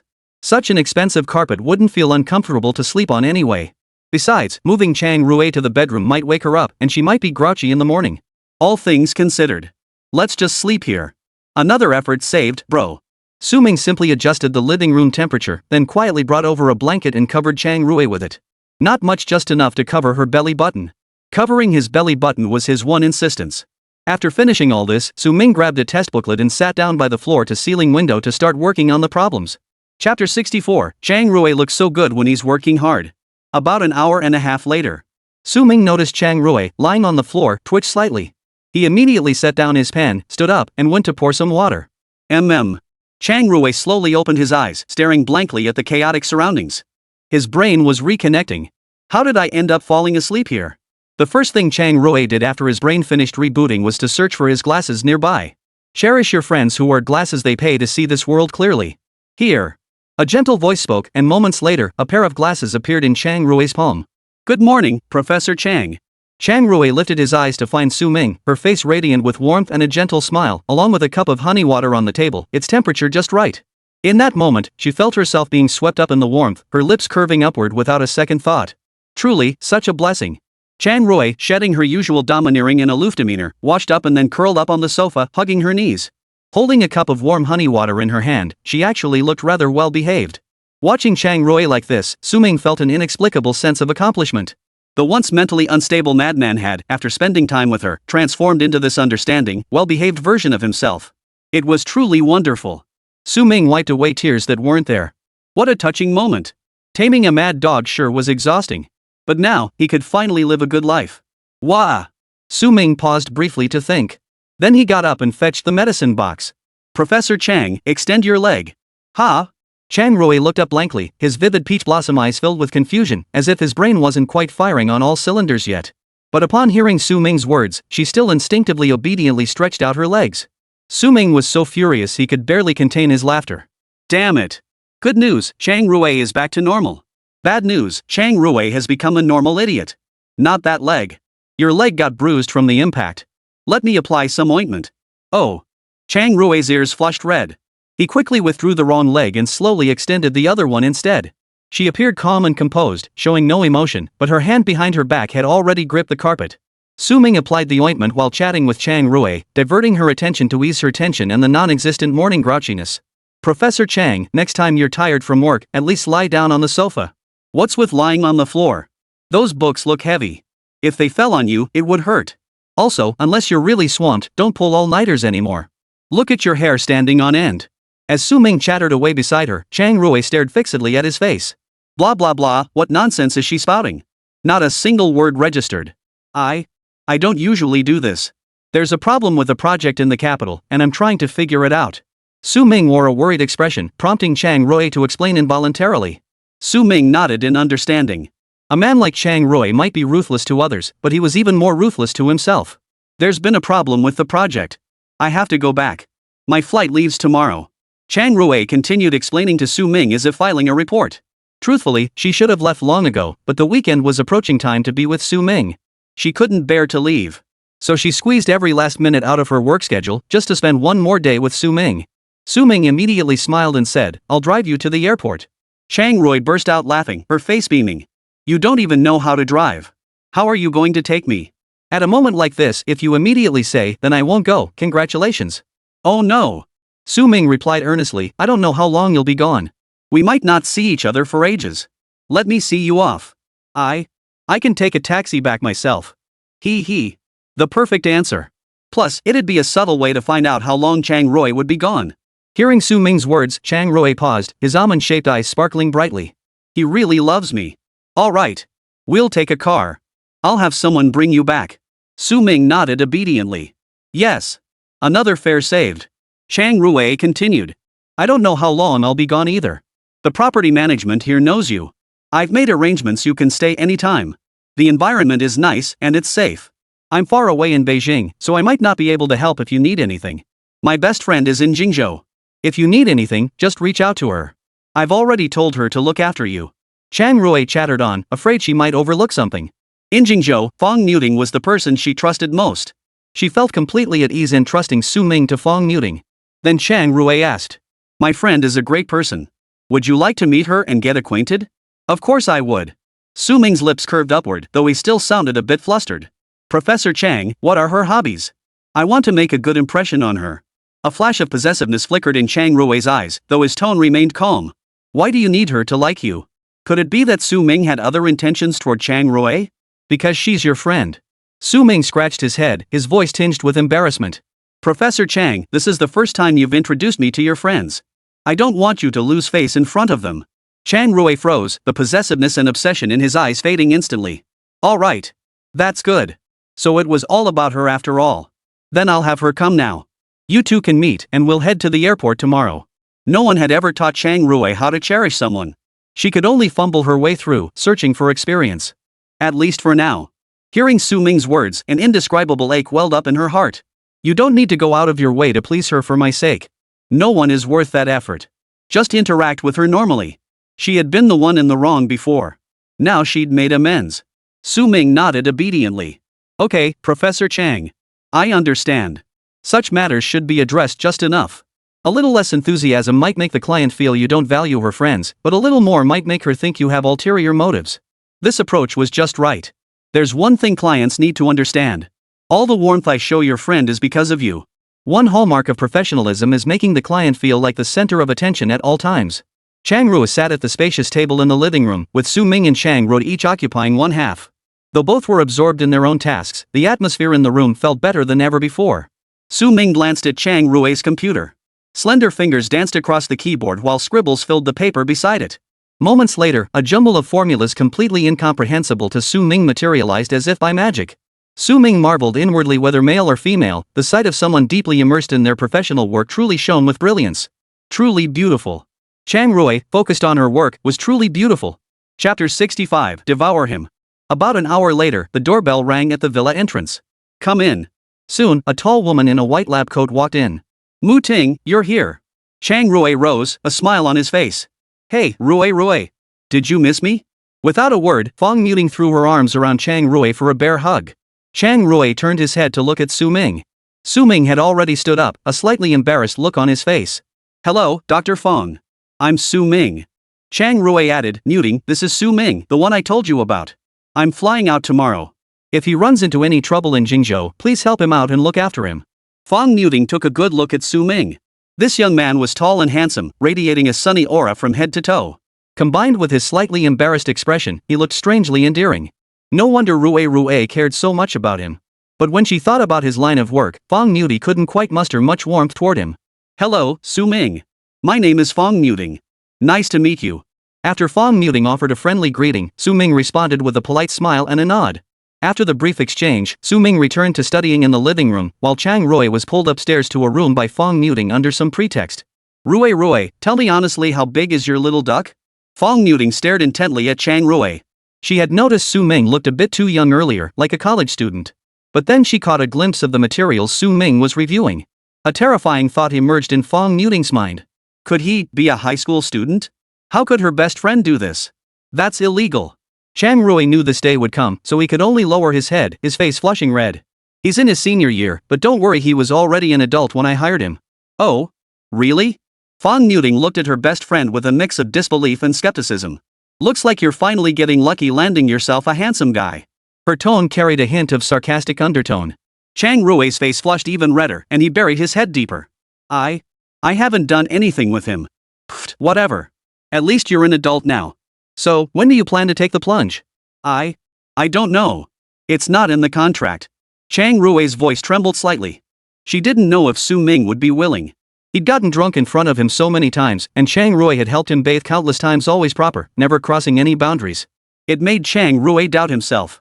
Was it that she lacked charm and couldn't attract Su Ming, or was Su Ming simply that kind of proper person? The question swirled endlessly in her mind, yet she found no answer. Fong Muting chimed in, if there's no contract, then there's no contract. I refuse to believe a gorgeous woman like you wouldn't make him lose his head. A boy his age is just discovering love. How could he possibly resist you? I don't buy it. But he really hasn't touched me. Chang Rui flushed crimson, unsure how to continue. A flicker of doubt crossed Fong Muting's eyes. What? That little puppy hasn't made a single improper move toward you? No. Then have you kissed or hugged or anything? We haven't kissed. As for hugging, it was only when I was drunk and he carried me back to my room. Nothing else. Chang Rui felt increasingly uneasy as she spoke. The more he thought about it, the more like a fool he felt. He'd been with Su Ming for over a year, and they hadn't even hugged. Fong Muting covered her face upon hearing this. Seriously, girl? Then why did you hire him in the first place? I don't know either. Then let me ask you. Fong Muting stared intently at Chang Rui. When does your contract end? Until June 10th. That leaves less than 3 months. What do you plan to do once the contract ends? The question stung Chang Rui. She hadn't been completely oblivious to the possibility. But the thought that Su Ming might not renew her contract once it expired was unbearable. That's why she'd been deliberately avoiding the topic all this time. Instead, she can only try to be as kind to Su Ming as possible, increasing the chances he'd renew with her. But even that wasn't guaranteed. I'll try to find a way to renew his contract. Chang Rui could only utter these words with a lack of conviction. What if he doesn't want to renew with you? What if he goes off to study somewhere else? Then I'll go teach at his school. Girl, you've lost your mind. Though Chang Rui's tone was weak, the resolve in her eyes was unmistakable. What other choice do we have? Honestly, I have no idea if Su Ming will renew with me, but you want to renew, right? Yes. I'd even buy him out for 24 hours. Chang Rui declared with unwavering certainty. For the first time, Fong Muting felt her best friend was beyond help. All these years, she'd always seen Chang Rui as someone with a heart of ice, someone who didn't need any romantic nonsense. She'd never seen Chang Rui in a relationship. The closest she'd ever come was that guy who turned out to be a jerk. But he stood Chang Rui up and fled overseas to chase foreign women. The moment this thought crossed her mind, Fong Muting blurted out, "Hey, Rui, why do I feel like your little duckling looks kinda like Meng Chenfei?" This remark seemed to strike a nerve with Chang Rui. Chang Rui immediately retorted, "No way. Where's the resemblance? Su Ming is way better looking. That jerk isn't even in the same league as Su Ming." Could she admit that she'd hired Su Ming in the first place just to get back at Meng Chenfei? She didn't have the nerve. And after reflecting on her mistakes, she'd come to realize Su Ming was a million times better than that jerk. Naturally, she was a bit on edge now. Seeing Chang Rui's intense reaction, Fong Muting guessed what was going on. Alright, Rui, I have a way to make him willingly renew his contract with you. What is it?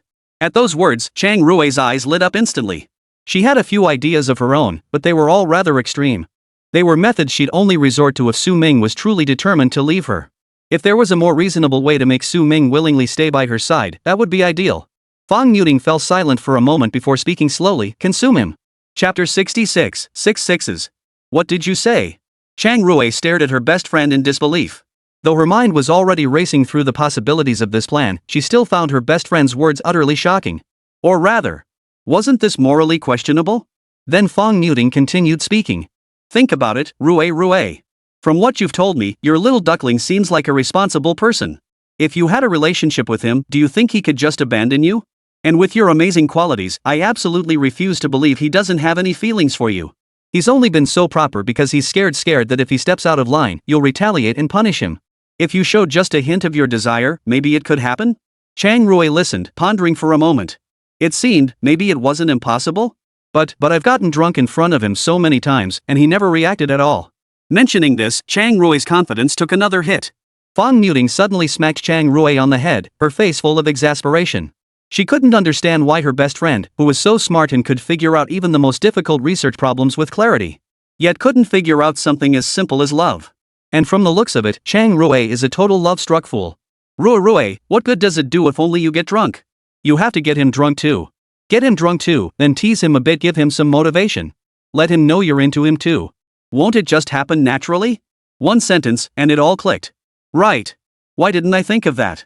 At that moment, Chang Rui couldn't help but wonder if he was truly stupid or just inexperienced in matters of the heart. How could she have missed such a simple solution? Fong Muting continued, if you get him drunk, then get drunk yourself, and after you've done the deed, do you think he'd refuse to take responsibility for you? Once there's physical contact, feelings will only heat up faster. Then it'll be settled, right? Maybe this guy will buckle down and get into Jingzhou University. Wouldn't that bring him closer to you? At that moment, Chang Rui's mind was already painting a vivid picture of that beautiful outcome. Right. If it works out, he'll never abandon me. Even if he doesn't get into Jingda, if he really wants to come, I can help him get in. As he spoke, Chang Rui's gaze grew increasingly resolute. Thanks, Mutie. So when do you think would be a good time? Cut the knot quickly tonight. Better to act now than risk complications later. The longer you wait, the more variables there'll be. Fong Muting affirmed decisively. At her words, Chang Rui immediately recalled others keeping tabs on Su Ming. Especially Meng Chenfei, who had been at loggerheads with her last time. Su Ming's classmate, a girl who was not only beautiful but also quite forward. Yes, she had to act fast. He couldn't let anyone else succeed. Chang Rui took a few seconds to make up her mind. Alright, Mu Ting, I'll give it a shot tonight. Also, I'm flying out tomorrow. During this time, you need to keep an eye on him and make sure those flirty girls stay away from him. Let me tell you, there are girls at his school who like him. Last time, one of them was clinging to Su Ming. The three of us even had a meal together, and that girl. Once the gossip box opened between women, it could never be closed again. They chatted for ages until Su Ming downstairs started preparing lunch before they finally came down. As they descended the stairs, Fong Muting eyed Su Ming like he was prey, a faint, almost imperceptible smile playing at the corners of her mouth. Chang Rui, however, looked at Su Ming with a hint of guilt, his face flushing slightly. Su Ming was puzzled. What was going on with these two women? After the meal, Fong Muting said she had work at the hospital and left first. Before leaving, she added Su Ming's contact information, determined to thoroughly supervise her best friend's little duckling starting tomorrow. After leaving the two alone, Chang Rui forced himself to stay calm as he continued guiding Su Ming through the problems. But deep down, he was secretly hoping. That night, after Chang Rui and Su Ming had showered, Chang Rui spoke up. Su Ming, I'm leaving tomorrow. Tonight, would you mind having a drink with me? Sure. Su Ming didn't think much of it and nodded in agreement. To be honest, clients had asked him to drink alone before Aunt Zhao had done it too. He understood clearly that clients did this for only two reasons. Either they wanted to drink but didn't want to drink alone, so they sought someone to keep them company. Or they wanted to get drunk and do things they wouldn't dare do while sober. Su Ming turned and went upstairs to fetch red wine from the liquor cabinet. Then, out of Chang Rui's sight, he discreetly pulled out a hangover pill.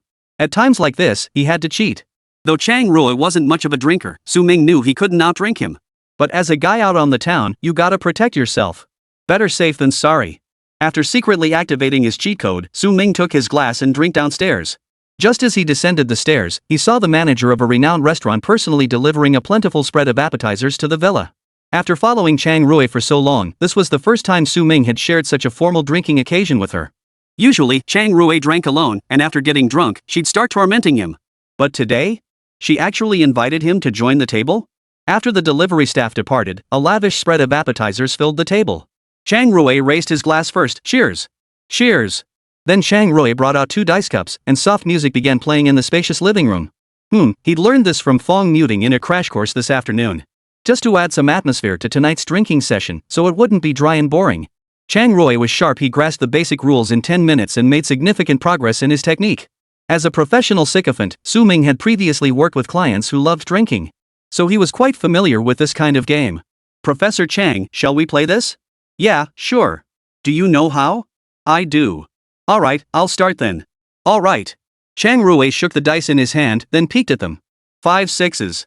Bull, I didn't. Su Ming picked up the dice cup suspiciously. Indeed, there wasn't a single one. Chang Rui silently took a drink. 5 fives. Professor Chang. I still don't have any.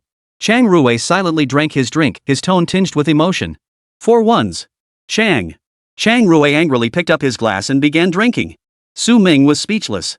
Chang Rui was such a rookie? Who just starts shouting like that? So Su Ming gently interjected, Professor Chang, it's customary to start with 3. Your approach isn't quite right, it's too loud. Oh. Chang Rui snorted softly. 3 threes. 6 threes. Screw you, ha ha ha, I didn't. Chang Rui danced excitedly. The next second. I got a pair of 3s. Chang Rui's defenses crumbled. You can't do this. Chang Rui, who'd always been fiercely competitive since childhood, instantly lost her composure. Su Ming was quite considerate. She deliberately let Chang Rui win several consecutive games afterward, allowing her to calm down from her flustered state. Chapter 67, Beauty Under the Moon. Rui, remember to win as much as possible. Getting him drunk is the main goal. Fong Muting's words echoed in his mind, and Chang Rui's gaze hardened. Split. Split. Split. In the living room, the two men grew increasingly animated as they drank, launching into a fierce exchange of blows. Of course, Su Ming was the one getting slapped. After all, who would ever strike a client first? But to avoid looking like a pushover and to keep Chang Rui from feeling like he was drinking alone, Su Ming would occasionally swing back. Soon enough, Chang Rui was drunk. Chang Rui's tolerance was already lower than Su Ming's, and Su Ming had taken an anti-hangover pill to boot. Now, Chang Rui was slumped over the table, his eyes glazed over as he stared at Su Ming. Su Ming felt a bit lightheaded too. Earlier, to give Chang Rui a proper drinking experience, he'd downed quite a few drinks himself, though he was still in control. Now Chang Rui was at a loss. Fang Muting had only mentioned drinking, she hadn't told him what to do once he got drunk. Realizing he was completely wasted, Chang Rui had no idea what to do next. So he stared at Su Ming, feeling a bit flustered. Like a hunter who spotted prey but didn't know how to pull the trigger. Su Ming felt a bit uneasy under her intense gaze and finally spoke up. Professor Chang, have you had a bit too much to drink? Why don't we call it a night? Go wash up and get some rest. I'll take care of cleaning up here. Hearing Su Ming's suggestion, a stubborn glint flashed in Chang Rui's eyes. She'd drunk with Su Ming today precisely to give herself one drunken indiscretion. There was no way she'd let Su Ming off so easily. Though unsure how to proceed, Chang Rui summoned her courage, stood up, and walked over to sit beside Su Ming. Then, she leaned her head directly onto Su Ming's shoulder, wrapping her arms around his arm like a clingy koala. Su Ming could only feel Chang Rui's fragrance wash over him before she suddenly exerted all her strength, pinning him flat onto the sofa. No, Professor Chang. You're a good person. I'm not worthy of you. Though alarm bells were ringing in Su Ming's mind, he remained composed, gently patting Chang Rui's back. Professor Chang, what's wrong? Don't talk. Just hold me. Whether it was the alcohol or something else, Chang Rui's face was flushed like a ripe apple as he buried himself in Su Ming's chest. Arms and legs tangled together, she clung to Su Ming. She desperately wanted to kiss Su Ming while the alcohol still flowed through her veins, but she couldn't quite muster the courage just yet. Su Ming gazed at Chang Rui and his arms, her high, straight nose and the faint curve of her lips. Professor Chang resembled a fierce beast, weary after long struggles in the world, finally returning to its den. She retracted all her claws and fangs, curling up in Su Ming's embrace like a docile kitten. Moonlight spilled into the courtyard, curtains fluttering softly in the evening breeze. The epiphyllum in the courtyard loosened its grip a little more. Su Ming withdrew his arm and smoothly picked up various foods from the table to feed Professor Chang in his embrace. Professor Chang opened her mouth instinctively, her lips and teeth brushing against Su Ming's fingertips. Su Ming's hand never paused, continuing to feed him. Until, suddenly, his finger was caught in Chang Rui's mouth. Chang Rui gently nibbled at Su Ming's fingertip, lifting her head as her warm breath brushed against it. Chang Rui was beautiful, too beautiful. Her hair was slightly disheveled as she lay in Su Ming's arms, gazing at him with affectionate eyes. When two people are alone together and inadvertently share intimate moments, you need to be careful. If you're not interested in this person, you must quickly break the mood and any budding feelings. It's best to immediately pretend nothing happened and focus on something else. Never pause. Never, ever lock eyes with that person. Once you lock eyes, that's when trouble starts. Su Ming understood this principle well, but at that moment, he was pinned beneath Chang Rui, unable to move. Chang Rui looked down at Su Ming beneath her and smiled. Moonlight bathed her face, softening her coldly beautiful features. The epiphyllum in the courtyard hadn't bloomed yet, but Su Ming had already seen the moonlit beauty. Chang Rui was smiling at how today truly felt like a gift from heaven. Leaning against Su Ming's chest, she could clearly hear the strong beat of his heart. Beat after beat. No matter how experienced or professional Su Ming was, he couldn't control his own heartbeat. The rapid, forceful thud of his heart betrayed him. He was nervous. He was nervous. He certainly wasn't indifferent to himself, otherwise, why would he be so nervous? Su Ming stared at the wall of epiphyllum blooms outside the floor-to-ceiling window. They seemed to have opened a little more, but he no longer had the heart to appreciate them. He forced a deep breath, trying to steady his heartbeat. But now, the pounding of his heart was so loud he could hear it himself. Chang Rui's face slowly drew nearer. Could tonight be the night he meets his end here? Su Ming swallowed hard, his eyes trembling. Girl, snap out of it. The contract never mentioned this particular service. Though he was a professional sycophant and his services were borderline, Su Ming was still clean. He'd never slept with any client. Not even with Aunt Zhao, who had the most demanding requests.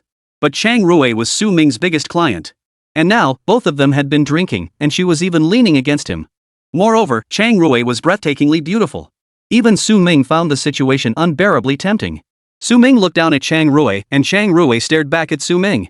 They were now so close that he could almost touch her lips with just a slight tilt of his head. Su Ming noticed her eyelashes were thick and lush, so beautiful. How many were there? 1, 2, 3, 4. Damn it! What the hell was he doing counting her damn eyelashes at a time like this? The more chaotic the situation, the more Su Ming found himself thinking about random nonsense to calm himself down. Calm down, calm down. Stay calm right now. Only calmness could help him figure out a way out. A solution? Where's the solution? Damn brain, get moving. Come up with a solution already. Chang Rui's mind was already clouding under the influence of alcohol. The realization that Su Ming had other girls around him, coupled with the panic of not knowing whether he would renew her contract, now engulfed her like a tidal wave.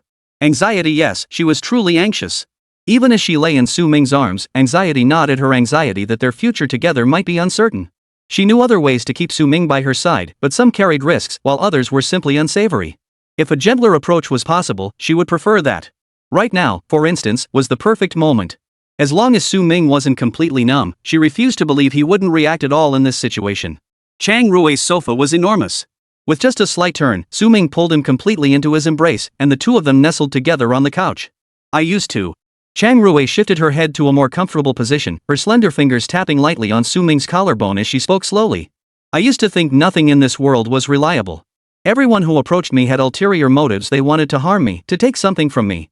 So the only one who could save me was myself. Chang Rui took a deep breath, exhaling a thick wave of alcohol fumes. The hot breath, separated only by a thin layer of clothing, brushed against Su Ming's cheek. Chang Rui's voice was slightly hoarse as his hand slid slowly across the surface. Su Ming.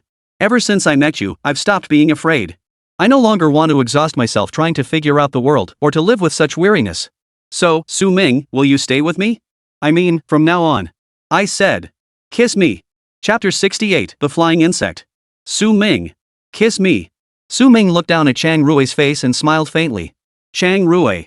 He grabbed her hand and placed it over his heart. Chang Rui froze in disbelief. Beneath her touch, a young heart pounded violently. Her lover's soft whisper of her name mingled with the scent of alcohol, sending tingles through her entire body, drowning her in an intoxicating haze. Her mind, already hazy, grew even more dizzy. Chang Rui. Chang Rui. Each person's name is a unique, magical incantation belonging solely to them in this world. When the spell was uttered between the lovers' parted lips, it felt as though the bond between them deepened with each syllable. Chang Rui had never heard Su Ming call her by name directly. In her presence, Su Ming always addressed her as Professor Chang. Truthfully, Chang Rui had never particularly liked being addressed that way by Su Ming. It's like when you're alone with your lover, things are getting intimate. Your lover suddenly calls you teacher. It just felt a bit off. But if she didn't let Su Ming call her Professor Chang, he'd probably start calling her Boss Chang instead, which sounded even worse, like some nouveau riche coal miner from some remote backwater. Chang Rui tilted her head back, her cheek brushing against Su Ming's. It was scorching hot. This was the first time Su Ming had ever addressed her by her full name. It wasn't the stern way a schoolteacher might use a full name to reprimand a student. It sounded more like a playful pet name. Chang Rui cupped Su Ming's face with both hands, taking in his current state. His cheeks were flushed crimson, his ears burning hot, his eyes brimming with a hazy, watery glow, making him look particularly vulnerable. It seemed like he'd obediently agree to anything. Seeing Chang Rui cradling his face, Su Ming gave a silly little chuckle. Chang Rui, Chang Rui. Chang Rui chuckled softly. The Su Ming she knew was always so clear-headed, rational, and sharp. How could he now resemble a silly little puppy, his smile utterly worthless? Lost in thought, Chang Rui suddenly couldn't control herself. As if driven by instinct, she leaned in and kissed Su Ming's lips. With him so close, Su Ming couldn't dodge. Her lips, fragrant like peach blossoms, pressed against his. The alcohol on her breath enveloped him completely. It wasn't the wine that intoxicated him, it was the person. Humans are such lowly creatures. When someone pays you no mind, you see them as the purest, most pristine flower in the world, utterly different from everyone else. But once you've made the effort to win them over, you suddenly feel bored. The moonlight is only moonlight when it hangs high in the sky. Once it falls to earth, it becomes as worthless as a grain of rice. To Chang Rui, Su Ming was like her moonlight. Now she has touched the moon and plucked the stars. Yet the moon's radiance blinds her, forcing her eyes shut. The star clenched in her hand burned hot, as scorching as his lips. It turned out that the moon and stars plucked from the sky shone far brighter than those hanging in the heavens. Fong Nuting was right. Intimate contact, physical touch, it was like a drop of hot oil, capable of rapidly heating up emotions. In this charged atmosphere, she felt her bond with Su Ming deepen. Though Su Ming didn't initiate the kiss, she greedily pressed her lips against his. So good. After a few seconds of kissing, a hand gently tapped Chang Rui's back. Chang Rui. Don't stay up late. Drink more water. Get some sleep. Su Ming's slurred words, thick with alcohol, drifted into Chang Rui's ears. She lifted her gaze to find Su Ming's weary eyes already closed, though her lips still murmured incessantly. Gotta sleep. Chang Rui froze, instinctively touching the dark circles under his eyes. Chang Rui chuckled wryly, realizing Su Ming seemed genuinely drunk. Well, that was that. No plans could proceed now. What could she possibly do with him in this state? Force it? He's not up for it anyway. Chang Rui poked Su Ming's chin, but Su Ming merely tilted his head and drifted back into a deep sleep. Chang Rui smiled at the sight. It was fine. She'd kissed him. She'd kissed Su Ming. That's how people are wearing masks to stay aloof in public, never daring to act on their true feelings. Only alcohol could strip away those masks. Because everything done in drunken courage could be dismissed the next day as I was drunk. As if only then could one boldly do the things they truly desired but dared not attempt otherwise. Last night's impulsive actions were those of Chang Rui under the influence. What does it have to do with the sober Chang Rui? If you want to blame someone, blame the alcohol.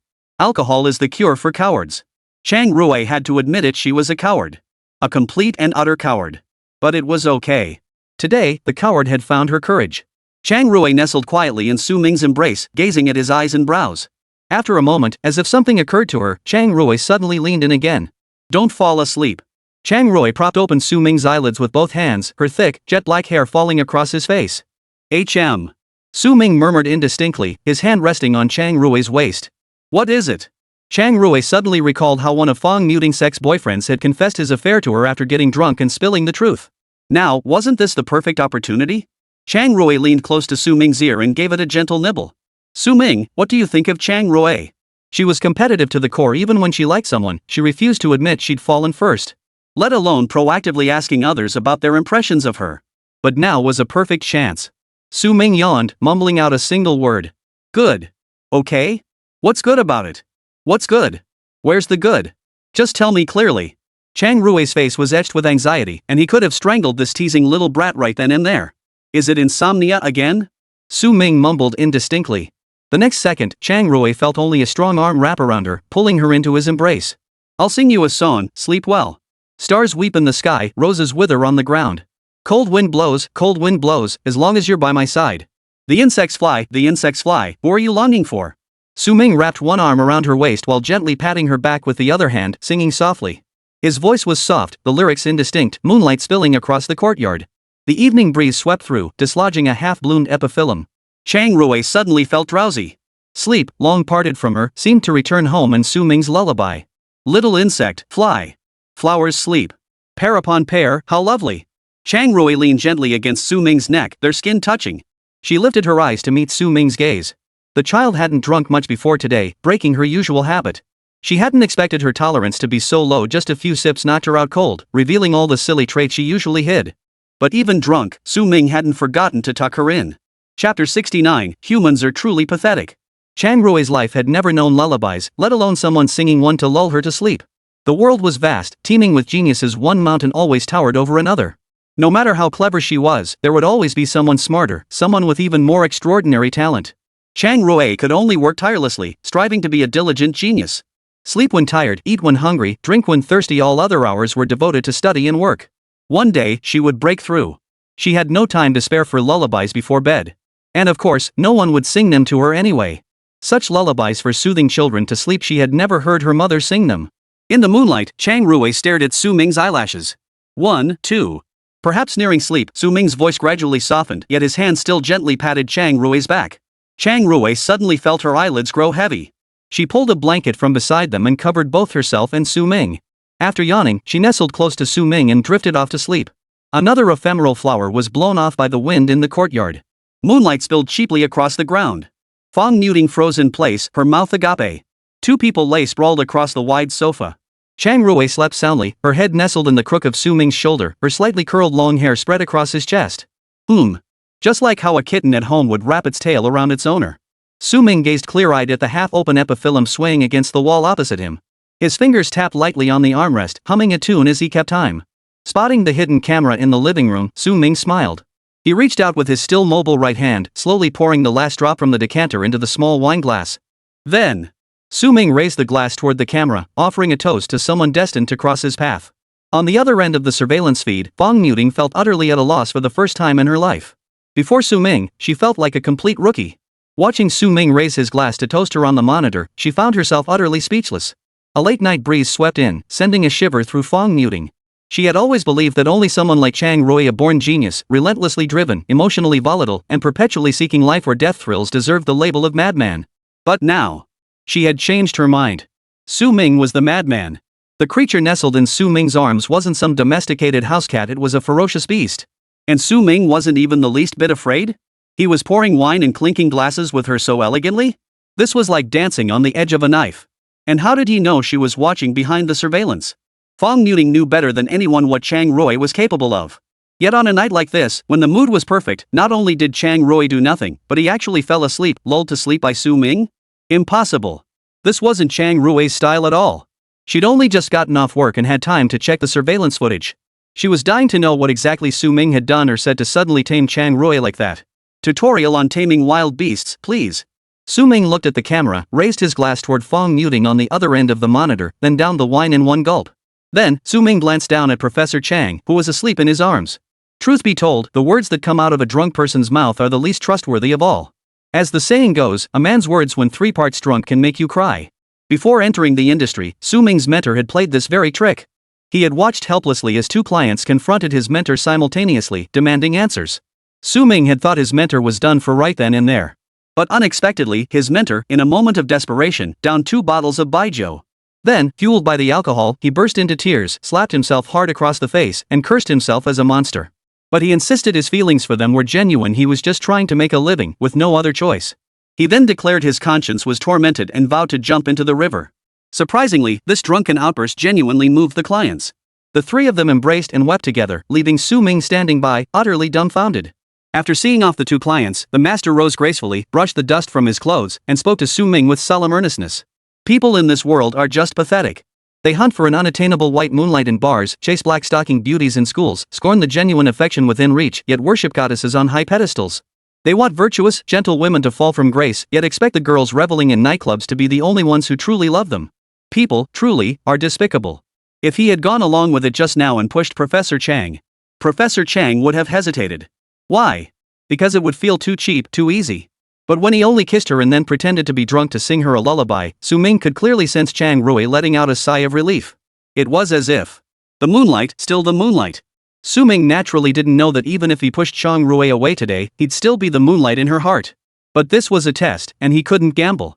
So, he passed the test once again. Su Ming could say with absolute confidence that if he had followed his master's path back then, he wouldn't have made nearly as much money as he does now. People are always willing to spend lavishly on what they cannot obtain. Once obtained, they cease to cherish it. You become cheap. That's why, no matter what, Su Ming never sold himself. He never engaged in physical relations with his clients. Su Ming took a deep breath, wrapped Chang Rui's hands which had been resting on his chest around his own neck, then lifted him steadily, passing his legs through his arms. Chang Rui stirred from his sleep, half awake. What are you doing? Sleep. Chang Rui's mind cleared slightly as he spotted the ephemeral night blooming Sirius still unfurling outside the courtyard. I planted this epiphyllum for you. It hasn't bloomed yet tonight. It's okay, I've already seen the moonlight beauty. Su Ming strode into the house, carrying Chang Rui in his arms. Fong Muting, left behind at the monitor, searched her phone to find out who the moonlit beauty was. In the bedroom. Su Ming stared at the ceiling, the person in his arms clinging to him like a koala bear, nestled against his chest, fast asleep.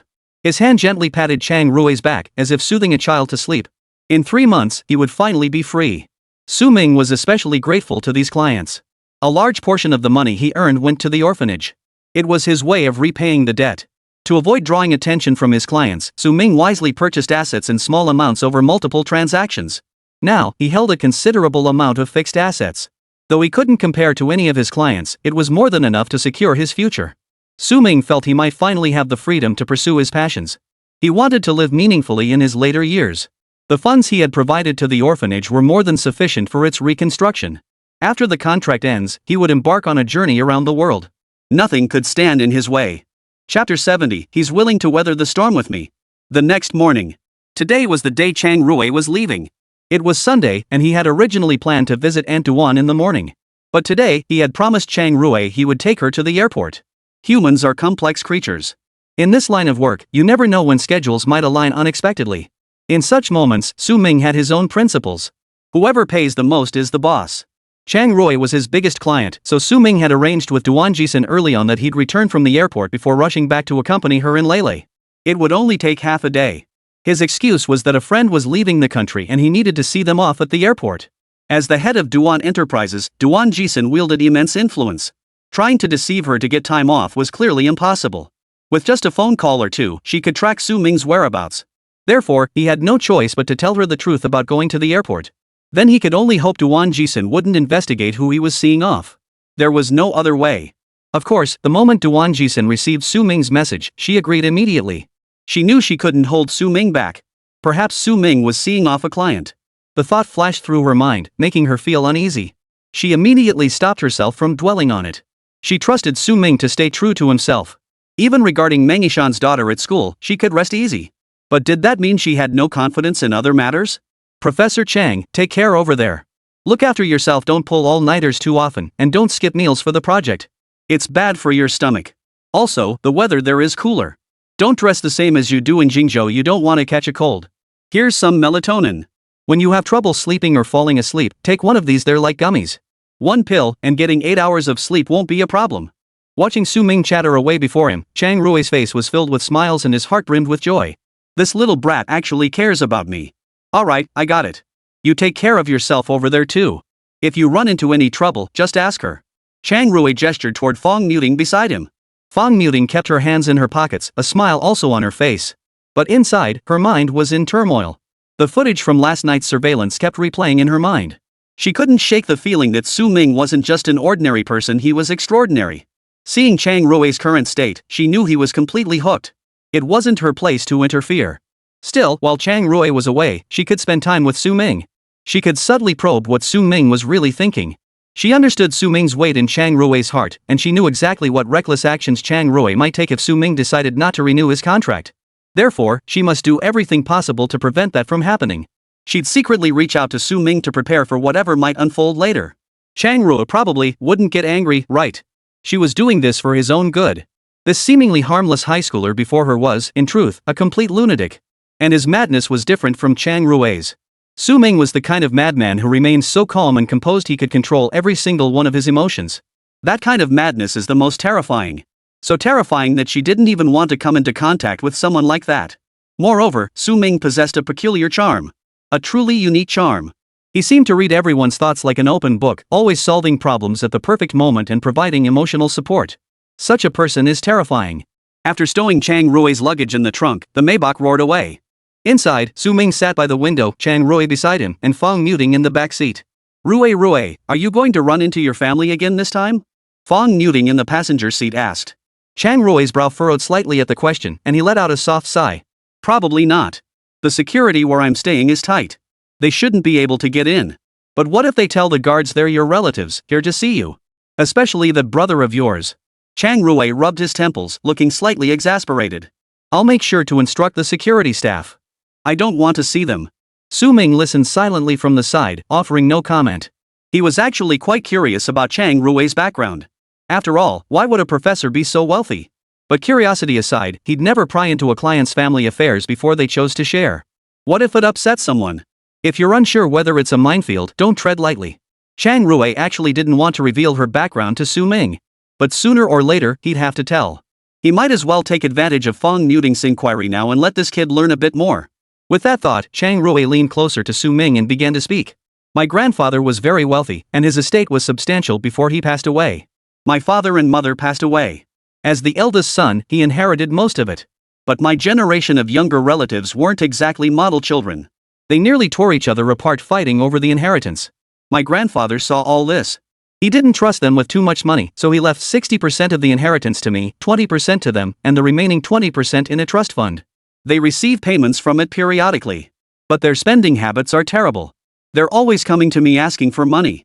After saying this, a flicker of anxiety crossed Chang Rui's eyes as she glanced at Su Ming. She feared that Su Ming might judge her harshly because of her troubled family background. She had never felt this kind of worry before. Though her family background was troubled, she had neither father nor mother, she was financially secure. But this was the first time she'd ever revealed her family situation to Su Ming. She didn't know how Su Ming would react. Su Ming, seated beside her, remained expressionless. After Chang Rui finished speaking, he turned to look at Chang Rui. He said nothing. But his hand rested on Chang Rui's wrist, patting it gently. It'll be okay. Everything will work out. No matter what happens, you can always tell me. I'll help you figure it out. Just focus on doing your project well. Su Ming's warm smile seemed capable of melting any ice. Chang Rui smiled from the bottom of his heart. Last night, after drinking too much, she had leaned against Su Ming and confessed she was exhausted, unable to bear all these storms alone. Today, Su Ming took her hand and told her he was still here. He would walk through the storms with her. He was also willing to stand by her side as she confronted her disgusting birth family. He loves me so much. He was so kind. At the airport, after saying goodbye, Chang Rui pulled his suitcase into the terminal building. Su Ming and Fong Muting stood where they were, watching Chang Rui walk away.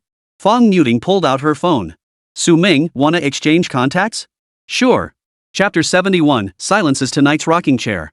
By the time they returned to Duan Jixin's home, it was already noon. Duan Jixin thoughtfully prepared lunch at home. Her culinary skills seemed like a natural gift. Su Ming was famished. After drinking heavily the previous night, he and Chang Rui hadn't risen early, so they'd missed breakfast. To Su Ming, Aunt Duan's cooking tasted like the most delicious thing in the world. Though, to be fair, Aunt Duan's cooking was always exceptional. But right now, oh my goodness, it was just too much. How could food taste this incredible? So Su Ming dug in with gusto.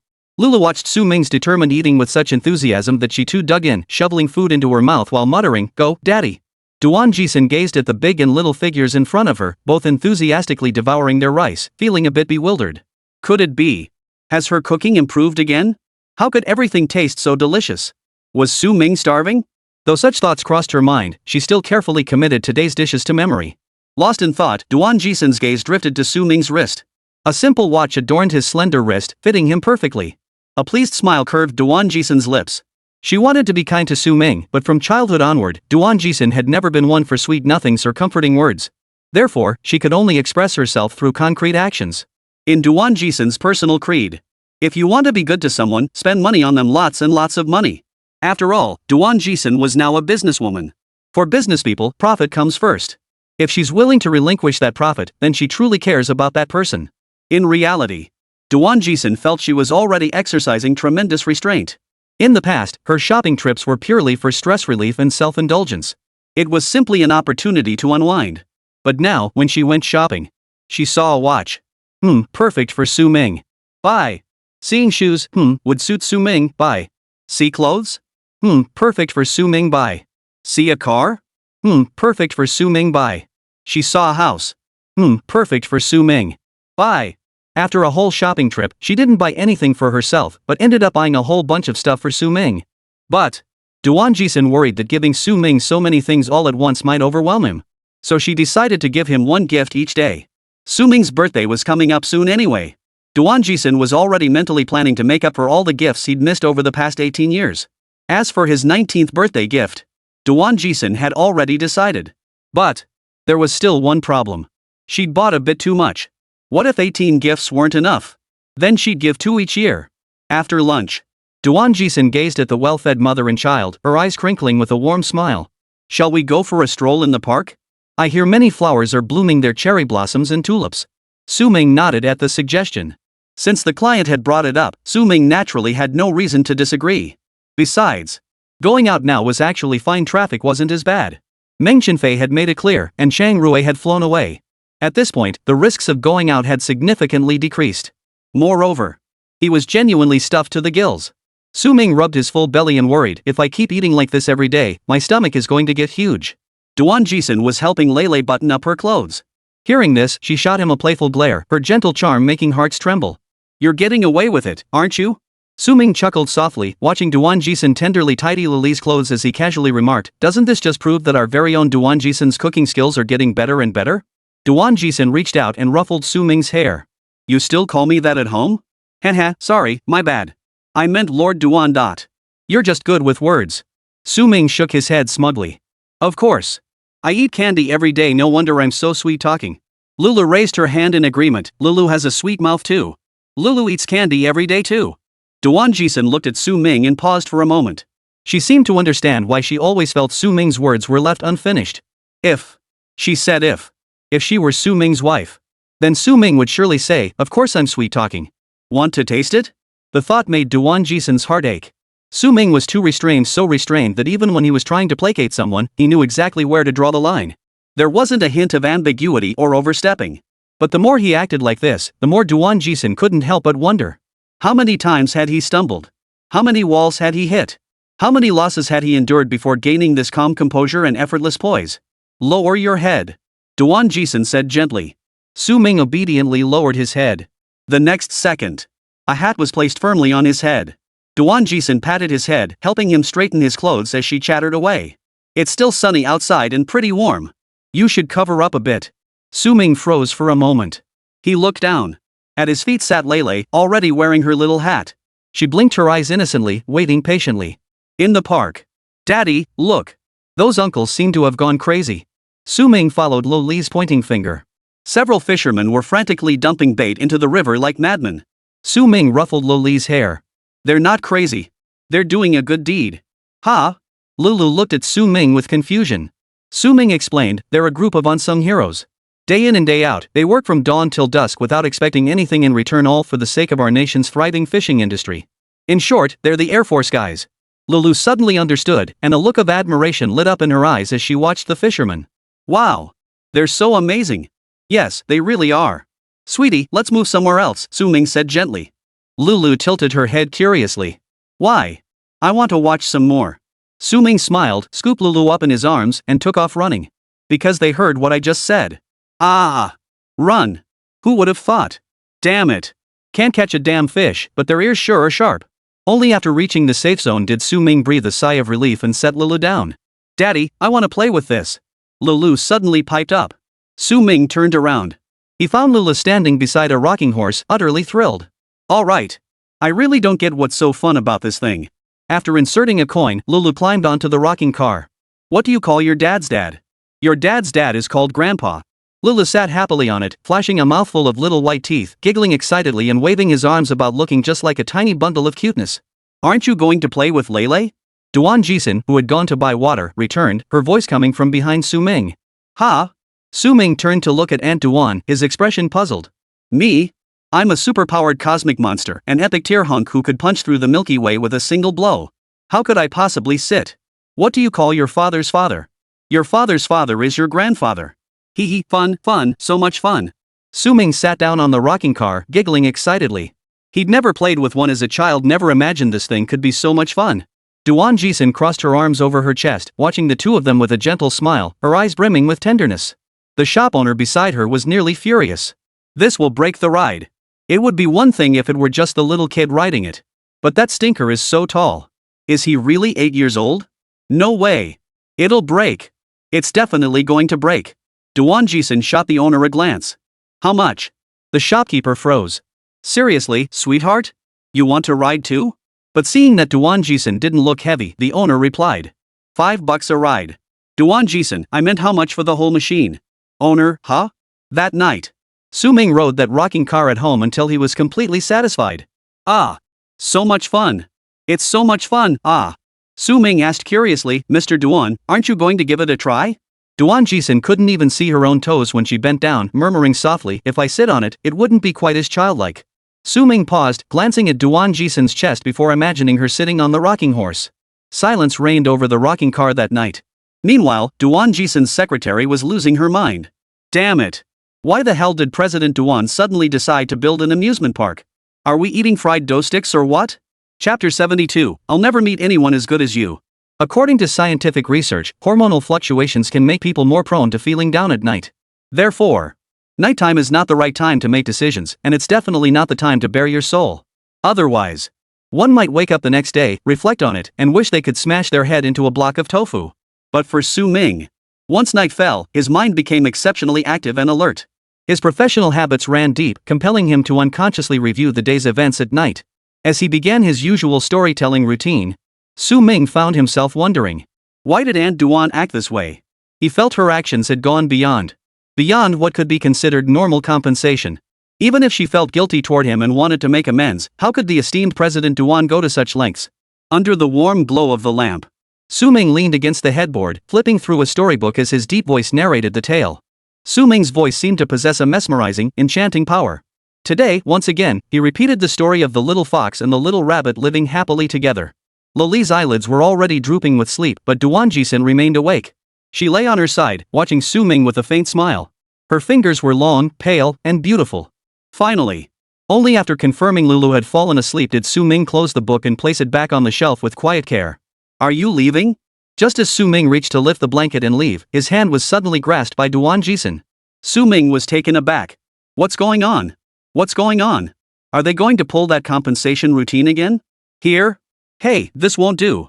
Duan Jixin's eyes seemed to speak volumes, still glistening with a faint mist of moisture as she said. I've been having nightmares lately. Su Ming froze. Nightmares?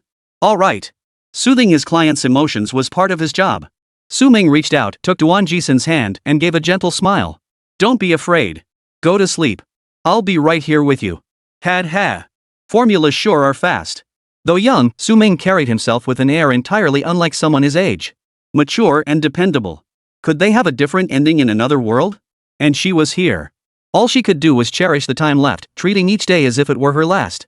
After all, she didn't know if Su Ming would leave once his contract expired. Nor did she know how to keep him. Like Chang Rui, she had prepared a comprehensive retention plan. But she didn't know if they'd work. If all else failed, she had her own final move. Click. Su Ming switched off the bedside lamp. He lay down on the large bed in the master bedroom. Lying in bed after finishing work was quite unusual for him. But with Duan Jixin lying beside him, Su Ming couldn't help but feel a bit nervous, quietly shifting closer to the edge of the bed. Suddenly, Duan Jixin beside him smiled. Duan Jixin slowly slipped her hand into Su Ming's palm. You're about to fall off. Su Ming, who was already ready to leave this world, could only manage to say, I was afraid of crushing you. You won't. Su Ming was furious. This Aunt Duan is insane. Wasn't he being perfectly proper? She just had to. Fine. You wanna play this way? Anyway, it's not like I'm the one getting screwed over. Su Ming shoved hard from the edge of the bed, which was about to tip over, forcing his way toward the center and leaving Duan Jixin dazed. Moments later. Under the cover of night, Duan Jixin's lips curved upward. She had never seen Su Ming flustered before. The old Su Ming had been as emotionally stable as a robot. Now, it seemed Su Ming was genuinely flustered. Duan Jixin felt a surge of delight. Could it be that her recent frequent interactions with Su Ming were finally having an effect? She hoped so. Duan Jixin turned her head, gently patted Su Ming's cheek, and whispered, Go to sleep. Good night, Ms. Duan. Su Ming quickly composed himself, reverting to his usual docile and composed demeanor. Duan Jixin felt a pang of melancholy. Sigh. Su Ming looked genuinely adorable when flustered, though it never lasted long. Several minutes later. Duan Jixin felt Su Ming's breathing beside her grow long and steady. She called out softly. Ming? There was no response from Su Ming. Su Ming had fallen asleep. Duan Jixin took a deep breath, steeled herself mentally. She shifted slightly upward, then carefully slipped her arm around the back of Su Ming's neck. Stop. After a few seconds, Su Ming showed no reaction. Only then did Duan Jixin proceed with her next move. Guiding his weight, she cradled Su Ming's head on her arm before pulling him into her embrace. Through the dim nightlight outside, Duan Jixin exhaled a long breath, lowering her gaze to Su Ming nestled in her arms. Su Ming rested against her chest like a child, his brow slightly furrowed, his hand resting on her waist. What's wrong? Not happy even in your dreams? Duan Jixin reached out, gently smoothing the frown from Su Ming's brow before tightening her arms around him. Su Ming was in her arms. This realization made Duan Jixin smile involuntarily. No biting, okay? Duan Jixin muttered this warning to herself, utterly lacking any sense of authority, before beginning to pat Su Ming's back gently, stroke by stroke, as if smoothing the fur of a puppy. Only when Su Ming had completely relaxed in her embrace did Duan Jixin cease her movements. Had the light been just a bit brighter, one could have seen the flush on her cheeks and the shy, charming look in her eyes. Even though we might have to say goodbye in June. But I don't think I'll ever meet someone as wonderful as you again. It's such a relief I chose to go to that mall 2 years ago.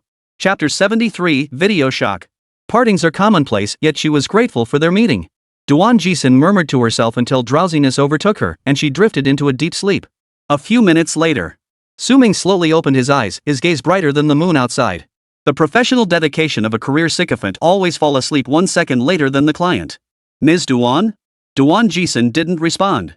She was truly fast asleep. Huff. Su Ming exhaled in relief, his nostrils filled with softness and fragrance. He leaned gently against Aunt Duan's chest, his entire upper body cradled in her embrace. An unprecedented sensation. No wonder you've been acting so out of character lately. Turns out you just wanted to indulge one last time. Su Ming felt a weight lift off his shoulders. Thank goodness. Aunt Duan still had her wits about her. She just wanted to cherish the time left. Which meant she would let him go in the end. That would be best. Su Ming's heart, which had been hanging in suspense, finally settled a little. He leaned gently into Duan Jixin's embrace, closed his eyes, and felt a sense of security he'd never known before. 5 seconds. Just 5 seconds. 2, 3, 4, 5. Su Ming opened his eyes, carefully sliding Duan Jixin's arm from beneath his neck and tucking another pillow into her arms. Standing by the bedside, watching Aunt Duan cradling the pillow, Su Ming spoke softly. Thank you. Creak. Su Ming carefully climbed out of bed and crawled out of the room in the dim light. Back in the spare bedroom, Su Ming intended to sleep, but the next moment, Lu Xian's video call came through. Hello? Su Ming figured Duan Jixin was asleep too, so answering the call shouldn't be a problem. But to be safe, he walked over to the windowsill outside the floor-to-ceiling window. Su Ming, are you asleep? Lu Xian's voice carried a hint of excitement on the other end. She was lying on her bed, hugging a pink pillow. Not yet. I'm still awake. What's up? Class monitor, are you feeling any better? Su Ming replied with a smile. Hearing Su Ming's concern, Lu Xian's lips curved into a smile. I'm much better. Did you miss me these past couple days since I wasn't at school? You need to take good care of yourself. Su Ming skillfully sidestepped the topic, but inwardly, he sensed trouble brewing. This was the first time Lu Xian had ever spoken to her like this. The Lu Xian of the past would never have spoken so ambiguously. What was going on today? Is this still my aloof class monitor? Give me back my class monitor, you jerk. I want to drink the porridge you cooked tomorrow. Can you make some for me? Lu Xian said cautiously on the other end of the phone. Of course I can. Taking care of you at school is my duty. Su Ming replied gently, his voice dripping with professionalism. Alright then, see you tomorrow. See you tomorrow.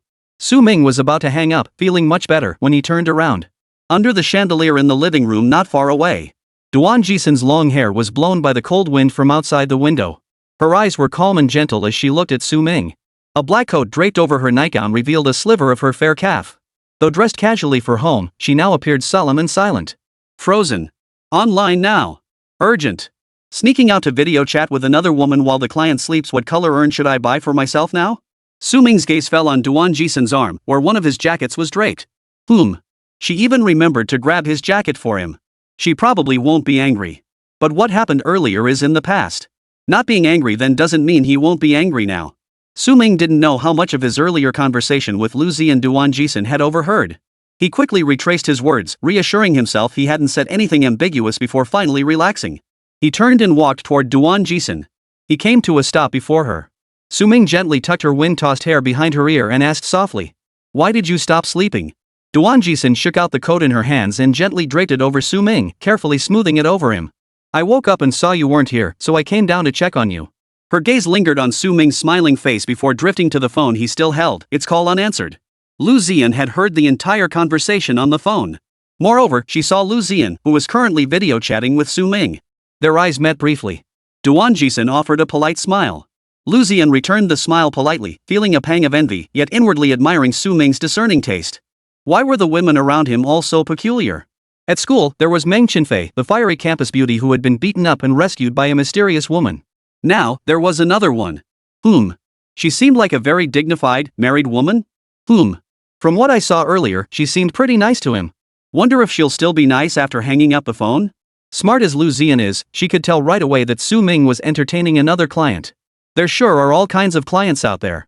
Duan Jixin withdrew her gaze, gently fastening the last button for Su Ming before giving his collar a symbolic tidy. Then she smiled and said, "It'll be cold tonight. Remember to dress warmly. Your health is the most important thing." Lu Xian's expression flickered slightly on the other end of the line. Damn it. Was this woman doing it on purpose?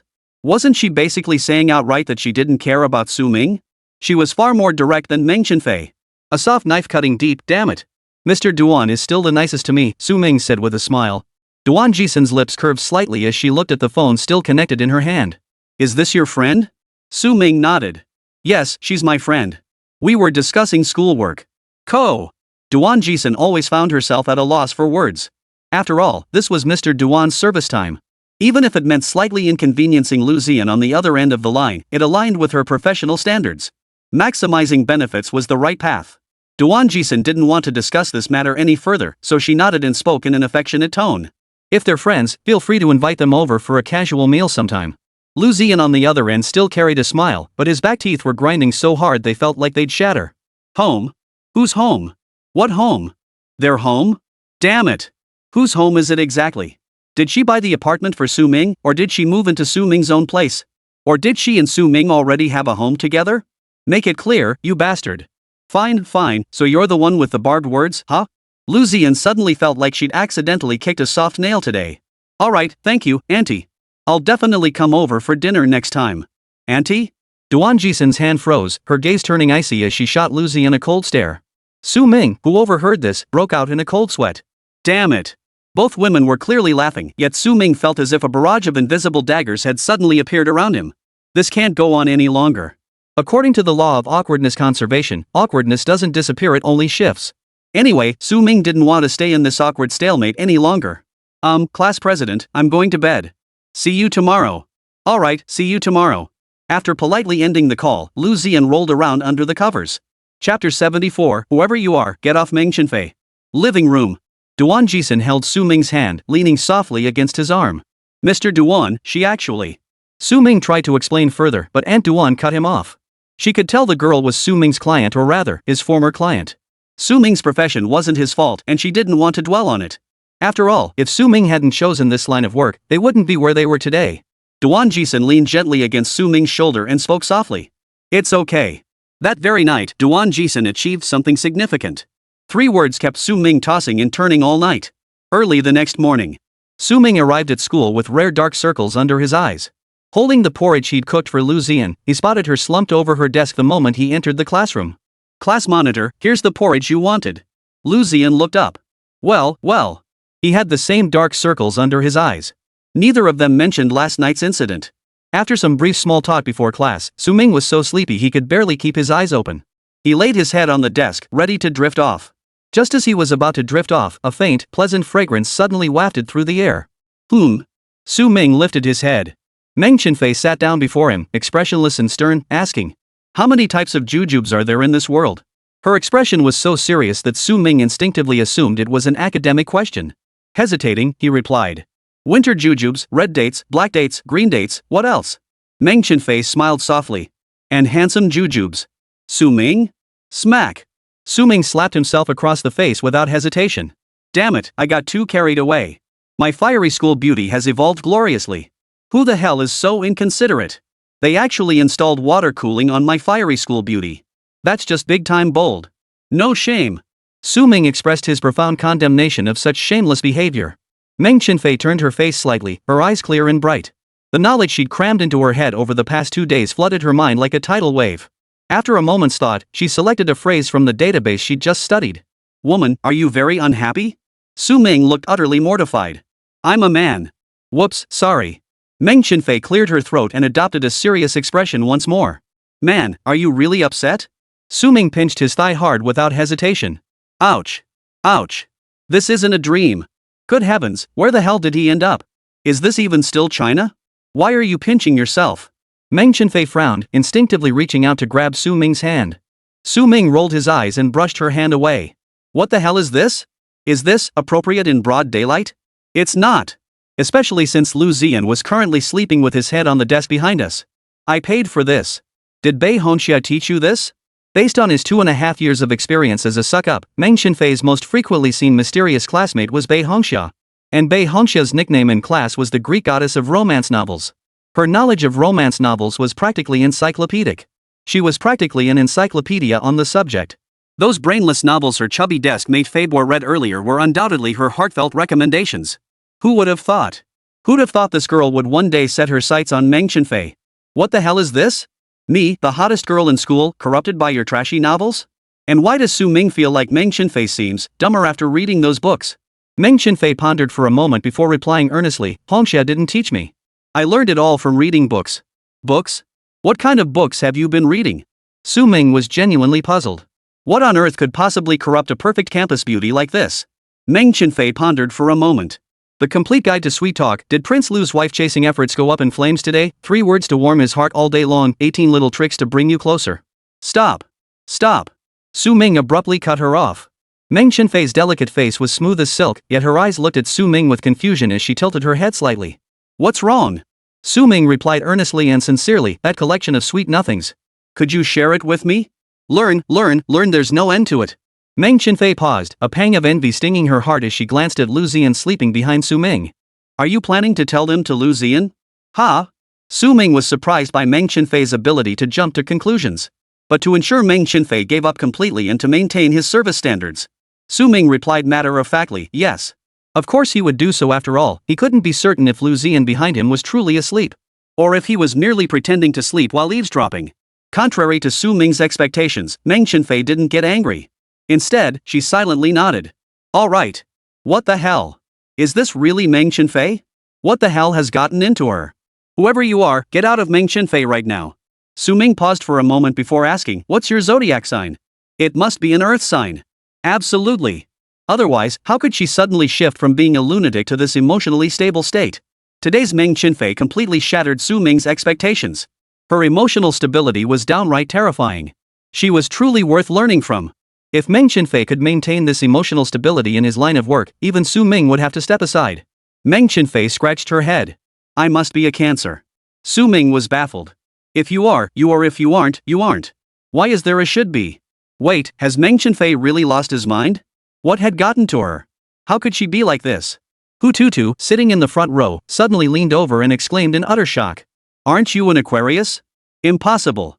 Though he'd already retracted his tongue, he was certain his information-gathering skills were flawless. Meng Chenfei glanced at Hu Tutu and replied flatly. I don't know my exact birthday. The one I use now was determined by a fortune teller my dad consulted. Ha! Absurd. Absolutely absurd. For someone like Meng Chenfei, who'd flip a table at the drop of a hat, to tell you her birthday was determined by a fortune teller. It felt absurd in a way that's hard to put into words. But Su Ming couldn't be bothered to delve deeper. Meng Chenfei, however, shrugged it off. Yes, it was calculated. This date is quite auspicious. Prosperous for you? Hu Tutu asked curiously. Not for me, Meng Chenfei replied flatly, as if it were a matter entirely unrelated to her. Chapter 75. Am I even human? Ah. All right. Since it was a family matter, Su Ming didn't feel it was his place to pry further. Honestly, fortune-telling is kind of like psychological counseling for babies in our country. Normal counseling, don't overthink it, just relax. Fortune-telling, it's not your fault. It's because this place has bad feng shui. That person is incompatible with you. But for a tycoon of Meng Laoye's stature, fortune-telling wouldn't be some amateurish nonsense. He wouldn't seek out charlatans either, he'd go all out for a genuine master. Though Su Ming didn't place much faith in mysticism, he respected it deeply. He just never imagined that Meng Chenfei, seemingly the apple of Meng Laoye's eye and the cherished heiress of the Meng family, couldn't even decide her own birthday. Noting this information, Su Ming closed his weary eyes and rested his head on the desk. He was exhausted. Last night had been an emotional roller coaster, sleep had been poor, and his mind was still swirling with 1,000 things to ponder. Sleeping through morning self-study wouldn't hurt anyway. Soon, Su Ming drifted off to sleep. Morning self-study was well disciplined in the classroom, with everyone staying quiet. It had been ages since he'd last slept on a classroom desk, and the sensation felt incredibly comfortable. Beside him, Meng Chenfei's delicate fragrance wafted through the air, a pleasant scent. Indeed, a single glance from Meng Chenfei was enough for the student at the next desk to voluntarily switch seats. Surrounding him was the steady, rhythmic sound of seniors furiously scribbling through problems and flipping through textbooks. Occasionally, the soft murmurs of classmates chatting drifted into his ears, a constant hum, yet never loud or jarring. So peaceful, like death itself. The client was resting, and likely already asleep, so he could take the opportunity to rest as well. Meng. Shu. Hu Tutu turned to speak with Meng Chenfei but was abruptly silenced. Meng Chenfei frowned, giving Hu Tutu a slightly reproachful look. Hu Tutu spread his hands helplessly. All right. Thanks to Su Ming. This was the second time Meng Chenfei had given him that look. Once was disdain, and this time was disdain too. Hu Tutu touched his chest, realizing that the feelings he once had for Meng Chenfei seemed to have vanished. Ever since he'd switched from calling her Fei Fei to classmate Meng, he'd stopped harboring any thoughts about her. He realized Su Ming had been right about one thing. His feelings for Meng Chenfei were like chasing after the goddess admired by the entire school. Once he succeeded, he could crush everyone else and gain something to brag about. Perhaps he didn't truly like Meng Chenfei. What he craved was the look of envy, jealousy, and resentment in others' eyes. Such a mindset would only drag him into an abyss, harming both himself and others. Hu Tu explained. I think Su Ming is absolutely right. That kind of mindset is unacceptable. I'll work hard on my studies from now on and strive to get into a top-tier university. Hearing his explanation, Meng Chenfei's furrowed brows relaxed as she looked at him calmly. Wishing you the best of luck. Hu Tu chuckled. If I get in, maybe we'll meet again in the capital someday. Didn't you say you wanted to go to a university there? Why do you act like we'll never see each other again? I didn't say that. Meng Chenfei remained utterly calm. Ha? Hu Tu was a bit confused. What exactly did I say correctly? Meng Chenfei glanced at Su Ming, who was asleep with his head on the desk beside her. She adjusted her high ponytail, then carefully reached out to touch Su Ming's head. As if handling something fragile. I won't be going to the imperial capital for school. What? Hu Tutu was dumbfounded. You're staying in Jingzhou for Su God's sake. She's lost her mind, completely lost her mind. This was utterly absurd. Jingzhou University is indeed one of the top universities in the country, but it still can't compare to those two universities in the capital. Even if Meng Chenfei's grades weren't good enough to get in directly, what if her scores weren't that far off? And the Meng family's influence was formidable. Hu Tutu would never sacrifice his future for some ridiculous love affair. And even if you were dating, that's one thing. This ING thing is just a one-sided crush. Damn, I've hit a wall run into the ultimate pure love warrior, the iron-blooded tyrant dragon's final evolution. It's not because of Su Ming. Meng Chenfei gently stroked Su Ming's head. Seeing he hadn't woken up, she quietly breathed a sigh of relief. Then she peeked her head out, leaning close to Su Ming with a smile on her face. Seeing this scene, Batuta rolled his eyes dramatically. Damn it! Even though he no longer liked Meng Chenfei, he couldn't deny that her face was truly stunning. It was the kind of beauty that could make your heart skip a beat at first glance. And now, seeing this once unattainable beauty looking so cheap it's unbearable. Damn it! Su Ming, you deserve to die. A cloud drifted away from the window, blocking the sun. Sunlight poured through the window, mercilessly illuminating everyone by the bed. Su Ming, still in his dream, furrowed his brow. Meng Chenfei paused, then reached out a hand to shield Su Ming's eyes from the glare, casting a shadow over him. Hu Tutu's eyes nearly popped out of his head. And you said it wasn't because of Su Ming that you weren't going to the capital? This scene drew not only Hu Tutu's wide-eyed stare but also the sideways glances of many classmates studying in the classroom. All the male students inwardly cursed Su Ming. How could he make Meng Chenfei act like this? They knew Meng Chenfei's personality all too well, fiery-tempered and stubbornly proud. Normally, forget doing something like this, even helping someone with a small favor required begging her before she'd reluctantly oblige. And now, she's actually disregarding the stares of the entire class to care for Su Ming so attentively. Moreover, Meng Chenfei's affection was blatantly obvious, showing not the slightest fear of gossip. The whole class is wondering if this girl has been drugged by Su Ming. Or maybe she committed some heinous crime that Su Ming witnessed. Meng Chenfei paid no heed to others' opinions, opening her mouth to explain, it's true. With the sunlight blocked from Su Ming, his frown relaxed and he instinctively shifted his head. Meng Chenfei's ears flushed crimson as sunlight danced across her cheeks, making her entire face glow radiantly. I might not be leaving Jingzhou after all. Why? Hu Tu asked curiously. Meng Chenfei didn't answer directly, instead continuing to gaze at the sleeping Su Ming beside her with a smile. Hu Tutu's face turned green. Damn it, she's expressionless when looking at me. But the moment he turns away, he's all smiles. Does she have to treat us so differently? Am I not human? Am I not human anymore? After staring blankly at the sleeping Su Ming beside her for a few seconds, Meng Chenfei finally turned her head back, her expression still utterly calm. Because I can't leave Jingzhou. Chapter 76, Love is Restraint. As morning study period drew to a close and class was about to begin, Meng Chenfei's face was bathed in a warm, spring-like smile, her eyes radiating tenderness. She thought about withdrawing the hand shielding Su Ming from the sunlight, then secretly ruffling his hair one last time. At that moment, snap! Hu Tu panicked instantly. Damn it, damn it, damn it, damn it! He forgot to turn off the flash while taking the photo. What are you doing? Meng Chenfei's calm gaze betrayed a hint of coldness. Hu Tu was so embarrassed he could have dug his toes out of a 3-bedroom apartment. What crime is getting caught taking secret photos? Capital offense. Could he possibly say he just wanted to take one photo to show Su Ming when he woke up? Haha, nothing much, nothing much. Hu Tu scratched his head awkwardly. I just thought this scene between you two was so beautiful, I wanted to take a picture to remember it. Sorry, I'm so sorry. I'll delete it right now, really. I'll delete it right in front of you. Then I'll empty the recycle bin, not a single trace will remain. You can trust me, old Hu always. No need. Ha? Hu Tu froze for a moment. Send me the photo. Ha? Hu Tu froze, his head buzzing. No. The campus beauty of Mingda University. Someone took your photo without permission, aren't you angry? Rumor has it Meng Chenfei used to hate being photographed without permission. Those who snapped her without consent usually ended up in trouble. So why today? Possessed? Send me the photos, please, Meng Chenfei repeated. Hu Tu snapped out of it. Oh, okay. Send the original. Oh yeah, I forgot. Even after the photo successfully sent, Hu Tu still hadn't processed what had happened. He watched helplessly as this photo he'd snapped with composition and lighting as Taya's dog got set as Meng Chenfei's background. Only then did he fire off his soul-searching question. Why didn't you set it as your lock screen wallpaper?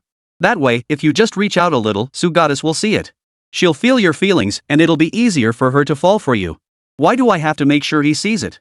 Meng Chenfei asked in confusion. Hu Tutu froze upon hearing this. A long silence followed. Right. Why did it have to be Su Ming who saw it? Deep down, Hu Tutu believed that anything he did had to be known to others. Doing things silently held no value. Only when others knew did his actions gain meaning. But now Meng Chenfei asked him why it was so important for the person involved to know. Hu Tu fell silent. He couldn't offer any answer. All he could sense now was that Meng Chenfei's way of thinking was completely different from his own. He was a staunch adherent of utilitarianism, driven solely by results. If it were him, he would have set that photo as his lock screen wallpaper, solely to make sure Su Ming saw it. But Meng Chenfei was different. She set the photo as her wallpaper simply because she wanted to. She neither expected nor intended for Su Ming to discover it and gain favor from it.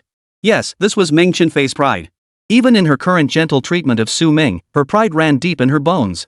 Her feelings for Su Ming didn't need to be expressed through such deliberate gestures, nor did she expect him to discover them. Her feelings for Su Ming were straightforward, direct, and passionate.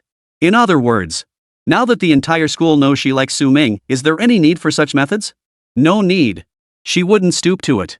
Even someone like Hututu, a hardcore anime otaku, knew from his anime watching experience that someone like Meng Chenfei was simply loving someone like this is incredibly exhausting, and the chances of getting what you want are slim. Meng Chenfei raised an eyebrow, surprised by Hututu's words. She turned to look at Su Mingqing's sharp, gaunt face and murmured, "Why must we chase after some damn true love? I just want him to be happy." It must be said, she was a bit slow when it came to emotions. But she knew that confessing her feelings to Su Ming would make him uncomfortable and unhappy. Since Su Ming seemed a bit resistant, she decided not to confess. All she needed to do was be kind to him. Just be kind to him, and he'd be happy. If he's happy, she'll be happy too. By being kind to him, then she would still have hope. Even if it meant maintaining this unequal relationship, there was still hope. What if Su Ming runs out of money someday? Wouldn't that mean I still have a chance to hire him back? Would she still have? When Su Ming was awake, she had been trying her hardest to restrain herself. But now that Su Ming was asleep, could she just let herself sink into these feelings for a little while? Just a little while. You. Batuta stared at Meng Chenfei in astonishment, utterly baffled by her thought process. Why? Why didn't she want to possess Su Ming? This was completely out of character for her. Meng Chenfei stared intently at Su Ming's face, speaking slowly. I may not have much experience with relationships, but I know one thing. Hutu, what is it? Love isn't about forcing things, it's about restraint. Meng Chenfei withdrew her gaze and rubbed her aching arms. It's true I like Su Ming, but my feelings shouldn't become a burden to him. That would only make him dislike me. I know I have a bad temper and can make people uncomfortable, but no one is worth me putting up with. But Su Ming is different. He's been kind to me for over 2 years. Now it's my turn to be kind, it's only fair. It's precisely because I've come to understand this that I restrain my temper around him. Seeing him interact so closely with the class monitor at school hurts me too, but I can't let my own pain make him suffer. This isn't me giving up on Su Ming, nor is it that I don't want him. On the contrary, I feel. Meng Chenfei paused, her gaze returning to Su Ming, her eyes seeming to hold a flame. This way, it'll be easier for me to make him like me. After hearing this lengthy speech, Hututu was stunned. Su Ming, you deserve to die. Seeing that high and mighty flower adore you like that hurts worse than death itself. Class, wake up. It's time for class. The first period teacher walked to the podium and clapped his hands. Su Ming opened his eyes, stretched lazily, and felt every bone in his body creak. The state of today's youth, sleepier than dogs, greedier than pigs, and more stubborn than mules. Damn it all. 60-year-old men are as spry as deer, while 18-year-olds are deaf and blind. What the hell are you doing, Mother Nature? Hutu chuckled. Godfather, you really should take better care of yourself. Pfft, what do you know? Gambling and drugs are my sworn enemies. Hutu rolled his eyes. He wanted to tell Su Ming what had just happened, but didn't know how to put it into words. Su Ming caught the troubled look on Hututu's face and asked, "What's wrong?" "Nothing." Hututu decided not to say anything, mainly because he didn't know how to explain it. To be honest, deep down, he genuinely admired people whose feelings were so passionate and sincere. Meng Chenfei was exactly that kind of person. But now, Lu Ziyan, once the aloof, pure campus beauty, seemed to be heading in that direction too. This made the outcome increasingly uncertain. He couldn't jump to conclusions. Chapter 77, You Can Play the Piano Too? Before long, noon arrived. Calling it taking care of her was really just an excuse Lu Ziyan used to spend more time with her. Ever since signing the contract, the two had been practically glued together during every break. Even now, they were having lunch together. Fei Bo watched Su Ming's retreating figure from behind, tears welling in her eyes. Godfather, are you abandoning me? Hututu patted Fei Bo's shoulder with solemn concern. Yeah, that's right. Su Shen doesn't want you anymore. No, foster father. Wah! Meanwhile, the two who entered the cafeteria instantly drew everyone's attention. Holy! Is Su Ming a succubus? Just last week, someone spotted Meng, the campus beauty, kissing Su Ming on a bench along the school path. Now today, Su Ming brought Lu, the campus beauty, to eat in the cafeteria. People around them were practically jaw-dropped. Though rumors about Su Ming had been circulating for ages, seeing is believing. Most people believed the rumors about Su Ming were somewhat exaggerated. Until someone witnessed Meng Chenfei kissing him last time, and now seeing him having lunch with Lu Ziyan, the skepticism about Su Ming's rumors has largely dissipated. Today's campus bulletin, support for Lu Ziyan surges dramatically, while Meng Chenfei's popularity wanes slightly. After lunch, Lu Ziyan led Su Ming to the piano practice room reserved for art students. This building had been donated by Old Man Meng, and the piano practice rooms designated exclusively for art students were located here. Though Su Ming didn't know Lu Ziyan's family background, he was certain they were wealthy. Because starting today, for the next 3 months, this entire practice room had been rented out by Lu Ziyan. Yes, exclusively rented. And Lu Ziyan wasn't even an art student. Entering the piano room. Outside the window, tall trees stood with lush green leaves. A gentle breeze drifted in through the window, causing the white curtains to sway softly. Lu Ziyan gave a shy smile before leading Su Ming inside and sitting down at the piano. Soon, smooth, melodious, and graceful notes poured forth from her fingertips. Lu Ziyan, who usually carried a somewhat nerdy and rigid image, now resembled a noble artist, like an angel descended. It was a flower. A dance of flowers. Su Ming sat quietly nearby, not disturbing Lu Ziyan's playing. Though he didn't know why Lu Ziyan had brought him to the piano room, he had to admit that artistic talent was something you either possessed or didn't. Clearly, Lu Ziyan possessed extraordinary artistic talent. It was a pity she hadn't chosen to pursue an arts career. Otherwise, she could have easily gained admission to one of the nation's top art academies. But then again, considering Lu Ziyan's academic performance, perhaps it wasn't necessary after all? As the song ended, Su Ming clapped his hands. Lu Ziyan nodded shyly in thanks. Would you like some water? Su Ming unscrewed a bottle. Thank you. Lu Ziyan took the bottle. I never imagined you were such a talented pianist. You play the piano so well, I bet you sing beautifully too. Truly, great talent lies hidden. Su Ming praised her with heartfelt sincerity. Lu Ziyan's bashful smile held a hint of pride. Just a little bit. Su Ming smiled. This client was really easy to understand. Ms. Lu, you're just all around amazing. Su Ming chuckled. Lu Ziyan furrowed her brow and muttered, Ms. Lu? That sounds so awkward. Could we use something else? Su Ming thought for a moment before deciding to ask her opinion. Then what do you think would be better? Lu Ziyan lowered her head, her pretty face flushing slightly. Whatever. Then. Lu? That doesn't sound good. Then. Yen? Isn't that a bit too intimate? Then what do you think would be good? Whatever. After much deliberation, Su Ming decided to start calling her Ziyan. Ziyan, I noticed you barely ate at lunch. Aren't you hungry? I'm dieting. I don't eat that much anymore. Su Ming looked at Lu Ziyan sitting in the chair with a puzzled expression. But you're not fat. Su Ming was dumbfounded. This girl looked like she could be blown away by the wind at any moment, just 5 feet 5 inches tall, and she probably weighed barely over 200 pounds. What weight was there to lose? Lu Ziyan was amused by Su Ming's reaction, her eyes crinkling into a smile that was utterly adorable. Girl stuff you wouldn't understand. All right. Su Ming didn't press further. He couldn't influence his client's decisions, he could only comply. So he tentatively asked. Then maybe I won't make that porridge tomorrow? If I drink porridge first thing in the morning, won't the calories be too high? No way. Lu Ziyan wrinkled her nose and stared at Su Ming with wide eyes, as if terrified of losing some rare delicacy. Su Ming cursed inwardly. He'd been hoping to snag an extra half hour of sleep, only to have it shot down like this. How dare she? Damn it. Ziyan, you could have the chef at home make you a breakfast suitable for dieting. No, I only want the porridge you cook. Lu Ziyan looked at Su Ming with wide, pleading eyes. She was usually a rather aloof person, and she could seem a bit dazed, not one to speak much at once.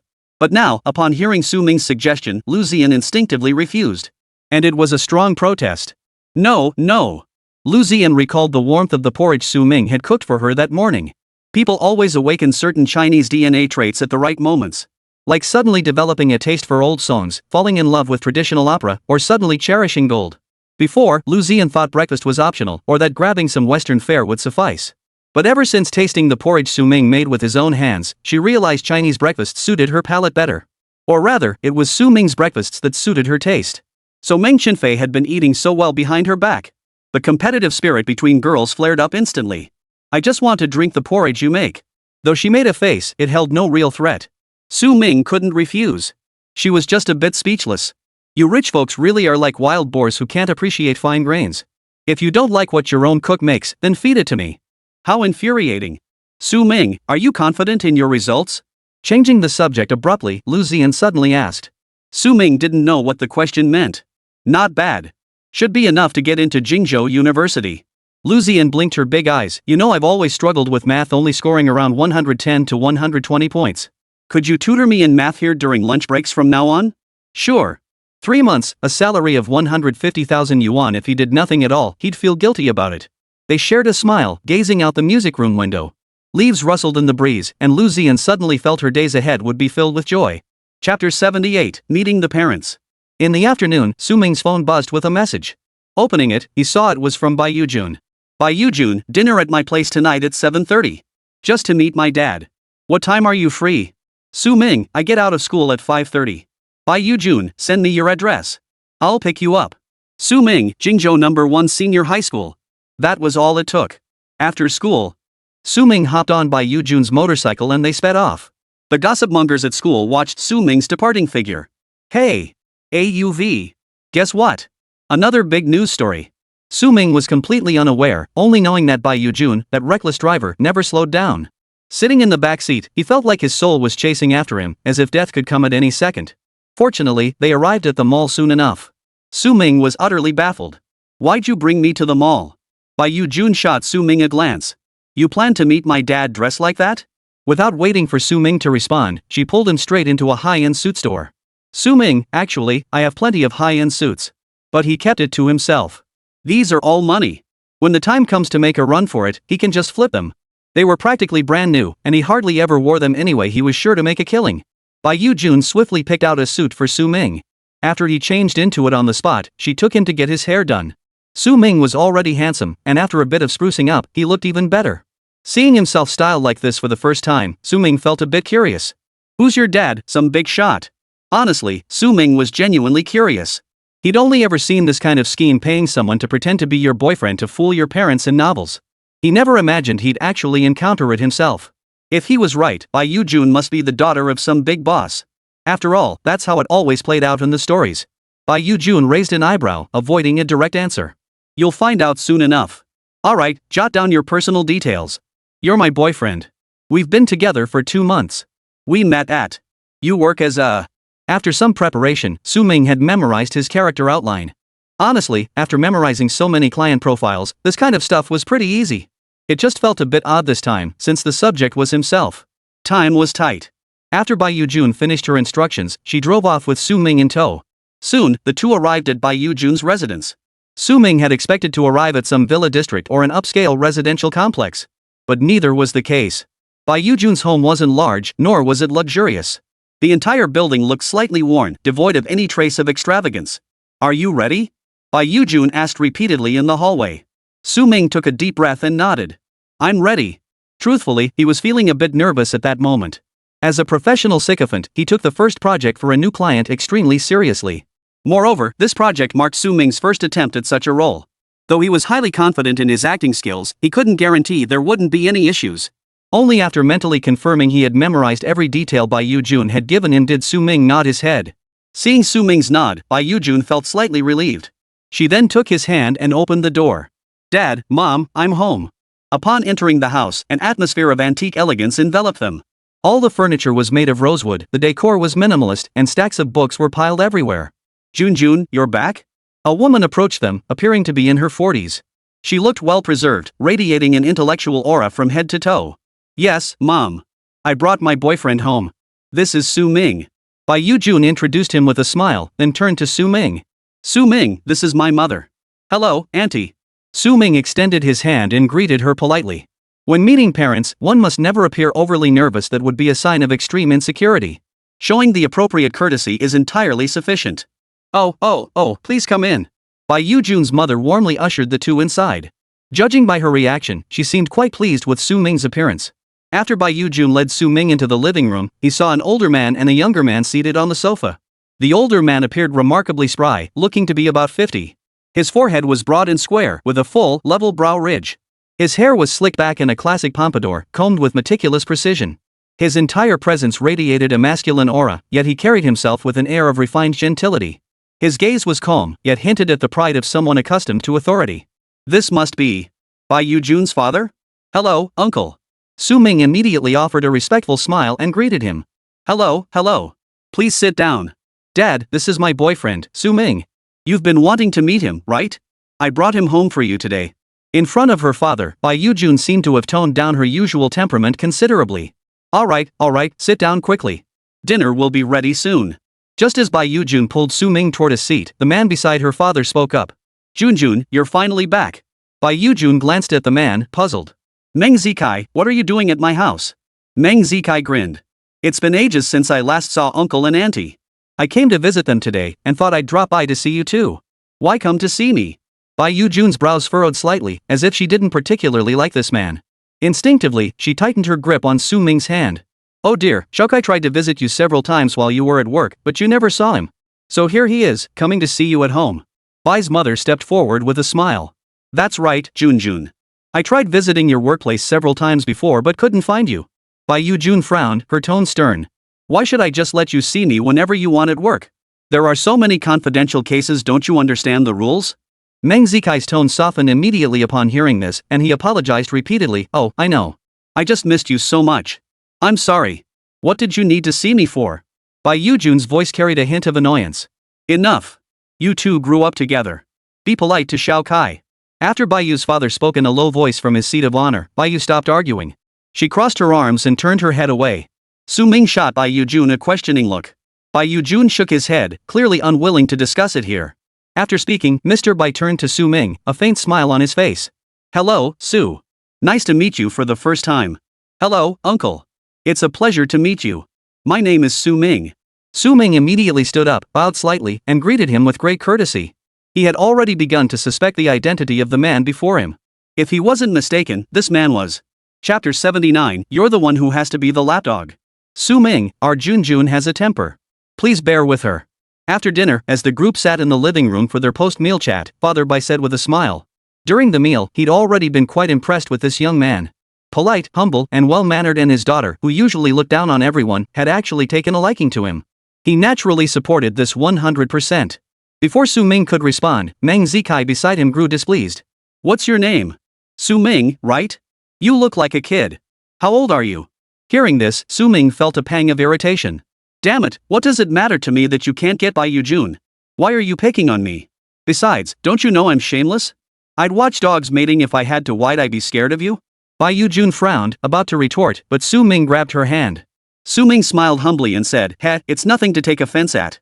Everyone has their own temperament, it's just personality. It's great. I can tell you has inherited your generous and open-hearted nature. After responding to Bai Yu's father, Su Ming finally turned his gaze to Meng Zikai. Mr. Meng, we're not exactly acquainted. Is it necessary to be so tense on our first meeting? Tense? Not at all. I'm actually quite easy to get along with. Meng Zikai wore a smile, but his tone was actually quite cold. Truth be told, he pursued Bai Yujun for years without success. Now she suddenly brought some greenhorn kid in front of him, claiming he was her boyfriend? How could he possibly tolerate that? So despite the presence of Bai's father, he intended to take a shot at Su Ming. I wonder what line of work Mr. Su is in, how much he earns, and what his family background is. These were questions typically asked by a father-in-law interrogating his son-in-law, yet he found himself asking them all. Enough, Meng Zikai. Bai Yujun slammed the table and stood up. This is my boyfriend. Show some respect, will you? We're just chatting. Why are you interrogating him like he's a criminal? We can talk or you can leave.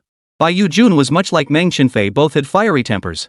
But unlike Meng Chenfei, who would beat up her old man, Bai Yujun remained well-behaved in front of her father. Today, though, Meng Zikai had truly pushed her over the edge. During dinner, while Su Ming and her father were chatting, Meng Zikai kept interrupting with sarcastic remarks. Worse, he didn't even serve himself food right in front of Su Ming. What else could this be but blatant provocation? Even Bai Yujun, with her usually calm temper, was starting to lose her patience. She knew her father's position made it awkward for him to reprimand Meng Zikai, so she would handle it herself.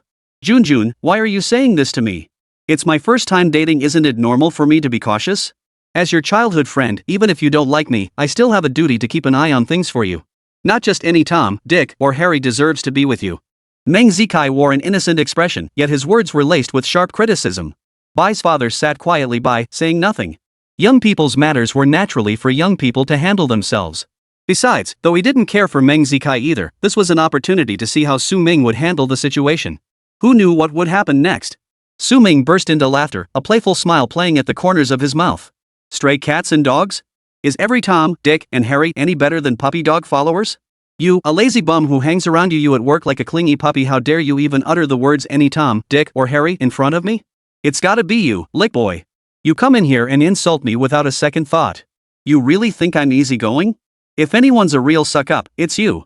If the country wants to go to the moon, I don't think we even need to research spaceflight, we could just borrow your tongue and be done with it. If you don't know how to show respect and keep your mouth shut, I won't hesitate to call you out in front of Uncle Bai. Of course, I can afford to disrespect you lapdog behavior ISNT protected by law. After speaking, Su Ming remained silent, but his lips twitched as if he'd muttered 4 words. SM stuff. Arrogant. Too arrogant. Absolutely outrageous. Damn, that's some aggressive. A long, uninterrupted rant, delivered without a single pause, as if the words had been scripted beforehand. Meng Zikai's initial reaction was utter bewilderment. His father was the director of the tax bureau, and he and Bai Yujun had grown up together since childhood. A classic second-generation official.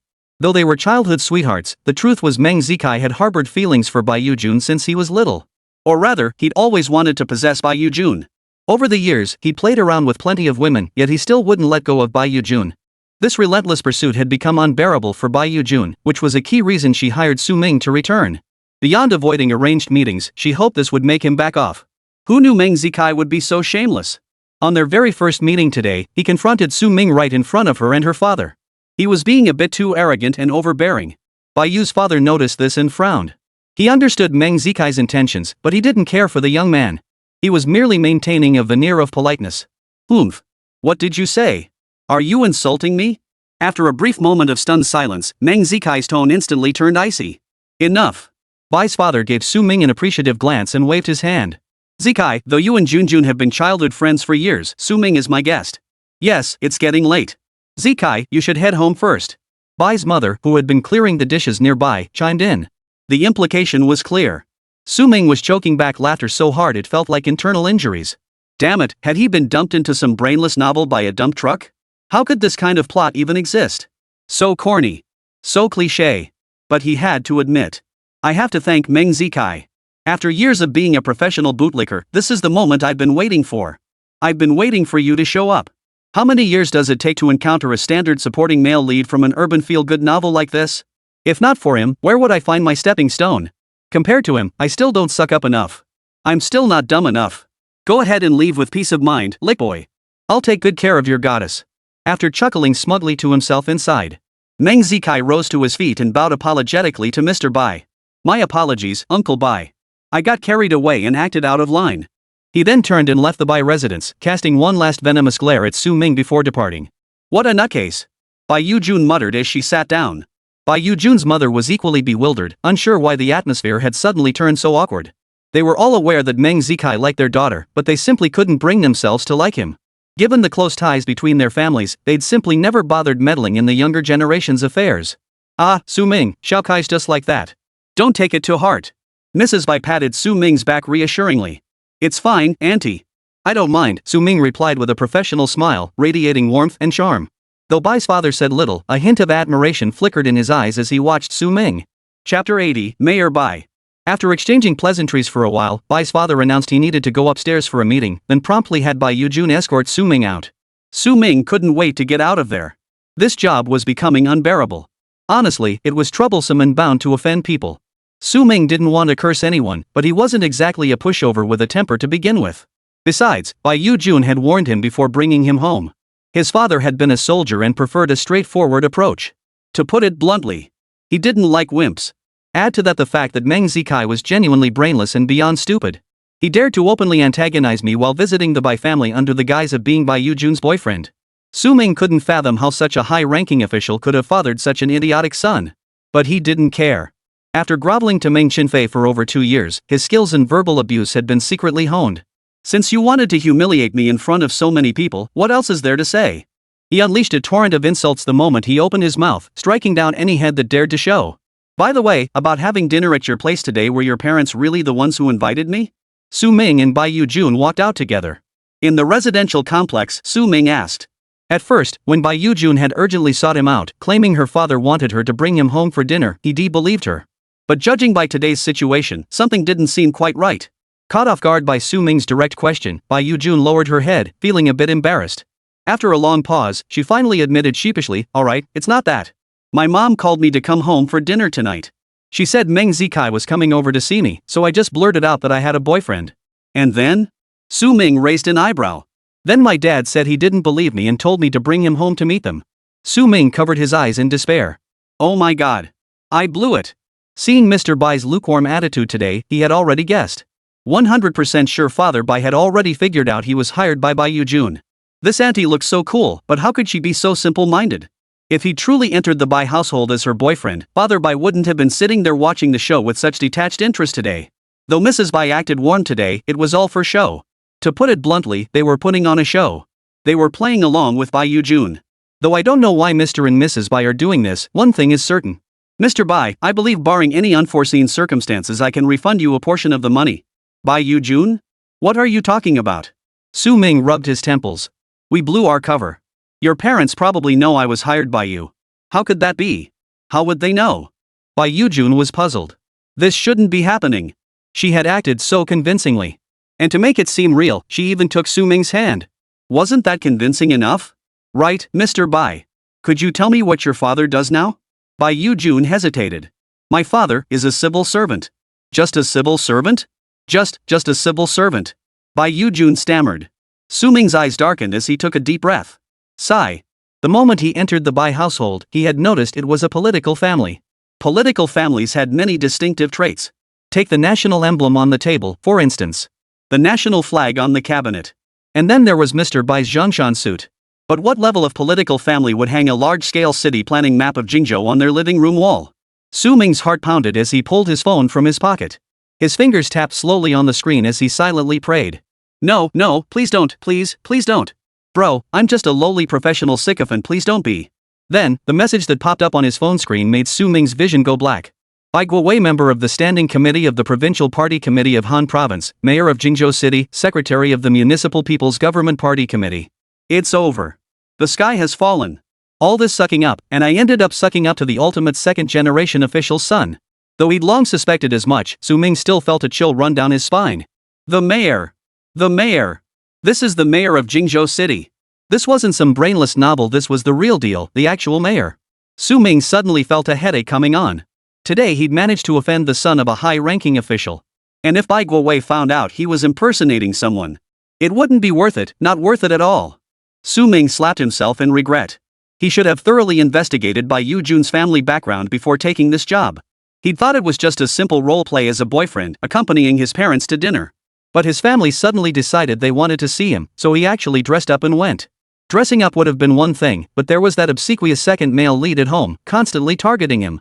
Trying to appease him, he ended up lashing out in front of Bai Guowei. After all, offending a second-generation official was one thing after all, this was a society governed by law. He couldn't really do anything about it. But Bai Guowei had seen right through it, he knew Su Ming was hired. His lukewarm attitude earlier had already given it away. He was investing so much effort into finding a match for his daughter, how could he be so cold toward a potential son-in-law? No way. So the only possibility was that he had seen through it. And indeed, that was precisely the case. At that moment, Bai Guowei sat on the second floor of the Bai residence, hanging up the phone. Within 2 minutes, he received an email. It contained Su Ming's complete personal information. Su Ming, 18 years old. Gender, male. Ethnicity, Han. Birthday. Bai Guowei glanced at the file and let out a faint smile. This young man is quite interesting. Duanzong of the Duan family, Chang Rui, the last surviving heir of the Chang family, Zhao Songya, the second daughter of the Zhao family, Meng Chenfei, the eldest daughter of the Meng family, and Lu Zian, the eldest daughter of the Lu family. All of them were connected to this kid. Now, even his own daughter, who had never dated anyone in all these years, had chosen to bring this kid home for dinner. Junjun is wonderful in every way, except she tends to oversimplify things. As he studied the documents in his hands, Bai Guowei suddenly found himself intensely intrigued by Su Ming. Interesting, very interesting indeed. His daughter had never been close to any boy all these years. Why him, of all people?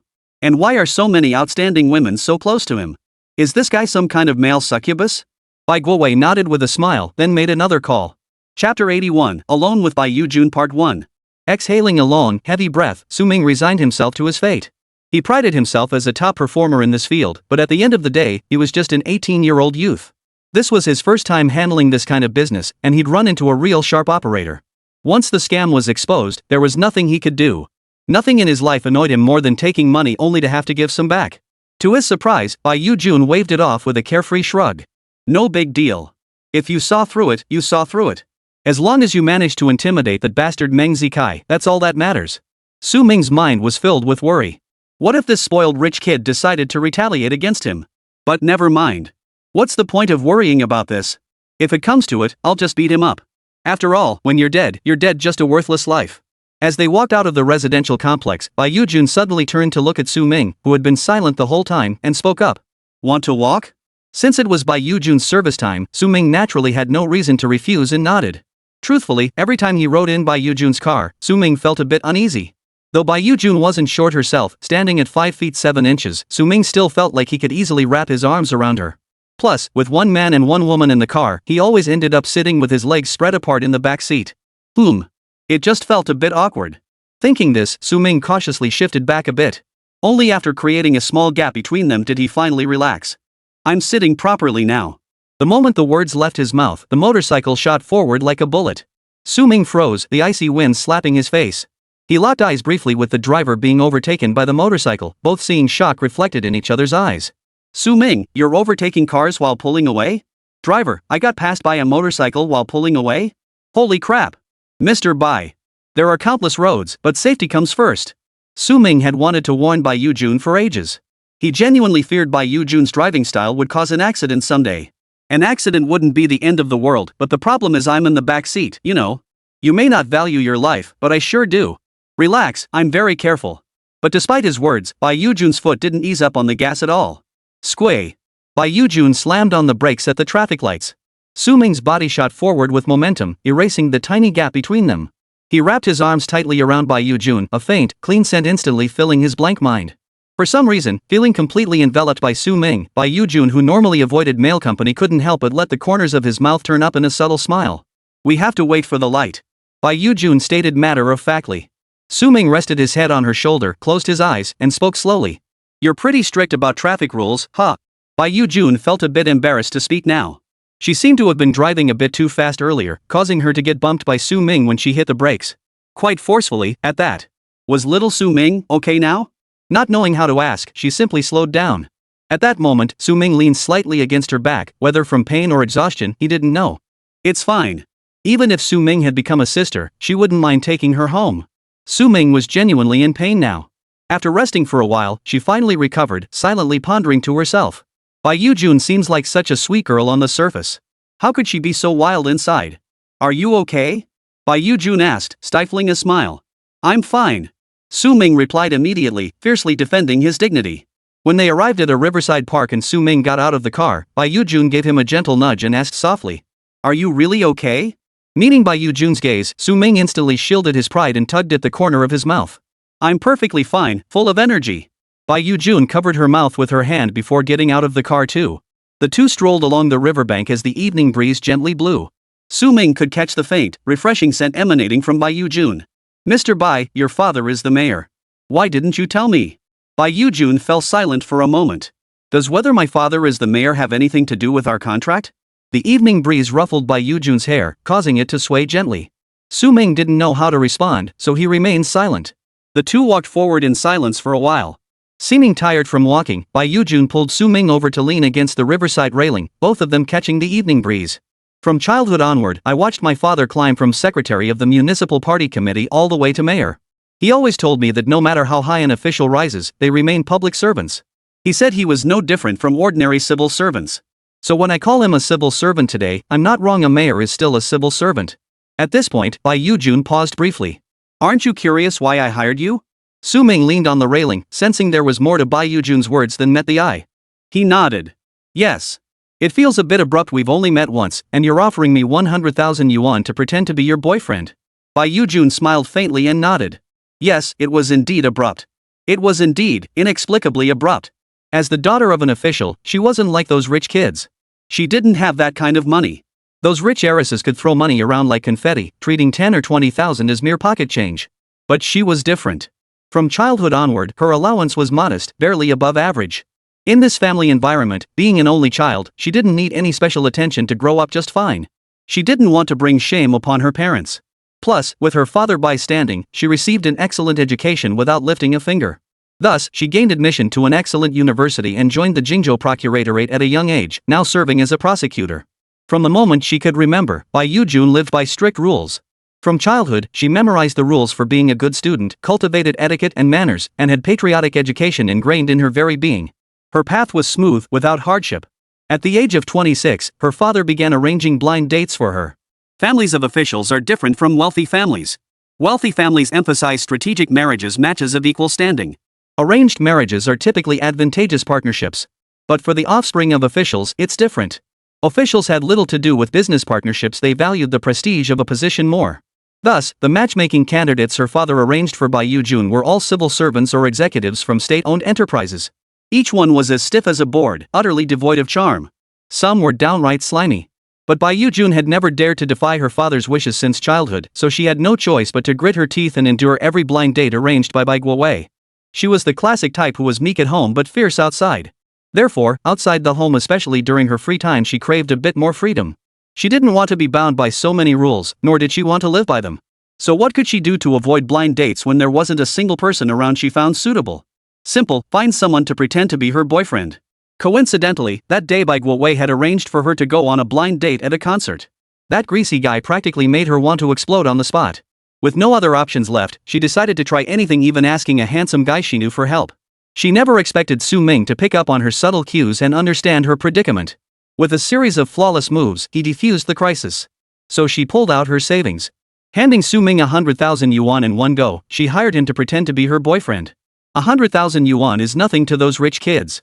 But for her, 100,000 yuan was an adventure. Coincidentally, she loved taking risks. She cherished the unconventional, the illogical. She also believed in fate. So she went for it. Chapter 82, Alone with Bai Yujun Part 2. But now that Su Ming asked her this question right in front of her, how should she respond? Should she tell him everything about her life since childhood, then confess her desire to rebel and lay all her innermost thoughts bare before him? No. She couldn't do that. So Bai Yujun looked at Su Ming and offered a sweet smile. Do you think it's too sudden? I don't feel it's sudden at all. Meeting you is fate. Besides, I think you've been secretly crushing on me. Su Ming? Seeing Bai Yujun standing before him with such a matter-of-fact expression, Su Ming was utterly dumbfounded. Wait, how did she suddenly turn into a clingy girl? Bai Yu quickly waved her hands, then sauntered forward with a carefree air and hooked her arm around Su Ming's shoulder. If you've got a crush on me, just say so. Don't end up sneaking around at night eavesdropping on the Mercury Chronicles after I've found someone else. Su Ming shuddered in fright. He never expected Bai Yu to be such a contrast. Not only did she look innocent and sweet on the surface, but behind closed doors, she was a rebellious biker goddess. But why did she look like a pure, sweet, rebellious biker goddess who was also a total comedian? Bai Yujun seemed to have given up entirely, revealing her true nature. What's the matter? You don't like me? No, Ms. Bai, Bai Yujun rolled her eyes. Whatever. Boring. Su Ming thought Bai Yujun seemed a bit off her rocker. But soon, Su Ming spoke up. There are 3 types of people in the world. Do you know what they are? Ha? What are they? Men, women, and this gentleman's irresistible charm. Put. Ha ha ha ha ha. Bai Yujun instantly felt like he'd found a fellow sufferer, his eyes sparkling with the same light as if he'd discovered a support group for the mentally challenged. Wrong.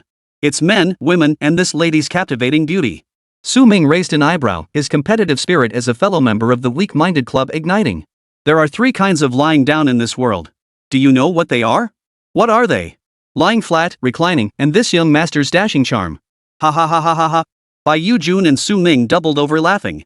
They were like 2 monkeys who'd escaped from a mental hospital, bickering back and forth while occasionally breaking into wild gestures, completely disregarding their personal image. Su Ming mused inwardly, perhaps those weighed down by pressure, after suppressing it for too long, all crave a little private madness. He could tell Bai Yujun was one of those people. So he became one too. So what if she was a funny girl? Easy to handle. He just had to play the funny guy, right? After chatting idly for a while, Su Ming excused himself to use the restroom. Bai Yujun, who had been beaming moments before, suddenly withdrew her smile. She tucked her hands into her pockets and stood quietly nearby, waiting for Su Ming. Back to her usual self. Su Ming emerged from the restroom and spotted Bai Yujun standing not far away. She stood there clenching her jaw, as if suppressing anger, not uttering a word. Even with my boss like this, there was still a guy nearby, short hair, sunglasses, and a floral shirt showing off his tattooed arm while waving a WeChat QR code, chattering nonstop to get Bai Yujun to add him. Hey, beautiful, add me on WeChat? You've got me hooked, I'm totally into you. Can you smell something burning? Beautiful lady, that's my heart burning for you. Hey, why aren't you saying anything? Why so aloof? You must be a strong-willed person. Well, you won't have to be strong anymore because your strength is here. Hey, beautiful. Su Ming couldn't hold back any longer. It would be a miracle if this approach actually worked. Can't you see Bai Yujun's fury boiling over? If he didn't bolt right now, still thinking about asking for WeChat? That's like letting the little head control the big head, utterly insane. I'm back. Su Ming stepped forward, took Bai Yujun's hand, and blocked the buzz cut guy's view in the process. This was Ms. Bai's service time. His job was to pretend to be her boyfriend, so he couldn't let the boss get violent. Stepping in to handle this situation was the right move. Bai Yujun took a deep breath and smiled at Su Ming. Let's go. Her perfectly good mood had been ruined by this buzzing, shrimp-headed guy. She'd already told him she had a boyfriend and refused to add him on WeChat, yet he kept buzzing on and on. He was driving her crazy. If Su Ming hadn't stepped in, she would have kicked him to the curb.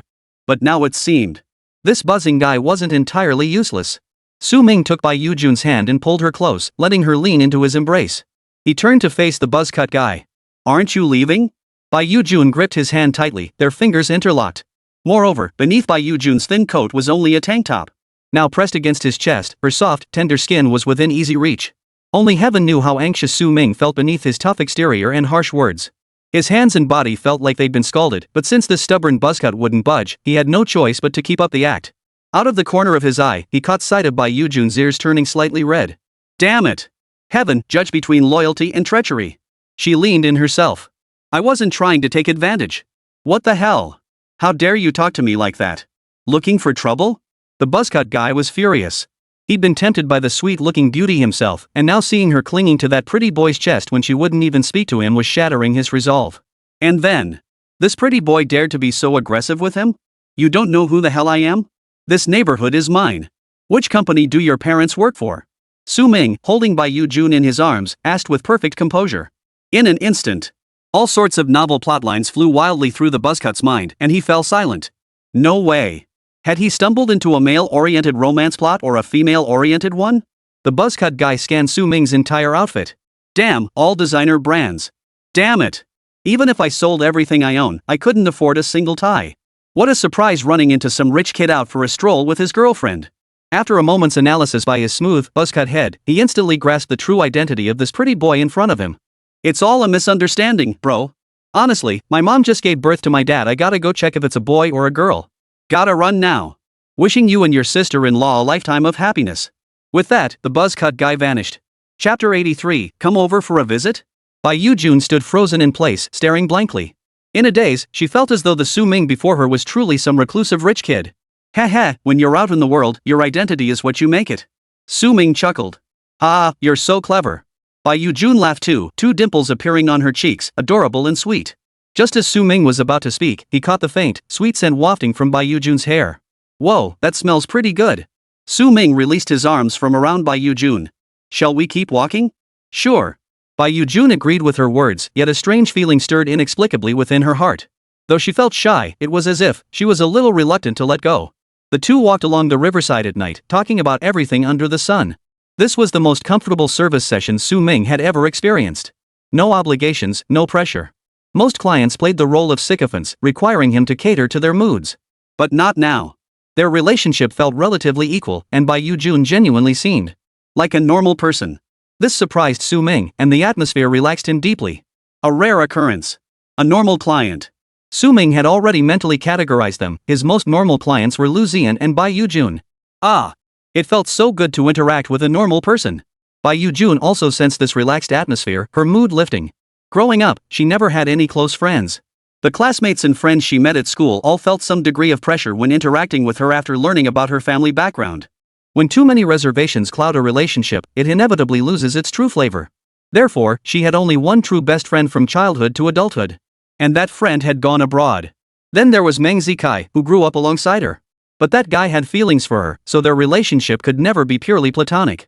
Even though they grew up together, Bai Yujun simply couldn't stand Meng Chenfei's personality. At best, he was just a childhood friend she'd known for a long time, so they didn't have much to talk about. Now, Su Ming's arrival had given her that long-lost feeling of joy from chatting with a friend.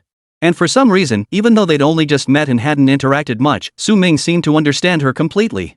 Their conversation flowed effortlessly. Bai Yujun looked at Su Ming and spoke with a smile. Su Ming, I haven't asked you yet, why did you agree to pretend to be my boyfriend? Since you felt it was so rushed, why did you agree to it? Su Ming pondered for a moment. This question wasn't simple. On the surface, she seemed curious, but in reality, she was subtly probing his thoughts. If she thought he was a loose cannon, it'd be like Big Ben delivering packages starting up top and shipping out below.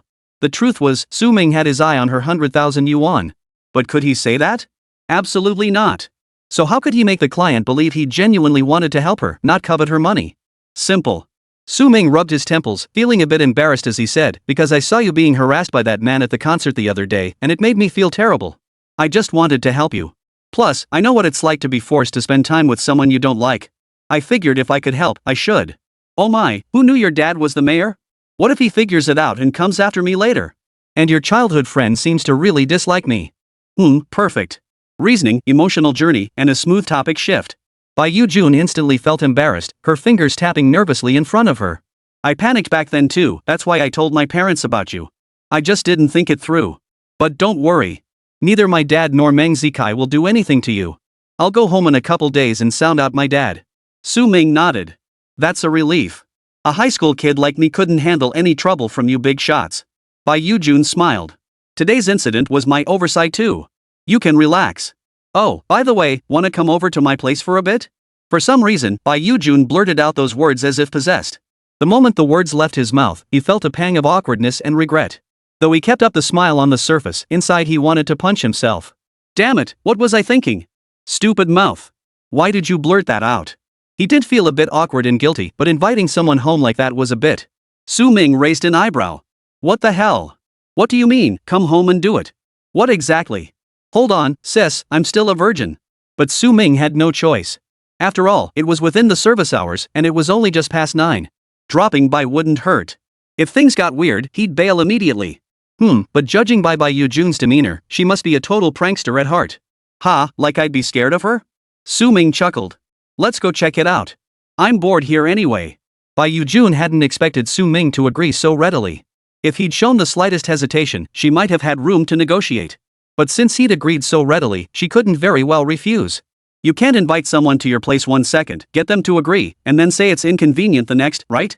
The motorcycle sped through the streets, soon arriving at an apartment building. She worked at the municipal procuratorate, which provided employee housing. But she disliked sharing living quarters. Living with her parents at home, she found their nagging and lack of freedom unbearable, so she rented a small apartment on her own. Doesn't your great workplace have employee housing? Su Ming asked. Yes, but I don't want to live there. After all, if she stayed in the dorm, her father could track her movements with just a single message. She hated that feeling. So just 1 month after starting her job, she moved out overnight. Moving out is good. You're grown up now, it's time to have your own life. You'll have more freedom out here. As they spoke, Su Ming followed Bai Yujun into her apartment. Honestly, this was probably the smallest apartment among all of Su Ming's clients. A studio apartment, not even 100 square meters in total. But Su Ming actually preferred these cozy little homes, they felt warmer and more intimate. Su Ming asked, can apartments like this be rented freely? Located near a university, this area wasn't filled with the kind of rental buildings found elsewhere. If he ends up with a roommate he can't stand in college, moving out to rent his own place is a perfectly viable option. Absolutely. Many university professors and faculty members have their own homes and businesses outside campus, so these apartments often sit vacant. With a little effort, you can easily secure one.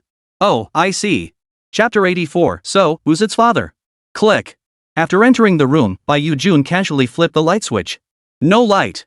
Bai Yujun frowned. What the hell? Power outage? Su Ming scratched his head behind him, looking somewhat unexplainable. No worries, I've got this. Bai Yujun patted Su Ming on the shoulder. Then, he started going in and out of the doorway. Su Ming couldn't make sense of Bai Yujun's baffling actions, his face full of question marks.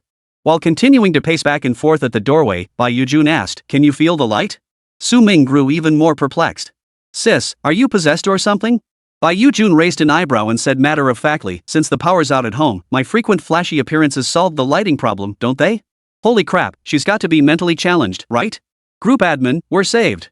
Just as Bai Yujun had amused Su Ming, the power came back on. Just kidding. Actually, our lights just take a while to turn on. Bai Yu-jun stuck out her tongue, looking mischievously playful. Fine, you win. Su Ming immediately struck a pose of ultimate surprise, channeling the cosmic overlord of the digital monsters universe. Wow! Our lovely boss Bai is so dazzling, it's blinding my humble eyes. Bai Yu-jun lifted her chin proudly. Of course. I'm the little emperor. Su Ming burst into laughter too. Feel free to look around. I just moved in not long ago and always felt like something was missing. Could you help me see what else we could add? Su Ming nodded. While Bai Yu-jun went inside to change clothes, Su Ming walked around the room with his hands behind his back. Finally, he stopped at the balcony. The clothesline on the balcony was hung with a rainbow of garments. Black, white, green, yellow, pink. And on the balcony sat a solitary little plant. Su Ming stared at it for a while but couldn't identify the species, so he pulled out his phone and searched online. Oh, a cherry tomato plant. Su Ming had instinctively thought it was a flower, but it turned out to be a little tomato plant.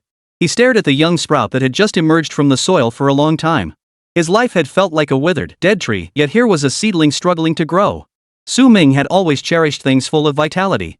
Beside the little tomato sat a small blackboard with the words, "Watered today, check."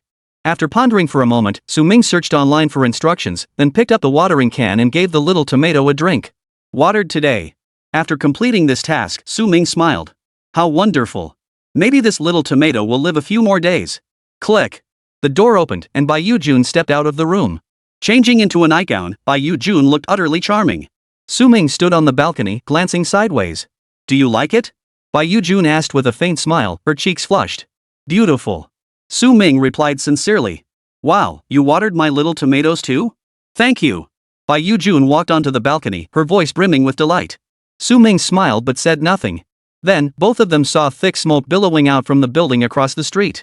Seeing the black smoke billowing from the old apartment building across the way, Su Ming knew they wouldn't be able to move so quickly today. The once peaceful night was ruthlessly shattered by the wail of fire truck sirens. Fire truck sirens wailed, water gushed from hydrants, and raindrops suddenly fell from the sky. Su Ming stood motionless on the steps, his gaze fixed intently on the old apartment building across the street, where thick black smoke billowed and crowds murmured in chaos. His soul felt as though it had been ruthlessly torn from his body by the fire, causing excruciating pain. Su Ming's soul floated in midair, silently watching as the fire was extinguished by the fire trucks. His physical body remained frozen in place. Plop. A raindrop fell onto Su Ming's face, its icy touch jolting his soul back into his body. Su Ming looked up. Dark clouds hung heavy in the pitch-black sky, and raindrops fell steadily. Su Ming touched his cheek. The cold, damp sensation nearly made him laugh in mockery. He stared silently at the pitch-black sky. What? Now you know it's raining? There are no absolutely unbreakable people in this world, only those who haven't yet encountered what shatters their defenses. Su Ming could see all his clients' blind spots and vulnerabilities, carefully avoiding them all. Then, of course, he could also see his own breaking point. Yes, right now. Su Ming had never let go of that fire. Why didn't it rain back then? If it had rained that night, would the orphanage have burned down so quickly? If the orphanage hadn't burned down, would he have been driven to this point? Gazing at the sky as the light rain turned into a downpour, Su Ming suddenly felt an overwhelming sense of absurdity welling up inside him. Why? Why were they unharmed? At that moment, he found himself wishing everyone had perished in the flames. But when he saw those anxious people returning to the apartment to celebrate their safety, Su Ming felt he shouldn't be thinking this way. He was unfortunate himself. Why should he impose his suffering on others? That was selfish and despicable. Su Ming. Bai Yu-jun's call snapped Su Ming out of his thoughts. He snapped back to reality. Ever since discovering the apartment across the way might be on fire, Bai Yu-jun had rushed inside and carried an elderly woman out on his back. Now, Bai Yu-jun had rushed back inside again. When she emerged, she was clutching two pitiful kittens whose fur had been singed black by the smoke. Su Ming had stood by the whole time, watching coldly. So, what would Bai Yu-jun say? Would she blame him for not helping? Or perhaps look at him with utter disappointment? Think he's a cold, heartless person? Su Ming stood on the steps, silently watching Bai Yu-jun ascend step by step. Su Ming. Bai Yu-jun carefully placed the kitten into Su Ming's hands. Then, she took hold of Su Ming's hand. Su Ming, your hands are trembling. Are you afraid? I'm not afraid. I'm here. I'll protect you. Su Ming said nothing, but squeezed her hand back. Yes, Su Ming's hands were trembling. A barely perceptible smile touched Bai Yu-jun's lips. My hands are dirty. I've gotten yours dirty too. Let's go back inside and wash them. Okay. Meow. The cat Bai Yu-jun had rescued wriggled free from Su Ming's embrace, leaping to the floor and rubbing against Bai Yu-jun's leg. Su Ming's expression remained utterly calm. Unable to gauge his preferences, Bai Yu-jun asked. Su Ming, do you like cats? No. Su Ming's expression remained unreadable. Meow. As if understanding human speech, the cat took 2 disappointed steps back, its fluffy head drooping dejectedly to the ground. Bai Yujun glanced at the kitten, a hint of reluctance in her eyes. If you like it, take it home with you. Su Ming spoke up. Returning to the room once more, Su Ming finally caught sight of the building number on Bai Yujun's apartment. 601. Back inside the room, Bai Yujun distinctly sensed that the atmosphere between her and Su Ming had changed. After the fire, an indescribable, subtle feeling suddenly lingered between them. As Bai Yujun washed her hands in the bathroom, the corners of her mouth lifted without her realizing it. There was also a little kitten. She could adopt it and be its mother. But, who was its father? Chapter 85, Duel. Just you and me. At this moment, Bai Yujun hadn't realized she might already have feelings for Su Ming. What she never imagined was that she seemed to have found a cheat code. Someone as wonderful as Su Ming must surely have other admirers, right? But alas, there was nothing to be done. Love knows no fairness. Bai Yujun understood that everyone had their fears. Su Ming's fear of fire only proved he was still human. To feel no fear at all would be true indifference to life, a genuine belief that one's existence holds no meaning. Su Ming, are you thirsty? There are drinks and mineral water in the fridge. While washing her hands, Bai Yujun didn't hear any movement from the living room, so she called out tentatively. Sure. Su Ming opened the refrigerator and couldn't help but fall into deep thought. Besides a few bottles of cola and mineral water, the rest of the fridge was filled with bottles of papaya milk and pineapple juice. Does Mr. Bai like pineapple? Or could it be? Su Ming didn't care for pineapple. It always felt like it was stinging his mouth. He never knew whether he was eating the pineapple or the pineapple was eating him. Pineapple juice should be okay, right? Bai Yujun came out and saw Su Ming drinking pineapple juice, nearly choking on his breath. Cough cough cough. Wait, that's not for you to drink. Bai Yujun nearly lost her composure. As someone who projected an aloof exterior but was actually a comedic character, she rarely encountered men who dared to pursue her. Opportunities to interact with boys were scarce. Heaven knows who told her that trick that drinking pineapple juice makes you sweeter. She didn't know if it was true, but she tried it anyway, just for kicks. What's wrong? Su Ming looked at Bai Yujun in confusion. She hadn't done anything out of the ordinary. Bai Yujun shook her head, crossed her legs on the sofa opposite Su Ming, and propped her chin on her hand as she asked. Su Ming, I thought you had an asthma attack just now. You scared the life out of me. No, Su Ming smiled. I survived a fire before. I just really hate fire. Bai Yujun pondered for a moment, then blinked. Are you sharing a secret with me? Heh, I suppose so. After all, I know your secret too. What secret do I have? Not many people know your dad is the mayor, right? Bai Yujun.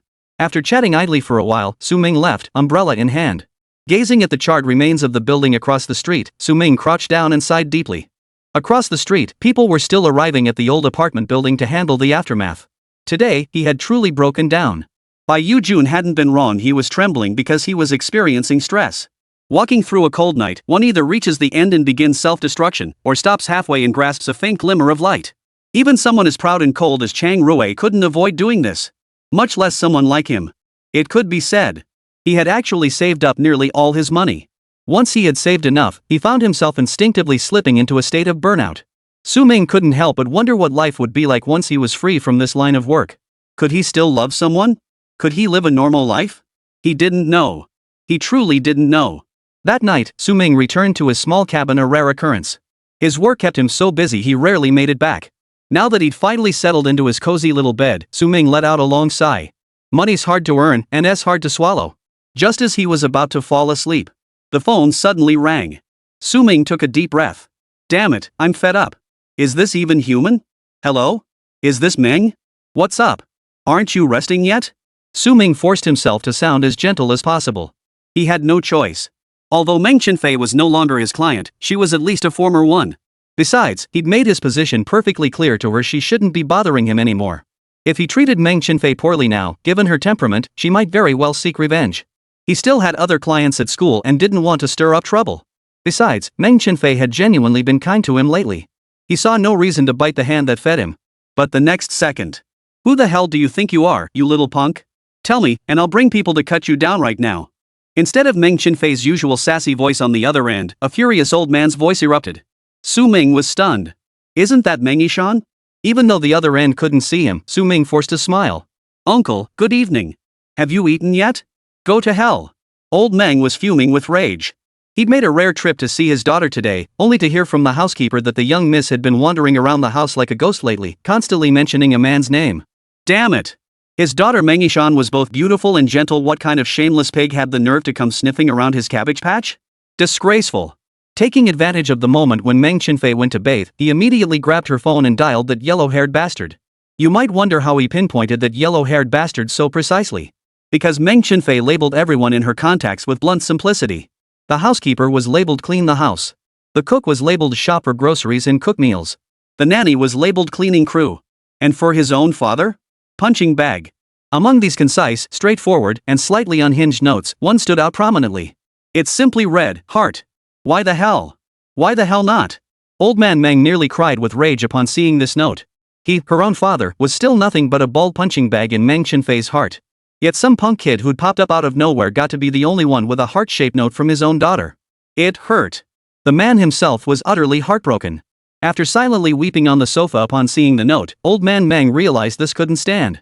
He had to warn that damn punk to stay away from his precious daughter. If anyone was going to court her, it had to be one of those outstanding young men. Like that kid from Mr. Duan's family. Not just any Tom, Dick, or Harry. And so, old man Meng dialed that number. The moment he heard the cheerful voice on the other end, old man Meng snorted coldly. Damn it. That damn green tea. So this yellow-haired bastard tricked my precious daughter into loving him, huh? Su Ming on the other end was momentarily taken aback. Ah, eggs are good too. They're nutritious. Uncle, you're always so busy with work. Eating more eggs is good for you. Take care of yourself. No matter how busy you are, remember to eat. Old man Meng fell silent. He'd already braced himself to explode in rage and curse the yellow-haired punk on the other end. But then, not only did the other party refuse to back down, but he dared to fight back? Most crucially, hearing the voice on the other end of the phone, old man Meng rubbed his stomach. He really was feeling a bit hungry. Su Ming chuckled softly. Uncle, if you're hungry, grab something to eat. Take a hot shower, soak your feet, and get some rest early. I checked the forecast, it's supposed to rain tomorrow. Remember to bundle up. Good night, Uncle. Bye. Oh, alright. Goodbye. After hanging up, old man Meng stood frozen in place. Wait a minute. Something's wrong. Old man Meng stared at the disconnected phone, muttering to himself in disbelief. How could this happen? Wait, that wasn't what he was going to say. Who asked you to suddenly care about me, huh? Just then. Click. Meng Chenfei had just finished showering. She went into her room but couldn't find her phone. When she stepped out into the living room, she froze in her tracks. Her father sat muttering to himself in the living room, clutching her phone in his hand. Huh? Her phone? Meng Chenfei instantly transformed into a superhuman, dashing to her father's side and snatching the phone away. Seeing the call history between her father and Su Ming on the screen, Meng Chenfei instantly flew into a rage. Who gave you permission to look at my phone? Old man Meng, equally hot-tempered, roared back. I'm your father. What's wrong with me checking? If I hadn't looked, I wouldn't have known some unknown punk had stolen your heart. You've been charmed by that boy and didn't tell me? What do you expect? Do you plan to come back with a baby bump and announce you're giving me a grandchild? Hearing the tone in her father's voice, Meng Chenfei knew he wasn't going to be kind. He must be attacking Su Ming. Oh no, would Su Ming be upset about this? The thought of Su Ming getting berated for nothing made Meng Chenfei furious. She spun around, grabbed a golf club, and tossed one to old man Meng. She grabbed another one for herself, took a stance, and gritted her teeth. Old dang. Let's settle this. Just you and me. Chapter 86, Clouds dispersed, glass shattered. 10 minutes later. The Meng family doctor silently entered the living room carrying a medical kit to clean up the aftermath, while the maids and servants cautiously filed in one after another.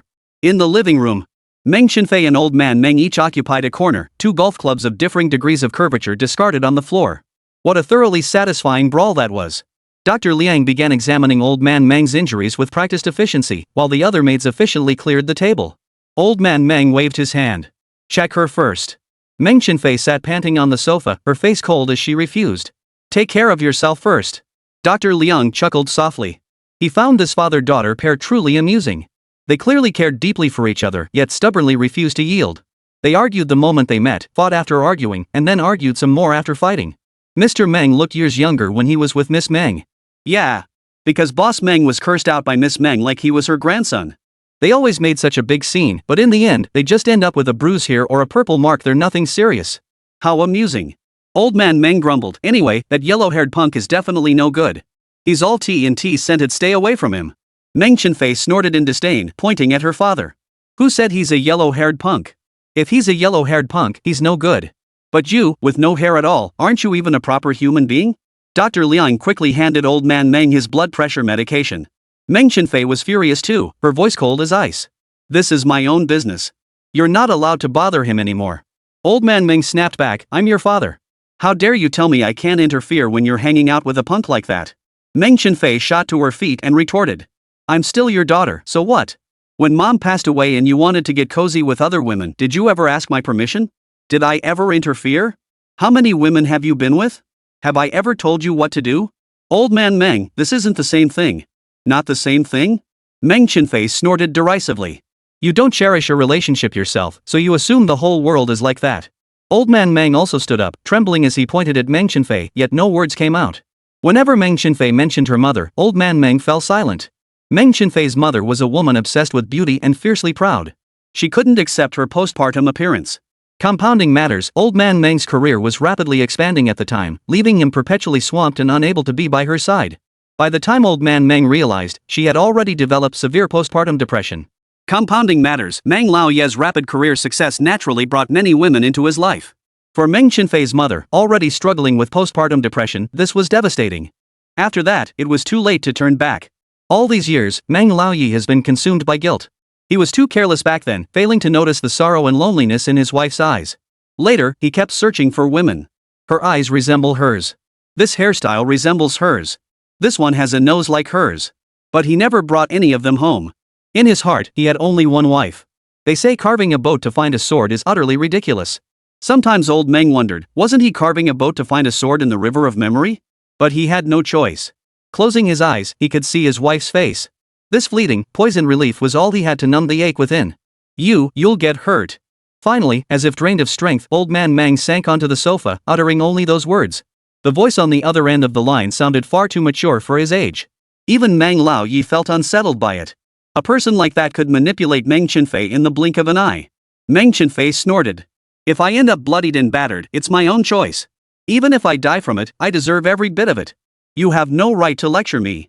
Old man Meng fell silent. After a long pause, he finally spoke, starting tomorrow, you're not leaving the house. I'll find someone to tutor you. Meng Chenfei shook her head. No. Old man Meng finally brought up that stinking yellow-haired kid. You're being so naive. Good things rarely last, colorful clouds scatter easily, and glass is fragile. Feelings can vanish in the blink of an eye. What if he stops loving you one day? Hearing this, Meng Chenfei bit her lower lip. Old man Meng knew he'd hit Meng Chenfei's weak spot. Damn it. Wah! Even his authority as her old man didn't hold sway. He had to invoke that yellow-haired guy's name to get through to her. Damn it! His heart was breaking. So he continued, you need to study hard. Don't get distracted by all this nonsense before the college entrance exams. You have the ability. Even if you had to tie him to you, you could do it. In this world, what's more devastating than a white moonlight is a dead white moonlight. Meng Chenfei's mother was his one and only white moonlight, and Meng Chenfei was the only child she left behind. Old man Meng resolved that he would ensure Meng Chenfei lived well in the future. Even if he were gone, he would leave behind enough wealth to last a lifetime, ensuring Meng Chenfei could support herself. It was precisely through this opportunity that he could ensure Meng Chenfei studied diligently at home. First, sever all lingering thoughts. As for that yellow-haired kid. On the phone, that kid didn't sound like an 18-year-old who only knew how to charge headlong into things. He believed the kid would assess the situation. He'd definitely cling to Meng Chenfei's coattails. Not worth relying on. Old man Meng sighed. If he truly couldn't bring Meng Chenfei and that Duan Jixin boy together, then perhaps taking in a son-in-law would be the way to go. Chapter 87, Silence reigns in tonight's villa. Meng Chenfei remained silent for a long time, her mind echoing the old man's words. It actually made sense? Regardless, Su Ming was the son of the Duan family. If she wasn't exceptional enough to take over old man Meng's business one day, how could she ever stand by his side? She wanted to keep Su Ming by her side. Or stay by Su Ming's side. Seeing Meng Chenfei waver, old man Meng immediately stoked the fire. I hear that girl from the Lu family is already preparing to join the company after her college entrance exams. She's already ahead of you academically. Does that mean she'll surpass you in business too, huh? Before old man Meng could finish, he watched as Meng Chenfei's furious fist smashed a crack into the coffee table. Silence reigned over the villa that night. My daughter has grown up one punch to knock out old Tyson. Yellow hair, I'll mourn for you in silence. After calming herself and pondering for a long moment, Meng Chenfei said coldly. I'll prove to you he's not that kind of man. Old man Meng snorted coldly. He didn't believe his 18-year-old daughter could have any discernment. Out there, those yellow-haired punks were lucky if they didn't ride their ghost fire bikes right up to his villa gate and ask, "Old dang, is it safe to park my ghost fire here?" And now she wanted some ambitious guy? He'd always believed that while matching social status mattered, if his daughter disliked an arranged business marriage, finding someone she loved wasn't entirely out of the question. But learning his daughter had been bewitched by some punk who'd appeared out of nowhere? That filled him with fury. At the same time, he secretly regretted it. Had he known earlier that the kid he hired to look after his daughter was the son of Mr. Duan, he would have pushed them together long ago. Then his daughter wouldn't have been snatched away by some unknown punk. The gears of fate began turning at that very moment. At that very moment, Su Ming aka Yellow Hair lay comfortably in his own little bed, staring at the message on his phone, speechless for a long while. Fong muting, Su Ming, are you asleep? What did you do today? Did you stay put at school? Did you come home obediently tonight? Is there anything troubling you? Is there anything you need to tell me? What's gotten into this lady? Chang Rui didn't mean for you to babysit me like this, you know. This is like you're spying on me. Does that mean I have to report every single thing to her now? Su Ming instinctively didn't want to reply. But he feared that if he didn't, Fong muting would tell Chang Rui, and that crazy woman would come looking for him or send messages demanding answers. That would be even more trouble. So Su Ming could only compose himself and reply properly. I'm already lying down at home. Don't worry, Dr. Fong. I'm fine. No problems at all. Full of energy. After replying, Su Ming tossed his phone aside and went to sleep. It was already past midnight when he got back from Bai Yujun's place, and after showering and tidying up, it was really late now. He had to go to school tomorrow. He was absolutely exhausted. Meanwhile, Fong muting sat on her bedroom bed, wearing a loose velvet nightgown. She pouted slightly as she read Su Ming's reply. After a moment's thought, she screenshotted the message history and sent it to Chang Rui. Alright, today's task complete. The next day, Su Ming arrived at school. Today was the day they were scheduled to visit Jingzhou University. He wasn't particularly keen on attending such events, but Lu Zian had expressed a desire to go with him. Fine. Listening to his client was part of his professional integrity. Once aboard the bus bound for Jingzhou University, Su Ming naturally sat down next to Lu Zian. Directly behind Su Ming sat Meng Chenfei, her face etched with resentment. The moment he boarded the bus, Su Ming felt an instant wave of drowsiness wash over him. He hadn't gotten home until late last night and hadn't gotten enough sleep. You don't look like you got much rest. It's quite a long ride to Jingzhou University. Why don't you try to get some sleep? Lu Zian, sitting beside him, noticed Su Ming's fatigue. Sure. Su Ming closed his eyes wearily, tilting his head back against the seat. The driver's skills were excellent, no sudden braking or abrupt acceleration. The smooth ride with its gentle rocking motion made Su Ming feel as comfortable as if he were in a cradle. Soon, Su Ming drifted off into a deep sleep. Beside him, Lu Zian watched Su Ming sleeping peacefully and smiled sweetly. Lu Zian straightened her back with effort, her high ponytail hanging behind her, revealing a fair, slender neck. As if handling something fragile, she carefully placed her hand between Su Ming's head and the car window. Damn it! The classmates in the car watched the class monitor treat this guy like this, grinding their teeth in frustration. Behind them, Meng Chenfei took a deep breath and closed her eyes, refusing to watch any longer. Don't get angry, don't get angry.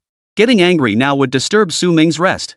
Lu Zian's hand rested lightly on Su Ming's forehead. Seeing he hadn't woken up, she quietly exhaled in relief. Then, Lu Zian gently applied pressure, guiding Su Ming's head toward her side until it rested in the hollow of her shoulder. Lu Zian strained to relax her body, trying to make Su Ming more comfortable. Seeing this, Ututu, seated nearby, rolled her eyes dramatically. Damn it! Su the Great is still Su the Great. At school, Meng Chenfei watches over him. On the bus, he's got Lu Zian watching his back. You deserve to die.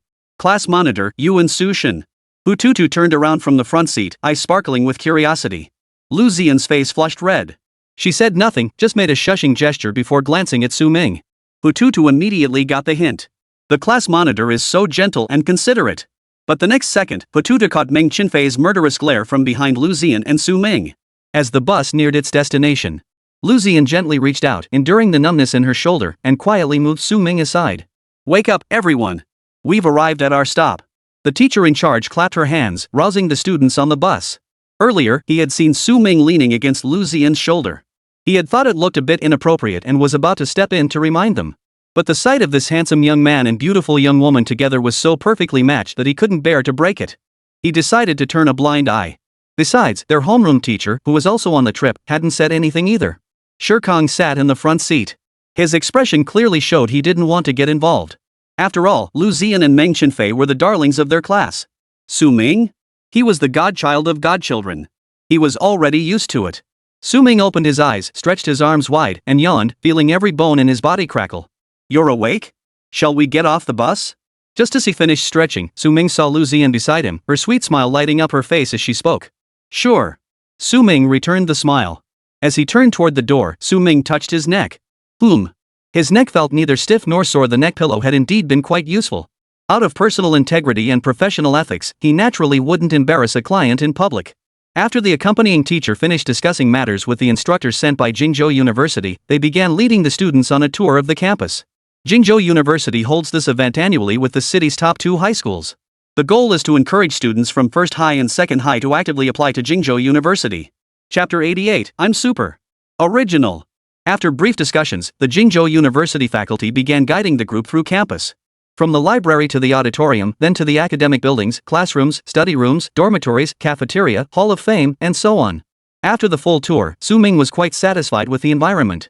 After all, it was a nationally renowned top-tier university. Chang Rui taught here. The academic atmosphere was decent too. In the teaching buildings and library, he spotted many students cramming for graduate school or civil service exams, their resentment thicker than any specters. A great school.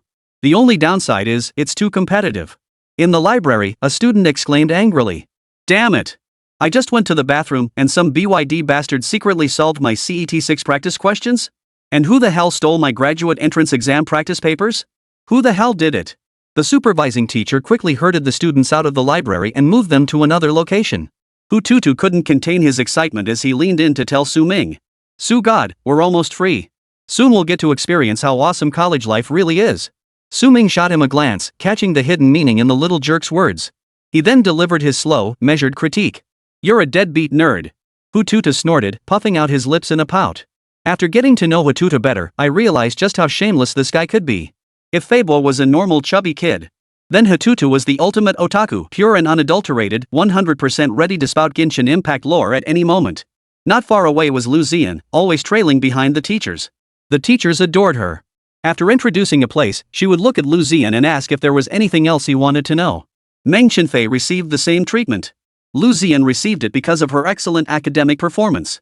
As for Meng Chenfei, it was because of Old Man Meng. The building donated by Old Man Meng was indeed of great significance. Meng Chenfei looked utterly speechless, yet she couldn't extricate herself. Su Ming looked pensive as he turned to Hu Tutu beside him. Old Man Meng donated a building to Jingzhou University too? Hu Tutu nodded. Yeah, didn't you know? Meng Chenfei's dad is just ridiculously rich. But he does seem genuinely passionate about philanthropy. Just can't wrap my head around why he's so old-fashioned organizing fortune-telling for his daughter's birthday like that. Su Ming fell silent, saying nothing more. The situation at Meng Chenfei's family was even more complicated than he had imagined. Alright, everyone, here are your meal tickets. Jingda has 5 cafeterias. Feel free to choose where you'd like to eat. You can also explore campus. We'll meet at the library entrance at 4 p.m. to head back. After the teacher dismissed the class, the students scattered in a flurry. Just as Meng Chenfei and Lu Ziyan started walking toward Su Ming, they were surrounded by teachers who enthusiastically said, Ms. Meng, please join us for lunch. We'd love to chat with you more. Lu, you too, right? Exactly. Lu, with your outstanding academic achievements, choosing to attend our school is truly. Several teachers chattered together, nearly making Meng Chenfei's eardrums explode. But there was nothing she could do. She and Lu Ziyan exchanged a glance. Sigh. Old Man Meng was a wealthy sucker. If they could please his daughter, maybe Old Man Meng would donate another huge sum. As for Lu Ziyan, not only was her family wealthy, but she also excelled academically. Though her family hadn't donated a building yet, who knew what might happen? For these wealthy tycoons, it's just a matter of saying the word. Plus, Lu Ziyan excels academically.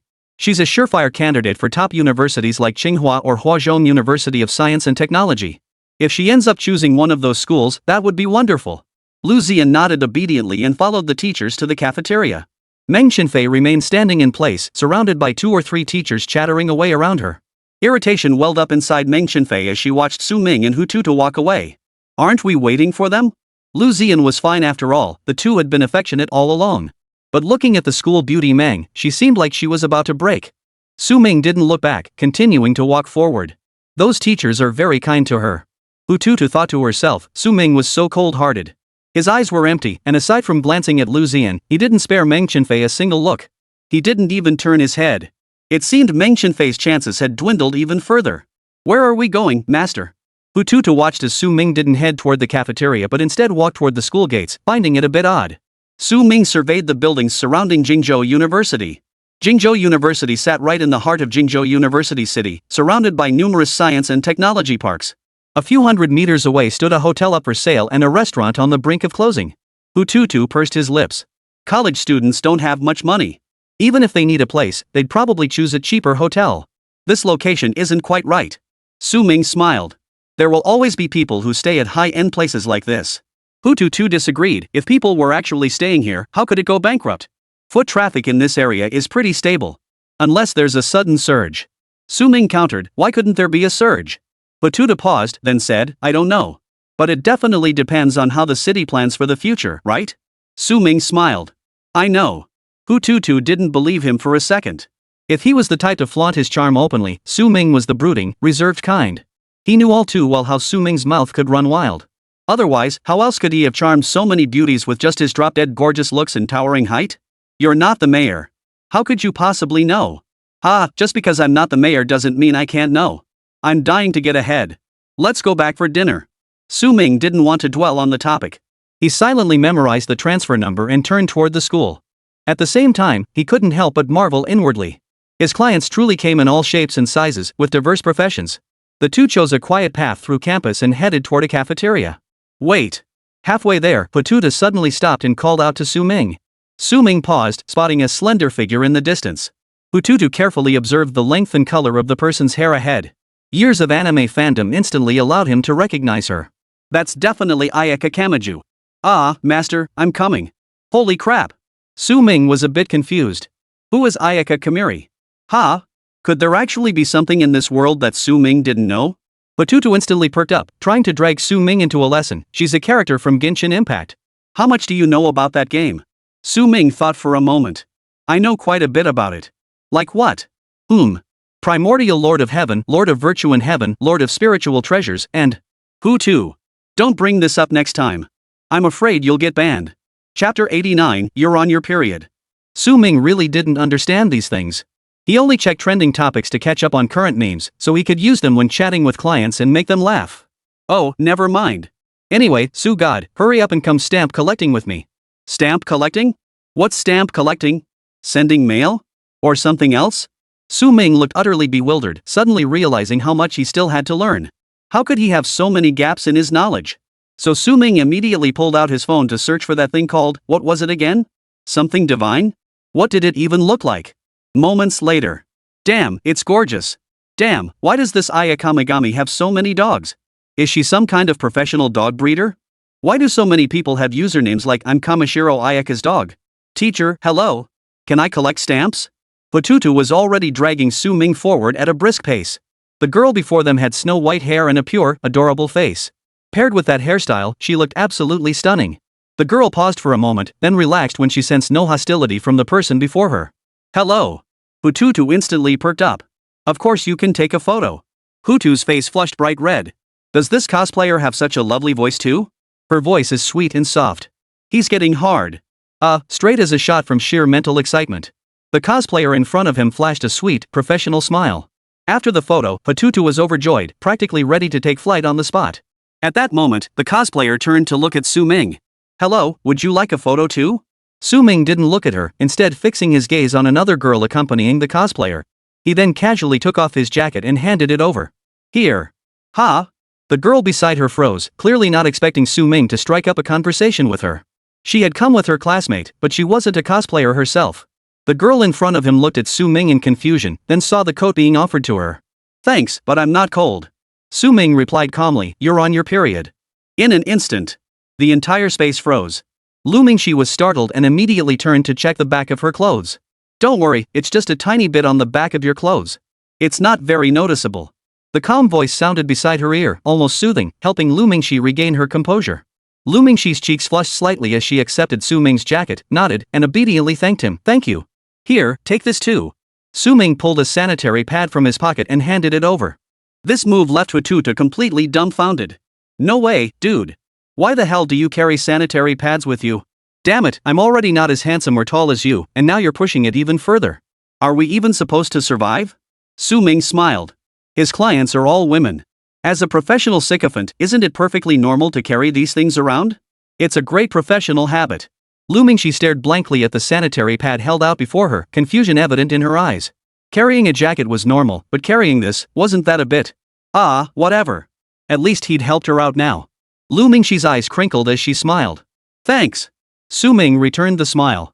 No problem. The code is 888, sanitary pads are 3 yuan. WeChat or Alipay? Are you robbing me? The female cosplayer beside him froze in place and asked. Why are you spacing out? You weren't like this earlier. In the apartment, Lu Mingxi placed a cup of tea in front of Su Ming, her tone sweet and gentle. Seeing Su Ming staring blankly, she teased him with a smile. Only then did Su Ming shift his gaze to Lu Mingxi. She had changed out of her original outfit, now wearing a white t-shirt and jeans, looking effortlessly sharp. With the air conditioner running, she had thrown a white shirt over her shoulders. As she moved, her 2 pairs of fair, long legs stood out strikingly. The only thing unchanged was her hairstyle. The hair that had been cascading over her shoulders was now simply tied back, giving her a fresh, youthful look. Except for a shaved head, unusual hairstyles or unconventional hair colors are a real test of whether someone's looks can pull it off. If your face and aura can't pull off those eccentric colors and styles, you risk being mistaken for a goth girl. The kind who flits about like a butterfly. Fortunately, the senior before me possessed the looks to pull it off. Thank you, senior. Su Ming picked up the water cup and took a sip. He hadn't had any water all day and was feeling quite thirsty. Ututu, the hopeless one, stood there with his mouth wide open.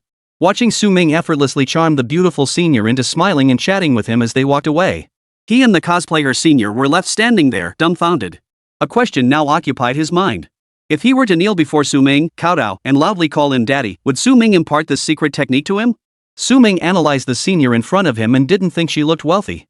People like Chang Rui and Aunt Duan were making money every second. They'd never bother with the hassle of inviting him back. Su Ming's long-held principle, rob the rich to enrich myself. If she had no money, then forget it. Another crucial reason he agreed to meet this senior was her claim of being the student union president. What was this? That's called an information asset.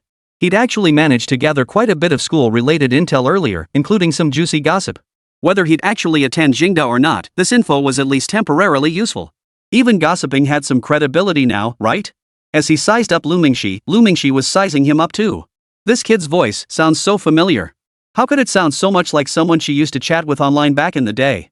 Back then, they'd talk on the phone almost every night until 1 or 2 in the morning before she could finally fall asleep.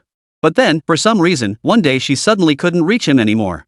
And this younger classmate standing before her has such a handsome face. His voice is so pleasant too.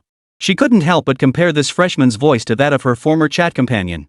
70 to 80%. Especially. Lu Mingxi watched the younger student's movements and the expression around his eyes as he sipped his tea. She genuinely felt that she truly loved this junior's voice. She didn't have many voices she liked, but this freshman was one of them. The old chat buddy back then was another. That's it. Delicious. Love it. Thank you. Su Ming gulped down the tea in one go, then happily showed it off to Lu Mingxi. Lu Mingxi smiled even more brightly. This little freshman was truly adorable. Oh, right. Su Ming snapped his fingers. Knowing she was on her period, he rummaged through his backpack and handed her a heating pad. Senior, use this. It'll warm your stomach. He was thinking about building a good relationship with this senior. Su Ming flashed a row of pearly white teeth and said with a smile. Take extra care of your health during this special time. Lu Mingxi stared blankly at the heat pack being handed to her, then looked up at the younger freshman's beaming smile. Sunlight streamed through the windowsill, spilling onto the living room floor. Outside, a summer breeze rustled the leaves, creating a soft whisper that seemed to freeze time itself. Between heaven and earth, all sounds ceased. She could only hear the beat of her own heart. After a moment of blankness, Lu Mingxi smiled back. She wasn't a good person. She despised herself and despised others. She thought. Perhaps God had heard her plea and truly sent someone to save her? Chapter 90, Lu Mingxi. Lu Mingxi. A child born into an ordinary family. During her childhood, her father was an alcoholic. Every time he drank too much, he would come home and beat her mother. One day, he knocked her mother to the ground and turned to attack little Lu Mingxi. Her mother, trying to protect her, smashed a wine bottle over her father's head. Lu Mingxi watched as her mother, seemingly driven mad, repeatedly smashed the glass bottle against the head of the fallen monster. Until that monster lost consciousness.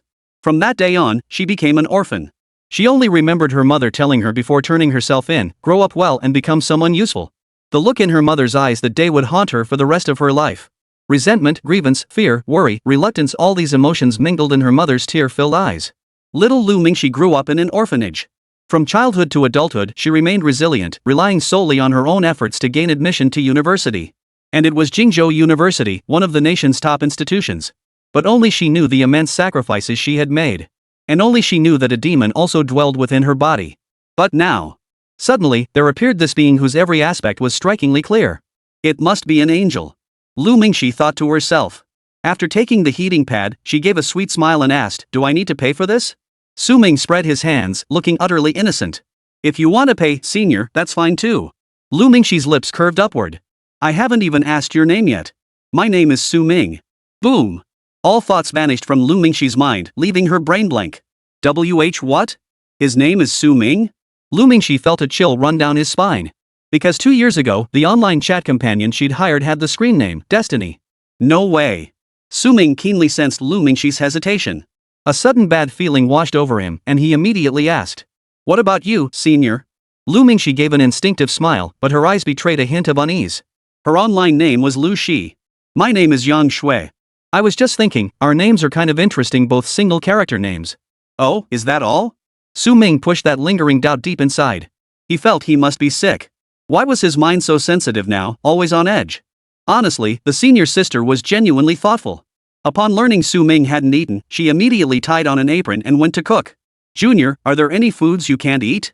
Su Ming replied, "Nothing really. Just don't make anything like ginger stir-fried potatoes." Back when Chang Rui was at home, he once got the urge to cook. At first, Su Ming questioned him. But Chang Rui retorted matter-of-factly, "Cooking is just throwing animal carcasses and plant carcasses into a pot to boil them, right? What's so hard about that?" Upon hearing this, Su Ming was instantly rendered speechless. Soon after, Chang Rui served up a plate of stir-fried potatoes with ginger shreds. After that incident, Chang Rui made the rare admission that he wasn't good at something. And from then on, he stopped cooking altogether. Meals were either prepared by Su Ming or ordered from outside. This incident left Su Ming with a damn intense psychological shadow. Ha ha ha. The cheerful laughter of the senior sister drifted out from the kitchen. Sigh. This little sister is genuinely entertaining. But the next second, Su Ming spotted a drawer open in the living room, with something peeking out inside. Su Ming approached out of curiosity. "Excuse me. What are those round things? What are those handcuffs for? And that black ring, is it a collar or something?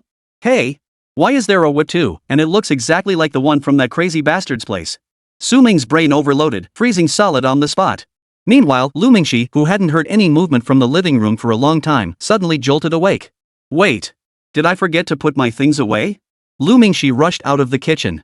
When she saw Su Ming had discovered those things, her scalp tingled and she froze in place. It's over. Lu Mingxi suddenly felt shame like a vast canopy enveloping her, inescapable and indelible. The freshman found them. What would he say? What would he think? That she was disgusting? That she was a loose woman? Or would he say nothing and just walk away? She dared not think about it. Then Su Ming casually slid the drawer back into place, utterly composed, showing not a hint of emotion. As for why? Right now, the senior student was holding a kitchen knife. Would he dare make a move? Su Ming calmly stood up, smiling as he looked at the senior's kitchen knife. "All right. For the sake of my life, I'll splurge today and give you a project for free. This would normally cost money." "What's wrong, senior?" Did you see it?" Lu Mingxi's sweet face was so tense it held not a trace of emotion. Su Ming chuckled softly. "Yeah, I saw it. What's the big deal?" "You." Su Ming's response was so matter-of-fact, as if it were nothing out of the ordinary, that Lu Mingxi's mind went completely blank. "Senior, what's wrong?" Su Ming slowly stepped forward and gently took hold of his senior's wrist. Only when the cleaver completely slipped from the senior sister's grasp and landed in his own hands did the weight in Su Ming's heart finally lift. "Senior, what were you thinking?" Seeing Lu Mingxi stiff with tension before him, Su Ming chuckled and asked, "Were you thinking I'd laugh at you for being disgusting? Or did you think I'd use this to blackmail you, spouting that classic line, 'Senior, you don't want others to find out'?" Lu Mingxi stared at Su Ming in stunned silence. Su Ming walked into the kitchen, picked up a cleaver, and began slicing potatoes on the cutting board. Sigh. "Potatoes are truly a food that tastes good no matter how you prepare them, that's my worldview, Beangate." Lu Mingxi stood at the kitchen doorway, her eyes fixed on Su Ming's back. After a moment of silence, she spoke. "I'm a disgusting person." "You're not." "I am disgusting. I have those disgusting desires." "Everyone has desires." As he spoke, Su Ming sliced vegetables with fluid, effortless movements. Desires exist in everyone, and there are many kinds. Desires can be sexual, they can be appetite, they can be money, they can be power. If someone pursues money and power, everyone thinks they're ambitious. Why is that? They're all desires, there's no hierarchy of high or low. Su Ming picked up a piece of vegetable with his chopsticks and offered it to Lu Mingxi. "Try it." Is it too salty? Lu Mingxi was taken aback, instinctively opening his mouth to take a bite. It seems a bit bland? Su Ming nodded, added a pinch of salt, and continued. Senior, you don't need to be so hard on yourself. People who tend to find themselves disgusting are usually kind at heart. After all, those who aren't kind, those who are selfish, wouldn't even think this way. Stop the self-sabotage. You'll wear yourself out. Chapter 91, General. Drive. Why do many great villains have such a terrible influence? Because they only drain others. True happiness is precious. Su Ming's expression remained calm, yet a faint glow shimmered in his eyes.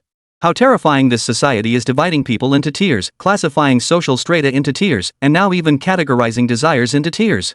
Su Ming understood clearly that the senior student before him, who could utter such words of disgust towards someone she had only recently met. This signified her profound loathing and disappointment toward him.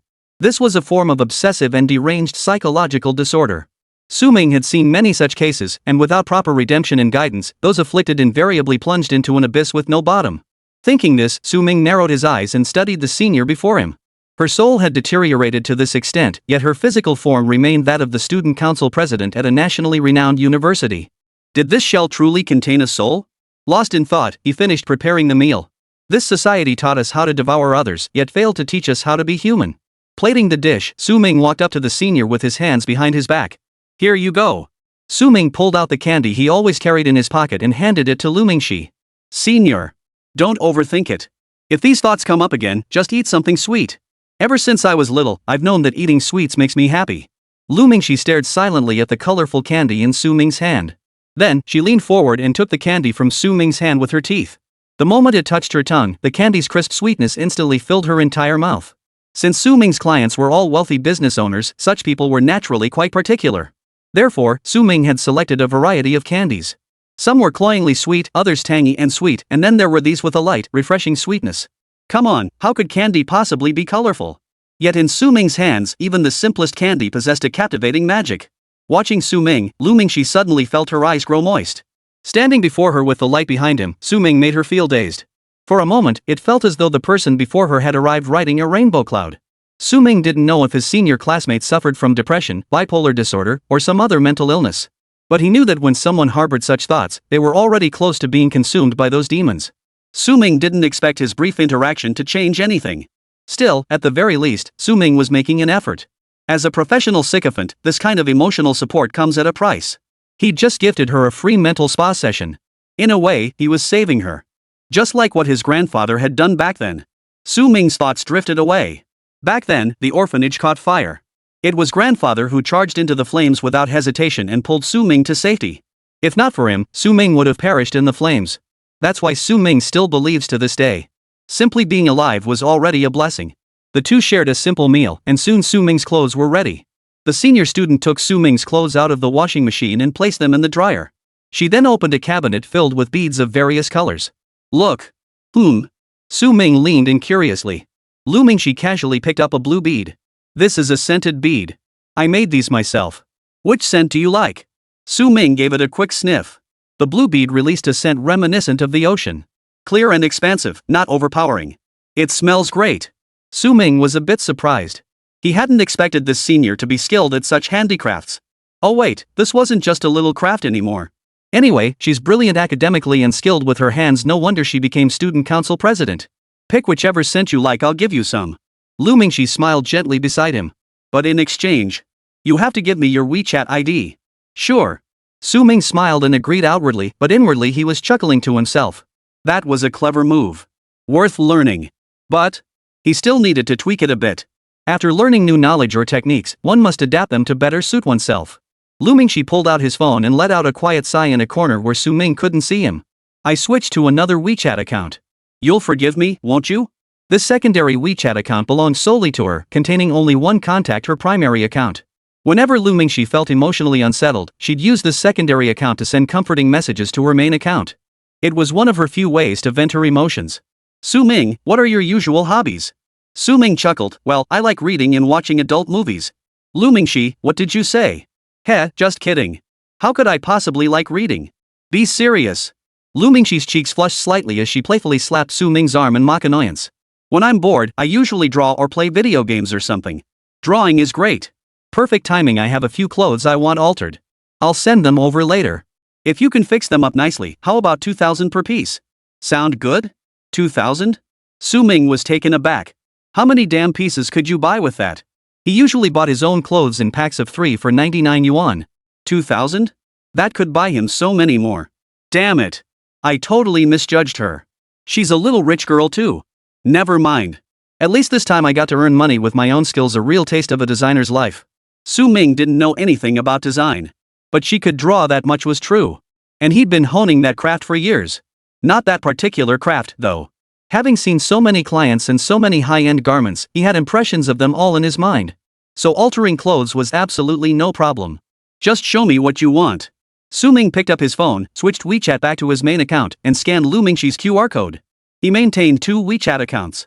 He used the secondary account for client communications, while the primary one was reserved for genuine friends. The secondary account was solely for clients.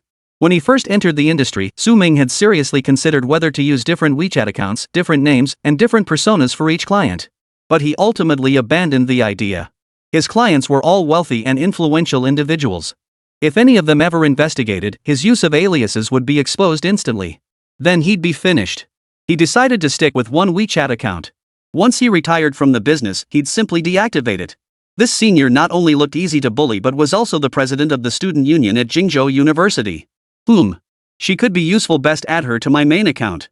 After exchanging contacts, Su Ming slipped on his coat and prepared to leave. Let me walk you downstairs. Do I look like I can't walk? No need to go to all that trouble. A 90-degree smile involuntarily spread across Su Ming's lips, like the Dragon King from an urban fantasy novel. He turned and walked away, leaving only a trail of cool air in his wake. 1 minute later. Su Ming sat on the staircase, gazing into the distance, lost in thought. Damn it, I twisted my ankle.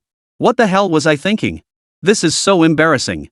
Lu Mingxi, meanwhile, was stifling laughter behind him as she carefully descended the stairs, then feigned utter surprise.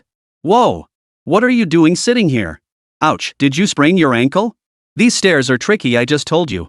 Su Ming felt like someone had slapped him hard across the face and asked if he had any shame left. To salvage his lost dignity, Su Ming tried hopping down the stairs. After nearly stumbling again, he finally settled down. How about I carry you down? Lu Mingxi nudged Su Ming's arm gently from the side, her voice soft. No way. How could a grown man let a woman carry him downstairs? Besides, Su Ming glanced at his senior. Could she even carry him with that petite frame? It's fine. I'll call for backup. Lu Mingxi spoke with a hint of frustration. Don't you trust me? I don't. This is the 6th floor. If we fall again, we might hit our heads and go meet the great-grandma. No way. You're my guest.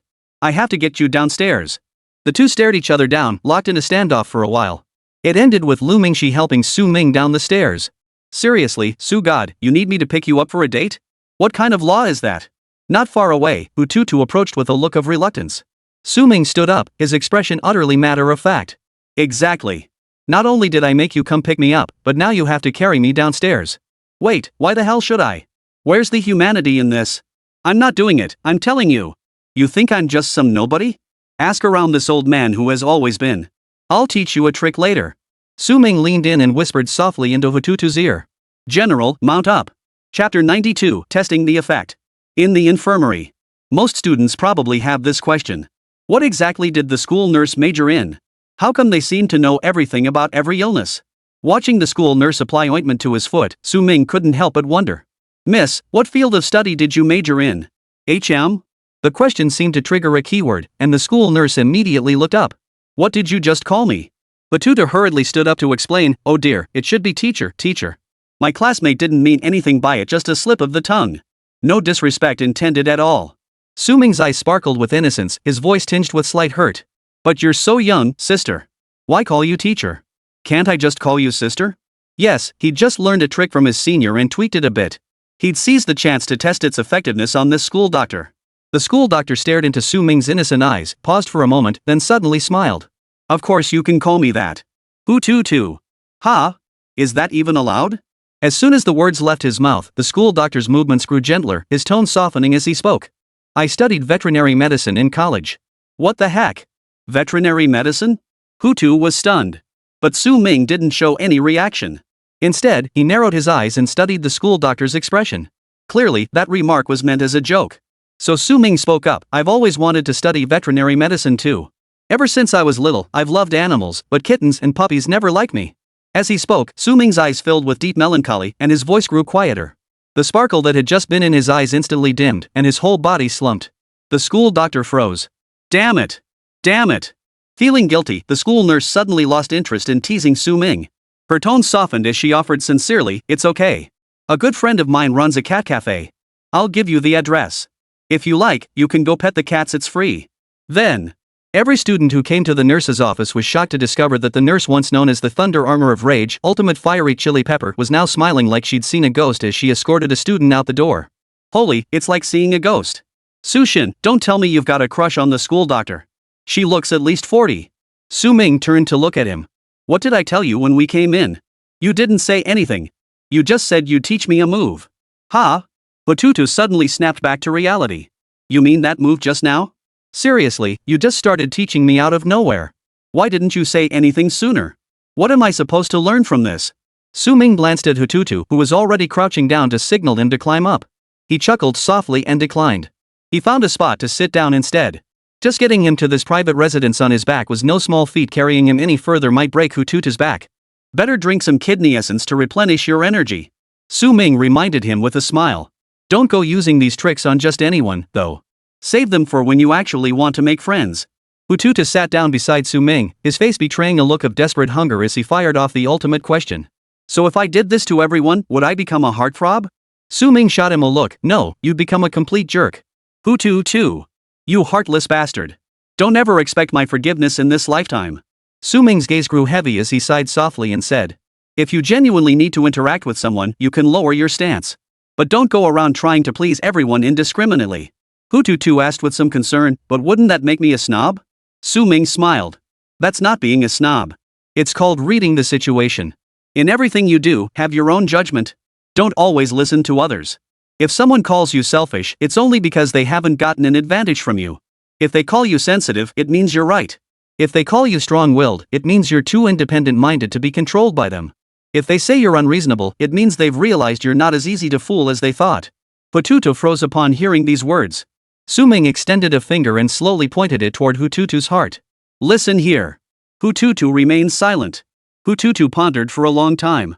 He felt profoundly enlightened. Master, I get it now.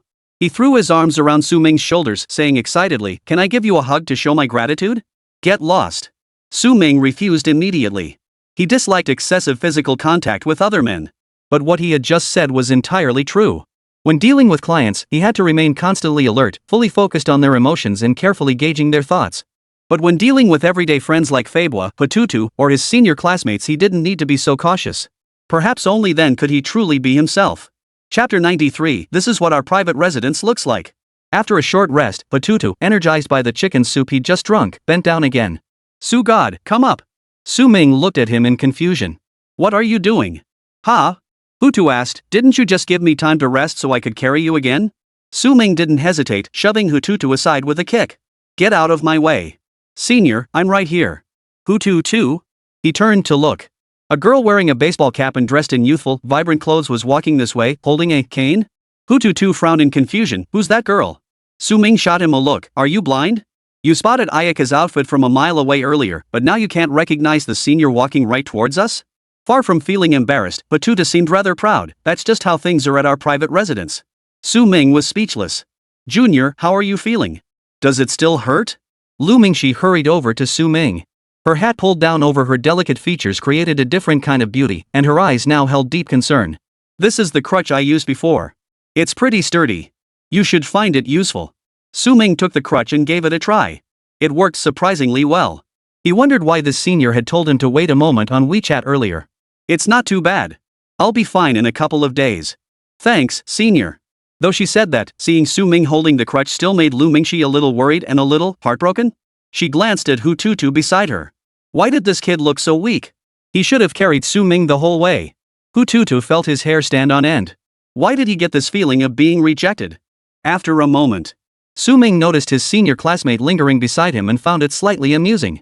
He asked, are you planning to see me off to the car? Lu Mingxi replied innocently, I just wanted to see you off. Who knows when we'll meet again.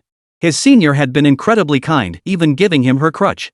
Su Ming didn't want to trouble her further. So he planted his cane on the ground, forming a horizontal bar. This is as far as you go. Don't come any closer. Lu Mingxi suddenly felt as if she'd been ordered to stop, halting instantly.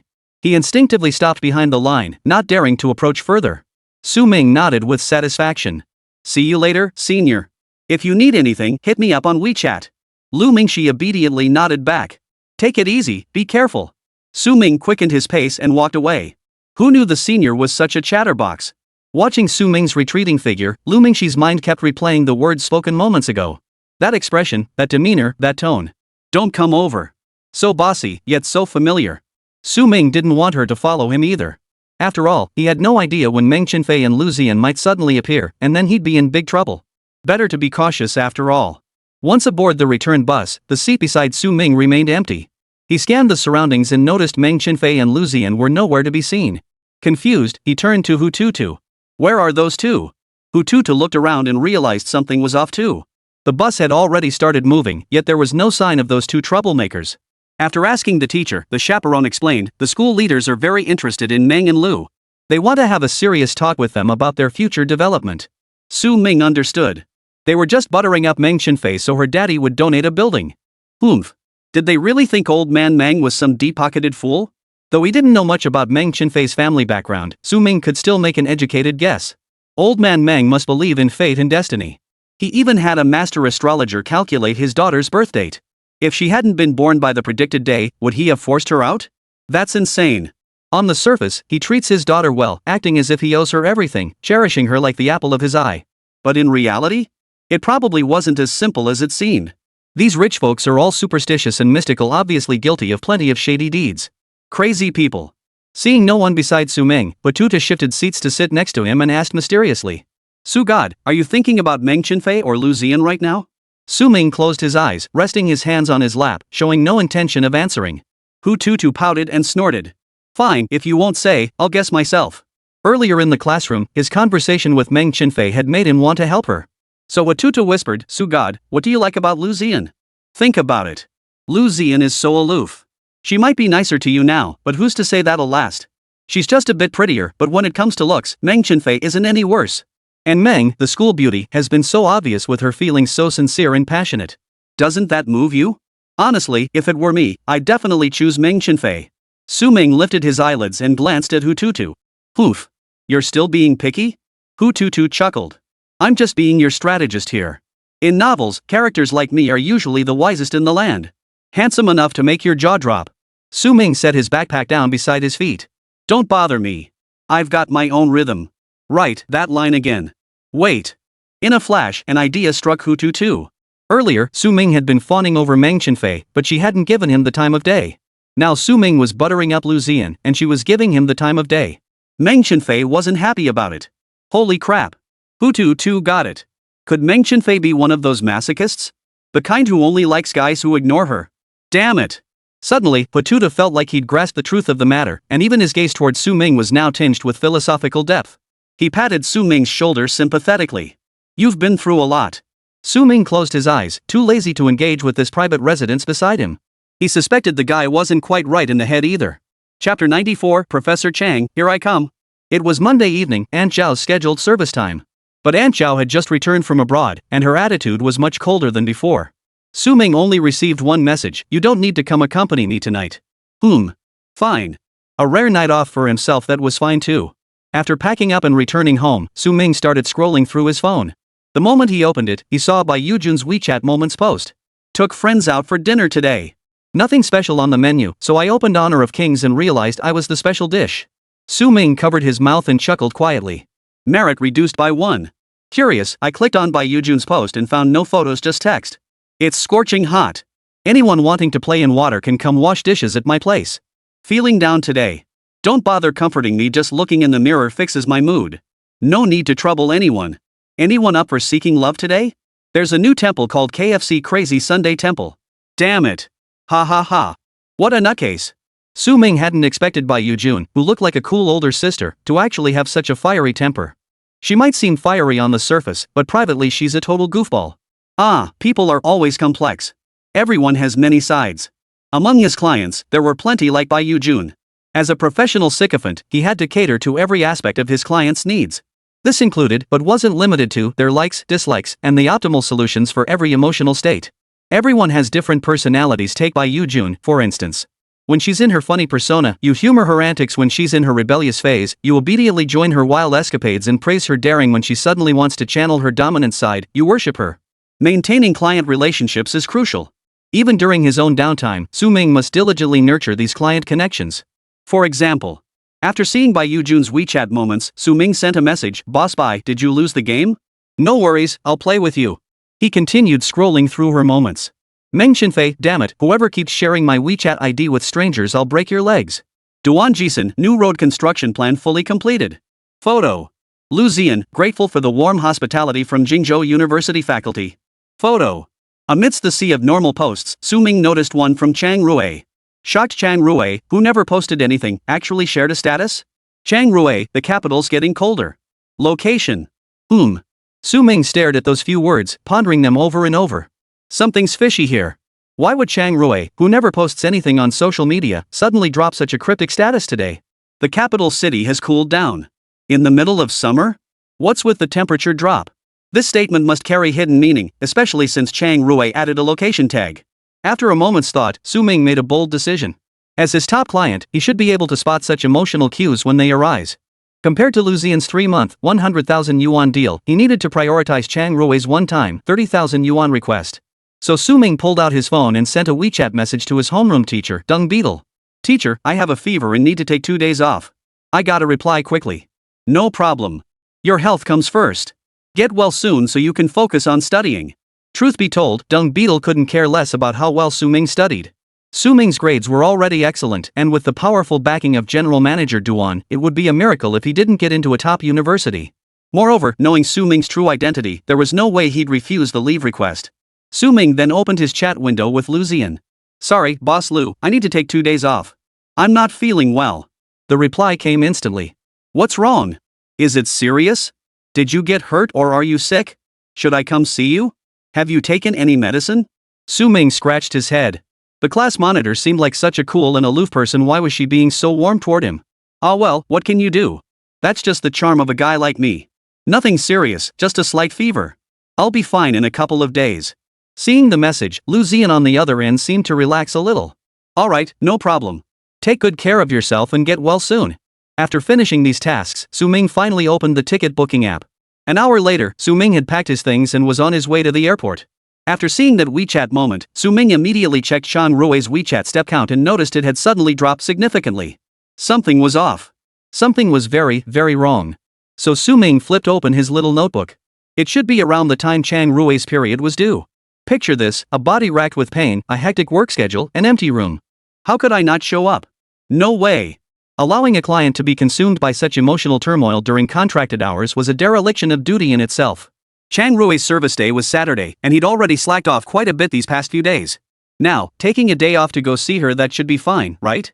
Anyway, the professor would definitely reimburse his flight, so Ming didn't feel bad about it. He happily booked a first-class ticket. "I'm truly sorry, Lu Zian.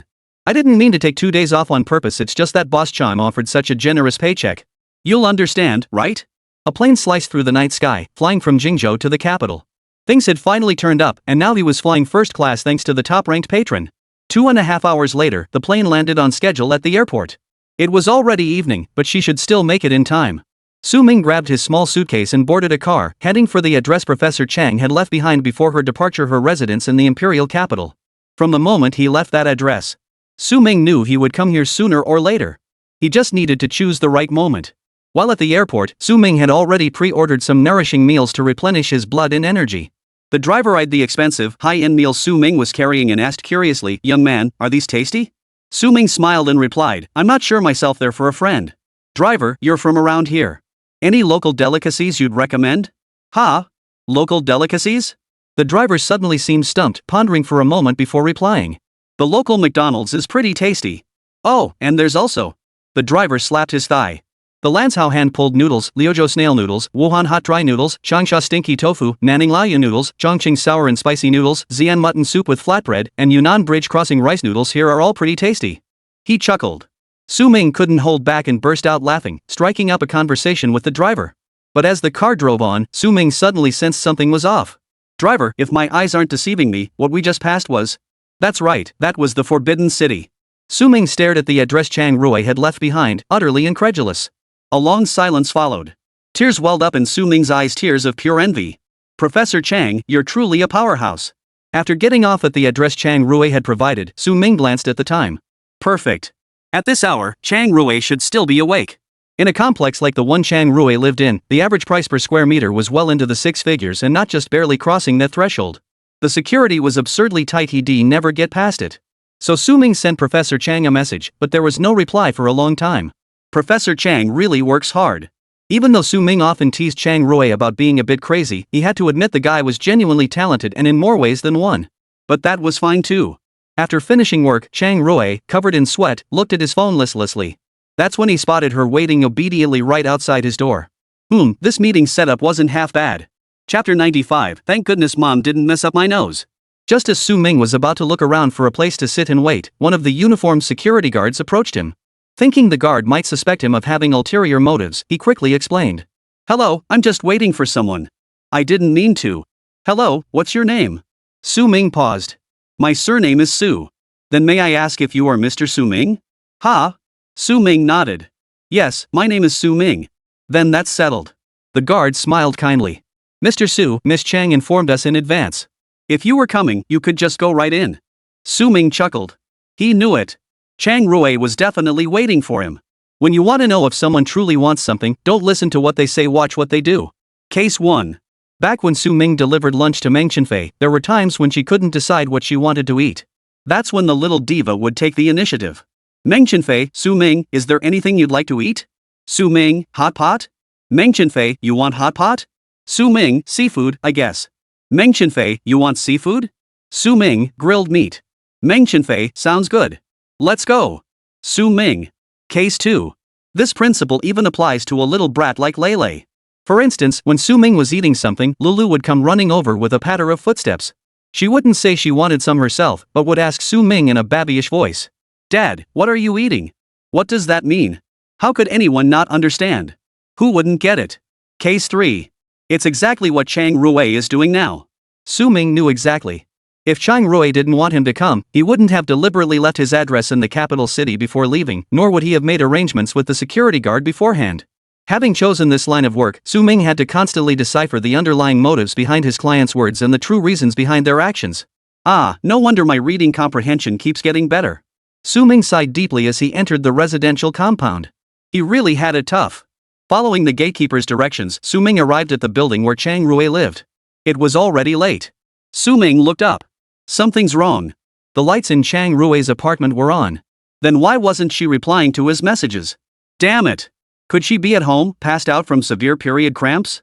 The thought sent panic surging through Su Ming, propelling him up the stairs. He hadn't understood girls' physiology before, his only knowledge coming from biology class. After entering this line of work, Su Ming made a point to study women's physiology and related knowledge. Things like menstruation weren't always punctual. Due to individual differences, it could come early or late. Therefore, Su Ming could only record the approximate timeframe for each client's menstrual cycle. However, based on his observations, women like Aunt Duan who maintained a regular lifestyle, were in good health, and had stable routines typically experienced minimal discomfort during their periods. But Chang Rui led an extremely irregular life, someone who could forget to eat or sleep while working, even burning herself out completely. So Su Ming figured she must be in quite a bit of pain right now. Lost in thought, Su Ming found himself already upstairs. He took a deep breath and knocked on the door. Still not right. Su Ming glanced at the floor by the door, where a pair of leather shoes and a pair of high heels sat. Oh, so there are visitors. Well, that's good. No problem. Phew. Su Ming exhaled deeply, leaning against the wall as his legs felt slightly weak. Talk is cheap. Rule number 1 for a professional sycophant: protect the client's personal safety. As long as everything's fine. Click. The door opened.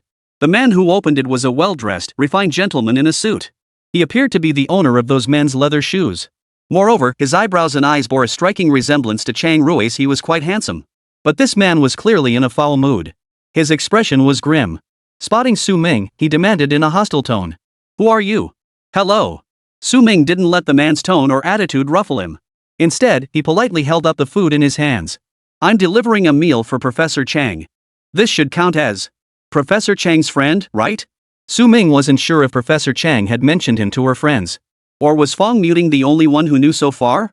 To avoid embarrassing his client, Su Ming refrained from revealing his identity outright, simply stating he was delivering the meal. Come in. Chang Yu was utterly annoyed. Seeing Su Ming about to step inside, he immediately snapped. What the hell are you doing? He had to take off his shoes and put on shoe covers just to enter the house. This damn delivery guy didn't even bother with shoe covers? What kind of joke is this? Hearing the commotion, two more women emerged from the living room. Su Ming glanced over. One was Chang Rui, her dark, wavy hair falling messily over her shoulders. She looked pale and clearly wasn't feeling well. The other was a middle-aged woman in her 40s or 50s, adorned in gold and silver jewelry, with a certain resemblance to Chang Rui in her brow. Su Ming frowned. Damn it, I guessed wrong again. These weren't friends, they were mother and daughter. Su Ming's heart sank. So it was a family affair after all. The timing was off. As Su Ming turned to leave, Chang Yu grabbed his arm and snapped. Where you think you're going? You're not happy I'm yelling at you? Delivering takeout and you're already losing your temper? Think you're some kind of master? Su Ming shot him a look. Prison. You're not grateful for the courtesy I'm showing you? Why not just say 3 words, wear shoe covers, and be done with it? Why resort to cursing here? Is that what you call class? What annoyed him most was people who couldn't address issues directly, instead taking any opportunity to vent their frustration. And this guy clearly hadn't gotten off easy with Chang Rui. Fine. Anyway, the packed meal I got earlier has gone cold now. It wouldn't be good for Chang Rui to eat it. Might as well take this chance. Ha! So Su Ming stuffed the meal into Chang Yu's hands with a look of deep regret, speaking just loud enough for Professor Chang to hear. I'm so sorry, I didn't realize my clothes weren't clean. I won't come in. Please forgive me. This meal is for Professor Chang. Eating it while hot helps replenish qi and blood. No matter how busy you are, you must eat properly. Please bring it inside for her. Thank you. Get lost. Chang Yu rolled his eyes, his face darkening with displeasure as he shoved the takeout box right back at Su Ming. Then Su Ming, looking fresh and lively, failed to catch it. Thud. The takeout box hit the floor and spilled its contents everywhere. Chang Yu was furious. He could put up with being pushed around by Chang Rui, but to be humiliated by this delivery guy too? Are you polio stricken or something? Can't even catch a damn thing? Bang! A loud thud. Chang Rui walked expressionlessly to the doorway, then kicked Chang Yu squarely in the rear, sending him flying out the door. Su Ming quickly dodged. Chang Yu landed face first on the floor, taking a complete and utter tumble. The impact with the pavement stunned him. He dumbly reached up to touch his nose, which was bleeding. But, thank goodness my nose is still intact. Rui, don't act impulsively. Chapter 96, Judy. Rui, don't act rashly. A woman's voice rang out from behind Chang Rui. Chang Yu turned around and scrambled to his feet, his aching back and sore legs suddenly forgotten. There was no other reason because Chang Rui had drawn his knife. It was a real knife. When Chang Yu saw the genuine blade in Chang Rui's hand, his soul nearly flew out of his body. Upon entering Chang Rui's home, Chang Yu had spotted a knife in its sheath on the table. At first, he'd assumed it was for warding off evil spirits. He never imagined. He must be feeling better using such an expensive blade to chop him up. Terrified, Chang Yu scrambled to his feet, backing away nervously while desperately trying to appeal to Chang Rui's familial bond. No, sis. Sis, I'm your brother. Let's talk this out calmly, okay? Sis. Rui. He's your brother. Don't do anything rash. Chang Fengji, Chang Rui's mother, clung desperately to Chang Rui's waist as he tried to advance, frantically yelling at Chang Yu. Chang Yu. Apologize to your sister this instant. Chang Yu lost all dignity, kneeling down with a wet face, practically ready to kowtow to Chang Rui. He had no choice. Chang Rui was genuinely unstable, and Chang Yu truly feared that if Chang Rui lost his temper, he might actually hack him to death. The most crucial point was this. Given Chang Rui's current scientific achievements and personal value, even if he really did chop Chang Yu to pieces, he would absolutely not be executed. The state would never allow it. At most, he'd be given a minor punishment like changing his surname, then carry on with business as usual. As for that minor punishment, Chang Yu even wondered if it might be as light as forcing him to drink a cup of punishment wine. That's why Chang Yu was genuinely terrified. If today's incident doesn't resolve peacefully, he'll never sleep soundly again. Professor Chang. Su Ming leaned against the wall, watching the scene unfold like a spectator. Suddenly, he realized Chang Rui's rage was directed at everyone present. Chang Rui froze instantly at Su Ming's words, staring at him in confusion, waiting for what he would say next. Have you eaten dinner yet?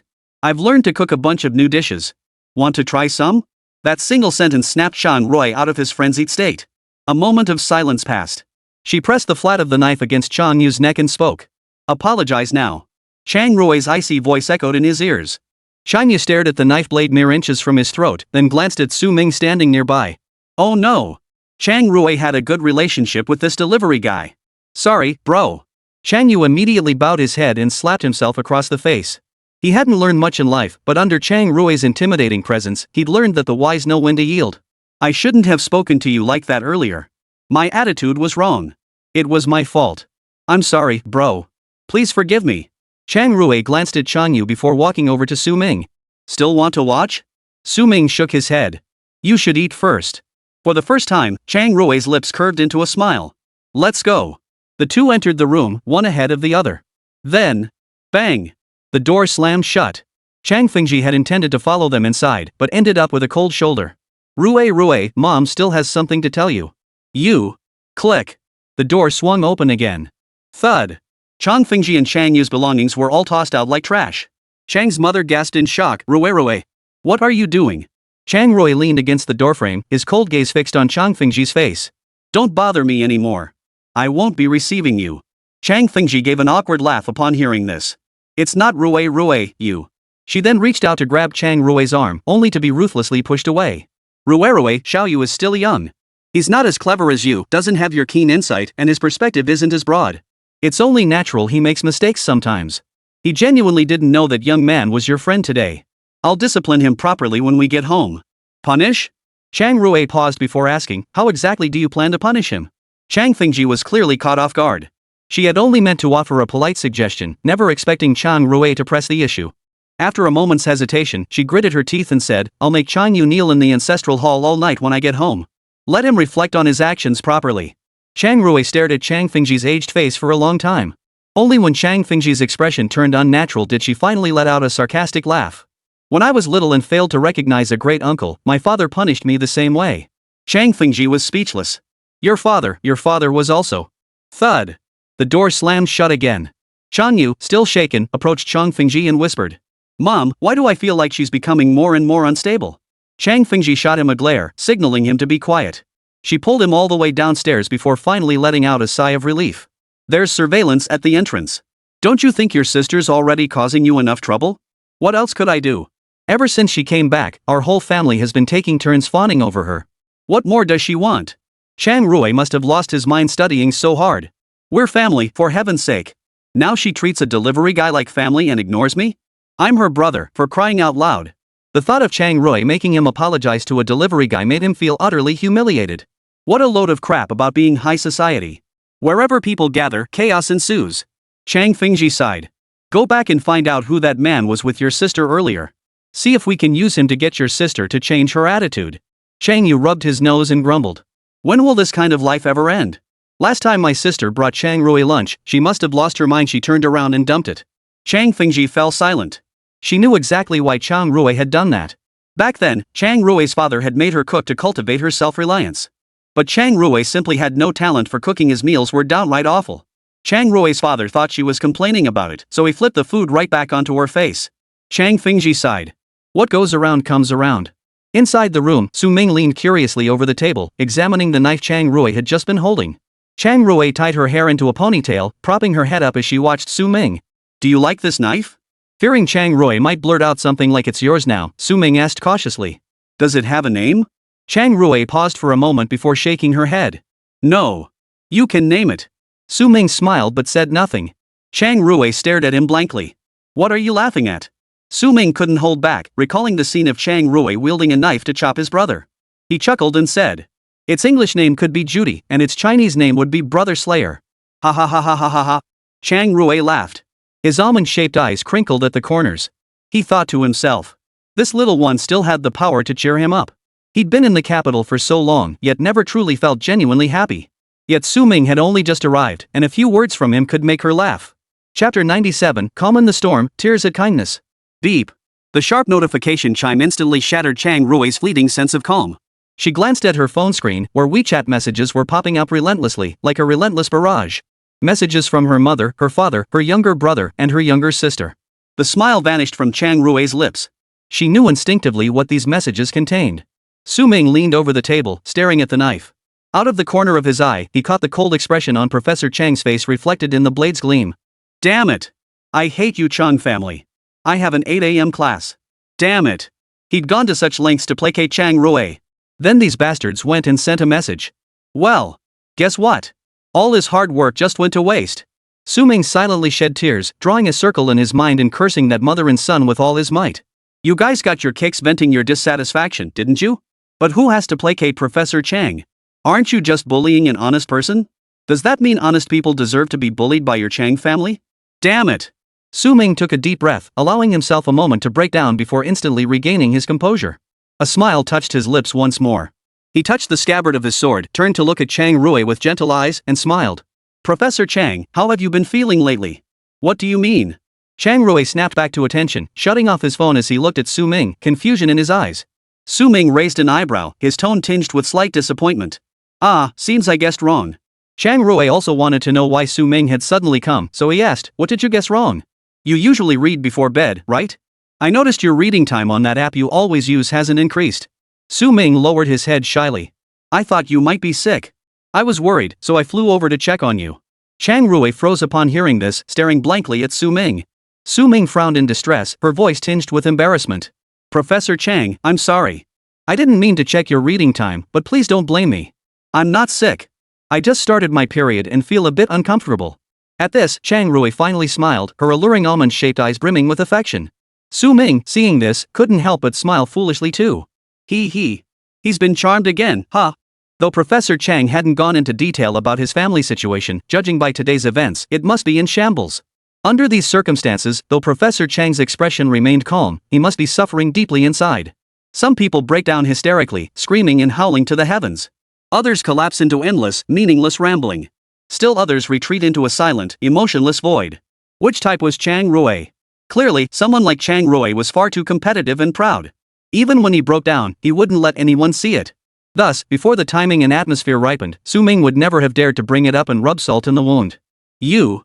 Chang Rui tried to speak, but something clogged her throat, a bitter ache that left her utterly speechless. How ridiculous.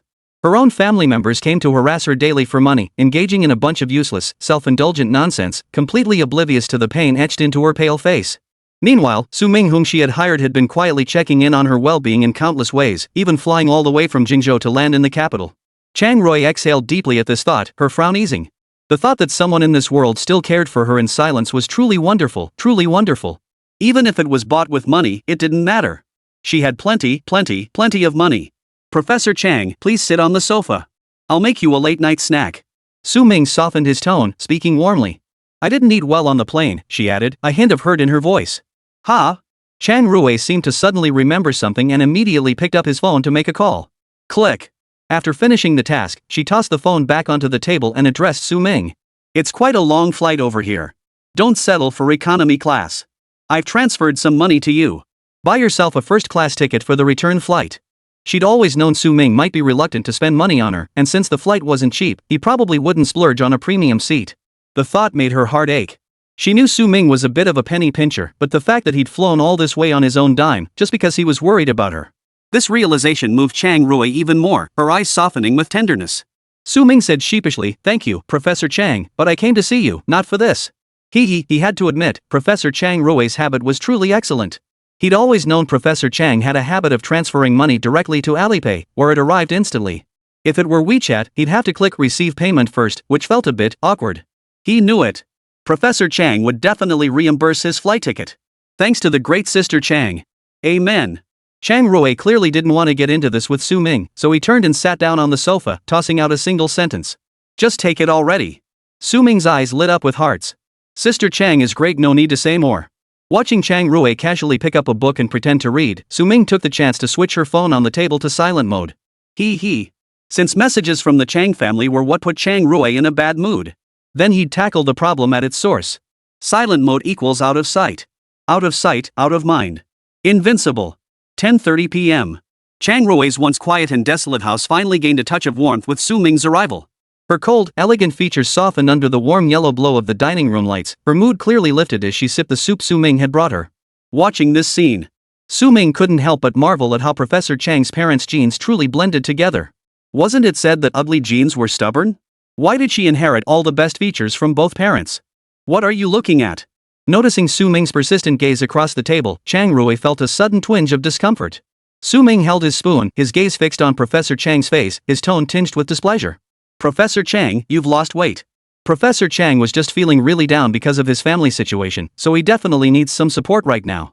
Damn it, take a chance, turn a bicycle into a motorcycle.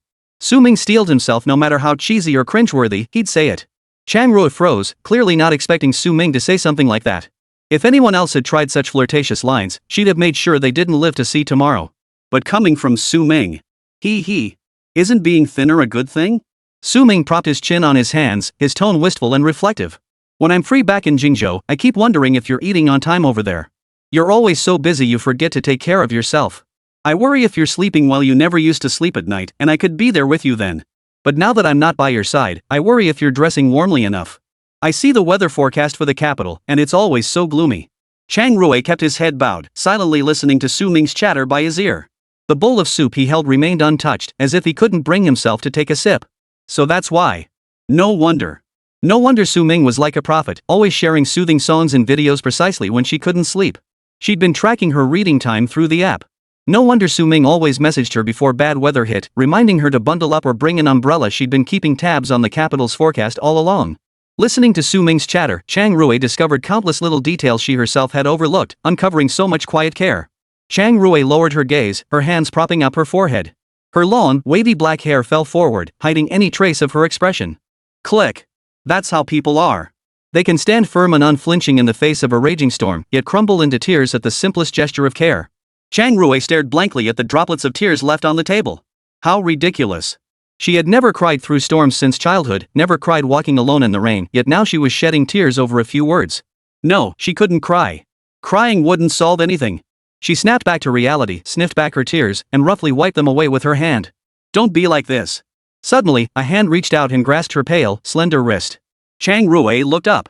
Su Ming immediately crouched down, ensuring he could meet Chang Rui's gaze, even looking up at her slightly as they spoke. Professor Chang sat there like the most expensive porcelain doll in a display case, radiant and flawless, yet tears streamed uncontrollably down her cheeks, onto her chin, and finally into Su Ming's palm. Chapter 98, Chang Rui's Origins. Su Ming understood clearly that after everything that had happened today, Chang Rui must be feeling terrible inside. Resolving emotional turmoil required the right moment. Now the time was ripe. Su Ming could begin helping Chang Rui process his emotions. This was part of the professional lapdog's job, to resolve every emotional issue for the client. Everything. Why are you rubbing so hard? You've made it all red.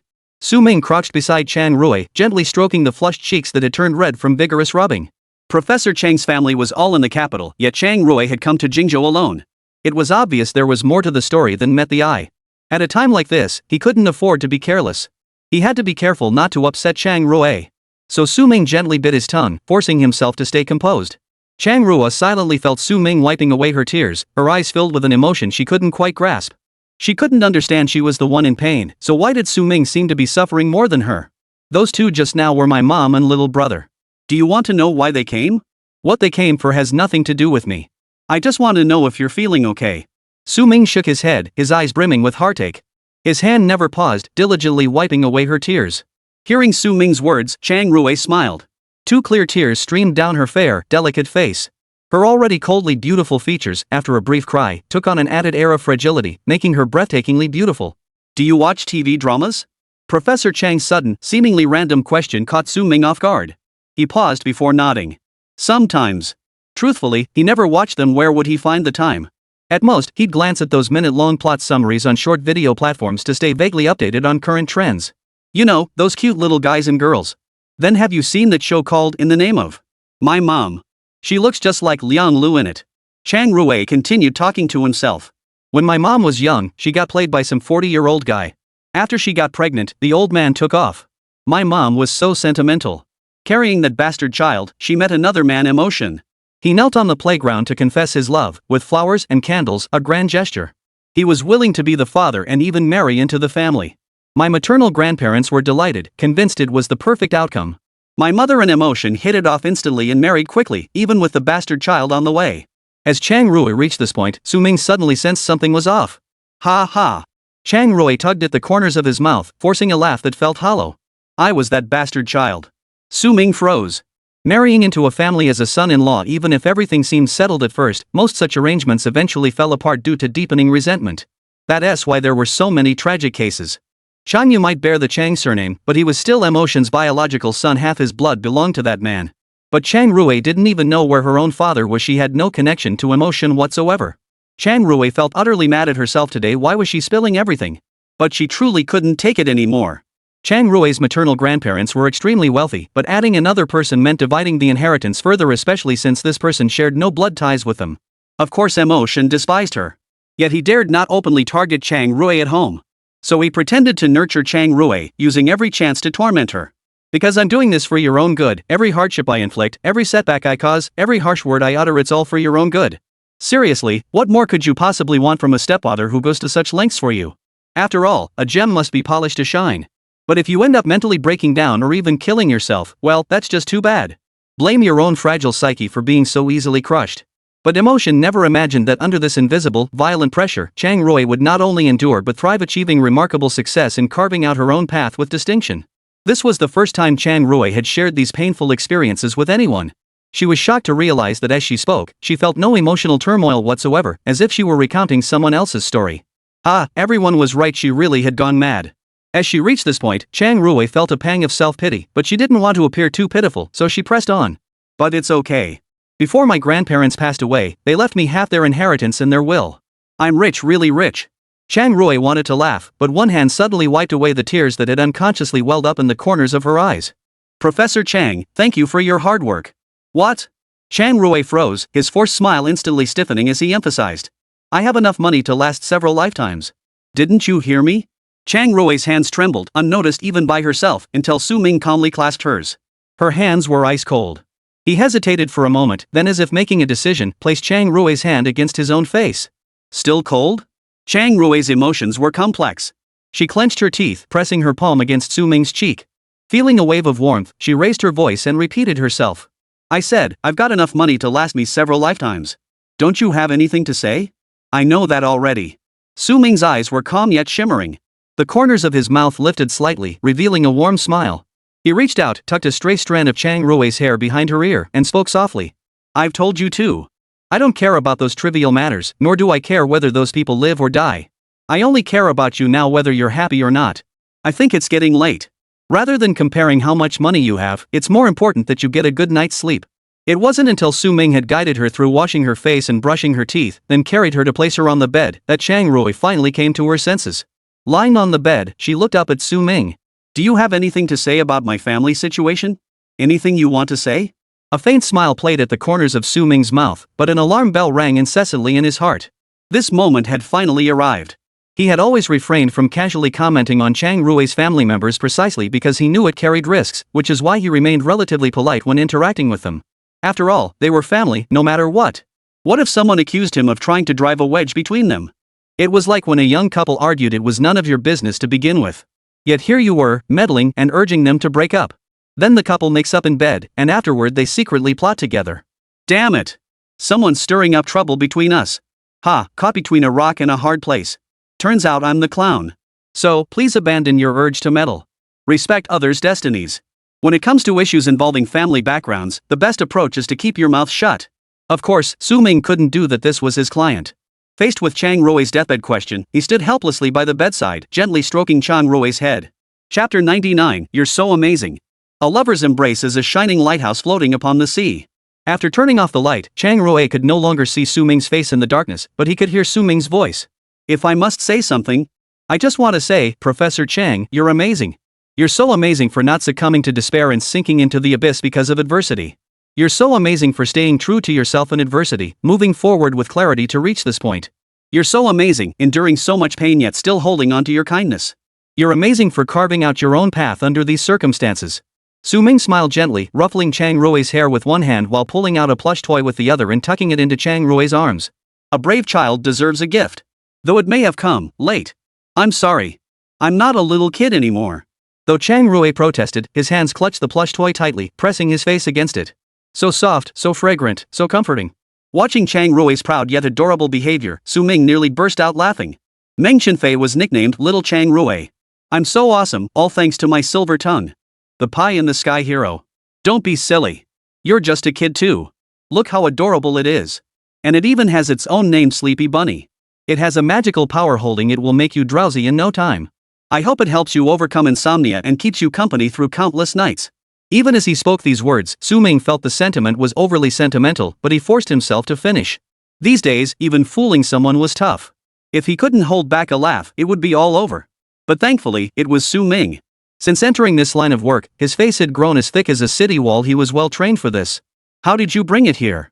Chang Rui asked suspiciously. Su Ming chuckled. I packed it in my suitcase and lugged it all the way from Jingzhou. This isn't just any sleepy rabbit, it's a sleepy rabbit that flew on a plane. It's the pride of our rabbit village. Chang Rui's lips curved upward. Though the darkness hid his expression, his eyes seemed to sparkle with excitement.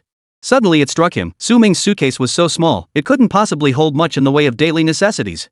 To lull her to sleep and make her happy, Su Ming had carried a stuffed toy all the way from Jingzhou on a long-haul flight. I'll have someone take your measurements tomorrow to make you clothes. Hearing this, Su Ming couldn't help but beam with joy. Truly the top-ranked sister. When it came to money, Chang Rui was always generous. When she mentioned taking measurements for clothes, she certainly didn't mean just a simple outfit. She meant a full ensemble, complete with watches and accessories. And it would all be custom-made luxury goods. This was serious money. Where'd I put my phone? The more Su Ming thought about it, the more he liked it. So Chang Rui decided to transfer some extra money to Su Ming, treating it as payment for the plush toy. Su Ming reluctantly fetched Chang Rui's phone from the living room. Watching Su Ming move with deliberate slowness and obvious reluctance, Chang Rui asked in confusion. Did you use my money? If you did, it's no big deal. No, I didn't. Su Ming froze at the question. Even though he knew all of Chang Rui's passwords, he wouldn't do something like that. He had his own professional integrity. He only accepted money voluntarily given by clients. Unless it was an exceptional circumstance, he never reached out to clients for money. Of course, it wasn't that he didn't want it. On one hand, asking clients for gifts was against the rules and certainly not in the contract. On the other hand, proactively asking for things in daily life was a tacky move. Even if clients didn't say it outright, it still felt tacky. The emotional value offered by someone who acts cheaply is naturally cheap too. Don't lose the forest for the trees. Chang Rui was puzzled. If it wasn't about secretly spending money, why was Su Ming acting this way? He decided to ask. Then why did it seem like you didn't want to give me the phone? Sorry. Su Ming said sheepishly, then handed the phone to Chang Rui with a bit of awkwardness. I silenced your phone. Chang Rui glanced at it and confirmed it was indeed on silent. Chang Rui was puzzled. Why? Attention. Everyone. Take notes. Important knowledge point. When you do something for someone and want them to notice, don't blurt it all out at once. Take it step by step. Ask one question, answer one question. Let them feel like they're discovering things, while you maintain your own rhythm. Su Ming lowered her head, looking a bit aggrieved. I thought you'd be upset seeing their messages, so I took the liberty of silencing your phone. I'm sorry. Chang Rui froze. Having been constantly told what to do as a child, she grew to hate others making decisions for her without her consent. But now, what Su Ming had done didn't bother her at all. Instead, it gave her a sense of security. Chang Rui lowered her gaze, silently staring at her phone while Su Ming stood right before her. Perhaps Fong Muting was right, she had fallen for Su Ming long ago. Still, she felt she owed him an explanation for why she remained connected to the Chang family. She didn't want Su Ming to think she was indecisive, unable to handle even this small matter. So Chang Rui recalled the events leading up to this moment. As grandfather lay on his deathbed, he called me over alone. He looked like a withered tree about to collapse, his voice hoarse as he gripped my hand and said. Chang Rui let out a mocking laugh. He said he'd give me half his fortune. He asked for nothing else, only that I ensure my mother's family lived a life of secure, lasting prosperity. Was this a request? It was clearly a threat, just a soft one. If she had refused that request at the time, she would certainly not have received any share of the estate. Moreover, there might have been far more serious consequences. So I bowed my head. This was the first time she had ever yielded. She never told anyone about it. Even Fong Muting believed her grandparents had loved her deeply, which was why they left her so much money. But only she knew the truth. How could this be love? How could it be love when they threatened and kidnapped her even as they lay dying? The only one they truly loved was their own biological daughter. Changyu, emotion, even her own father, Chang Rui. They were nothing but tools. Su Ming wasn't the least bit surprised by this. With Chang Rui's grandparents being such formidable figures, how could they not see through emotion's petty schemes? They simply didn't care enough to bother. Since even Chang Rui's own mother ignored it, it could only be said that everyone tacitly accepted it. But unexpectedly, Chang Rui was the only promising young member of the Chang family to rise to prominence. The rest were hopeless cases. Thus, her grandfather employed this method, making Chang Rui a safeguard for the Chang family. If she truly wiped out the entire Chang family, with no one left standing, what purpose would her own survival serve? It would be mutual destruction. She didn't know if her grandparents had left any hidden cards. Though they were dead, two people that powerful could still have loyal followers under their command. Chang Rui was mad, but he wasn't stupid. Step by step, he'd maneuvered himself into this position. Yet Chang Rui still found it deeply ironic. Everyone knew she was proud, never bowing her head, yet in the end, hadn't she bowed for money? Agreeing was the right move. Ming clenched his fist and declared solemnly, "Of course you should agree. Why wouldn't you? You deserve every penny of it. If you ask me, you should get it all." Chang Rui watched Ming's indignant expression, and the weight of her own discomfort lifted slightly. She asked with a faint smile, "It's their money. Why should I get it all?" "Because I think you're great. I think you're truly exceptional. You deserve every last bit of it." Ming crouched beside the bed, arms crossed. "This is all yours. They owe it to you."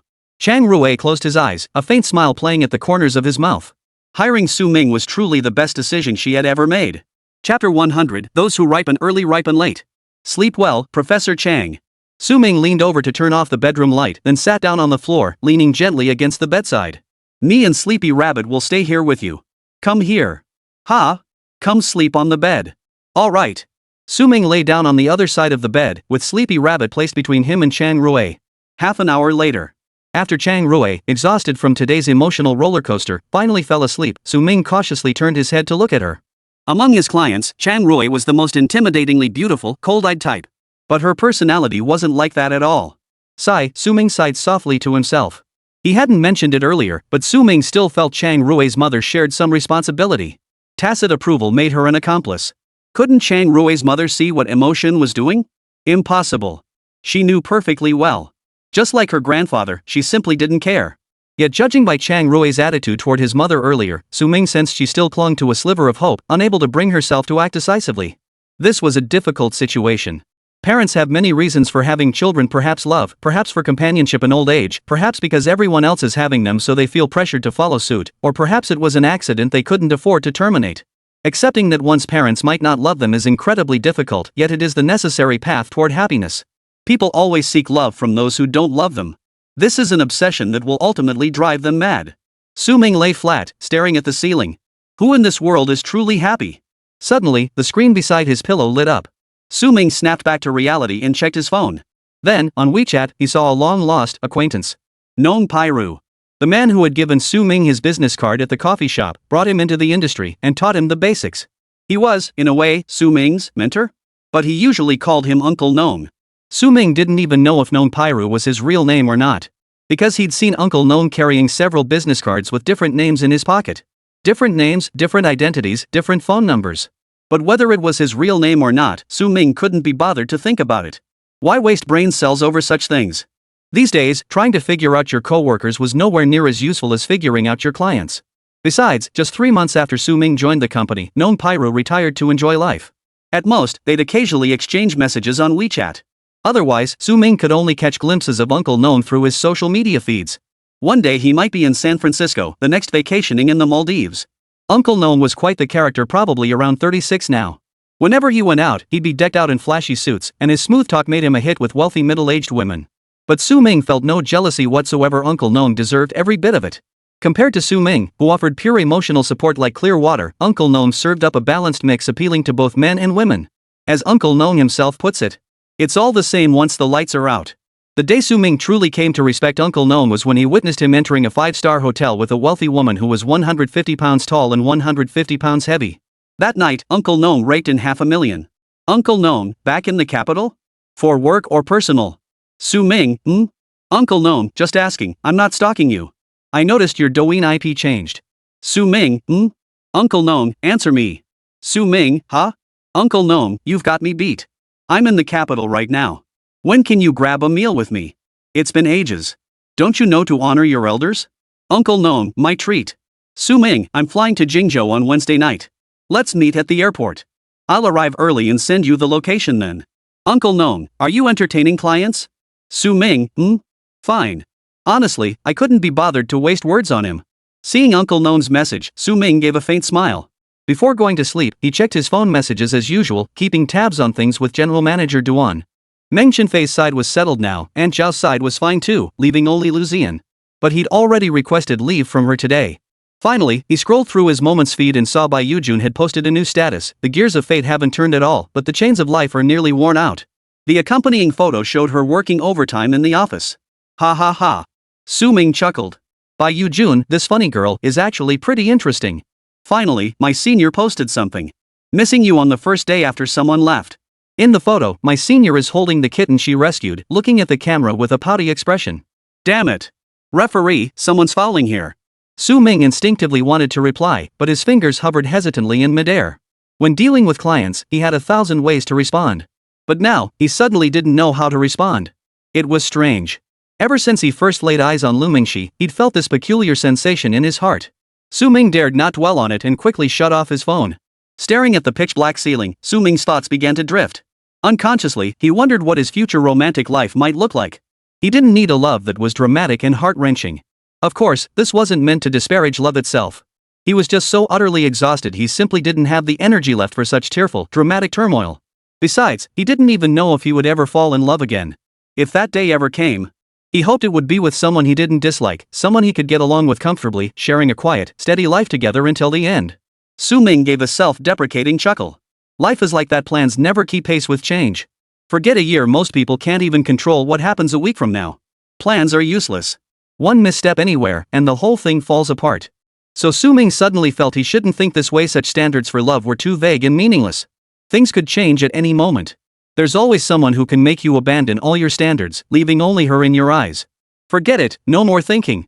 Things had come to this. Might as well get some sleep. The next morning, just as Su Ming was about to get up to wash and cook breakfast, his movement woke Chang Rui. Chang Rui's hair was slightly disheveled, yet it held a certain messy charm. Her almond-shaped eyes were half closed, radiating a vivid, intense beauty as she hovered between sleep and wakefulness. Su Ming didn't linger on her gaze, shifting his eyes instead as he prepared to get up and make breakfast as usual. Good morning, Professor Chang. What would you like for breakfast? Don't go. Noticing Su Ming's movement, Chang Rui reached out and grabbed his wrist before settling back down. Her slender fingers clasped his arm as she murmured with a slight frown, eyes still closed. Someone will deliver breakfast soon. You don't need to trouble yourself. Study in my room this morning. I've prepared some materials for you here. Take a look later. This afternoon, someone will come to take measurements for clothes. Tonight, I'll take you out for dinner and a movie. All right. She'd laid out his entire schedule for him. The morning passed quite comfortably for Su Ming. He studied while Chang Rui brought a laptop and sat across from him. They worked side by side without disturbing each other. Chapter 101, Maybe splurging on money is the right move? In the afternoon, representatives from the luxury brand arrived to take measurements for custom-made clothing. Chang Rui put together over 10 outfits for Su Ming, complete with accessories like watches and brooches. Watching Su Ming surrounded by 7 or 8 staff members showering him with compliments, Chang Rui couldn't help but curve his lips upward. Is there anything else you like? Or any styles you'd like to try? Su Ming looked radiant and handsome in her styling, and Chang Rui couldn't help but feel a surge of pride. A real-life dress-up game. Most crucially, as she looked at Su Ming now, she couldn't help but think.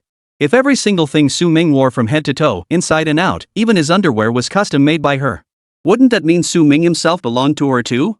As Chang Rui pondered this, Su Ming sat on the sofa while the custom shoemaker took his measurements. It feels almost like I'm not myself anymore, Su Ming said uneasily, staring at his reflection in the mirror. Professor Chang, really, it's too much. There's already plenty. When a client takes care of everything for you, it's not just about giving you a favor, it's also about projecting an air of generosity. This kind of experience carries a distinct sense of indulgence. This psychology is akin to wearing a $69 outfit in real life but splurging on a $699 skin for your in-game character. If he didn't react with enough surprise at this moment, it would disappoint the client, an unforgivable professional blunder. Everyone has a dark side, it's only human. No one's perfect. Even someone like Chang Rui, a professor who appears utterly glamorous on the surface, is no exception. No big deal, he could easily cater to the dark side of any customer's heart, as long as they paid up. Su Ming didn't care. In the end, he'd bundle all these items and sell them at a second-hand luxury goods store. Of course, that would only happen after every single contract had concluded. Otherwise, what if a client asked him to wear something during the service period and he couldn't produce it? But seriously, these staff members must be elite salespeople. Otherwise, they wouldn't be able to come to Professor Chang's home to serve him. They were so damn smooth-talking, 7 or 8 of them circling around him, showering him with compliments. If he had even a shred of weakness, he'd have been floating on air. Fortunately, Su Ming picked up quite a few flattering phrases from these staff members. Learning truly never stops. Heh, with daily accumulation, he'd eventually become the undisputed champion among professional suck-ups. It's fine, not much. Chang Rui's dark curls fell loosely over his shoulders as he spoke calmly, his eyes gentle. Don't worry about the trouble. I'll have them deliver the finished clothes to the mansion. Tomorrow night, I'll send you back on my private jet. What? What jet? Su Ming froze for a moment. Hey, sis, is this even Chinese? What are you talking about? Is this some brainless novel? There really are private jets? Here's the deal, give me $1 million and I'll ride you to Jingzhou. Su Ming was completely overwhelmed. In Su Ming's mind, Chang Rui was already rich enough. But Professor Chang turned out to be even richer than he'd imagined. Seeing Su Ming frozen in place, Chang Rui's lips curled into a proud smile. His mood lifted considerably, and with a sweeping gesture, he ordered several more outfits. In front of Su Ming, she could be said to have no advantage whatsoever, yet she could also be said to hold an absolute advantage. Since Su Ming showed no interest in her body, this was the only way she could think of to keep him tied to her. Chang Rui lowered her head, letting her hair fall forward to hide the obsessive glint in her eyes. Why did Su Ming choose this line of work? Wasn't it all about making money? She would drag Su Ming into a life of extravagance and excess, cultivate in him a habit of spending money like water, make him feel the supreme allure of wealth, satisfy every desire he could buy, and ensure every move he made reeked of filthy lucre.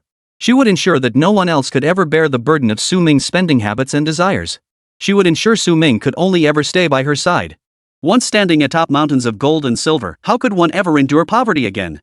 It is easy to slip from frugality into extravagance, but difficult to return from extravagance to frugality. This way, Su Ming would never be able to leave her.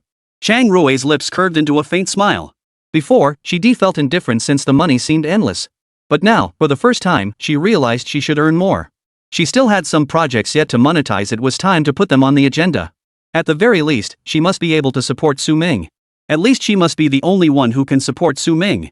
Before this afternoon, Su Ming had experienced what it meant to live like an emperor. It still felt somewhat like a dream. Within a single afternoon, a crowd of people had unnoticed gathered around him and Chang Rui, fussing over them like electronic sycophants. Even the movie theater experience mirrored their previous outing in Jingzhou. Private screening. And not just one theater. The entire cinema was reserved.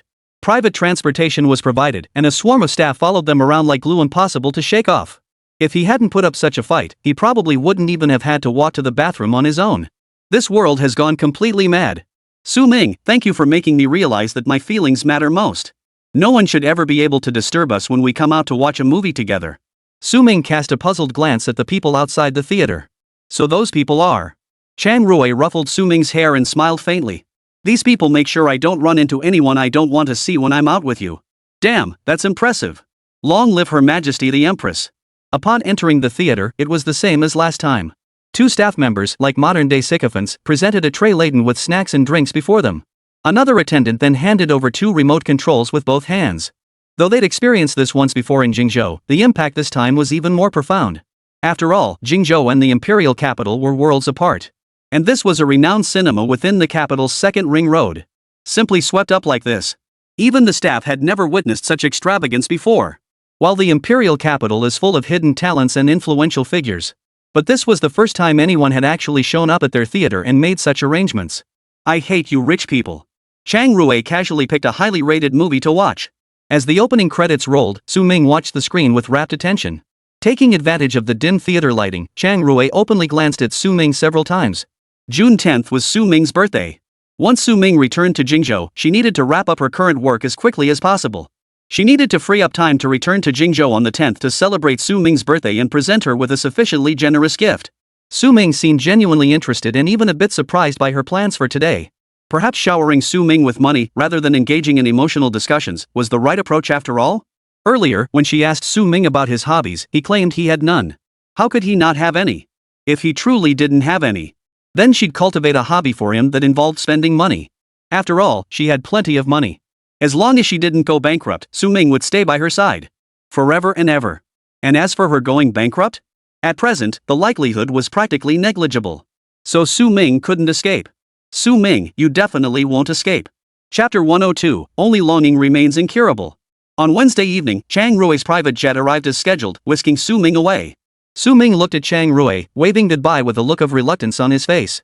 After turning and boarding the plane, Su Ming nearly burst out laughing. He chuckled. What a luxurious plane. Holy.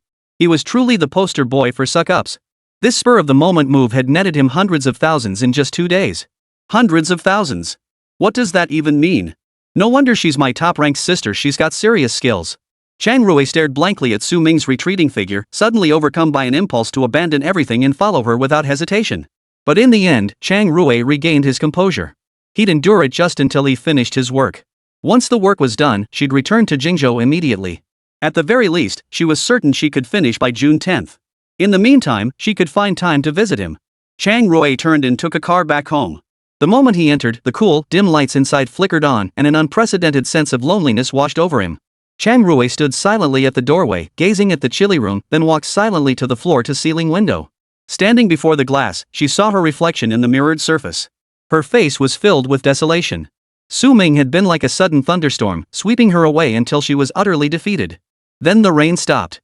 But her sky remained overcast. It felt like going to a bar alone, reveling for hours amid the roar of voices, only to stumble home drunk, returning to a cold and desolate place. Chang Rui sighed softly, leaning her head against the windowpane. She watched the neon lights outside and the bustling traffic on the streets. Did you really come? Or was it just my dream? Chang Rui stared out the window, murmuring to herself. Had Su Ming really traveled all this way just to spend 2 days with her? Or was it all just a hallucination? The mere thought of that possibility sent a wave of panic washing over her. Chang Rui immediately stumbled toward the bedroom, her steps unsteady until she spotted the sleepy rabbit lying quietly on the bed. Only then did she breathe a sigh of relief. Ha ha! Chang Rui smiled. So it's real. You really came. She hurriedly lay back down on the bed, clutching Sleepy Rabbit to her chest. Only then could her panic subside. The scent of Su Ming seemed to linger on the bed and the Sleepy Rabbit. This calmed Chang Rui. Click. Whether she'd squeezed it too tightly or accidentally pressed a button, the Sleepy Rabbit suddenly chirped. Chang Rui's hand froze, and she looked down in confusion. The next second, a familiar voice came from the Sleepy Rabbit's built-in speaker. Ahem, has the recording started already? Chang Rui jolted in surprise. Even though the recording was a bit muffled, she could still recognize it as Su Ming's voice. This seller is so annoying, the instructions aren't even clear. Alright, this should be the start of recording, right? Ahem. Dear Professor Chang, to prevent your life from becoming too dull, this humble servant will now sing a few songs for you. I know you like Jay Cho, so I've specially learned a few of his songs. Ahem, the first song, Simple Love. I can't quite explain why, but I've become so proactive. If I fall for someone, anything feels worth doing. Chang Rui was dumbfounded. Second song, Can't Bring Myself to Say It. Not long after leaving, I start worrying if you're doing okay today. I can never bring myself to tell her that I'll always cherish you and make you laugh. Chang Rui stared blankly at the plush toy before him. The third song, Rainbow. Where is the rainbow? Tell me, can you give me back my wish? How can I sleep without seeing your smile? Your voice is so close, yet I can't hold you. Without the earth, the sun still revolves. Without reason, I can still walk on my own. Hearing the lyrics up to this point, Chang Rui's heart was still brimming with happiness. But when he heard the line I can walk on my own, Chang Rui panicked, nearly shouting, you can't leave. Fortunately, the song was short. Su Ming's voice sounded a bit strained after finishing the recording. Professor Chang, I'm done singing. Not sure if you like it, but let me know in person when you return to Jingzhou next time. Also, I usually tell you stories to help you fall asleep, right? I wonder how you're sleeping over there. I'll record a few stories for you to listen to, so when you can't sleep, you can still hear me telling you stories. Chang Rui leaned against the headboard, listening intently to all the songs Su Ming sang and all the stories he told. By the end, she felt an unprecedented sense of peace and contentment. A smile touched the corners of Chang Rui's lips. Just as she was about to replay them, the sleepy rabbit which had stopped playing earlier suddenly came to life again. Ouch, singing made me thirsty. I'll have some water. Gulp gulp gulp, all gone. Ta-da. Here comes the bonus track. I've always wanted to tell you. You bring me unexpected joy. Like an oasis in the desert. Say you'll always be by my side, my roots and my wings. Let me soar, yet always have a nest to return to. Tears glistened uncontrollably at the corners of Chang Rui's eyes. She cried and laughed at the same time. It's just loving you, never abandoning, never leaving, not caring how many storms lie ahead. When the song ended, Chang Rui held Xiao Mianyang, speechless. In that moment, she felt immense happiness envelop her completely. A long silence followed. A pair of enchanting almond-shaped eyes glowed, captivating and mesmerizing, flickering with an obsessive light. Su Ming, you're too dedicated. But what was I supposed to do? After murmuring this to himself, Chang Rui strode quickly to his study, retrieved a letter, and began writing. After finishing, he carefully placed the letter inside the little sleepy sheep. Then, from beneath his pillow, he retrieved a photograph. The photo showed two people. Chang Rui, awkwardly standing in the rain, and Su Ming beside him, smiling brightly as she held an umbrella over him. It was a simple photo, yet Chang Rui stared at it, lost in thought. Yes, it was taken that day after his car got scratched. Su Ming had run over to him and they'd snapped it casually by the roadside. She didn't like having her picture taken and didn't usually take photos. Naturally, she wouldn't have insisted on taking a photo with Su Ming. Who would have thought that Su Ming would give her a Polaroid camera along with this very photo?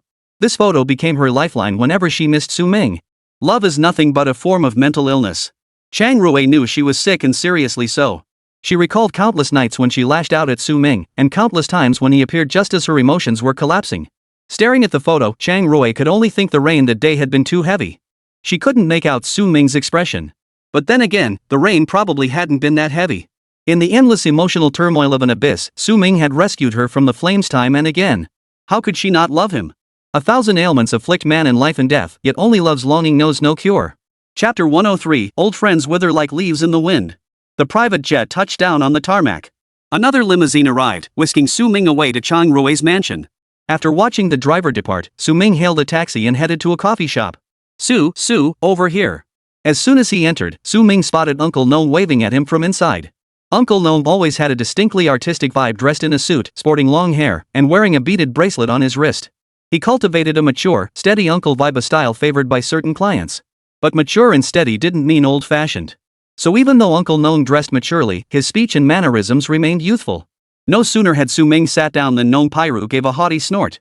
Little Su, you're getting more and more important. We agreed to meet at the airport, yet you insisted I fly all the way to Jingzhou. Su Ming rolled his eyes at the coffee already ordered before him. You're the one who wanted to meet. Of course I can book it. Truthfully, plans had changed unexpectedly. After all, how could he have known Chang Rui would arrange a private jet for him out of the blue? With that, the original plan to meet at the airport was completely scrapped, so he had no choice but to inconvenience Uncle Gnome with the extra flight. After Su Ming sat down, Uncle Gnome handed him a business card. Gnome Pairu paid special attention to these little things, often designing them himself. He said proudly, "Look, my newly designed business card." Su Ming took the card. Nice gold foil stamping. Gnome Pairu. Uncle Gnome couldn't help but lift his chin slightly. That's right. It's me. Su Ming glanced at Uncle Gnome and continued reading aloud: poet, writer, illustrator, bar owner, folk singer, model, creator, emotional counseling expert. After rattling off the list in one breath, Su Ming nearly blacked out. Gnome Pairu looked at Su Ming with pride. So, pretty impressive, huh? Su Ming rolled his eyes and slumped back in his chair. No way, dude. Are you schizophrenic or something? Gnome Pairu pouted. How could you say that? I have so many great qualities. Su Ming was even more speechless. He felt that ever since Uncle Gnome retired, he'd been regressing with age. His first self-introduction was actually poet? You're dabbling in literature now? With only a middle school education, what kind of literature are you even doing? Gnome Pairu slapped Su Ming playfully, grumbling, Hey kid, why are you always saying stuff like that? And let me tell you, education doesn't mean anything. Don't underestimate me, I'm cultured now. Su Ming eyed Gnome Pairu's suddenly long hair suspiciously. After a moment's silence, he felt it must be true and spoke up. So you're dating someone from a well-connected family now? Uncle Gnome threw his head back and laughed, ha ha ha, you get it. Just keep guessing, damn it. Su Ming was speechless. He'd thought Uncle Gnome had finally gotten his act together, but who knew he was still messing around? Fine. But let me tell you this, I'm not just messing around. I'm serious about this. Uncle Gnome clarified solemnly. Su Ming was even more speechless. You've been saying that to every client before. And be careful, you've finally made it out of the water, don't end up capsizing in a ditch at the last minute. No way, Uncle Gnome dismissed Su Ming's words, sounding almost boastful. My girlfriend is genuinely cultured. She even teaches me writing, and she understands my soul, do you get that? Su Ming fell silent. Knowledge isn't transmitted through sex. Gnome Shu scoffed dismissively, turning his head to sip his coffee with elegant grace. Did I ever tell you about that crazy client I had who loved reciting poetry? There was one poem I'd never heard before, and she ended up berating me for being uncultured. Su Ming rubbed his temples in exasperation. He'd heard this story from Uncle Gnome at least 8,000 times, if not 200. There are no truly strong people. Uncle Gnome could face a 150 kilograms client without flinching, yet a client calling him uncultured completely shattered his defenses, and it had been eating at him for ages. What does this tell us? It showed that education was a scar on Uncle Gnome's heart. Now that Uncle Gnome has found a second-generation intellectual as his partner, it indirectly confirms Su Ming's conjecture. People always crave what they lack most. Su Ming silently studied Uncle Gnome, glanced at his watch, and sighed softly. Not wanting to get into a drawn-out argument, he cut straight to the point. What's so important that you had to see me? Just say it. Can't I just want to catch up with you? Forget it then. Su Ming's swift rise, his ruthless demeanor, and his decisive action left Gnome Pairu utterly stunned. Damn it!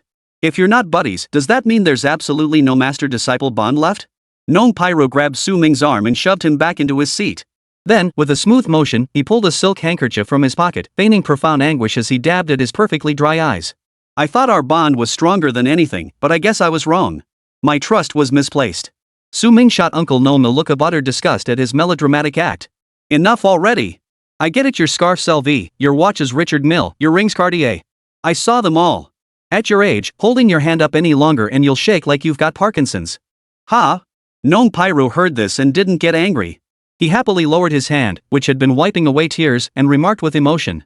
Only you would notice. When I show off to others, they can't tell. Luxury brands spend huge sums advertising to the masses partly so ordinary people recognize these labels and understand their exorbitant prices, not to encourage mass consumption. This makes it easier for the wealthy to show off. Otherwise, imagine a rich person decked out in designer labels trying to flaunt their superiority, only for everyone around them to have no clue what they're even wearing. What kind of show-off is that? Who are they trying to impress? Gnome Pyro was overjoyed. Suddenly, all his careful outfit planning felt worthwhile. At least someone recognized the value. Su Ming couldn't be bothered with Uncle Gnome's narcissism. People in this line of work often start out thinking they'll quit once they've made enough, but they easily get sucked into a life of luxury and excess. After all, it's easy to go from frugality to extravagance, but hard to go from extravagance back to frugality. Once your spending habits escalate, it's tough to scale them back.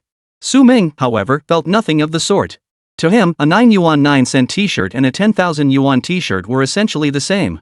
Still, he found these luxury goods rather amusing. They only fleeced the rich. But what could he do? Uncle Gnome loved this stuff, and Su Ming didn't want to say much about it. Back when Su Ming asked Uncle Gnome why he got into this line of work, Uncle Gnome's answer was very straightforward. He said it was because he was lazy. Too lazy to study, too lazy to work, too lazy to think. So he figured this line of work suited him best. Just put on a good show in front of clients, and the money would come rolling in. Plus, he never got the short end of the stick. This answer had a profound impact on Su Ming at the time. So when he entered the industry, he vowed never to cross the line. Once the bottom line is breached, the abyss lies beyond. Chapter 104, Dead? Just like that? After showing off his stylish outfit to Su Ming, Uncle Gnome was in high spirits. He was ready to get down to business. Nonshu propped his hands on the table, gazing at Su Ming as he asked in a low voice. Do you remember that woman? Silence. After a long pause, Su Ming took a deep breath and nodded slightly. Back then, Su Ming was desperate for money, practically at his wit's end. In the end, with no other options left, he gritted his teeth and called Uncle Gnome. Uncle Gnome then took him to meet a woman. That woman became Su Ming's first client. Before the service began, Uncle Gnome specifically took Su Ming to the capital city, locking him away in a villa for 2 full months of intensive training. 2 months later, Su Ming followed her to Jingzhou and officially began his work. Su Ming rubbed the rim of the cup, slowly pouring out a bit of coffee. It trickled down the side of the cup. Su Ming shook his head helplessly. He had been incredibly grateful to Uncle Gnome when he got this job. If it weren't for Uncle Gnome pulling him into the industry, he wouldn't have made it this far. But the more time he spent with that woman, the more he sensed Uncle Gnome wasn't as straightforward as he seemed back then. She was an extremely dangerous madwoman. Uncle Gnome probably didn't have the guts to handle her. Uncle Gnome didn't want to risk himself, yet he'd accepted this assignment. So he sought a scapegoat. Su Ming was the chosen one. These realizations only dawned on Su Ming gradually later on. Otherwise, why would Uncle Gnome pass up such staggering wealth that had nothing to do with him and let it fall to Su Ming instead? What seemed like a gift from fate had its price tag secretly attached long ago. Su Ming learned a great deal from her: how to conduct himself, how to handle situations, broadening his horizons, and so on. Yet compared to all that, nothing matched the relentless nights of insomnia and mental anguish he endured. It wasn't until the contract ended and that madwoman left Jingzhou that Su Ming finally managed to get a decent night's sleep. Compared to her, Professor Chang was practically an angel. Su Ming looked up at Uncle Gnome's refined, mature face and sighed softly. It turned out he truly regarded Uncle Gnome as his mentor. But after pondering the reasons behind Uncle Gnome's actions, he felt a pang of sadness. Right. Why should he get a cut of such a lucrative venture? What are you bringing her up for? What did she do? Uncle Gnome rubbed his hands nervously. He knew his original purpose in seeking out Su Ming wasn't pure, and he also knew Su Ming had probably figured this out too. After all, when Su Ming first entered the industry, he used to call him master all the time. Now, it was already a blessing that he was even willing to speak to him. Truthfully, Gnome Pyro had chosen Su Ming only after observing him work part-time for an entire week. Back then, Su Ming moved with sharp efficiency, had a quick mind, and was easy on the eyes, a natural magnet for women, perfectly suited for this line of work. His years of experience proved his eye for talent was spot on. But in just a few short years since entering the industry, the Su Ming before him had undergone a complete transformation. Once a skinny teenager with a touch of rustic charm. Now, Su Ming stood tall and handsome, radiating an air of sophistication that could easily pass him off as the young master of some prominent family. Later on, Nong Pairu actually felt a bit guilty towards Su Ming. He had pushed Su Ming into the hands of that madman simply because he didn't want to suffer himself. He later tried to rescue Su Ming, but it was too late. His words meant less than a fart to that crazy woman. No one cared. Nong Pairu knew that madwoman had cast a deep psychological shadow over Su Ming. But now, things were different, he said with a beaming smile. She's dead. Su Ming's hand holding the coffee cup trembled. He looked up at Uncle Nong in disbelief. Seeing Su Ming finally stirred, Nong Pairu knew he'd guessed right and continued. A sudden illness. They poured in handfuls of special drugs, spent piles of money all for nothing. 2 months. She died in just 2 months. Oh, right, they buried her just last month. Before she died, she had some crazy idea and had poplar trees planted around her hospital room. They even set aside a plot of land for her burial. The entire cemetery is surrounded by poplar trees. I know where it is. If you have time, I'll take you there. Now that the person who tormented you is gone, you can finally vent your anger at her. All the way home, those words echoed relentlessly in Su Ming's mind. He didn't take a taxi. Walking home, his shadow stretched long behind him. She was dead. She was just gone like that? Shouldn't the death of someone who tormented you be a cause for joy? But why am I not happy? Su Ming stared silently at his shadow on the ground. She was Su Ming's first client. She was also the first woman Su Ming had ever gotten to know up close. Dead? Just like that? Su Ming stared expressionlessly at the white poplar trees lining the road. Why did she plant poplars at the cemetery? Back then, she'd choked Su Ming's neck, saying he was just like a poplar tree, no fuss about anything. A bit of dirt, a bit of water, and a little sunlight, that's all it takes to survive. Born to be cheap. A poplar leaf fluttered in the wind, drifting from its branch to land in Su Ming's hand. He stared at that leaf for a long time. Ha ha ha ha ha.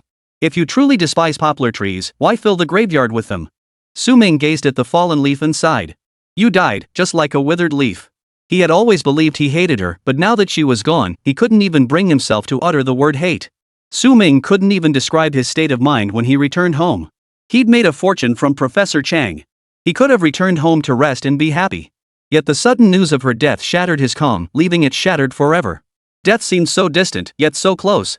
When Su Ming went to the hospital, he had seen many people die. In every department, every hospital bed, every age, every profession, every social class, no matter who they were, they would all eventually die. All beings are equal. Perhaps money could buy a little more time. But in the end, all must sleep forever. When Su Ming first confronted the word death, he found it not terrifying. Love life, and if you can't live, then die. Yet now, upon suddenly hearing of that person's death, Su Ming felt only a wave of dazed confusion. Logically speaking, she had tormented him so much that he should have hated her deeply. But why did he feel a twinge of sadness upon hearing of her death? Su Ming gazed up at the night sky. Perhaps it was because of the memories he shared with her, memories that now only he held on to in this world. For the first time, Su Ming felt utterly lost. He could see others clearly, but not himself. He couldn't see the turmoil within himself. Why did he feel such intense emotional turmoil over someone who had tormented him? She was dead. What did it matter to him? Click. Su Ming pushed open the door, feeling an exhaustion unlike any he'd ever known. Time for a good night's sleep. Good night. Chapter 105, Angel or Devil. A suburban estate nestled halfway up a hillside in the imperial capital. Night had fallen, moonlight spilling across the landscape as a gentle evening breeze blew. Yet on the vast golf course, artificial lights flickered. On the course, young men and women kept teeing off, arms aching and weary, yet daring not to pause. They could only continue swinging their arms, drenched in sweat. Still not back? In the spacious lounge area, there was only one recliner. Zhao Xuanqing lay on the rocking chair, covered with a blanket, looking utterly drained. A group of people stood around her, forming a circle. As if afraid even the slightest breeze might blow her away. Reporting, Mississippi. They've been captured and are on their way. Butler Zhao Ming immediately stepped forward and replied with utmost respect. Zhao Xuanqing nodded weakly, too weary to lift her eyelids. Seeing Zhao Xuanqing's state, the butler opened his mouth to speak but forced himself to swallow his words. A porcelain doll like Zhao Xuanqing, who seemed as though she might shatter at the slightest breeze, should be kept safely indoors. Yet, such is human nature, the more one lacks something, the more one craves it. Zhao Xuanqing felt as if she might turn to dust at any moment, her fragile frame aching constantly. That's why she loved watching others engage in physical activity. As if she could imagine herself as the one freely spending her youth. A gentle breeze blew as Zhao Xuanqing gazed into the distance, lost in thought, her mind drifting to who knows what. She remained silent, and the entire golf course seemed to fall into an unspoken stillness, broken only by the rhythmic thuds of golf clubs striking balls. Zhao Xuanqing glanced at the athletes drenched in sweat, her eyes brimming with disgust. Dirty and smelly. Go wash up. In the lake. Zhao Xuanqing lay listlessly on the lounge chair, her words spoken casually. Though her voice was soft, it seemed deafening. The young athletes stiffened, each of them freezing in place. Even though it was summer, this was the capital city after all, and it was late at night. The lake water was still bitterly cold. The young lady orders you to bathe in the lake. Butler Zhao Ming, tense and constantly monitoring her expression, saw her eyebrows furrow slightly and immediately repeated his earlier words loudly. If Zhao Xuanqing truly lost her temper, these fellows wouldn't get off with merely jumping into the lake. The consequences would be unbearable. The players snapped to attention, exchanged glances, and without hesitation, ran to the lakeshore. Facing the icy lake surface, they took a deep breath and plunged in. Boring. Zhao Xuanqing felt utterly disinterested and withdrew her gaze. Butler Zhao Ming instantly broke out in a cold sweat. Even after years of serving Zhao Xuanqing, he still found many situations beyond his control. If this were a novel or fairy tale, the antagonist would at least have a backstory explaining why he was so wicked. Zhao Xuanqing's wickedness, however, was utterly without reason. Everything she did was driven by 3 words: boring. It was a kind of evil bordering on the perverse. Beep beep beep. A shuttle car approached from the distance. The moment he saw it, Butler Zhao Ming instantly breathed a sigh of relief. My God, you're finally here. Several black-clad bodyguards stepped out of the vehicle, bowing respectfully to Zhao Xuanqing before flinging a long-haired man out of the car like a dead dog. Ahem, Miss Xiao. Even though he'd been thrown pretty hard, Nong Pyro quickly regained his composure and stood up to greet her. But when Zhao Xuanqing remained silent for an extended moment, Nong Pyro cautiously lifted his head. Zhao Xuanqing lay motionless on the lounge chair, wrapped in a thick blanket, her entire being resembling a fragile porcelain doll. At that moment, her eyes held an endless coldness as she slowly, inch by inch. A long moment passed. Zhao Xuanqing coughed a few times. After catching her breath, she fixed her gaze on Nong Pyro and said, You didn't bring the person back. I'm sorry, Miss Xiao. Nong Pyro immediately rose to his feet, intending to kneel before Zhao Xuanqing. But he was instantly kicked to the ground by a bodyguard. You bastard. Do you want to shorten the young lady's lifespan? Ha ha. A scumbag like him probably wouldn't live long anyway, even without shortening his life. Ignoring the pain in his body, Nong Pyro scrambled to his feet. Damn it. How the hell did Su Ming ever manage to stay with Zhao Xuanqing for so long? She looked beautiful, carried a hint of fragility, but was utterly vicious to the core. He deserved to die. To think he de-assigned Su Ming, who just finished rookie training, to this hell-level dungeon. My apologies, Miss Xiao. I failed to bring Su Ming back, it's my fault. But I've memorized every detail of our meeting with Su Ming and can recount it to you point by point. His mind cursed under his breath, but his body obeyed without question. He was obedient. Zhao Xuanqing didn't even bother lifting an eyelid, merely nodding lazily.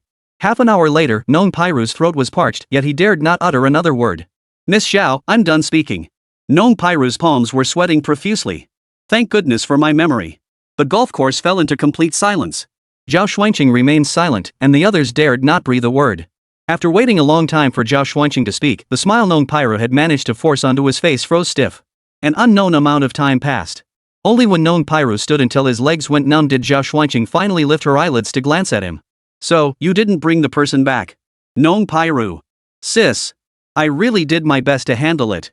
I'm just a womanizer, not a damn human trafficker. What, am I supposed to drag Su Ming here by force or something? My apologies, Miss Xiao. It's my incompetence. Sorry? Ha, like that'll do any good. Zhao Xuanqing's eyes fixed on Nong Pyro, her expression calm. Nong Pyro's legs went weak at the sight, and he immediately begged for mercy.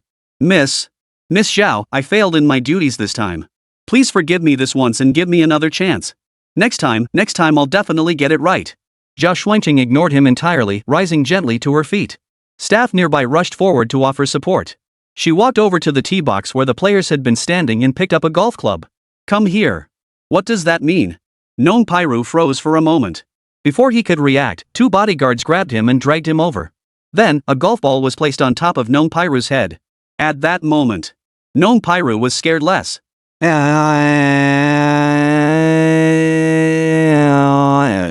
What the hell is going on? Zhao Xuanqing's expression remained impassive as she watched the terrified Nong Pyro, suddenly finding the whole thing tedious. Clang! She tossed the cue stick aside. Boring. No one could compare to Su Ming in terms of fun, not even a little bit. This is so boring. Zhao Xuanqing glanced back as a bodyguard swiftly retrieved the club. Her eyes held no emotion as she spoke calmly. Let my men swing 10 times. If you're still alive, I'll forgive you. Thud. Nong Pyru looked up in disbelief, the golf ball on the back of his head rolling onto the ground. 10 times? Does this want to smash my head like a watermelon?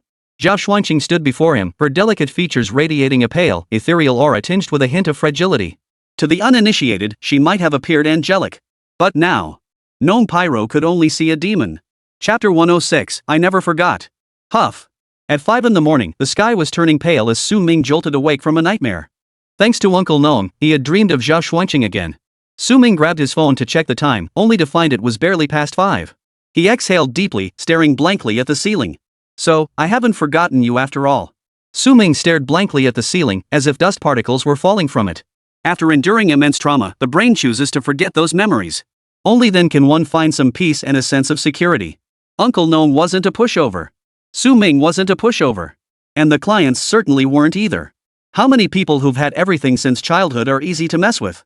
If you don't offer something beyond the ordinary, why should anyone spend their money on you? Uncle Nong was willing to pay with his physical toll, but that easily caused bodily trauma. Su Ming couldn't breach his own moral boundaries, so he chose to pay with his mental health instead. Now look at him suffering mental trauma. Physical wounds can heal, but mental scars are far more stubborn. They can haunt you for the rest of your life. Su Ming rose to his feet and splashed water on his face, trying to forget these troublesome matters. He stared at his reflection in the mirror and murmured to himself. Zhao Songya, you're dead. Why do you still haunt my dreams? Back when he first entered the industry and learned the pay, he thought making money was too easy. But when Su Ming actually started working and faced Zhao Songya, he realized there's no such thing as easy money in this world. It was like a player fresh out of newbie training being thrown straight into the professional arena. After this experience, Su Ming could handle any client or tricky situation that came his way. Heh, what does that even mean? Others plant the trees, you get the shade? When the contract expired, Zhao Songya happened to be rushed into the ICU. Su Ming seized the opportunity and fled. Little did he know that would be their last meeting. Ha ha ha ha ha. She actually died like that. After washing his face, Su Ming walked over to his desk and began solving problems. His skill level was already solid, doing these problems now was just to keep his hand in. Truthfully, Su Ming believed that. If he had poured all his energy into studying these past few years, his achievements would have doubled what they are now. Too bad. Still, things were good now. Though his grades weren't anything to brag about, he was raking in money by the bucketful. After studying for a while, seeing that it was almost time, Su Ming packed up his things and headed to school. 7 o'clock. School entrance. Su Ming. Just as Su Ming was about to enter the school, he bumped into Lu Zian, who was waiting for him at the gate. Lu Zian held breakfast in her right hand and tapped his shoulder with her left, saying proudly, Su Ming, I made this breakfast myself. Want to try some? Cooked. Sis, you're the boss here. What kind of boss cooks breakfast for their employees? Doesn't that mean I'm paying you for nothing? As if reading Su Ming's thoughts, Lu Zian lowered her head and smiled softly. You made porridge for me, so I wanted to make breakfast for you too. Taking the jin bingwazi, Su Ming glanced at it. Golden pancakes sprinkled with black and white sesame seeds, their colors complementing each other beautifully. Su Ming accepted the breakfast and handed over the porridge he was holding. All right. Thanks, class monitor. The two finished breakfast in the classroom. During break time, Su Ming filled out a form and sent it to the archives room. He had been supposed to fill it out yesterday, but since he was in the capital city, he took a day off to complete it today. After completing the form, Su Ming hurried to the archives to file it. The archives were on the 10th floor, so Su Ming decisively chose to take the elevator. He genuinely hated taking the stairs. Back when school first started, some smooth-talking senior tried to hit on a freshman girl. He stood at the school gate offering to help her carry her luggage. Ha ha. The weight of suitcases remains an unsolved mystery. As luck would have it, the freshman girl's suitcase was solid as a rock. The show-off senior tried to carry the suitcase up 3 flights of stairs in one go. But he didn't make it up the stairs, he nearly passed out trying. After hearing this story, Su Ming vowed never to help anyone carry luggage again. And if an elevator is available, he absolutely refuses to take the stairs. Ding! The elevator door chimes sounded as it reached the 2nd floor. Su Ming didn't even lift an eyelid, instinctively shifting deeper into the elevator's corner. This was his favorite spot, it felt safe. Plus, it made it easier for him to observe the other passengers. After a moment, Su Ming sensed something was off. Why wasn't anyone getting in? He lifted his head, looking around in confusion. Damn it! Not her again! Now, just seeing Meng Chenfei made Su Ming feel a bit stressed, afraid she'd rush over and force a kiss on him again. Damn it! Honestly, this little tsundere doesn't know how to kiss at all. Last time she nearly bit his lip raw. Though in the days that followed, Meng Chenfei seemed surprisingly sensible, as if her personality had undergone a complete transformation. But who knows? What if she has another episode today? What if her second personality doesn't surface, and she's still that fiery, stubborn little brat? Su Ming watched Meng Chenfei standing before the elevator, showing no sign of stepping inside. If she wasn't going in, then so be it. So Su Ming stepped forward and pressed the close button. What are you doing? Meng Chenfei had been hesitating over how to greet Su Ming gently. But seeing Su Ming press the button without a second thought, she instantly bristled with anger, blocking the elevator doors just as they were about to close. Su Ming said nothing, merely glancing at Meng Chenfei. Today's Meng Chenfei was rebellious. After a week apart, she de-dyed several strands of hair blonde, adorned her lips and eyebrows with studs, wore a black sleeveless jacket, and sported a cluster of indecipherable tattoos on her arms. Su Ming wondered, wasn't this little stubborn girl usually afraid of pain? Back then, even accidentally bumping into a table would make her tear up and ask him to rub it. What? Not afraid of pain anymore? Getting all this stuff done? What's with this outfit? You wouldn't understand. Meng Chenfei gave a light snort and stepped into the elevator. Su Ming felt a pang of emotion. She was such a campus beauty, why dress herself like this? He recalled what he'd said earlier on the playground, some pretty harsh words. Back then, Meng Chenfei's eyes had welled up with tears as she stared at Su Ming and asked, why? Why couldn't he give her a chance? After knowing each other for so long, after you treated me so well for so long, was it all just an act? Didn't you feel anything at all? Su Ming answered bluntly. We're not compatible. Meng Chenfei shot back instantly. We're not right for each other? Then we should try even harder to like each other. Su Ming smiled, his expression dripping with sarcasm. But I don't want to waste my energy. Meng Chenfei's stubborn eyes finally overflowed with tears, streaming down her cheeks. Su Ming knew the importance of striking while the iron was hot, so he decided to just spill it all at once. I'm just a gold digger. Now that I've found a richer sugar mama, why should I bother with you? Besides, what if I find an older rich woman? Once she kicks the bucket, won't her money be mine? Who doesn't love money? Meng Chenfei had never heard such blunt, shameless words before. They nearly shattered her worldview. What the hell was this? And Su Ming shifted his tone. You're too young. You can't handle failure. You can't handle loss. You can't handle setbacks. Do you love me, or do you depend on me? Is it love that makes you unwilling to let go, or dependence? Is it resentment, or affection? Do you even know? Meng Chenfei, you don't know anything. You can't even see yourself clearly. What right do you have to talk about loving someone? Chapter 107, Elevator Horror. Su Ming had said a lot that day, and he'd been ruthless, shattering Meng Chenfei's self-respect completely. That day, Meng Chenfei wept bitterly. Though he felt a twinge of pity, Su Ming had to finish what he started. After all, Meng Chenfei wasn't someone without pride. Once he'd spoken his piece, she'd likely stop pestering him. Su Ming was often willing to provide some after-sales service, but it depended on whether the client chose to cling on. If the client was willing to part ways amicably, Su Ming was naturally willing to offer some after-sales service. If not, Su Ming absolutely chose to live in peace. Truthfully, Su Ming never saw anything wrong with his approach. Little did he know that Meng Chenfei, who was always fiercely proud, arrogant, and stubborn, would later swallow her pride to seek him out. She even adopted an approachable, gentle demeanor when interacting with him. This was something Su Ming never could have imagined. Yet she couldn't accept this change calmly. Beneath every compromise lay concessions Su Ming couldn't see, vented through subtle, inconspicuous little things. Take today's outfit, for instance. She wasn't some mature woman who'd transformed foolish courage into gentleness. She was just a child. A child who kept hitting walls in her relationship with Su Ming. The elevator ascended slowly. Neither spoke, yet Su Ming felt strangely at ease. He didn't have to curry favor with Meng Chenfei, nor did he need to gauge her mood. Soon it would arrive, soon it would arrive. Just the 10th floor, it would be quick. Thud. Suddenly, the elevator jolted violently, and the lights inside abruptly went dark. Su Ming had never wanted to curse so badly. What the hell kind of novel is this? Pulling this stunt on him, huh? He knew it. The former principal and that damn engineer deserved every bit of soap scrubbing they got. What the hell kind of shoddy construction is this? How the hell could it cause a power outage? Thud. The power outage was bad enough, but now the elevator was shaking violently. Su Ming suddenly braced himself against the elevator wall, struggling to maintain his balance. Just then, a soft body suddenly crashed into Su Ming's arms. Fortunately, the elevator didn't keep swaying, it jolted once and then stopped. Only then did Su Ming realize he seemed to be holding something in his hands. What the hell is this? He flicked on his phone's flashlight. Su Ming saw the nail that had fallen from his hand, and Meng Chenfei huddled in his arms, her face pale. Ha! Both nails on Meng Chenfei's eyebrows were gone. Great! Su Ming was utterly speechless, bursting into laughter. Ha! They were just stuck on? He genuinely thought Meng Chenfei had been hurt to the core by him, then started going goth and rebellious. Turns out it was fake? What a dark twist. The phone flashlight turned on, and Meng Chenfei, noticing it, quickly scrambled out of Su Ming's embrace. Her face flushed when she saw the 2 nails Su Ming was holding. What are you doing? Give them back. She felt utterly humiliated at that moment, wishing she could just disappear. So she promptly ripped every single nail off her face. I was just playing around with them. Who would actually drill holes in their own face? Su Ming heard this and thought it made sense. Then he glanced at Meng Chenfei's floral arm tattoo. Well, no need to say it, the bag was just a tattoo sticker. He actually understood this kind of behavior from the little diva. It was like when you were a kid and your parents wouldn't buy you something you wanted, so you got angry. Starting today, I won't eat a single bite. I'll starve myself to death. Starting today, I'll never smile again, just wait and see.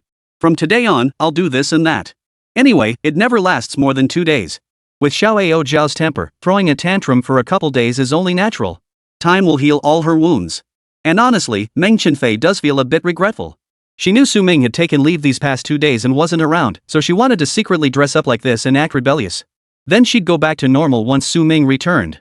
She didn't want to appear like this in front of Su Ming. It felt embarrassing. But today, Su Ming had caught her. And just like that, the little diva's plan to pretend to be a rebellious teenager had completely failed. Later in the elevator, the two were completely helpless. Calls went dead, knocking on doors yielded no response, and pressing the emergency button produced no reaction. After all that fuss, it was completely useless, they'd only wasted oxygen and energy. Su Ming sat in the elevator, completely giving up. They even turned off their phone flashlights to conserve battery. You, scared? In the pitch darkness, Su Ming suddenly spoke up. Meng Chenfei took a deep breath after hearing this, trying to steady her voice. Scared? What's there to be scared of? This? Me? Me being scared? You? If you're scared, then you, grab my hand. He understood. If Meng Chenfei weren't clutching Su Ming's clothes and trembling right now, he might have believed her. Chapter 108, Su Ming, have you no heart? He didn't know how much time had passed. In the quiet, dark environment where the two could only lean on each other, an indescribable, inexplicable feeling began to grow. Su Ming had given up, sitting on the ground breathing slowly, barely moving. If you can live, live. If you can't, die. What's the big deal? Meng Chenfei sat quietly beside Su Ming. Somehow sensing something, she felt Su Ming had closed his eyes and stole a glance at him. Leaning against the elevator wall, she tilted her head to observe Su Ming. Even though she couldn't see a thing, Meng Chenfei couldn't understand.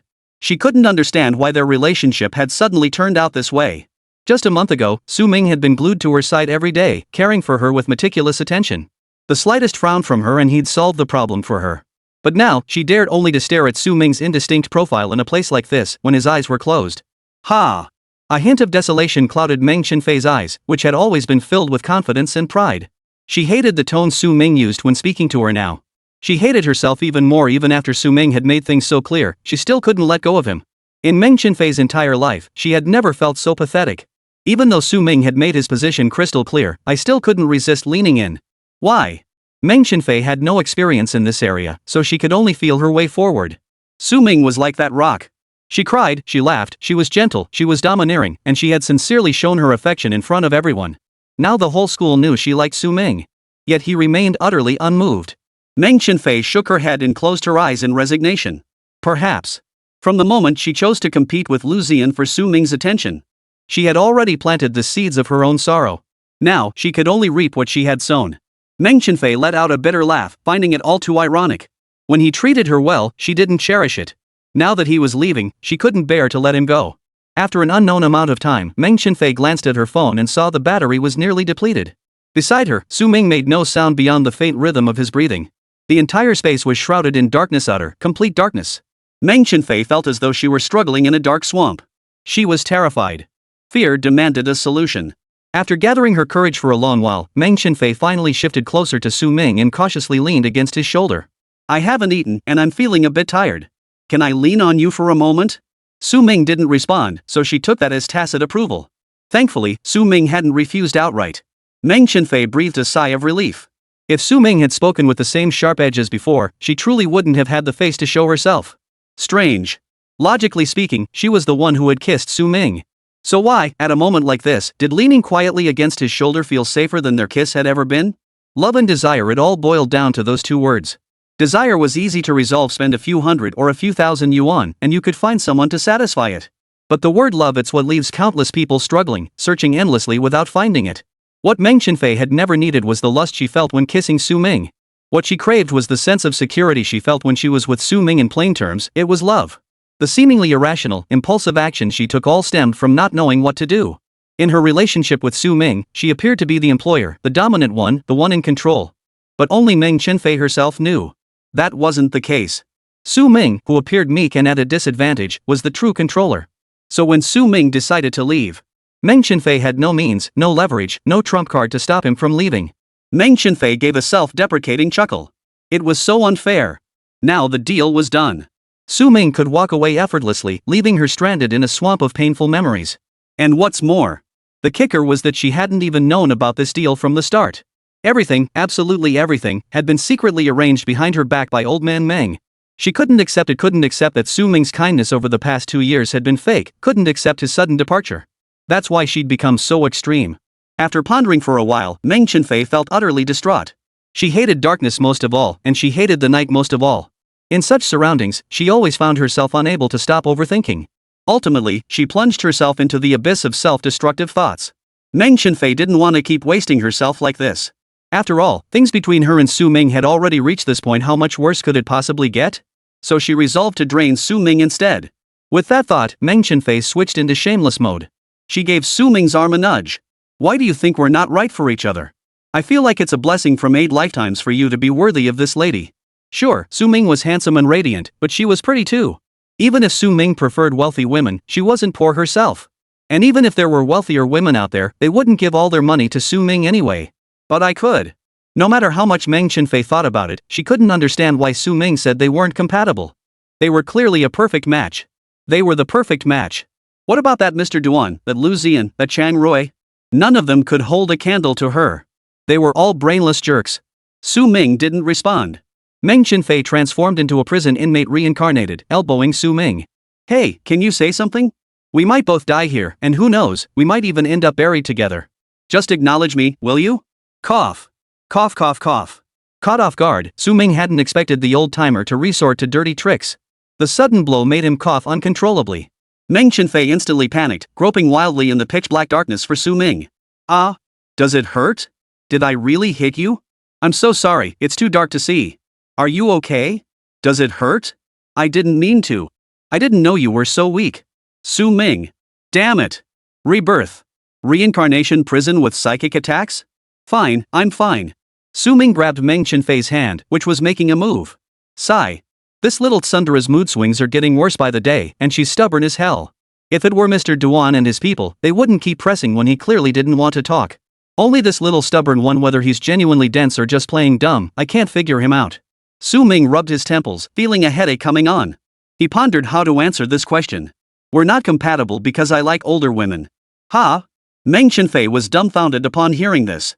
If Su Ming preferred sweet girls, badass types, or mature women, she could grit her teeth and change herself. But Su Ming likes older women? What the hell was she supposed to do now? Meng Chenfei was completely dumbfounded. She never imagined Su Ming would give this answer. Everyone else likes young, pretty girls. Why does this weirdo prefer older women? What does he see in her? Her age? Her lack of bathing habits? Or what exactly? Well, I can't help it myself. Su Ming spread his hands helplessly. What can I do? I just like mature women older than me. What's a guy to do?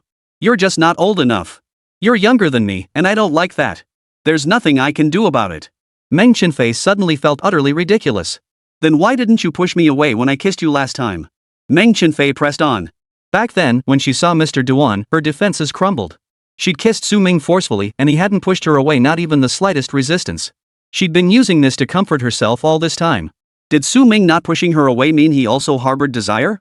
Did he have feelings for her? Did it mean that seeing her cry for him had stirred something within him? Could it be that he, too, couldn't bear to see her cry, that his emotions were still stirred by her? Su Ming raised an eyebrow. You initiated it. Why would I refuse? Do you think I'm at a disadvantage? Silence. The elevator was now completely silent. Hearing Su Ming say those words, Meng Chenfei felt momentarily speechless, unsure how to respond. Yet hearing those words, her heart ached deeply. Ding! The elevator lights flickered back on, as if everything were fine again. Su Ming calmly rose from the floor, brushing the dust off his clothes. Bye. He pressed the elevator button expressionlessly and walked away. Then, a voice called out from behind him. Su Ming, don't you have a heart? Chapter 109, Am I that unpresentable? Meng Chenfei was miserable today. After returning to the classroom, she lay face down on her desk without uttering a word. Meanwhile, Su Ming, the very culprit behind all this misery, had been glued to Lu Ziyan the entire time. Damn it! Everyone around her could tell Meng Chenfei was in a terrible mood, so no one dared to say much. No one spoke. Even sadder. Damn it! Meng Chenfei pulled out her phone and glanced at the calendar. Tomorrow's Qingming festival? Seeing the words Qingming, Meng Chenfei's heart skipped a beat. We're going to sweep the graves tomorrow. Don't go bumping into any ghosts. How could we, the noble successors of socialism, be afraid of ghosts? Better safe than sorry when it comes to these things. Though the surrounding chatter was quiet, Meng Chenfei still caught it. Hearing these words, a shadow fell over Meng Chenfei's heart. Qingming Festival. Meng Chenfei's eyes brimmed with desolation. If ghosts really exist, I could see Mom. Her mother had passed away too soon. Back then, she was too young to do anything, forced to watch helplessly as her father moved on to one woman after another. She felt utterly helpless, not knowing what to do. So whenever she felt wronged, she'd sneak away to her mother's grave to cry. When she cried herself to sleep, she'd rest there. Her mother must be so worried seeing her like this from heaven, right? But now she's grown up. She knows how to fight back now. No one dares to bully her anymore. Mom, you can rest easy now. But Mom, I miss you so much. The shock from Su Ming, combined with her longing for her mother, made Meng Chenfei bury her face in her arms.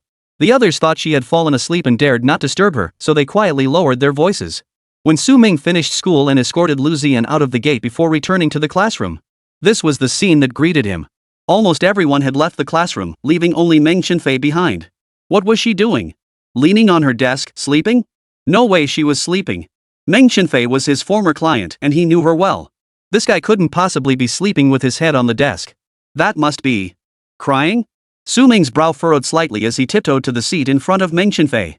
After sitting down, he looked at the slightly sniffling, trembling little proud one before him. He really is crying. Could he really be that significant, capable of making Meng Chenfei cry out of frustration? Impossible.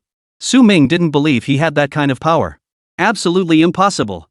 He considered numerous possibilities, only to dismiss each one in turn. Frowning in thought, he glanced over and noticed the class calendar. Tomorrow was Qingming Festival. Got it. Little Proudy missed her mom. He recalled that he'd completely forgotten about Qingming, and today he'd even made the little proud one so sad. He really deserved to die. A wave of intense guilt washed over him. Su Ming decided to do something. For free. Lu Ziyan had already gone home, so he should be off work by now. Tomorrow he had to accompany General Manager Duan to sweep the graves, and he was still waiting in the classroom for General Manager Duan to finish work and pick him up. So he still had some time. This little prideful one crying like this wasn't going to solve anything. Someone with Meng Chenfei's personality was prone to emotional swings. But she's also easily distracted. Su Ming pulled out a pack of tissues and gently placed it beside Meng Chenfei's hand. Then he walked over to the water dispenser and spoke up. Meng Chenfei, are you awake yet? Huh?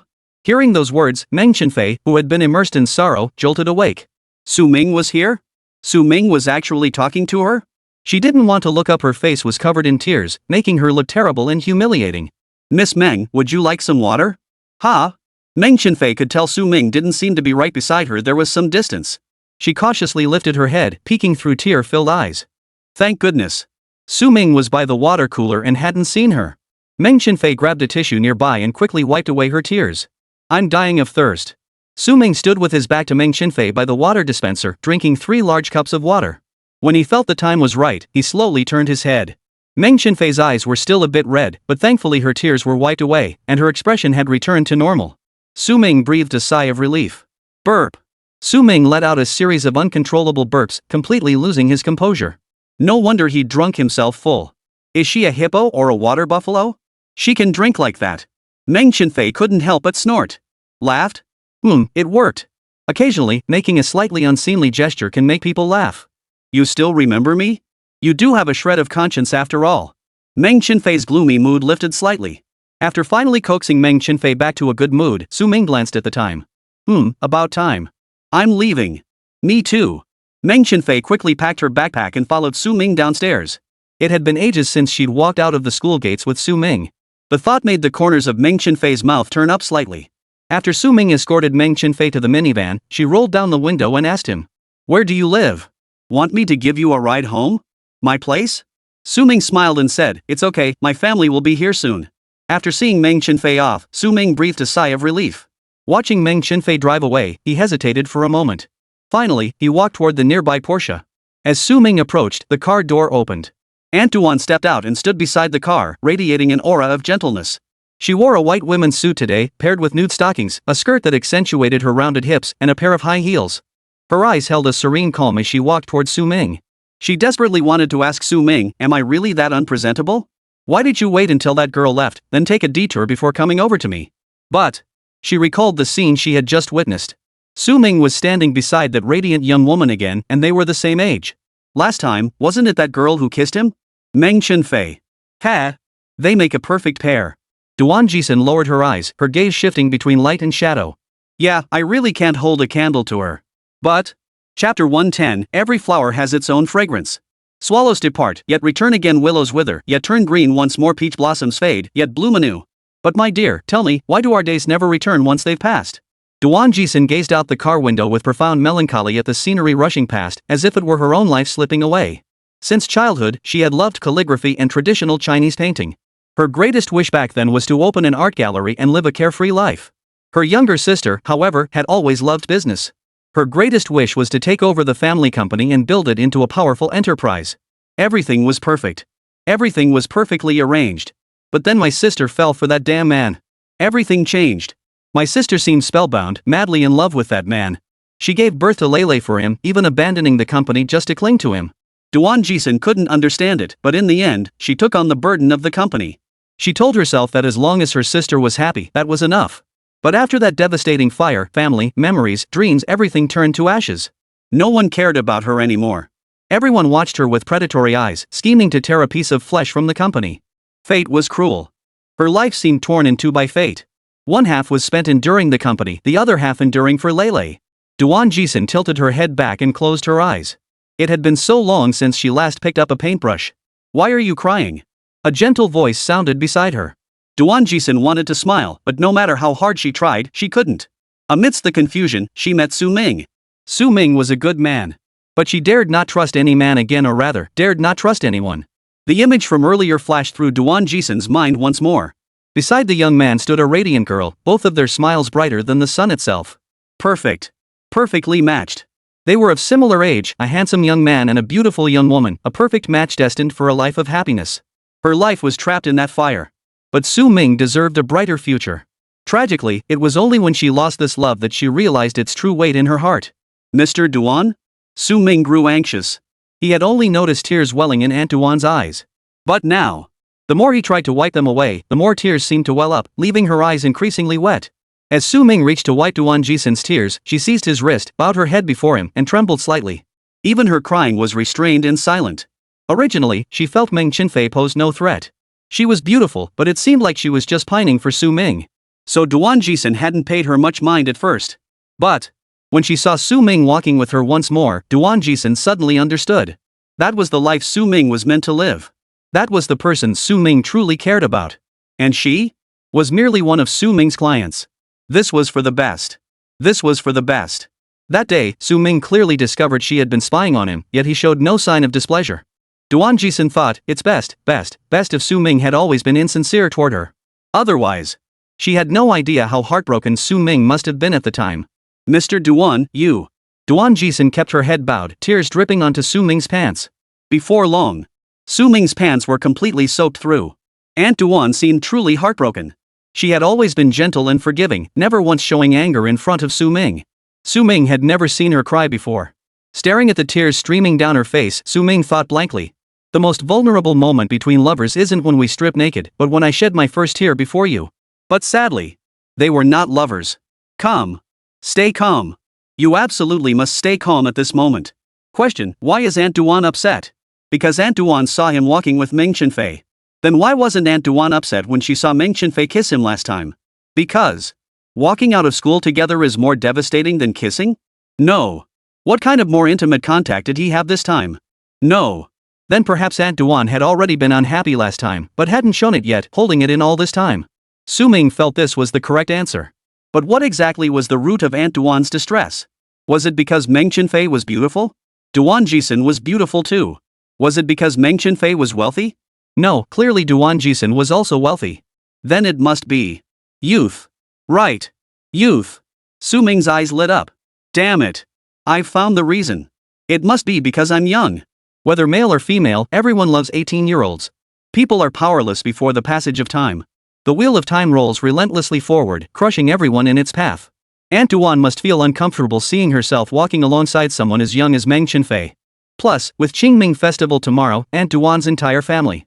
With this melancholy buff applied, it's easy to start feeling wistful about spring and autumn. After a thorough analysis, Su Ming had a moment of profound realization. Having pinpointed the problem, the next step was figuring out how to solve it. In short, a two-step approach. 1. Stop Aunt Duan's tears. 2. Comfort her. Remember, when someone is sobbing uncontrollably, don't try to reason with them or spout nonsense like please calm down. I'm sobbing my eyes out, do I look like I can stay calm? He paused to think. Su Ming's eyes instantly turned crimson as his mind replayed every heartbreaking moment of his life. Sniffle, sniffle. Duan Jixin suddenly felt the back of her hand grow damp.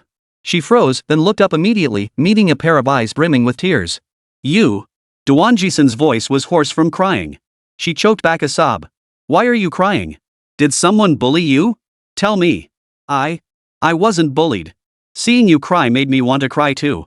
I don't want to see you cry. When you cry, it hurts my heart. Please don't cry anymore. Su Ming paused, and a single tear rolled down her cheek. I ache for you. What? Duan Jixin stopped crying, her eyes locked on Su Ming's. What did he just say? He said. He felt heartbroken for her? Duan Jixin reached out in a daze, gently wiping away Su Ming's tears. Old Wang, the driver, silently raised the partition. Damn it. Specialization is key, she believed it. What the hell was the point of studying this nonsense? Dad, what are you doing? The moment Lele got out of the car after returning home, she felt like a mountain was crushing her. Looking up, she saw Su Ming had placed his hand on her little head. Su Ming chuckled and playfully pushed Loli's little head forward as they walked. Isn't it obvious? I'm using you as a walking stick. Lulu? Congratulations to Lulu for successfully experiencing the feeling of paternal love as overwhelming as a landslide. Duan Jixin shot Su Ming a glare. Stop teasing her. With that, she and Su Ming entered the house. Before stepping inside, Su Ming turned back and waved at old Wang. Uncle Wang, bye. Drive safely. Uncle Wang smiled, goodbye, Mr. Su. Duan Jixin listened to Su Ming and Uncle Wang's exchange with a pang of sympathy. He was so careful. He even took care to consider the feelings of everyone around him. A dull ache surged in her chest, and for a moment, Duan Jixin felt a lump in her throat. He was too good. That night, Su Ming and Duan Jixin sat on the sofa. Lulu had already gone upstairs to take a bath. The two of them sat silently on the first-floor sofa. Su Ming, Ms. Duan. Duan Jixin, Su Ming, I recently watched a documentary. Duan Jixin, about what? Su Ming, it was about growing flowers. Some take years to bloom, others might only flower for one night. Some are fragrant, others have no scent at all. Some look ugly at first but grow more beautiful over time, while others start out lovely but fade quickly. Su Ming's sudden shift in topic left Duan Jixin momentarily unsure of his point. Duan Jixin, so which kind of flower do you think is the most beautiful? Su Ming slowly rose to his feet, looking at Duan Jixin with sincere eyes as he spoke softly. Every flower has its own fragrance. Ms. Duan. Stop worrying about your age. Every age has its own worries, and every age has its own joys. Seize the moment, cherish the present. Chapter 111, Is Sneaking a Bite This Good? Ding dong.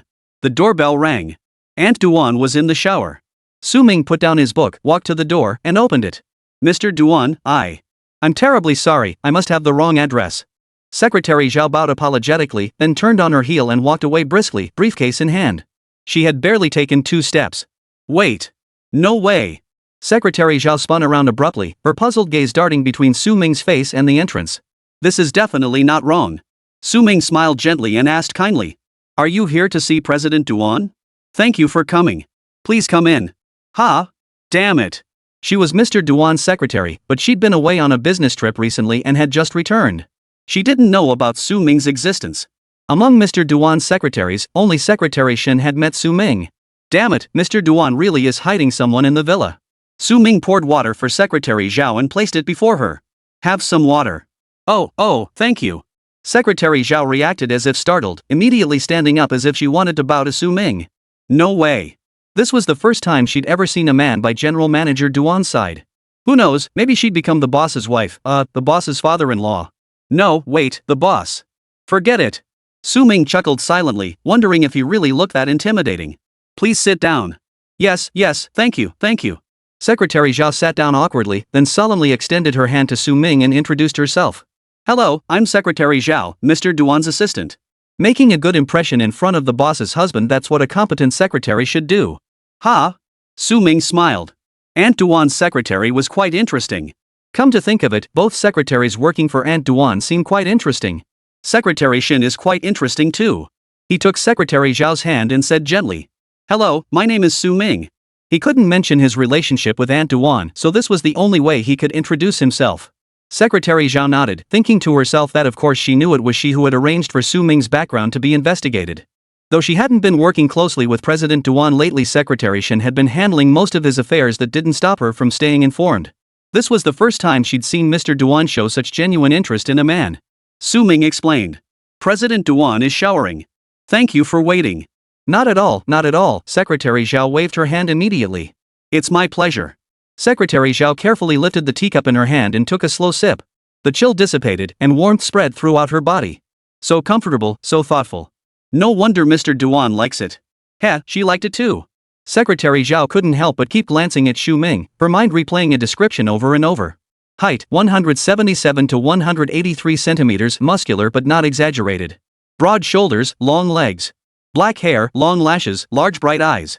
Damn it! As each requirement matched up one by one, Secretary Zhao suddenly froze. Holy crap. So that's what General Duan meant when he said picture last time. This guy was the picture? Damn it. Is he out of his mind? The original work is right here. Why is Mr. Duan acting so crazy, insisting on finding a pirated copy? What's wrong? Too hot? Su Ming looked at Secretary Zhao with confusion. Secretary Zhao gave an awkward smile and quickly said, "No, I was just thinking. Mr. Duan working this late is a bit too much. It's my fault for scheduling things so tightly." Su Ming smiled, as gentle as a spring breeze. But you're working late too. You're working hard as well. It's so late, be careful on your way back. Or maybe I should ask Mr. Duan if there's a spare guest room available. Secretary Zhao froze for 3 seconds. By the time she snapped back to reality, cold sweat was pouring down her back. Damn it. No way. This is the boss's husband. This is the boss's husband. No way, absolutely not. It's fine, thanks, Su Ming. I drove here myself. I've been driving for 8 years, I'm reliable. Damn it. Duanzong actually eats so well. She'd worked at other companies before and seen how the boss's mistresses look down their noses at others. Honestly. This was the first time she'd ever seen someone like Su Ming. No wonder he's head over heels for him, splurging money like water. Sigh. Secretary Zhao looked at Su Ming with a touch of sympathy.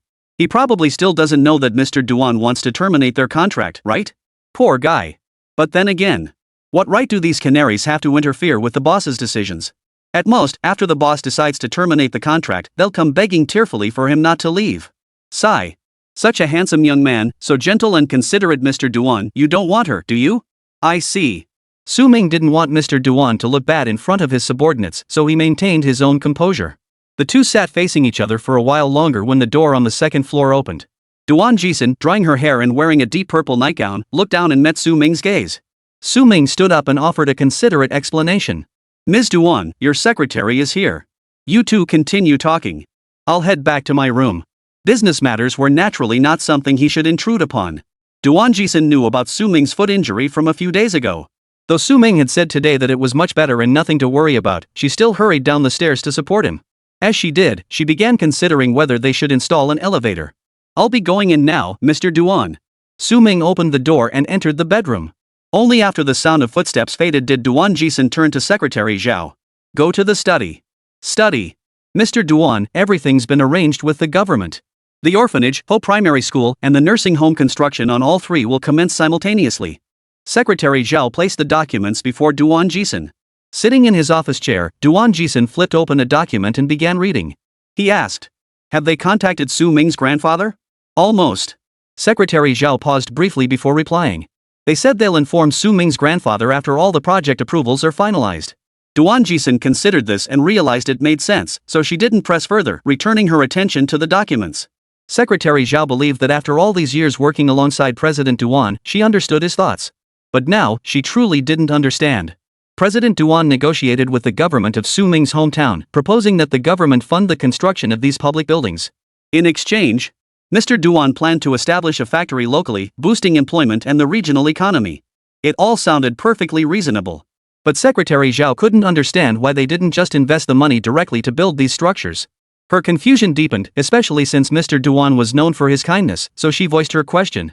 After hearing this, Duan Jixin merely smiled faintly. What would my investment amount to? That would be erasing all the hard work Su Ming has put in these past years. Su Ming would likely return to his hometown someday. So she'd do her best to make his hometown a better place. Secretary Zhao genuinely felt like she'd been transported into a tycoon romance novel. She couldn't fathom the tycoon's thought process at all. You've done all this, why not just tell Su Ming? What's the point of keeping it to yourself? Besides, as a Taurus, Mr. Duan is so stingy with his money, spending it on Su Ming like this proves how much she loves him, right? But if she loves him so much, why end the contract? Damn it! Are rich people all mentally ill? Chapter 112, Where the Heart Finds Peace, There Is Home. Early the next morning, Su Ming stuffed a large enough double-person folding umbrella into his bag. Then he got into General Duan's car and the two headed to the cemetery. Rain falls heavily during the Qingming festival. He stared at the drizzle outside the window and thought, our ancestors were absolutely right. It was actually raining. Su Ming lowered his head to memorize English essay templates, but his thoughts drifted far away. I wonder if those two are still alive. When he fell as a child, he'd think, if only mom and dad were here to help me up. Later, when he grew older and no one attended his parent-teacher conferences, he wished someone could be his parents. Though none of his wishes came true, Su Ming learned a lesson. Seeking immortals and fortune-tellers is no substitute for taking charge of your own destiny. Chanting sutras and praying to Buddha is no substitute for mastering your own abilities. He could stand up. Even if it was a bit awkward, even if he was covered in mud, he could still stand up. The car pulled up at the cemetery entrance. Duan Jixin and Su Ming got out, while Secretary Zhao waited at the gate. She knew it would be inappropriate for her to enter at such a time. After accompanying President Duan inside the cemetery, Su Ming retrieved the prepared offerings from his bag, incense, joss paper, and such, and began his duties. A devastating fire had nearly wiped out the entire Duan family. Only Duan Jixin survived. Thus, the entire Duan family was laid to rest within this cemetery. A light drizzle fell from the sky. The Duan family's tombstone stood atop a small hill, a burial ground reserved solely for them.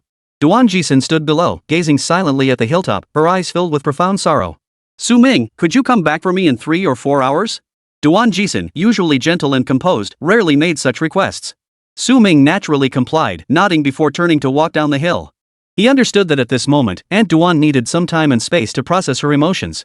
In other words, Duan Jixin didn't want him to see her vulnerable side. After Su Ming left, he headed toward another part of the cemetery. He happened to have his own business to attend to as well. After walking for 10 minutes, Su Ming spotted that familiar figure. She was dressed entirely in black, her chestnut hair pulled back into a tight ponytail. It was the first time Meng Chenfei had ever dressed with such solemn dignity. When Meng Chenfei spotted Su Ming sitting on the bench, she looked almost stunned. Su Ming approached calmly, handing her a bouquet of flowers and a bottle of water. Please give these flowers to Auntie for me. Drink this water when you get thirsty. Actually, it was more like a sip after crying herself out. Little Prouty would probably go inside to talk to her mom soon, so he wouldn't follow her in. If he went in while the mother and daughter were talking, the little proud one would surely put on a brave face and refuse to cry. That wouldn't do. So he decided to wait at the door instead, and bought some white chrysanthemums while he was at it. Yeah. He didn't pick flowers from the flower bed. How did you end up here? Meng Chenfei asked, her face filled with disbelief. Actually, Su Ming had always known Meng Chenfei's mother was buried here, but he'd never visited before. Today, he happened to accompany Mr. Duan to this cemetery, and since he had nothing else to do, he recalled that the little diva would likely be here too, so he decided to stop by. It wasn't that Su Ming couldn't let go of Meng Chenfei. Rather, as a former client, there was still some sense of obligation. Even if she were just an ordinary classmate. Or even a girl whose heart he'd broken. He should still make the trip. I knew you'd come today. Su Ming said calmly. Meng Chenfei stared blankly at the items Su Ming handed her. Only when he walked her to the cemetery entrance, umbrella in hand, did her eyes suddenly sting, glistening with tears. Old Meng, whether from too many guilty deeds or fear, dared not face her mother. Therefore, every Qingming festival, she came alone. Su Ming tried to give the little proud one a sense of reliability. Go ahead. I'll wait for you here. Even as Meng Chenfei stood before her mother's gravestone, those words echoed repeatedly in her mind.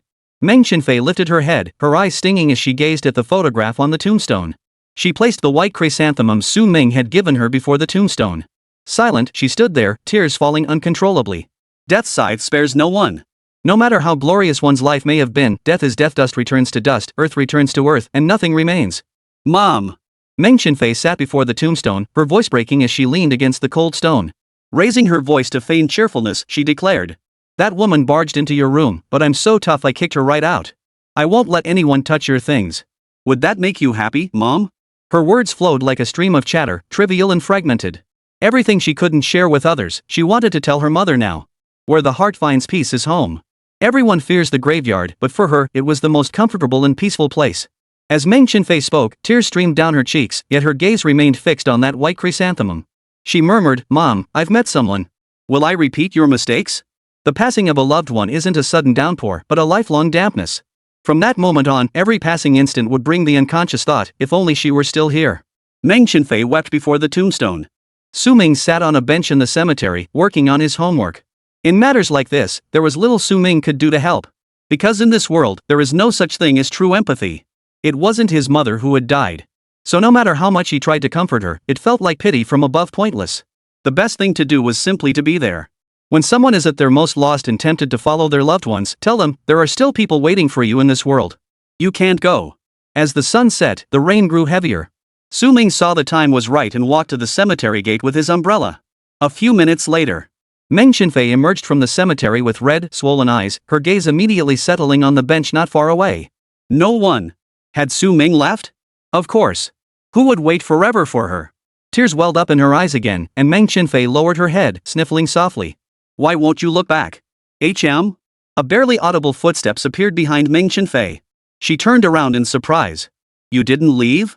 Su Ming stood holding an umbrella, shielding her from the drizzling rain, and said helplessly. I said I'd wait for you. A chill breeze blew through the drizzling rain.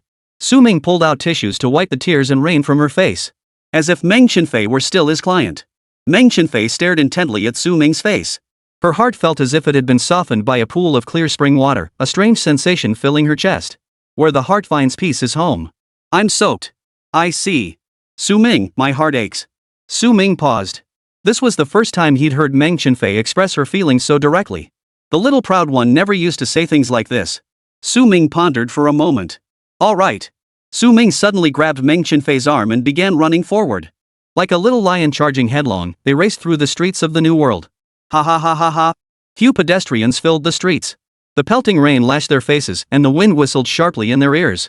All the frustrations, pent-up emotions, and trivial matters seemed to be cast far behind. The faint ache in his ankle no longer mattered as adrenaline surged through his veins. Su Ming and Meng Chenfei shouted and ran through the drizzle. No one would pay attention to two crazy kids. As they ran, Meng Chenfei caught sight of Su Ming's upturned lips and let out her first smile of the day. I like it. Su Ming didn't catch it clearly. What? The two words were quickly scattered by the wind, yet they remained etched in Meng Chenfei's eyes. She didn't speak again, but in her heart, she repeated them 10,000 times. I like you. I like you. Chapter 113, I'll never know. Back at the cemetery. Duan Jixin stood at the cemetery entrance, dressed in sullen black, holding an umbrella with one hand, appearing frail and helpless. Su Ming hurried over. Ms. Duan, let's go. Taking the umbrella from Aunt Duan's hand, Su Ming said nothing more. This was not the time or place to offer comfort at the cemetery entrance. Duan Jixin nodded, a glimmer of tears still lingering at the corners of her eyes. Let's go back. As they reached the cemetery entrance, Secretary Zhao was already waiting there. Duan Jixin slipped her arm through Su Ming's, gripping it tightly as they stepped outside. Her face seemed shrouded in a layer of gloom. Neither spoke much in the car. After arriving home, Duan Jixin took a shower and then sat in the living room, lost in thought. Why? Why did things change so easily? Why, after a raging fire, was she left alone in what had once been a happy family? The weight of the entire family now rested squarely on her shoulders. The Duan family was a large clan. The main branch, numbering over a dozen people, vanished without a trace in that inferno. The vast estate now weighed upon Duan Jixin, not yet 30 years old, like a mountain crushing her. She bore it all without complaint or tears. No one is born strong, and no one is born resilient. It's all forged by life's relentless demands. As the sole legitimate heir to the vast Duan family enterprise, how could she not be strong? Thus, the Duan Jixin who once yearned for a carefree life and carried burning artistic dreams vanished. Only President Duan remained. But no matter how strong one becomes, they remain human. Even ordinary people suffered deeply when they lose a loved one, how much more so when one loses an entire family in an instant? Only one remained, only one, Lele. One might face an avalanche or a tsunami with composure, but afterward, terror inevitably sets in. Duan Jixin didn't cry, at least not in her daily life. But she knew her heart had died in that fire long ago. From now on, every breath she took was for the Duan family, for Lulu. It was no longer for herself. Over the years, she had wanted to give up countless times to abandon everything. But whenever such thoughts arose, she would come to the cemetery and gaze upon her loved ones resting eternally beneath the earth. Those uncles who raised her from childhood, those aunts who cared for her with unwavering devotion. The younger generation she watched grow up, those warm moments all vanished without a trace.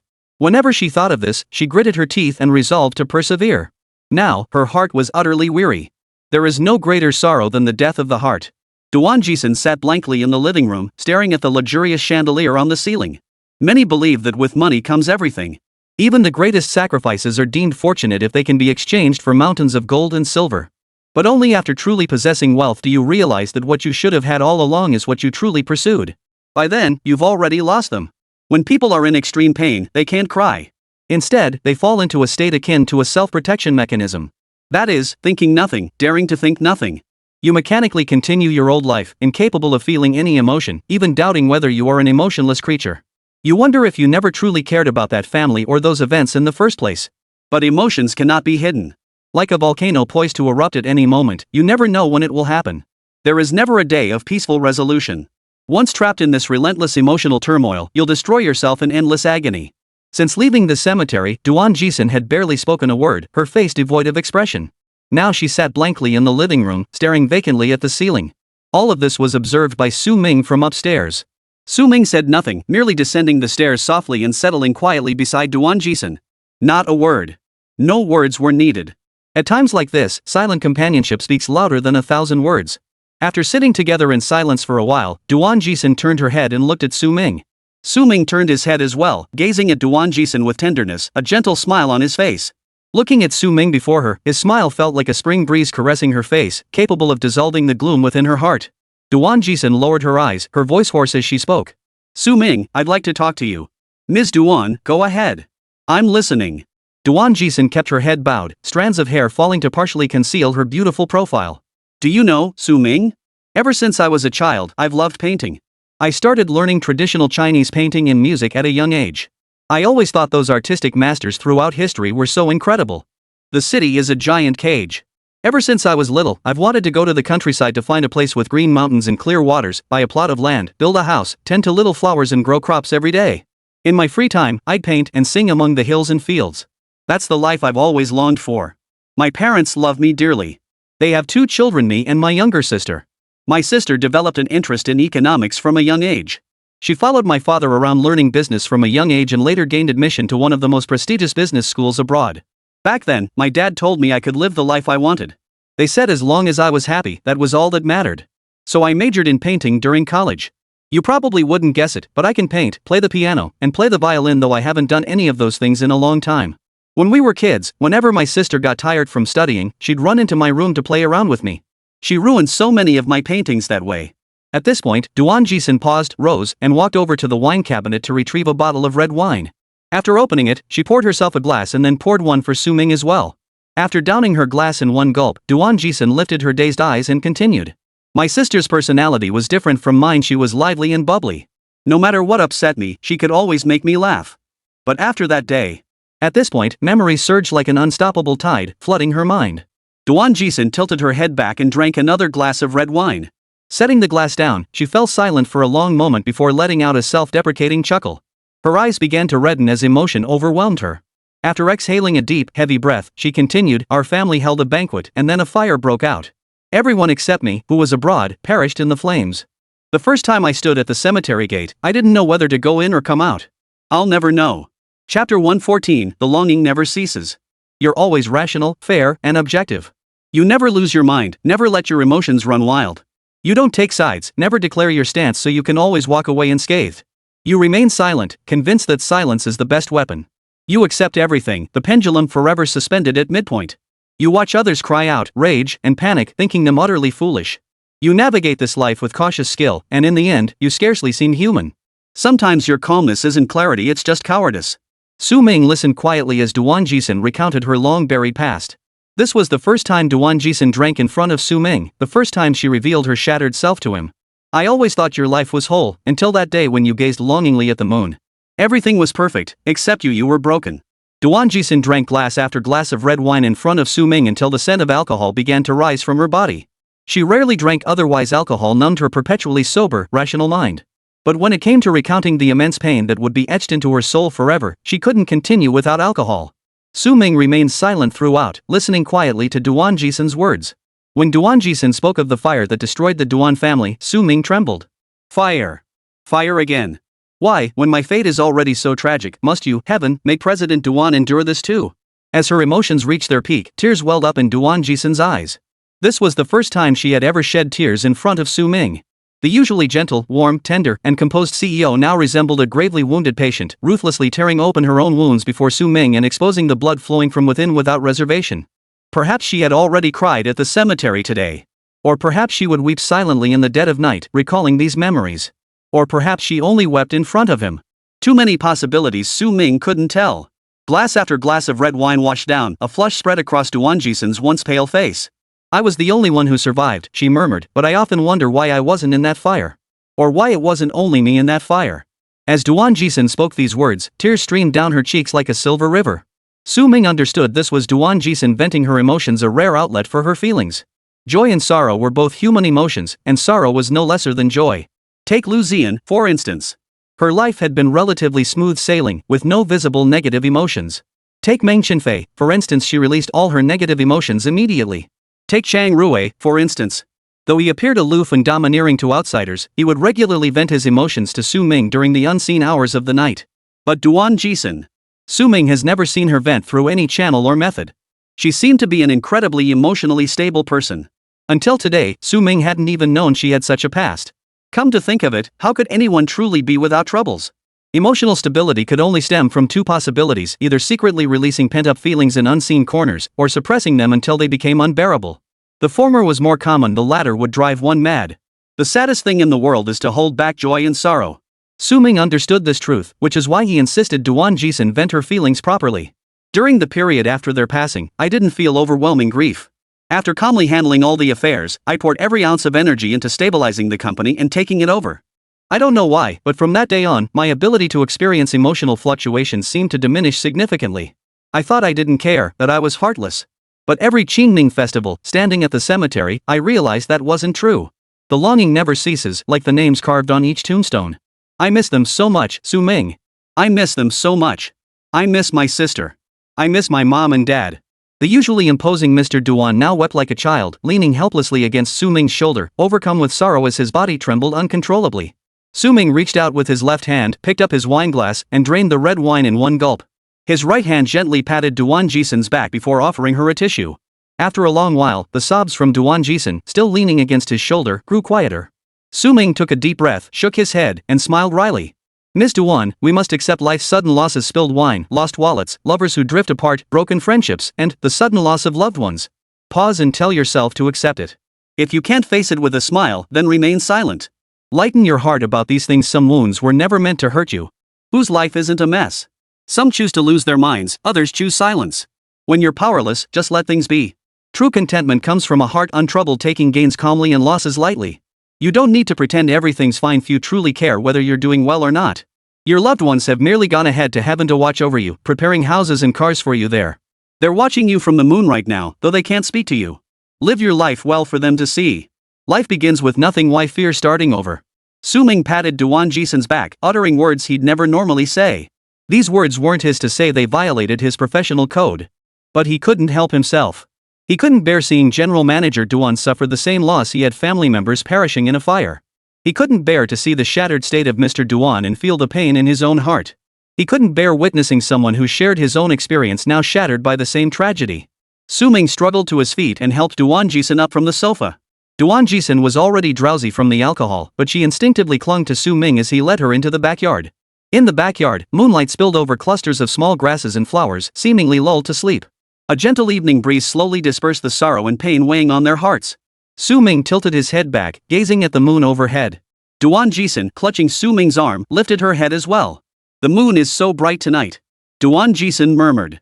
Su Ming remained silent for a moment before turning to look at Duan Jixin. We call the heart dancing in the darkness the moon, and this moon is mostly made up of you.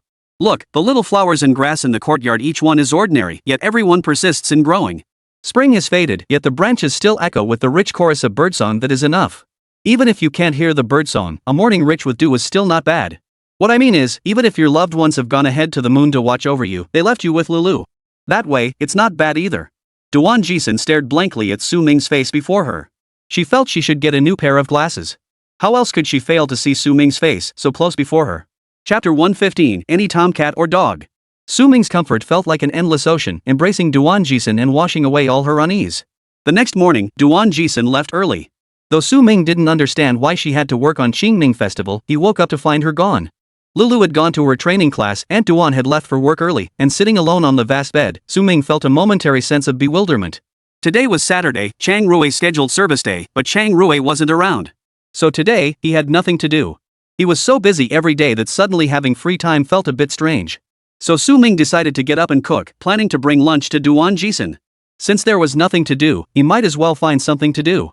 Chang Rui wasn't around anyway, and since he'd be spending tomorrow's parent-child day with Duan Jixin, he figured he might as well keep Duan Auntie company today too.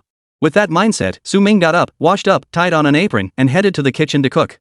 After carefully preparing a heartfelt lunchbox, Su Ming boarded the bus with satisfaction, heading toward Duan Jixin's company. Upon arrival, he approached the front desk to report. Despite having signed contracts with Duan Jixin for so long, this was Su Ming's first time entering her company. Most of their interactions had taken place at home, with the occasional outing to play with Lulu. Stepping into the CBD for the first time, Su Ming felt a bit lost. As a child, he thought working in an office inside these towering skyscrapers must be incredibly cool. Only now, as an adult, did he realize that those sitting in offices were nothing but beasts of burden. Workhorses earning 3,000 a month. After asking around, Su Ming headed straight for the front desk. "Hello, I'd like to see Mr. Duan," Su Ming said with a smile. Su Ming's professional smile held irresistible charm for any woman, and the receptionist was no exception. The receptionist froze for a second or two at his smile before hurriedly responding, "Certainly, certainly. Do you have an appointment? Can I make one now?" "No problem, I'll schedule it for you." Just then, a mocking voice cut through the air. "Who does this cat and dog think they are, wanting to see President Duan?" Su Ming turned to see a middle-aged man in a gray suit, his face twisted in scorn. Su Ming covered his face in despair. Why are these assholes everywhere in novels? Taking a deep breath, he forced himself to suppress his inner resentment and chose to ignore the incident. "So, did you manage to book the appointment?" Su Ming asked the front desk clerk, maintaining a polite smile. "Ah, just a moment, please." The ignored middle-aged man frowned and hurried forward. "What are you doing? What business is it of yours what I'm doing, sir? I haven't bothered you, have I?" Su Ming asked, utterly baffled. Employees of Duan's were now glancing sideways toward the front desk. The middle-aged man felt his face burning with embarrassment, his eyes red as a boiled duck. "Hey! Don't you understand me? What kind of nobody are you? Do you think you can just walk through Duan Corporation's doors whenever you please? And you demand to see the CEO? Who do you think you are?"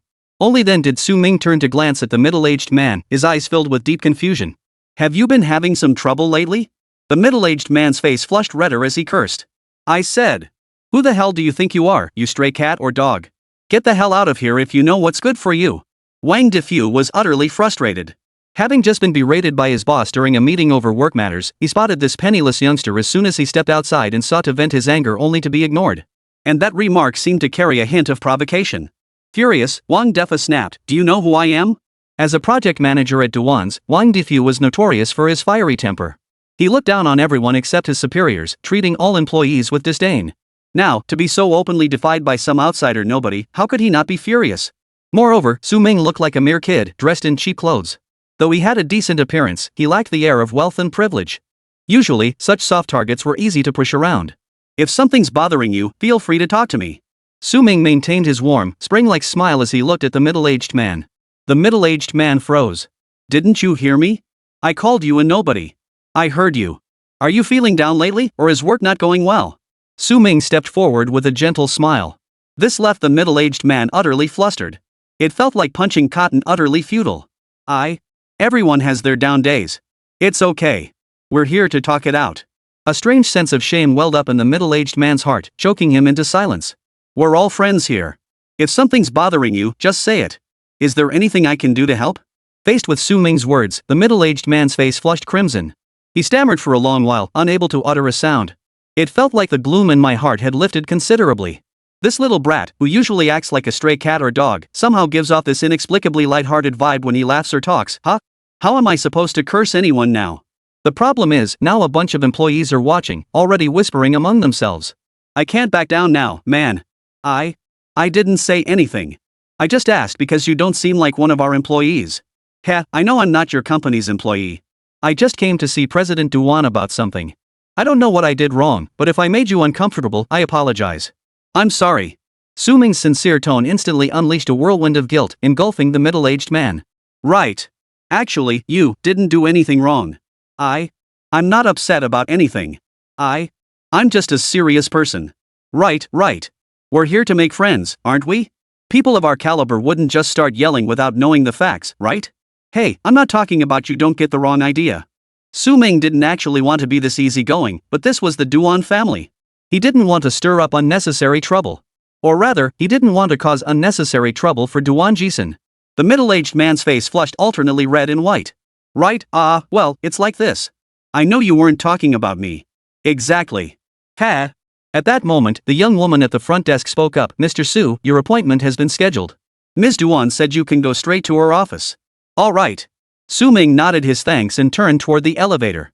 The middle-aged man and the staff who overheard this exchange were all taken aback. This kid must have some serious connections? Ms. Duan actually told him to go straight to her office.